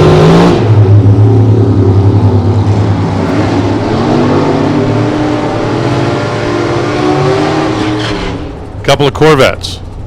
One's coming back tomorrow. Williams, check it out. 10.05 beats 10.05. Evan Kowalski goes 0.36, 10.05. Excuse me, sir. Get out of the way. We're trying to race here. Steve Williams, 0.17, 10.05. See what Evan did? He messed up. He should have gone 133 at 10.20 because that works. 10.05 apparently did not. Brutal. Roger Knapp, Gary Cook. Cook in the roadstable Corvette. Knapp in the LeBaron for TSPA Colorado. I don't even know what that is.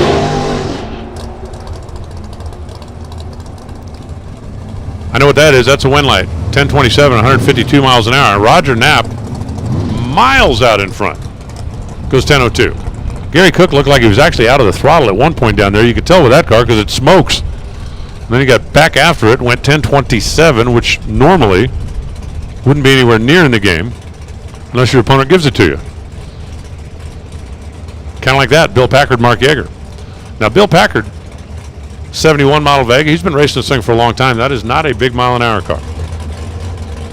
Mark Yeager, a much bigger mile an hour car.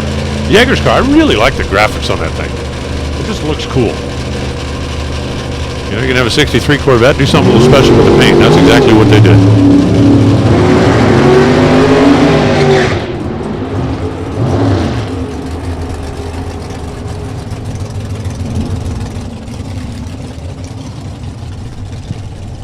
.1008 to a 1009. Mark Yeager is going to make it happen here. 1 hun better on the reaction timer. 1 hun better on the racetrack.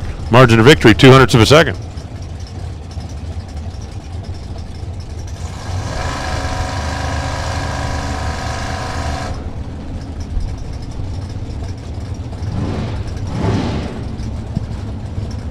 That is Dennis Keck. Dennis Keck in his new Corvette Roadster. And that is Trevor Larson. That is Trevor Larson. That was the other car. That was the other car. Go back to sleep, Hunk. Trevor Larson's going to get the win here. He goes 10:08 at 159. Dennis goes 10:03. Their 4th thou apart in reaction time.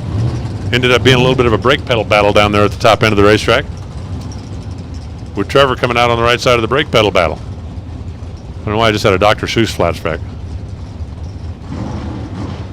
Let's have a little talk about Tweedlebeetles. Look that up sometime if you're bored.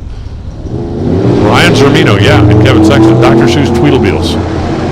Tweedlebeetles battle in a bottle on a puddle and a puddles on a poodle. Whoa, where are you going? Apparently the next round. Kevin Sexton must have been like trying to turn his head all the way around to see what was going on in the other lane. He was right up on top of the center line down there. Didn't cross it. Ryan Zermino goes 10:02 for the breakout, 10:07 for the win. For Kevin, 136 miles an hour. What's the chance we get 2 teal cars side by side out here in the Southwest? Ed DeStute and Don Cruz. Ed, former world champ. Don lives right here in Las Vegas. You would think if there's anybody that knows this track, knows how to play the wind, knows how to make the adjustments, knows how to do what you got to do, it would be the guy that knows how to do what you got to do. The first thing you got to do is get your thumb off of the button. I cannot stress enough how important that is. Unbelievable. 10:09 for the win. 167. 0.99 reaction time. Ed DeStout does not make that mistake very often. He was holding 600s plus in reaction. Got there first by 10th and runs 10:04. It's crazy, I tell you. Crazy. Mark Buehring and Rodney Lee. As we're getting down towards the end, because if that's a super gas car, holy crap, I don't want to be trying to snug him up at this track.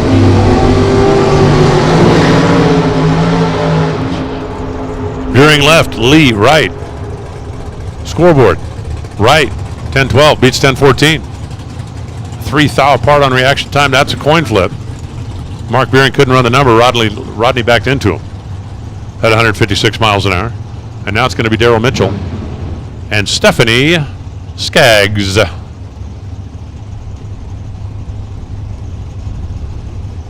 Great to have the Warren sisters back out here. Really missed them when they were not out here racing with us. And apparently they missed us too.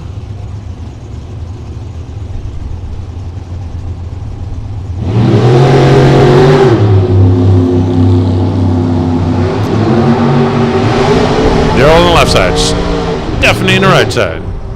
To the stripe.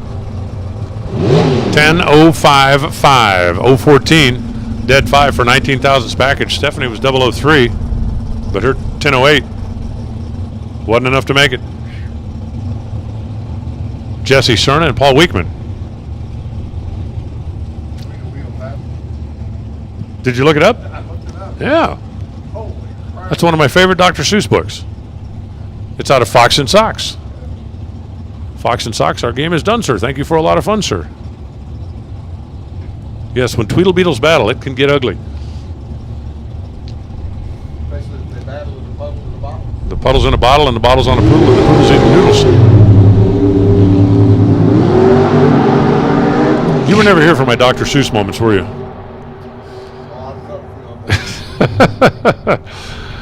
10:05 for the win. Paul Weekman, 014, takes 10, thou dead 7. Jesse Cerna had nothing for that.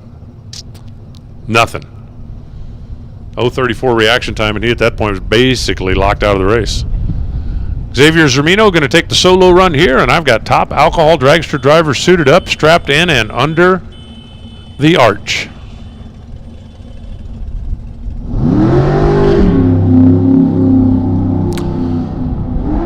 Does it still give you just a little pang when those backup lights come on? Yep, makes me a little nervous. 10-10, 164 miles an hour for Xavier, and that's that. Do a quick shuffle out there around the tree. Alcohol final qualifying, set the field for tomorrow. Then we're going to have stock and super comp. All right, I got a question for you, Alan. You got any friends in Algeria or Turkmenistan? Sure I do. Well, I'm bad. I'm nation worldwide. There you go. Is that where? You need a MiG-25 Foxbat. A MiG-25 Foxback. Yep. They made over 1,500 of them, and they're still out there. Okay. Used primarily in Algeria and Turkmenistan right now, though. Is there one on eBay? I don't know. We'll have to check eBay, but at this stage of the game, I think it'll do it. Mach 3.2. Okay, I like that. It'll get there.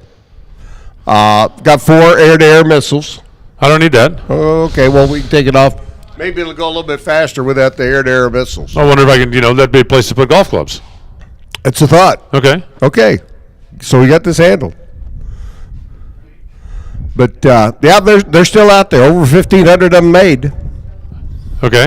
If you got any friends in Russia, there's still a few of them in Russia, too. But all right. Is it a sale price? Did it say anything about that? Doesn't say anything about a sale price, but number 4 fastest jet in the world. Okay. No, I think I could live with that. Okay. Like payday payments? Is it buy here, pay here? We'll see if the Emmons boys can hook you up. All right. And no, you don't get a $10 discount for referring yourself. No, I'd be okay with that. Actually, I think the payday payments, that's more of a Bo Butner thing than an Emmons Boys thing, I think. Well, okay. But, we'll get a hold of Bo and see if he can hook you up with one. Yeah, I mean, if they'll do a buy here, pay here. MiG-25 Foxbat. That's it. That's what you need. All right. It'll get you there in a rapid hurry, and I don't think it'll take near as much of a runway as your Blackbird would. What kind of mileage does it get? Does it say anything about that? No, but when it doesn't talk about it, you don't need to know. So. Well, I'm just wondering. I mean, is it running regular, or is it going to take premium? It probably take premium. Premium, but I will say this: it will probably not use as much as the Blackbird for the same distance. All right. Yeah. So it's a more economical plane. That makes sense. Yeah. How many seats? 2. Okay. Good. So that's kind of like my Mercedes. Yep. There you go. All right. I like that. All right. They might take your Mercedes on trade-in. Well, especially if you can find somebody in Turkmenistan, they might take your Mercedes. The beauty of having a 2-seater is that you never have to be the taxi driver. That's true. When it's like hey, we're all going to go here. Let's pile into a car. Wow, Jeff, can't be mine. Sorry, I'd love to. Yep. But that's it. I'm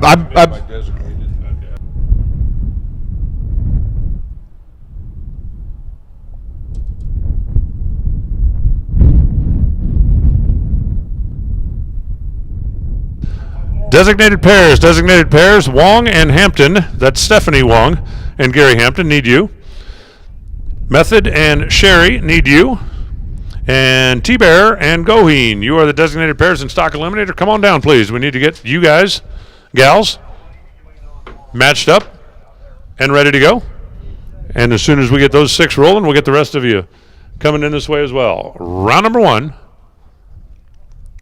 of Stock Eliminator, designated pairs. Designated pairs, I need you to the lanes, please.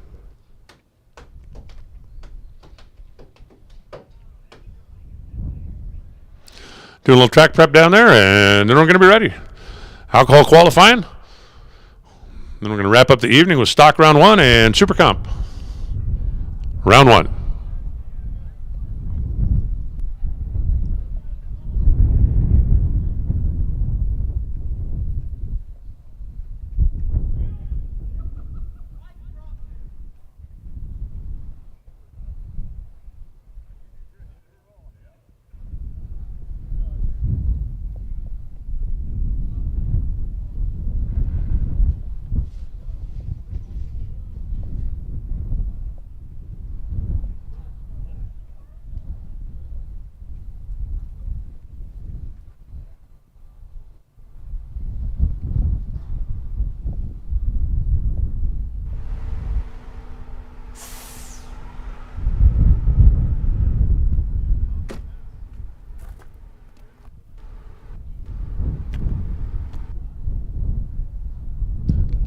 Hang on, we have to pause.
Getting soft in your old age, aren't you? All right, I tell you what. You buy me the Citation 10, I'll make it go. No, I'm in charge of the refueling jet. Well, I don't need one for that. You're just trying to get yourself off the hook. That's what you put me in charge of, was the refueling jet. Well, that's when I was going to buy the SR-71. Well, you've talked me out of that now. No, You have found a better. I think you talked yourself out of that one. No, you found a better option for me. Freeman could probably get you a deal on a Citation. Billy Meyer could probably get me a deal on a Citation. Yep. Yeah. He could. Or Conrad. Yep, either one of those.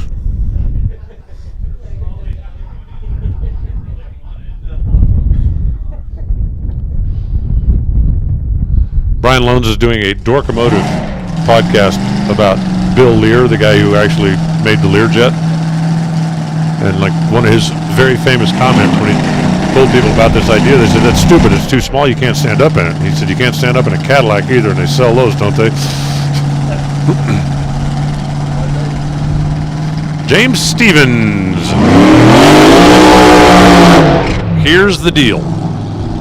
There are 13 top alcohol dragsters here. 8 of them get to race tomorrow. If I am Johnny Otten, Joey Severance, Jackie Frick, pretty confident. If I'm Mike Burns, Kim Parker, Dwayne Shields, nah, not Dwayne. Mike Burns, Kim Parker, mildly confident. If I'm anybody else, I'm sweating bullets right now.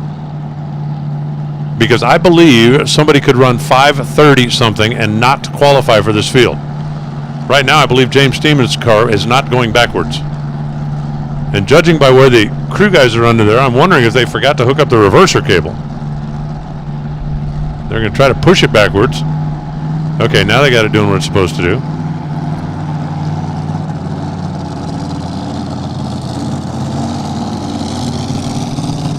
They're literally getting a little help from their friends back here, trying to get them lined up. The good news is it's an alcohol car, not an injected nitro car. And the reason that's good news is, well, pedal clutch versus centrifugal clutch. The other reason that's good news is they're not burning fuel at nearly the rate. They're not building heat at nearly the rate. Yeah, I'm telling you, that reverser cable wasn't hooked. That's what's going on. The crewman down there in front of the tire just had to reach down, manually engage the reverser. And now they're trying to manually disengage the reverser. Well, there you go. You don't actually put it in and out. You engage reverse and then you disengage reverse. It's not like a regular transmission kind of thing. Anyway, here's the deal. 5,500 is the bump spot. If he runs better than that, it'll put him in the field for now. If he wants to race, he's got to run 5:30 something. I'm telling you, you're going to have to run that fast. Stock eliminator. Oh, attention to the pit. Stock eliminator. That's going to do it. At least for now. 5:35, 261 miles an hour. Nice pressure play down there, boys and girls. Nice job. I mean, under pressure, problem with the car. They got the thing back. They got it lined up. They got it down there. 5:35.4 is 4th best. And the bump spot is still going to be 5,500 because, well, there were 2 cars at 5,500. I'm going to stand by what I said earlier. If I'm Johnny Otten, Joey Severance, Jackie Frick, I feel pretty confident I'm going to race. If I'm Mike Burns and Kim Parker, I'm moderately confident. If I'm anybody else, I need to step up. It's as simple as that. Yep. Stock eliminator. Oh, attention to the pit. Stock eliminator, come on down. Hey, reminder, stockers. I know most of you are here yesterday or last week or the week before or, you know, whatever, but it is a left side racetrack, and especially since it is a little darker out there, please be sure that your dial is clearly visible on the driver's door of your car, because when you pull up under the arch, our lovely computer goddess is going to be looking directly at the driver's door of your car, and if that's where your dial in can be read, that will help your chances of qualifying or of winning round 1 exponentially. Speaking of qualifying, they just unplugged Nick Janik's car. Okay, look, they need to move it out of the way. They're going to do a quick little lap out there. Okay, gotcha. I was getting nervous there for a second.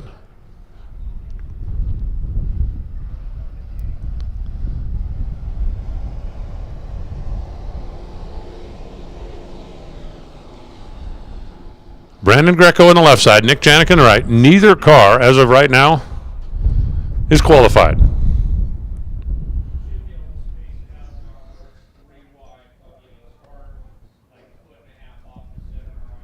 And looks like we're going to go out there and just do a quick little dust brush since the wind is wreaking havoc.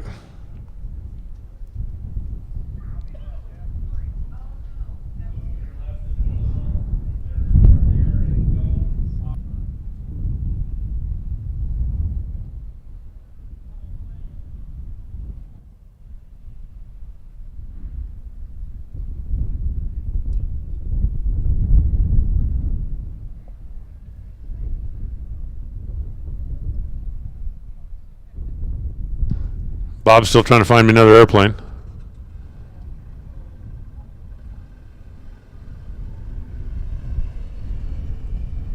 No, I found you an airplane. You just got to figure out how to pay for it.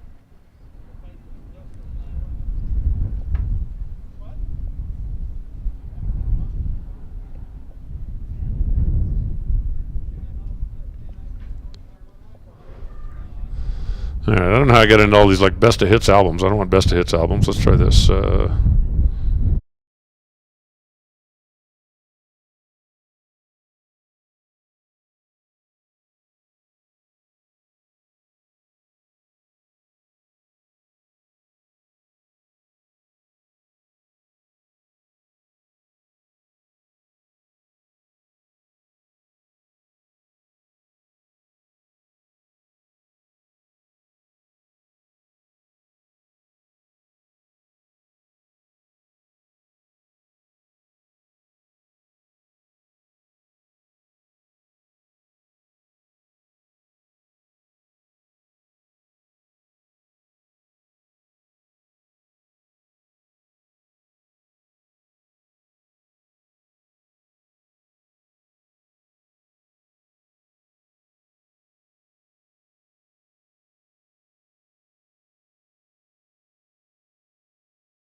they're going to have to run 5:30 something.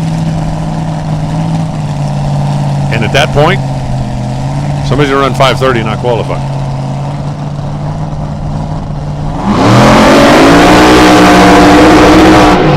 Brandon Greco warms the tires up. Nick Janik's car has not barked yet. They are looking, they are checking, they are inspecting. You can see that it's spinning over.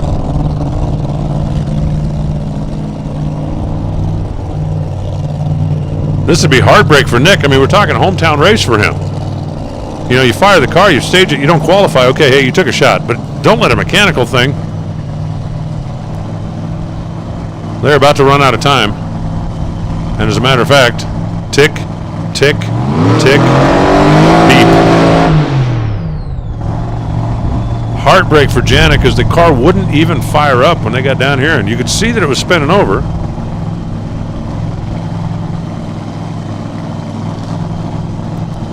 But they're going to push it back.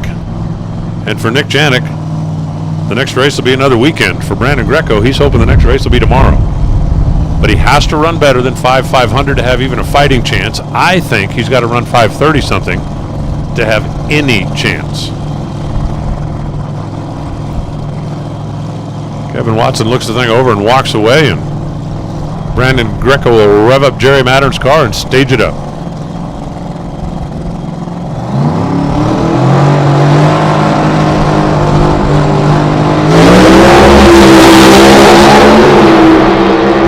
That looks like it'll do it.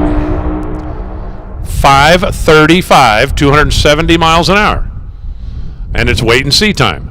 5.355. Now that's 1 thou slower than James Stevens. So that puts Brandon Greco number 5. Stevens is number 4. Johnny Otten is still number 1. Listen to this. 5:33, number 1. 5:33, number 2. 5:34, number 3. 5:35, number 4. 5:35, number 6. 5:38.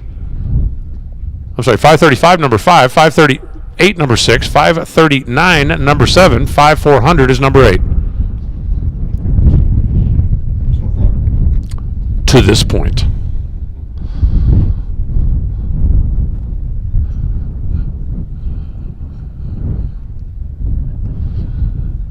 Hey, Stock Eliminator. Attention to pits. This is final call. Stock Eliminator, you need to be up here, paired up, and ready to rock, please. Couple of injected cars ready to go. Ron Anderson on the left side. Casey Grizzle on the right side. Casey, who was in when we started this with a 5.500, but I don't believe I'm exactly telling tales out of school to say that he knew that wasn't going to stay in.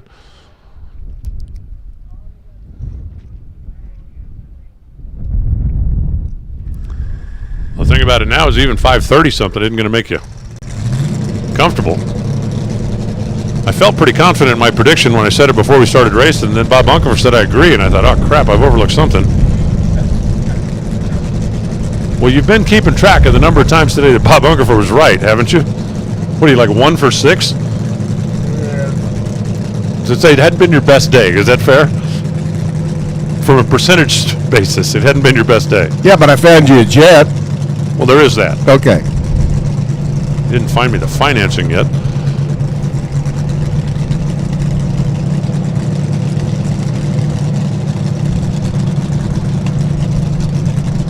Ron Anderson's car is cackling on nitro and rolling forward, and Jerry has not pulled the auxiliary tank off of his yet.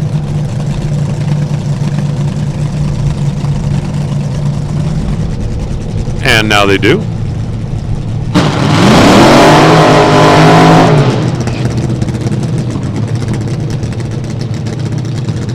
Well, I'm genuinely curious. Is there anybody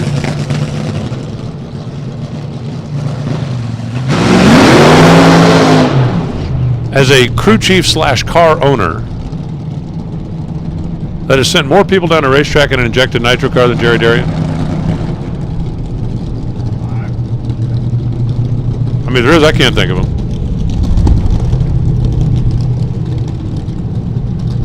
Casey Grizzle, just the latest. He's in the aerospace biz when he's not out here driving race cars. Actually worked on race cars for a number of years. Always wanted an opportunity to drive, and when the opportunity came, he jumped at it.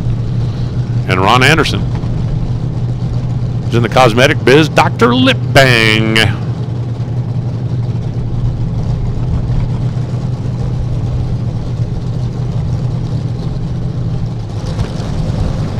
And I don't know if you've tried any of that stuff yet, but it will really liven up your lips. It's like Pop Rocks for your lips. I think that's the best way to describe it. Here's the deal. If they both want in, they have to run better than 5:39. 0. That's Kim Parker's number. And then Dwayne and Kim will be bumped out, both of whom are back here awaiting an opportunity to bump back in. So far, every car that's gone down the racetrack has been in the 30s. Casey's looking pretty good. Cylinder out at the top end. No, 544 as it slows down. Only 257 miles an hour. Ron Anderson goes 5 at 76. Ron's car a little lazy off the starting line. When Casey hit the gas, I thought that thing looking okay. It's got a chance. But then, top end of the racetrack, it slowed pretty dramatically. 544 at 257, and Casey's going to come up on the short side, as is Ron Anderson. So the bump will stay at 5.400.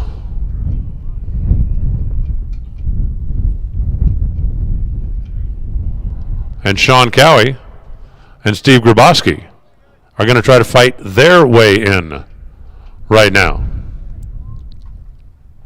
Dwayne Shields is on the bump spot and under the arch.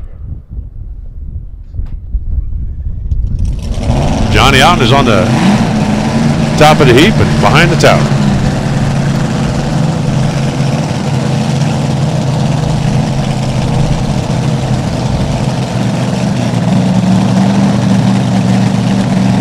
Here comes Sean Cowie, whose championship hope ended last year or last week.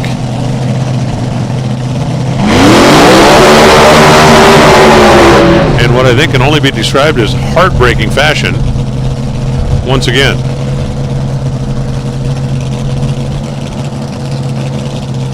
And they are shutting off Steve Grabowski. Apparently he had a leak or had something at the back of the engine that they were working on down there when they fired it up. It sat there and idled, and they tried to do something with it, and then you can kind of see the disgust on the team when they went, shut her down.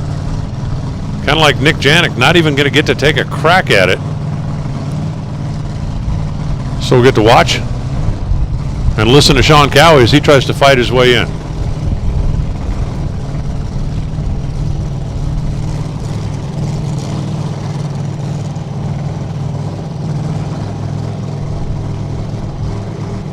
Sean Cowie is about to go to the number 1 spot.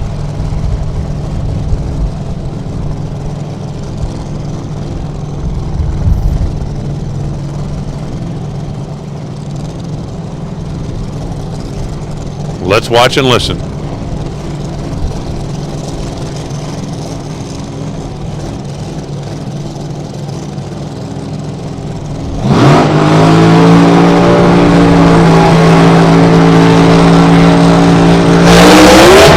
Wow, up in smoke.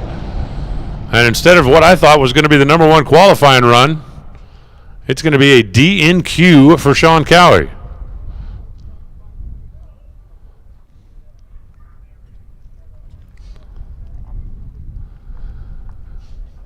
After the heartbreak last week, where the championship ride came to an end in the semifinals, their season now is going to come in to an end in tire smoke.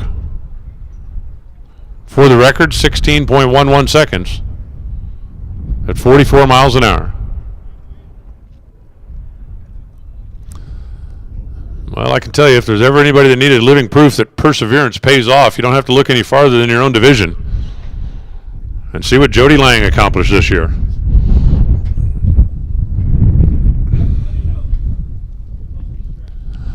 So the bump spot remains Dwayne Shields,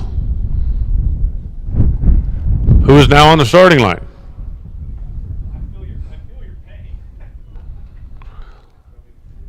And we officially know the 8 cars that are going to race right now. We just don't know who's going to race whom.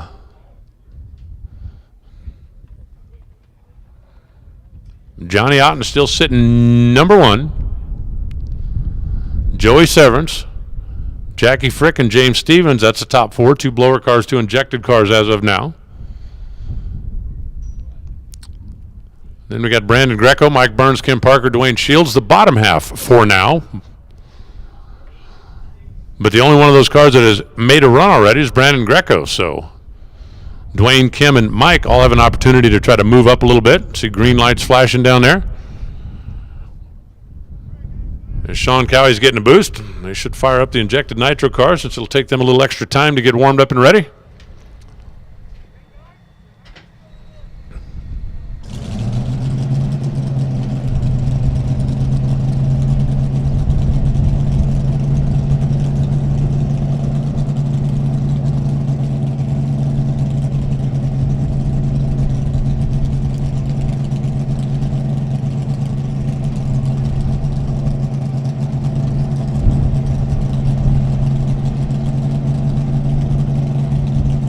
They look like they're having a little problem getting Kim Parker's car to fire up down there.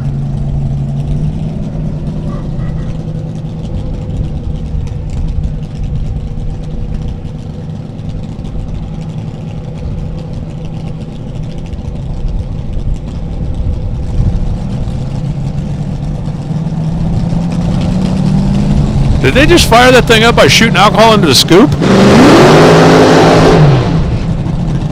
You ever seen that before? I've never seen that. I haven't either. They took the prime tank off the back of the manifold, just poured it down the scoop and fired it up.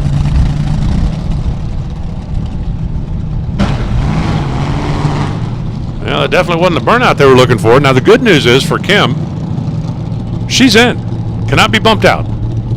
Potentially, she could be bumped down to the number 8 spot, but cannot be bumped out. And for Dwayne Shields, Dana Hopewell.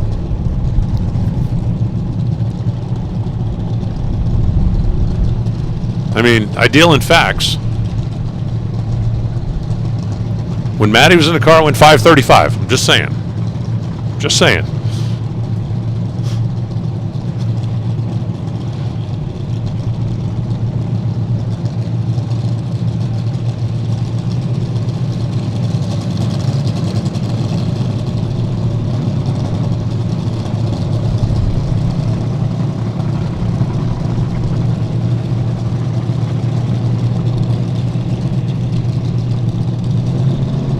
So Kim Parker, after the weird starting procedure and the no burnout, and Dwayne Shields, just as routine can be.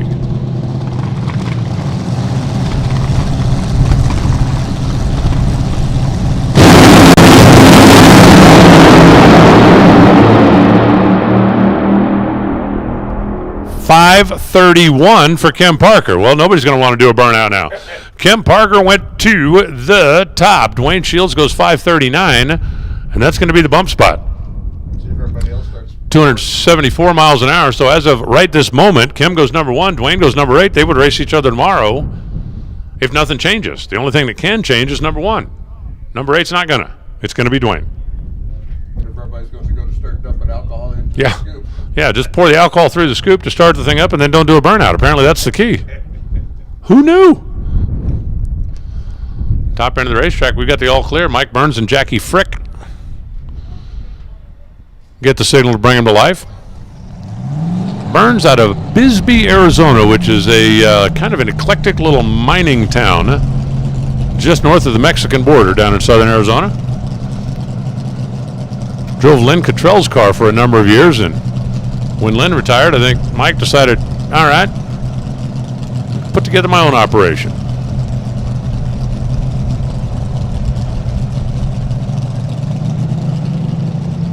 And for Jackie Frick, she and John Fink have become a very formidable force out in the eastern region, and whenever they decide to take the show on the road,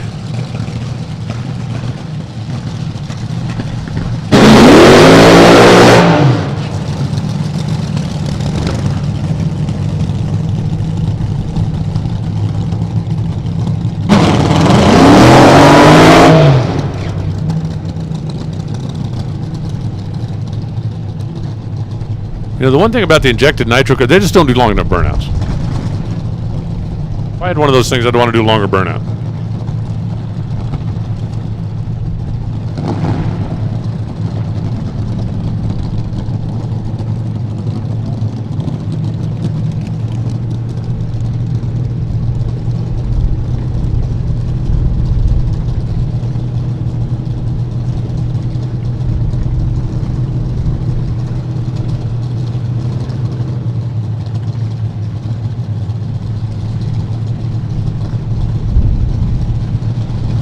Well, you want to be in the quick half of the field? That's Jackie's number, 5.340. 531 is number 1. 539 is number 8. The top 6 are piled in within 0.04 of a second of each other.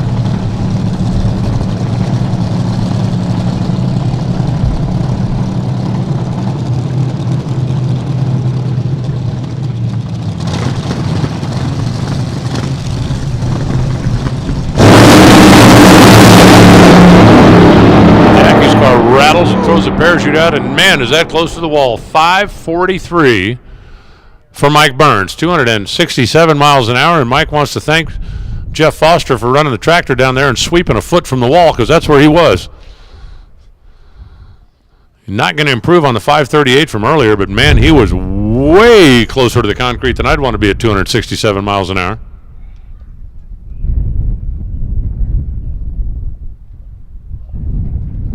I don't believe he touched it, but he missed a golden opportunity to do so, as that thing was really pushing over there.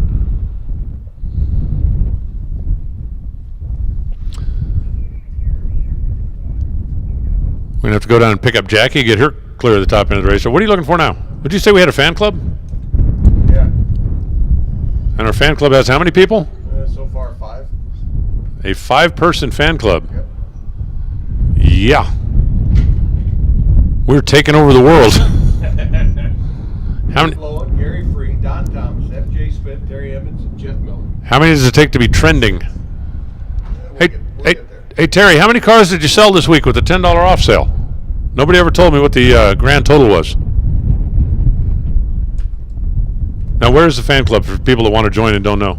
Facebook. Oh, it's a Facebook thing? Yep. Oh, okay. I know. You don't. I don't do Facebook. I don't do Twitter. Fair enough. Okay. All right, they just gave the signal to go ahead and fire the last pair as we got Jackie being pushed at the top end of the racetrack. Joey Severance left. And Johnny Otten right.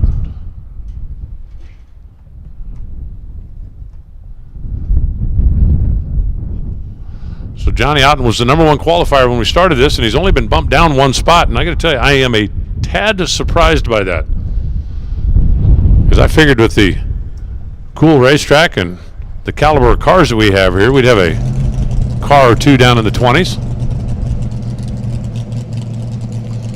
We already know there will be no number 1 worn next year in the category, as Megan won the championship again and has said she's going to retire. 14-second Mustang in the beach. A 14-second Mustang in the sand at Houston. Yep. Alrighty then. Was Duco Don driving it? Oh, you sure? All right. He took one of our cars way into the sand out there that wasn't going fast enough to get there either.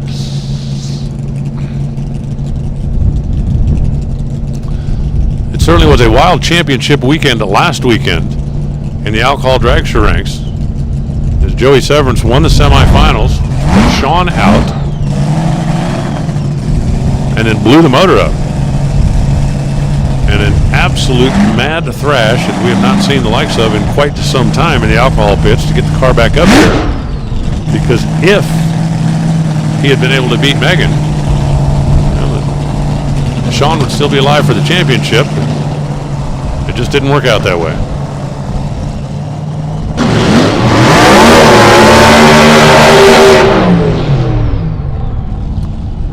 So Joey Severance, his dad Joe, J&A Services, Noonan Power, and Johnny Ott with the injected Brad Anderson nitro burner for 111 Inc. The Vanco and Clean Boost. Final pair of dragsters. Funny cars are under the arch.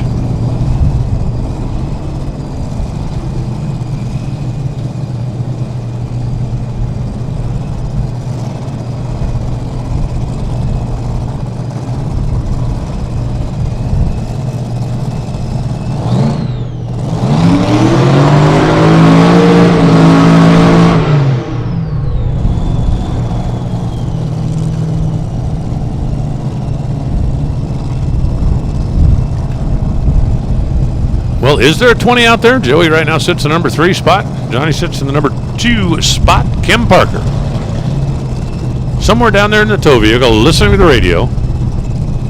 Not saying that she's wishing any bad luck on anybody, but wouldn't bother if these two couldn't take the number 1 spot away.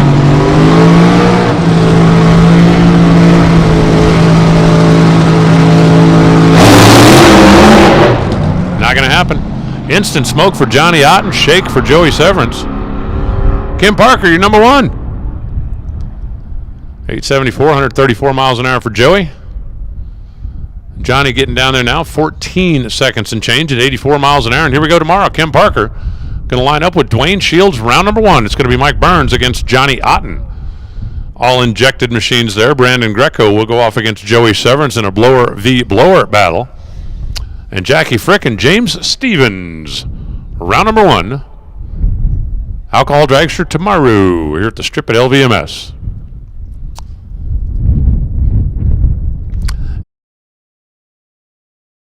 Spread the word, whether you do it on your social media or text your friends or do whatever that tomorrow we're going to start at 8 a.m. and the plan is to run to conclusion tomorrow. We will not be racing on Sunday.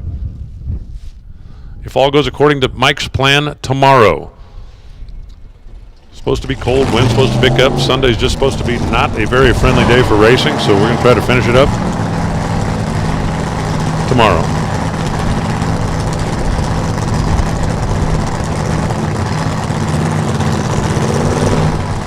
Thank you, Kevin. I'll use that tomorrow.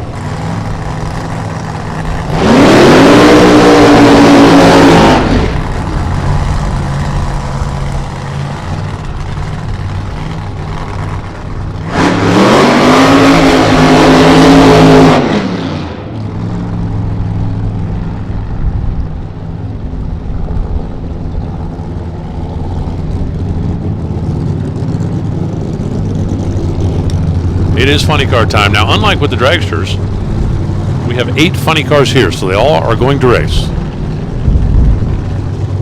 We're just looking for a baseline and a qualifying position. Hunter Jones in the left side.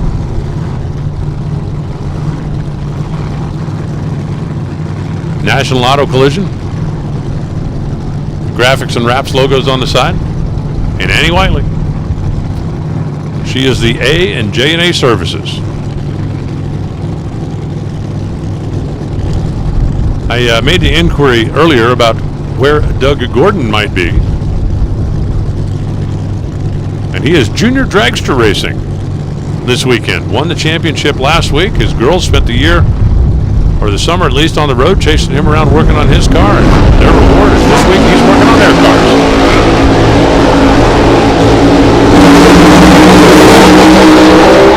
Andy is off the throttle again. Hunter Jones got a nice looking run going down to the stripe. 582. 251 miles an hour. The Southwest Graphics and Wraps team not going to improve on his position. 5.827. Nice solid effort out there. We'll see where it shakes out with the rest of them. But Annie Whiteley ends up with an 877. She's going to start from number 8. And Annie will race whomever ends up number 1. Right now, that's Sean Bellemere. And Sean Bellemere right now has basically daylighted the field after one qualifying run. How about Kim Parker, your number 1 qualifier, coming up the return road? Pretty nice shot out there at 531.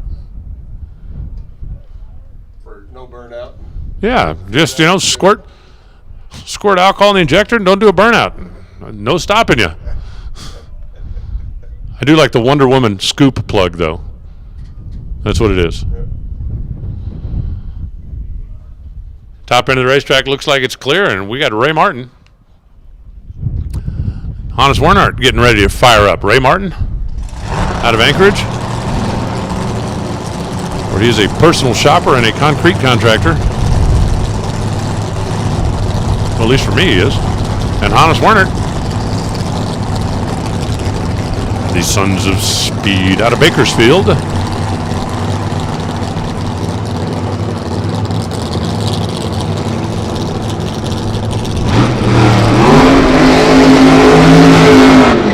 Martin is 5th right now on the qualifying sheet. Hannes is 7th right now on the qualifying sheet.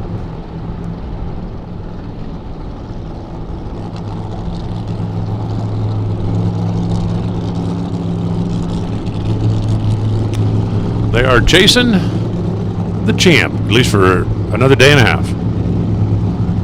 Sean Bellemere sits in the number 1 spot.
Pedals it early on and then gets back after it. 6:17, 2:15 for Hannes, who also pedaled his, and then neither one of them were running full song at the finish line.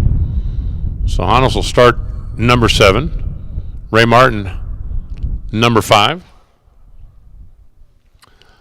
As we got our final 4, and they are the top half of the field right now. That includes Jay Payne, 5.60. Chris Marshall, 5.59. Brian Haug, 5.58. And then that show-off Sean Bellemere at 5.48.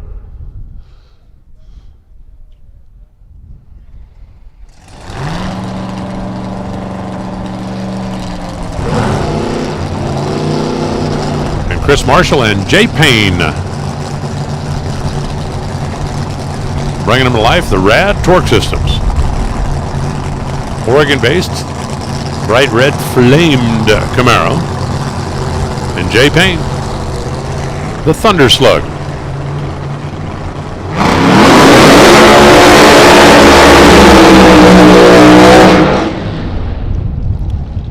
Who was pretending it was last call, but we all know it's not.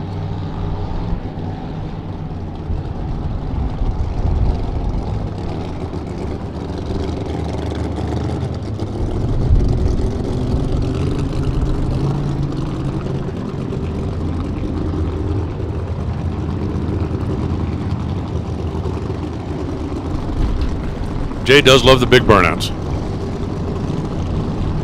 So Chris Marshall, wife Brianna out in front. Jay Payne, wife Shelly out in front.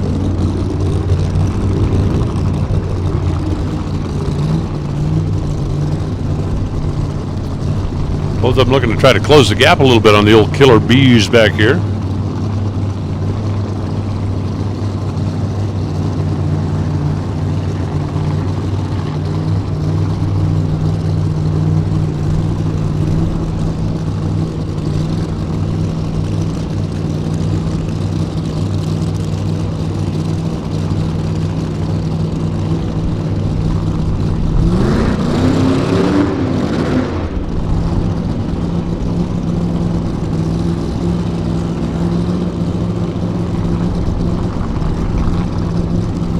Rev them up, stage them up, turn it loose.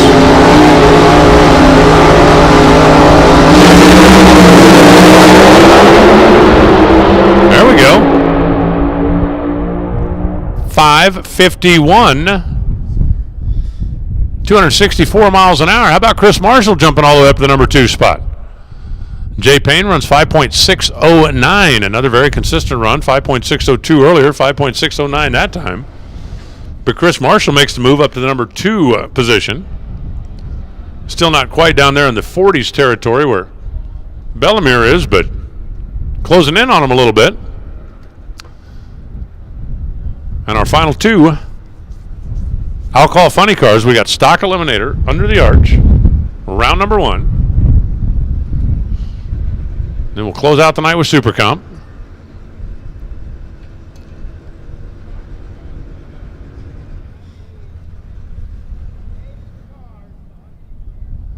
But first,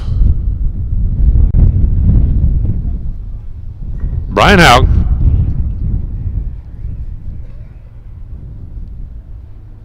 and Sean Bellemere.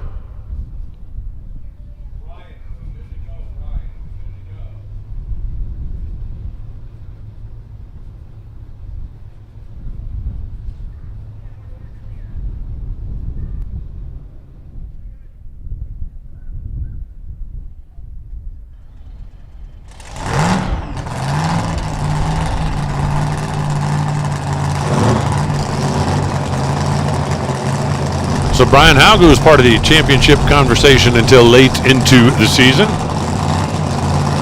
And Sean Bellemere, who had his defense ended by a broken distributor rotor.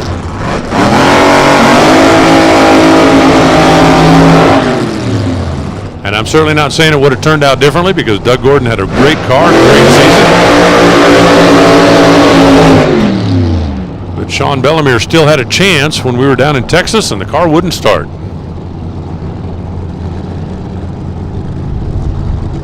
Redline Oil, Hussey Copper, Bartone Brothers, Roger Dean. Sean Bellemere drives it, Tony Bartone owns it, Steve Boggs tunes it. Put those three B's together and it's added up to an A+ the last couple of years. And for Brian, Mindy out in front, Johnny Lindbergh stands behind. He has been consulting on the tuning end and even driving an extra car from time to time.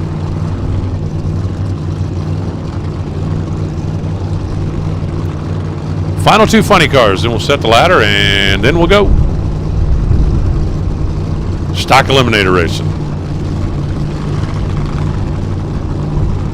With a 446 pack Barracuda against a V6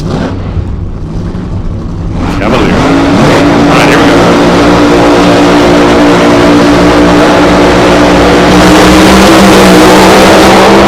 Brian is driving to the center line. He's off the throttle.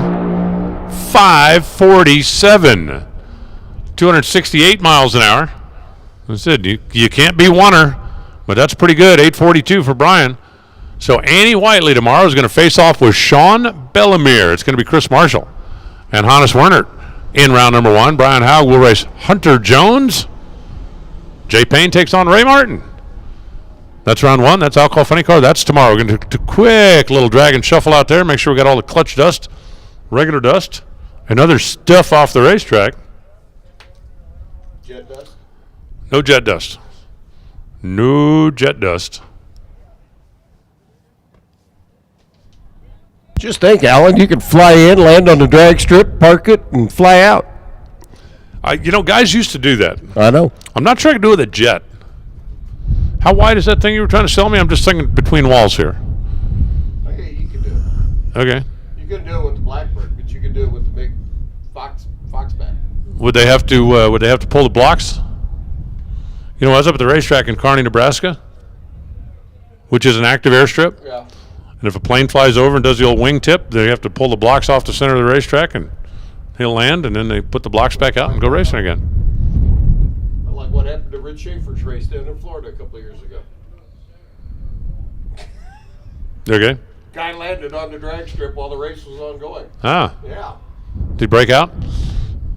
He might have broken out just a little bit because he realized what he had done and turned around and hightailed it out of there. That's actually funny. The problem is this day and age, you can't. Well, nobody saw that. Yeah, they did. Yeah, there was video of it everywhere. Those tail numbers got reported to the FAA pretty quickly. I can tell you that there have been a few times in my life, now that I've gotten older, I'm very grateful 27 people didn't have cell phones at the moment. Yep. I'm glad I survived the 80s before the internet. Whew.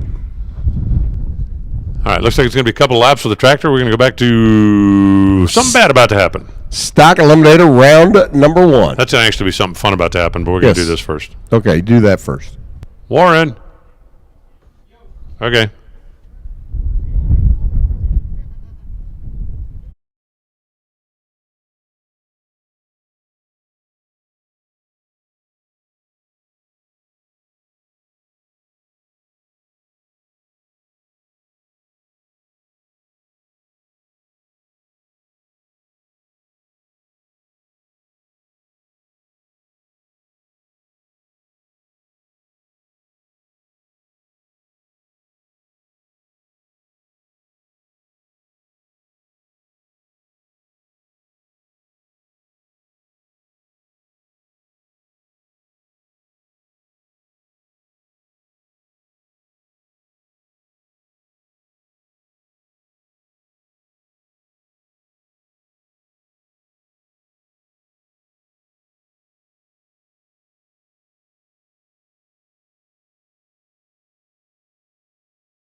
Stock Eliminator, round number 1 of eliminations. We start off with a pretty healthy handicap start.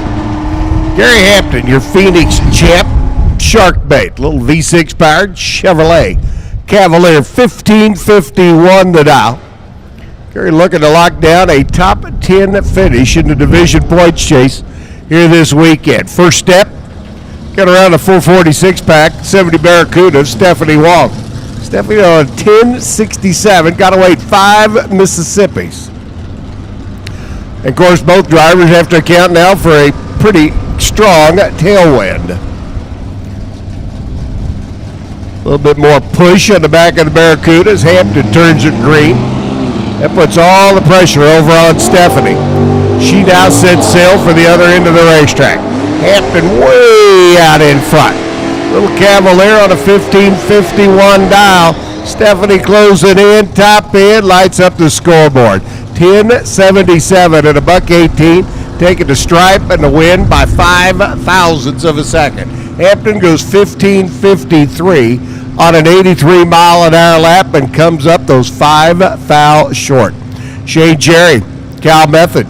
Shane up on the left. The 67 Camaro, big block, 396. But the E-Stock automatic entry, one of the lower horsepower, 396 combinations for the Diamond Bar Racer on the left-hand side, and Macau rolling and going. The 68 Nova on the right-hand side for the multi-time Division 6 champ over in the right lane. 327 dialed in, 1162 for Cal. Shane on 1168.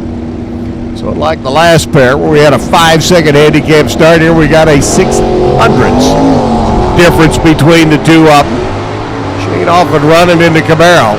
Cal over here on the right-hand side, working his way down the Pennzoil lane. Moving around a little bit in the groove. And Shane Cherry, the better light, the win light. 1167.7. Under by 3 on his 1168 dial. 1156 on the 1162 by Cal. Got down there, took the stripe, breaks out at the other end of the racetrack. Daryl Goheen. And Rochelle T-Bear. Lewisburg, Kansas runner, the wheel of her 81 Malibu. 305 combination and a pair of D5 cars that I will guarantee you have run each other in the past. Goheen's C-Stock automatic. Camaro dialed in 1123. Going to give Rochelle's Malibu the handicap. 1215 for Rochelle. Headed for the other end of the racetrack. About now. Here comes Daryl.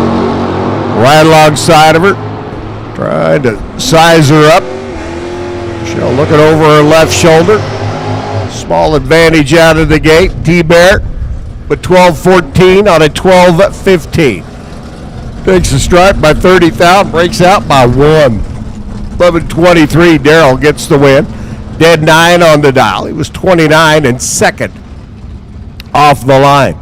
Bill O'Connor slow roller. How about a 7-second handicap start? I don't know if we can get Allen to count 7 Mississippis or not. He might get stuck after 5. O'Connor on the left, the slow roller, taking on Chad Logie's 70 GTX. 1 Mississippi, 2 Mississippi, 3 Mississippi, 4 Mississippi, 5 Mississippi, 6. I think I'm slow. I think you were slow. Yep. Get stuck at 5. Too much concentration on not getting stuck on 5. That's what the deal was. The slow roller trying to hold on for the W, can't get her done. 1750 on a 1765. 1080 by Chad on the 1079.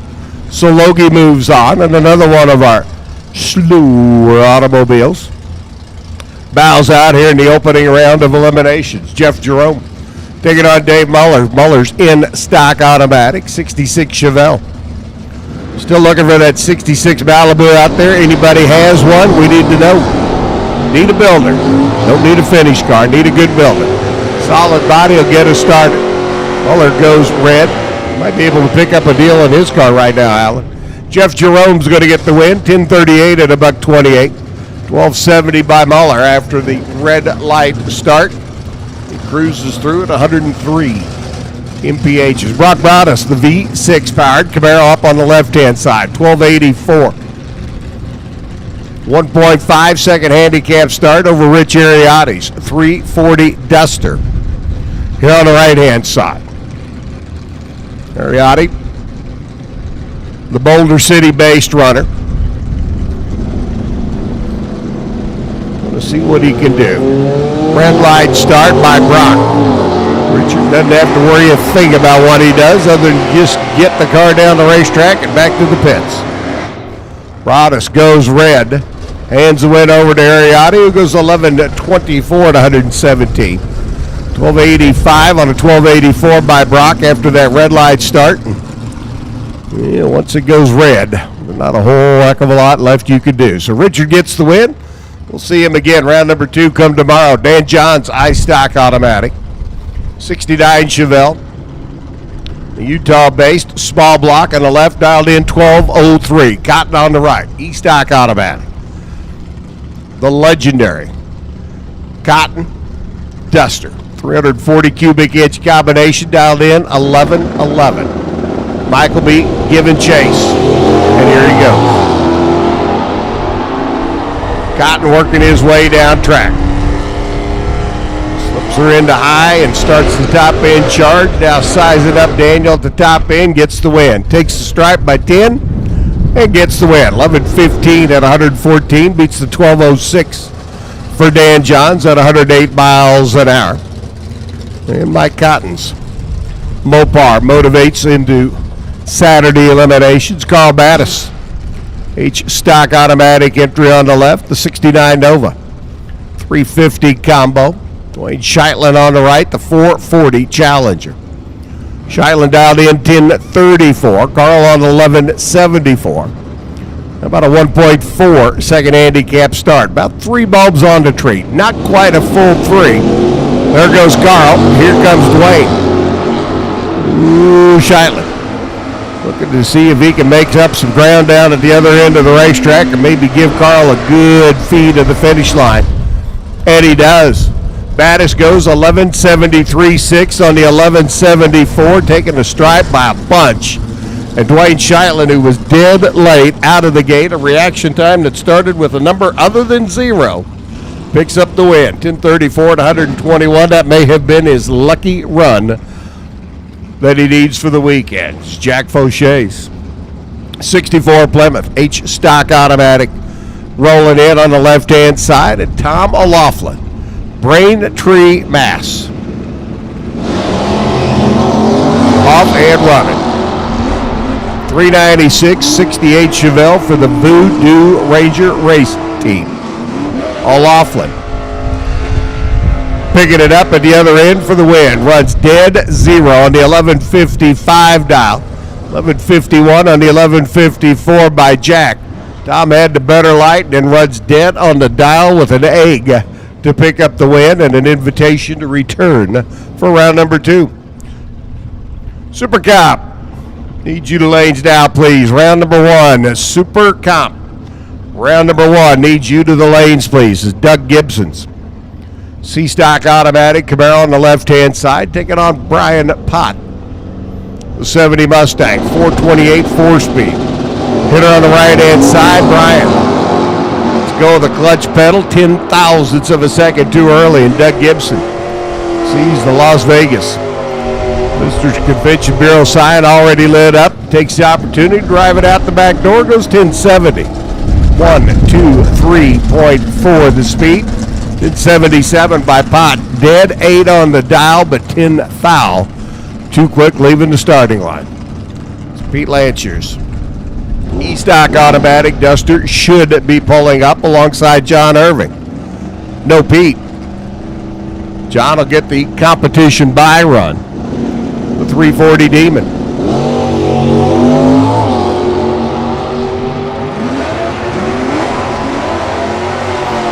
Again, Super Comp.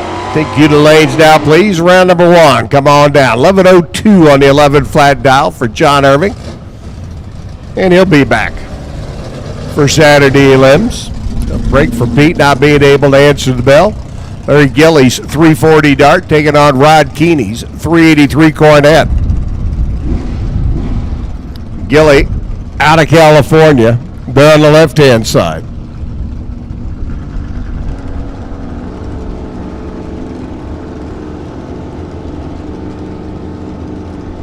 Now understand, Pete punctured a tire on the way to the staging lanes for round number 1. Oh man, what a way to go out. Sorry to hear that, Pete. Win line here, gonna go to Rod Keeney. 1180 on the 1180, dead 9 on the dial. Larry Gilly goes 1112 on the 1111. Let Rod have the stripe. Rod took it, says thank you very much, Mr. Gilly. We'll see you later. Rod, we'll see you tomorrow. Scott Burton taking on Brent Kopetka. Kopetka hanging in the D5 championship chase. Trying to run down Jeremy Romero, and both of them are here this weekend. Kopetka comes in a round behind. Off and running he goes. Scott Burton trying to seal up the championship for fellow Coloradan Jeremy. And he does. 986 on 121, and Brent Kopetka came out with the opportunity. Go a few rounds, goes 1118 at the buck on the 1124. Takes too much stripe down at the other end, and Scott Burton picks up the W at the other end of the racetrack. And Brent Kopetka, chance for a Division 5 championship, comes to a screeching halt. Rick Colbers, 72 Demon rolls in now alongside Jeff Mulflers. 340 Duster. Duster leaving first. Colbert trying to chase him down, and his Demon, and does. 11 flat with a 5. 120 miles an hour. 1134 on the 1135 by Jesse. Gets to the stripe, takes it by 69, and breaks out by 7 thousandths of a second. Greg Krause's AA stock automatic. LS powered Firebird on the left-hand side. And Mark Kirby's 73 Duster on the right. 340 combination for Kirby, 1128 the dial. Greg's Firebird, 1045.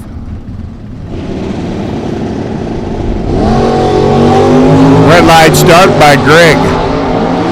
Turned it quick, turned it red, leaving too quick. Kirby's going to cruise on down the Pennzoil Lane, pick up the win, 1126 on the 1128. 116 miles an hour, 1041 by Greg. After that red light start, and Greg's going to look at that reaction time and go, no way. Darren Grossi up on the left-hand side, taking on Phil Mandela Jr., the big block. 69 Chevelle out of Phil Mandela race cars. Phil on 1147 dial, Darren on a 1052. Darren the left lane. Driver smacking the tree. Both drivers headed for the other end of the racetrack, sizing each other top end. Wind's going to go to Phil. 1148 on the 1147. He was 15 on the hit. 1051 on the 1052. Darren was 27 on the reaction timers, but takes 8 foul stripe to break out by 4. Down at the other end of the racetrack. Dick Gary taking on Rick Kagawa's C-Stock automatic, 402 powered, 70 Chevelle. Big block taking on Little Mouse motor. Camaro for the Colorado runner. Gary out of the gate and running. Nice stock automatic, second gen Camaro. Working its way down track. Dick looking out the right-hand window now, sizing up Kagawa and gets the win. 1189 on the 1182. Took 11 10,000ths stripe for the win at 111 miles an hour. 1081 by Kagawa at $120. Had some room to play down there. Should have kept the foot planted just a little bit more. As Jeremy Romero, your newly crowned Division 5 champ. Brent Kopetka going out just a few pair earlier. And Jeremy picks up the D5 championship. Right now he's looking to get around Adam Strang. See if he can pick up a win in this final Lucas Oil race. Well, he's got the first round whoop because Adam handed it to him. Served it up on a silver platter. Jeremy working his way down track to a 1095. 103 mile an hour shutoff run. 1089 at 123 for Adam. Doug Duell taking on Jerry Emmons. Duell on the left-hand side. In the battle with Kevin Wells for the D3 championship. Jerry Emmons on the right-hand side in the battle for the D4 Stock Eliminator Championship. So both of these gunners need the round win. One of them's going to survive. Duell on a 1056, Jerry on a 1067. Locked and loaded, and they're both green. Out of the gate they go, the Lucas Oil. Emmons product machine working its way down the Pennzoil side. He's looking over at Doug. Doug's looking at Jerry. Win's going to go to Doug Duell. 1056, dead zero on the dial. 1069 at 113. Duell gets the win and the stripe by 7 thousandths of a second. Jerry's season in the Stocker comes to a close in round number one. Doug continues on. Kevin Wells sitting and watching to see what Doug Duell does. Justin Jerome and Mike Williams get ready to do battle next. Jerome on the right-hand side. The Duster on 1129 dial. Williams Camaro on a 1130. The E-Stock Automatic versus F-Stock Automatic battle. Working their way down track. Williams on the left for Remack. Trying to hold on. Mikey in the thick of the battle here in D7 for the championship. Picks up the round win, 11:33 at 112. Jerome's race comes to a conclusion with a 13 thousandths of a second shortfall down at the finish line. He runs 11:29 at 117. Buddy Jensen's Camaro comes rolling in next. Stock Automatic, 350 Camaro on the right-hand side. Taking on Ed Howder's Copo on the left. Factory Stock D, 396 combination. Going to give up. Fairly substantial handicap start. Heads out of the gate. The car once again makes a little move to the right. Buddy Jensen looking over his shoulder, trying to size up the Camaro. Gets there. Takes the stripe, 9 thousandths of a second. Might have been on the brakes just a little bit early, but he gets the win. 11:42 to $1.14. 993 by Ed on the 985 dial. Falls 9 thou short. Well, Mike Johnston, Factory Stock D, 999. Derek Elam, the W Stock Automatic 4-cylinder Pinto wagon. And I got to tell you, the back end of that Pinto is going to get pushed by all that breeze going down the racetrack. See if that's going to upset Derek's 1630 dial much. Pretty big handicap start. Looks like our Mississippi counter. 1 Mississippi, 2 Mississippi, 3 Mississippi, 4 Mississippi, 5 Mississippi, 6 Mississippi, and 3/10. And away goes Mike. Well, neither driver's going to be bragging about their reaction time, I'll guarantee you that. One of them's still better than the other. Closing in, top end, Mike Johnston gets him. 10 flat on the 999, dead 2 on the 1630. Derek was a little bit tardy, leaving the starting line, so was Mike. Mike was, well, just not quite as tardy. And he gets the win. Pulling it out at the other end by 27 thousandths of a second. Dwight Michelle, the 413 powered 62 Plymouth in the left lane. Taking on Steve Foley's E-Stock Automatic Mopar on the right. I love all of the Demons and Dusters out here on the West Coast. 340s are everywhere. Back in my part of the world, they've all returned to Mother Earth. 11:24 the dial for Steve, Dwight Michelle's early model Mopar on a 1065. Wide out of the gate and giving chase. Steve Foley looking over his left shoulder, going, where's the front end of that mighty Mopar? I got it. 11:25 on the 24, taking the stripe and the win by 8 thou. 1065 at 125 by Dwight Michelle. Comes up short at the stripe. Gary Coe's Factory Stock A. Cobra Jet on the left. Taking on John McLaughlin's G-Stick. 383 4-speed 70 Roadrunner. Former Arizona resident, now residing in Grand Forks, North Dakota. 18 thou, too quick off the line. McLaughlin punches his own ticket here in the opening round. Gary Coe saw the red light, relaxed on the starting line, used it as a time run, goes 9:27 out of 147. Passing by McLaughlin, who goes 11:35 at $1.17. After that very unfortunate red light start. Chris Ashley's Camaro comes rolling in next for Photolady.com. EFI from Holly. Chris on 1170 dial. Paul Wong's 1374 dial. This very small V8 powered 273 combo stick shift. 65 Belvedere on the right hand side. 1374.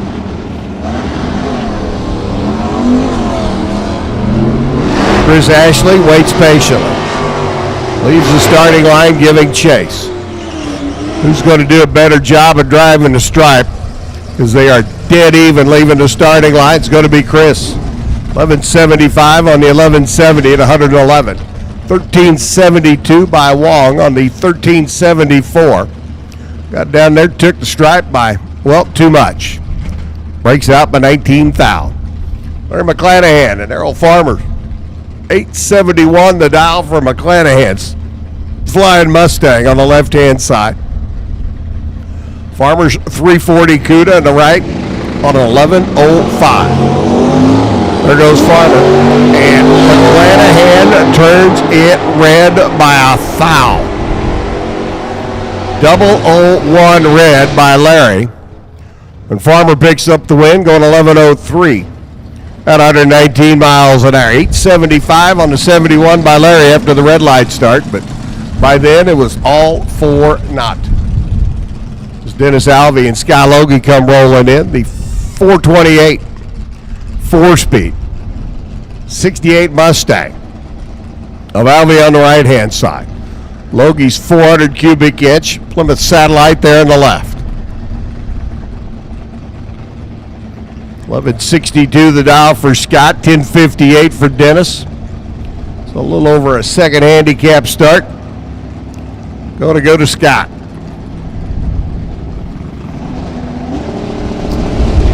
There goes Logie. Alvey turns it red. Lets the clutch pedal loose by 12 thousandths. Too quick. 1161.9 Logie on the 1162. Pretty much dead on the dial.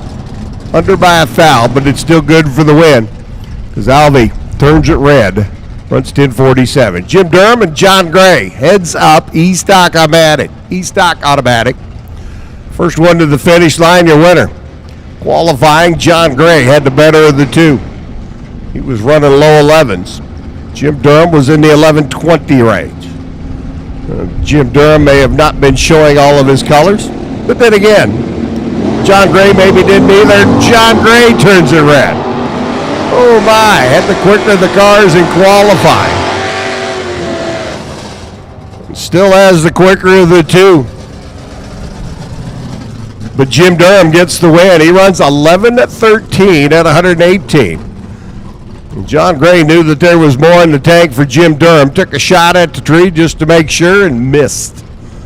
26 down too quick out of the gate, and Jim Durham gets the invite back for round number 2. Santa Grassi rolls in now. The E-Stock Automatic 340 Challenger left side.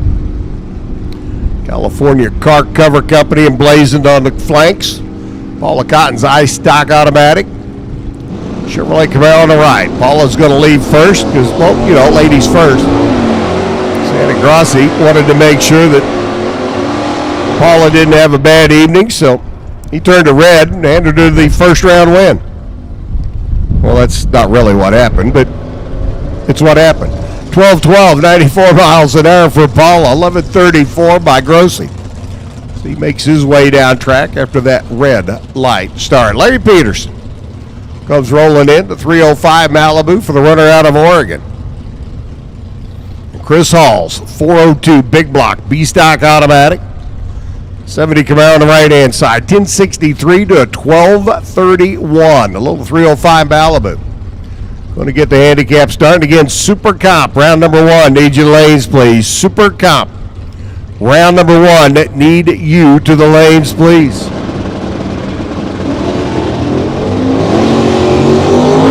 Chris Hall off and running. Trying to chase down Larry Peterson.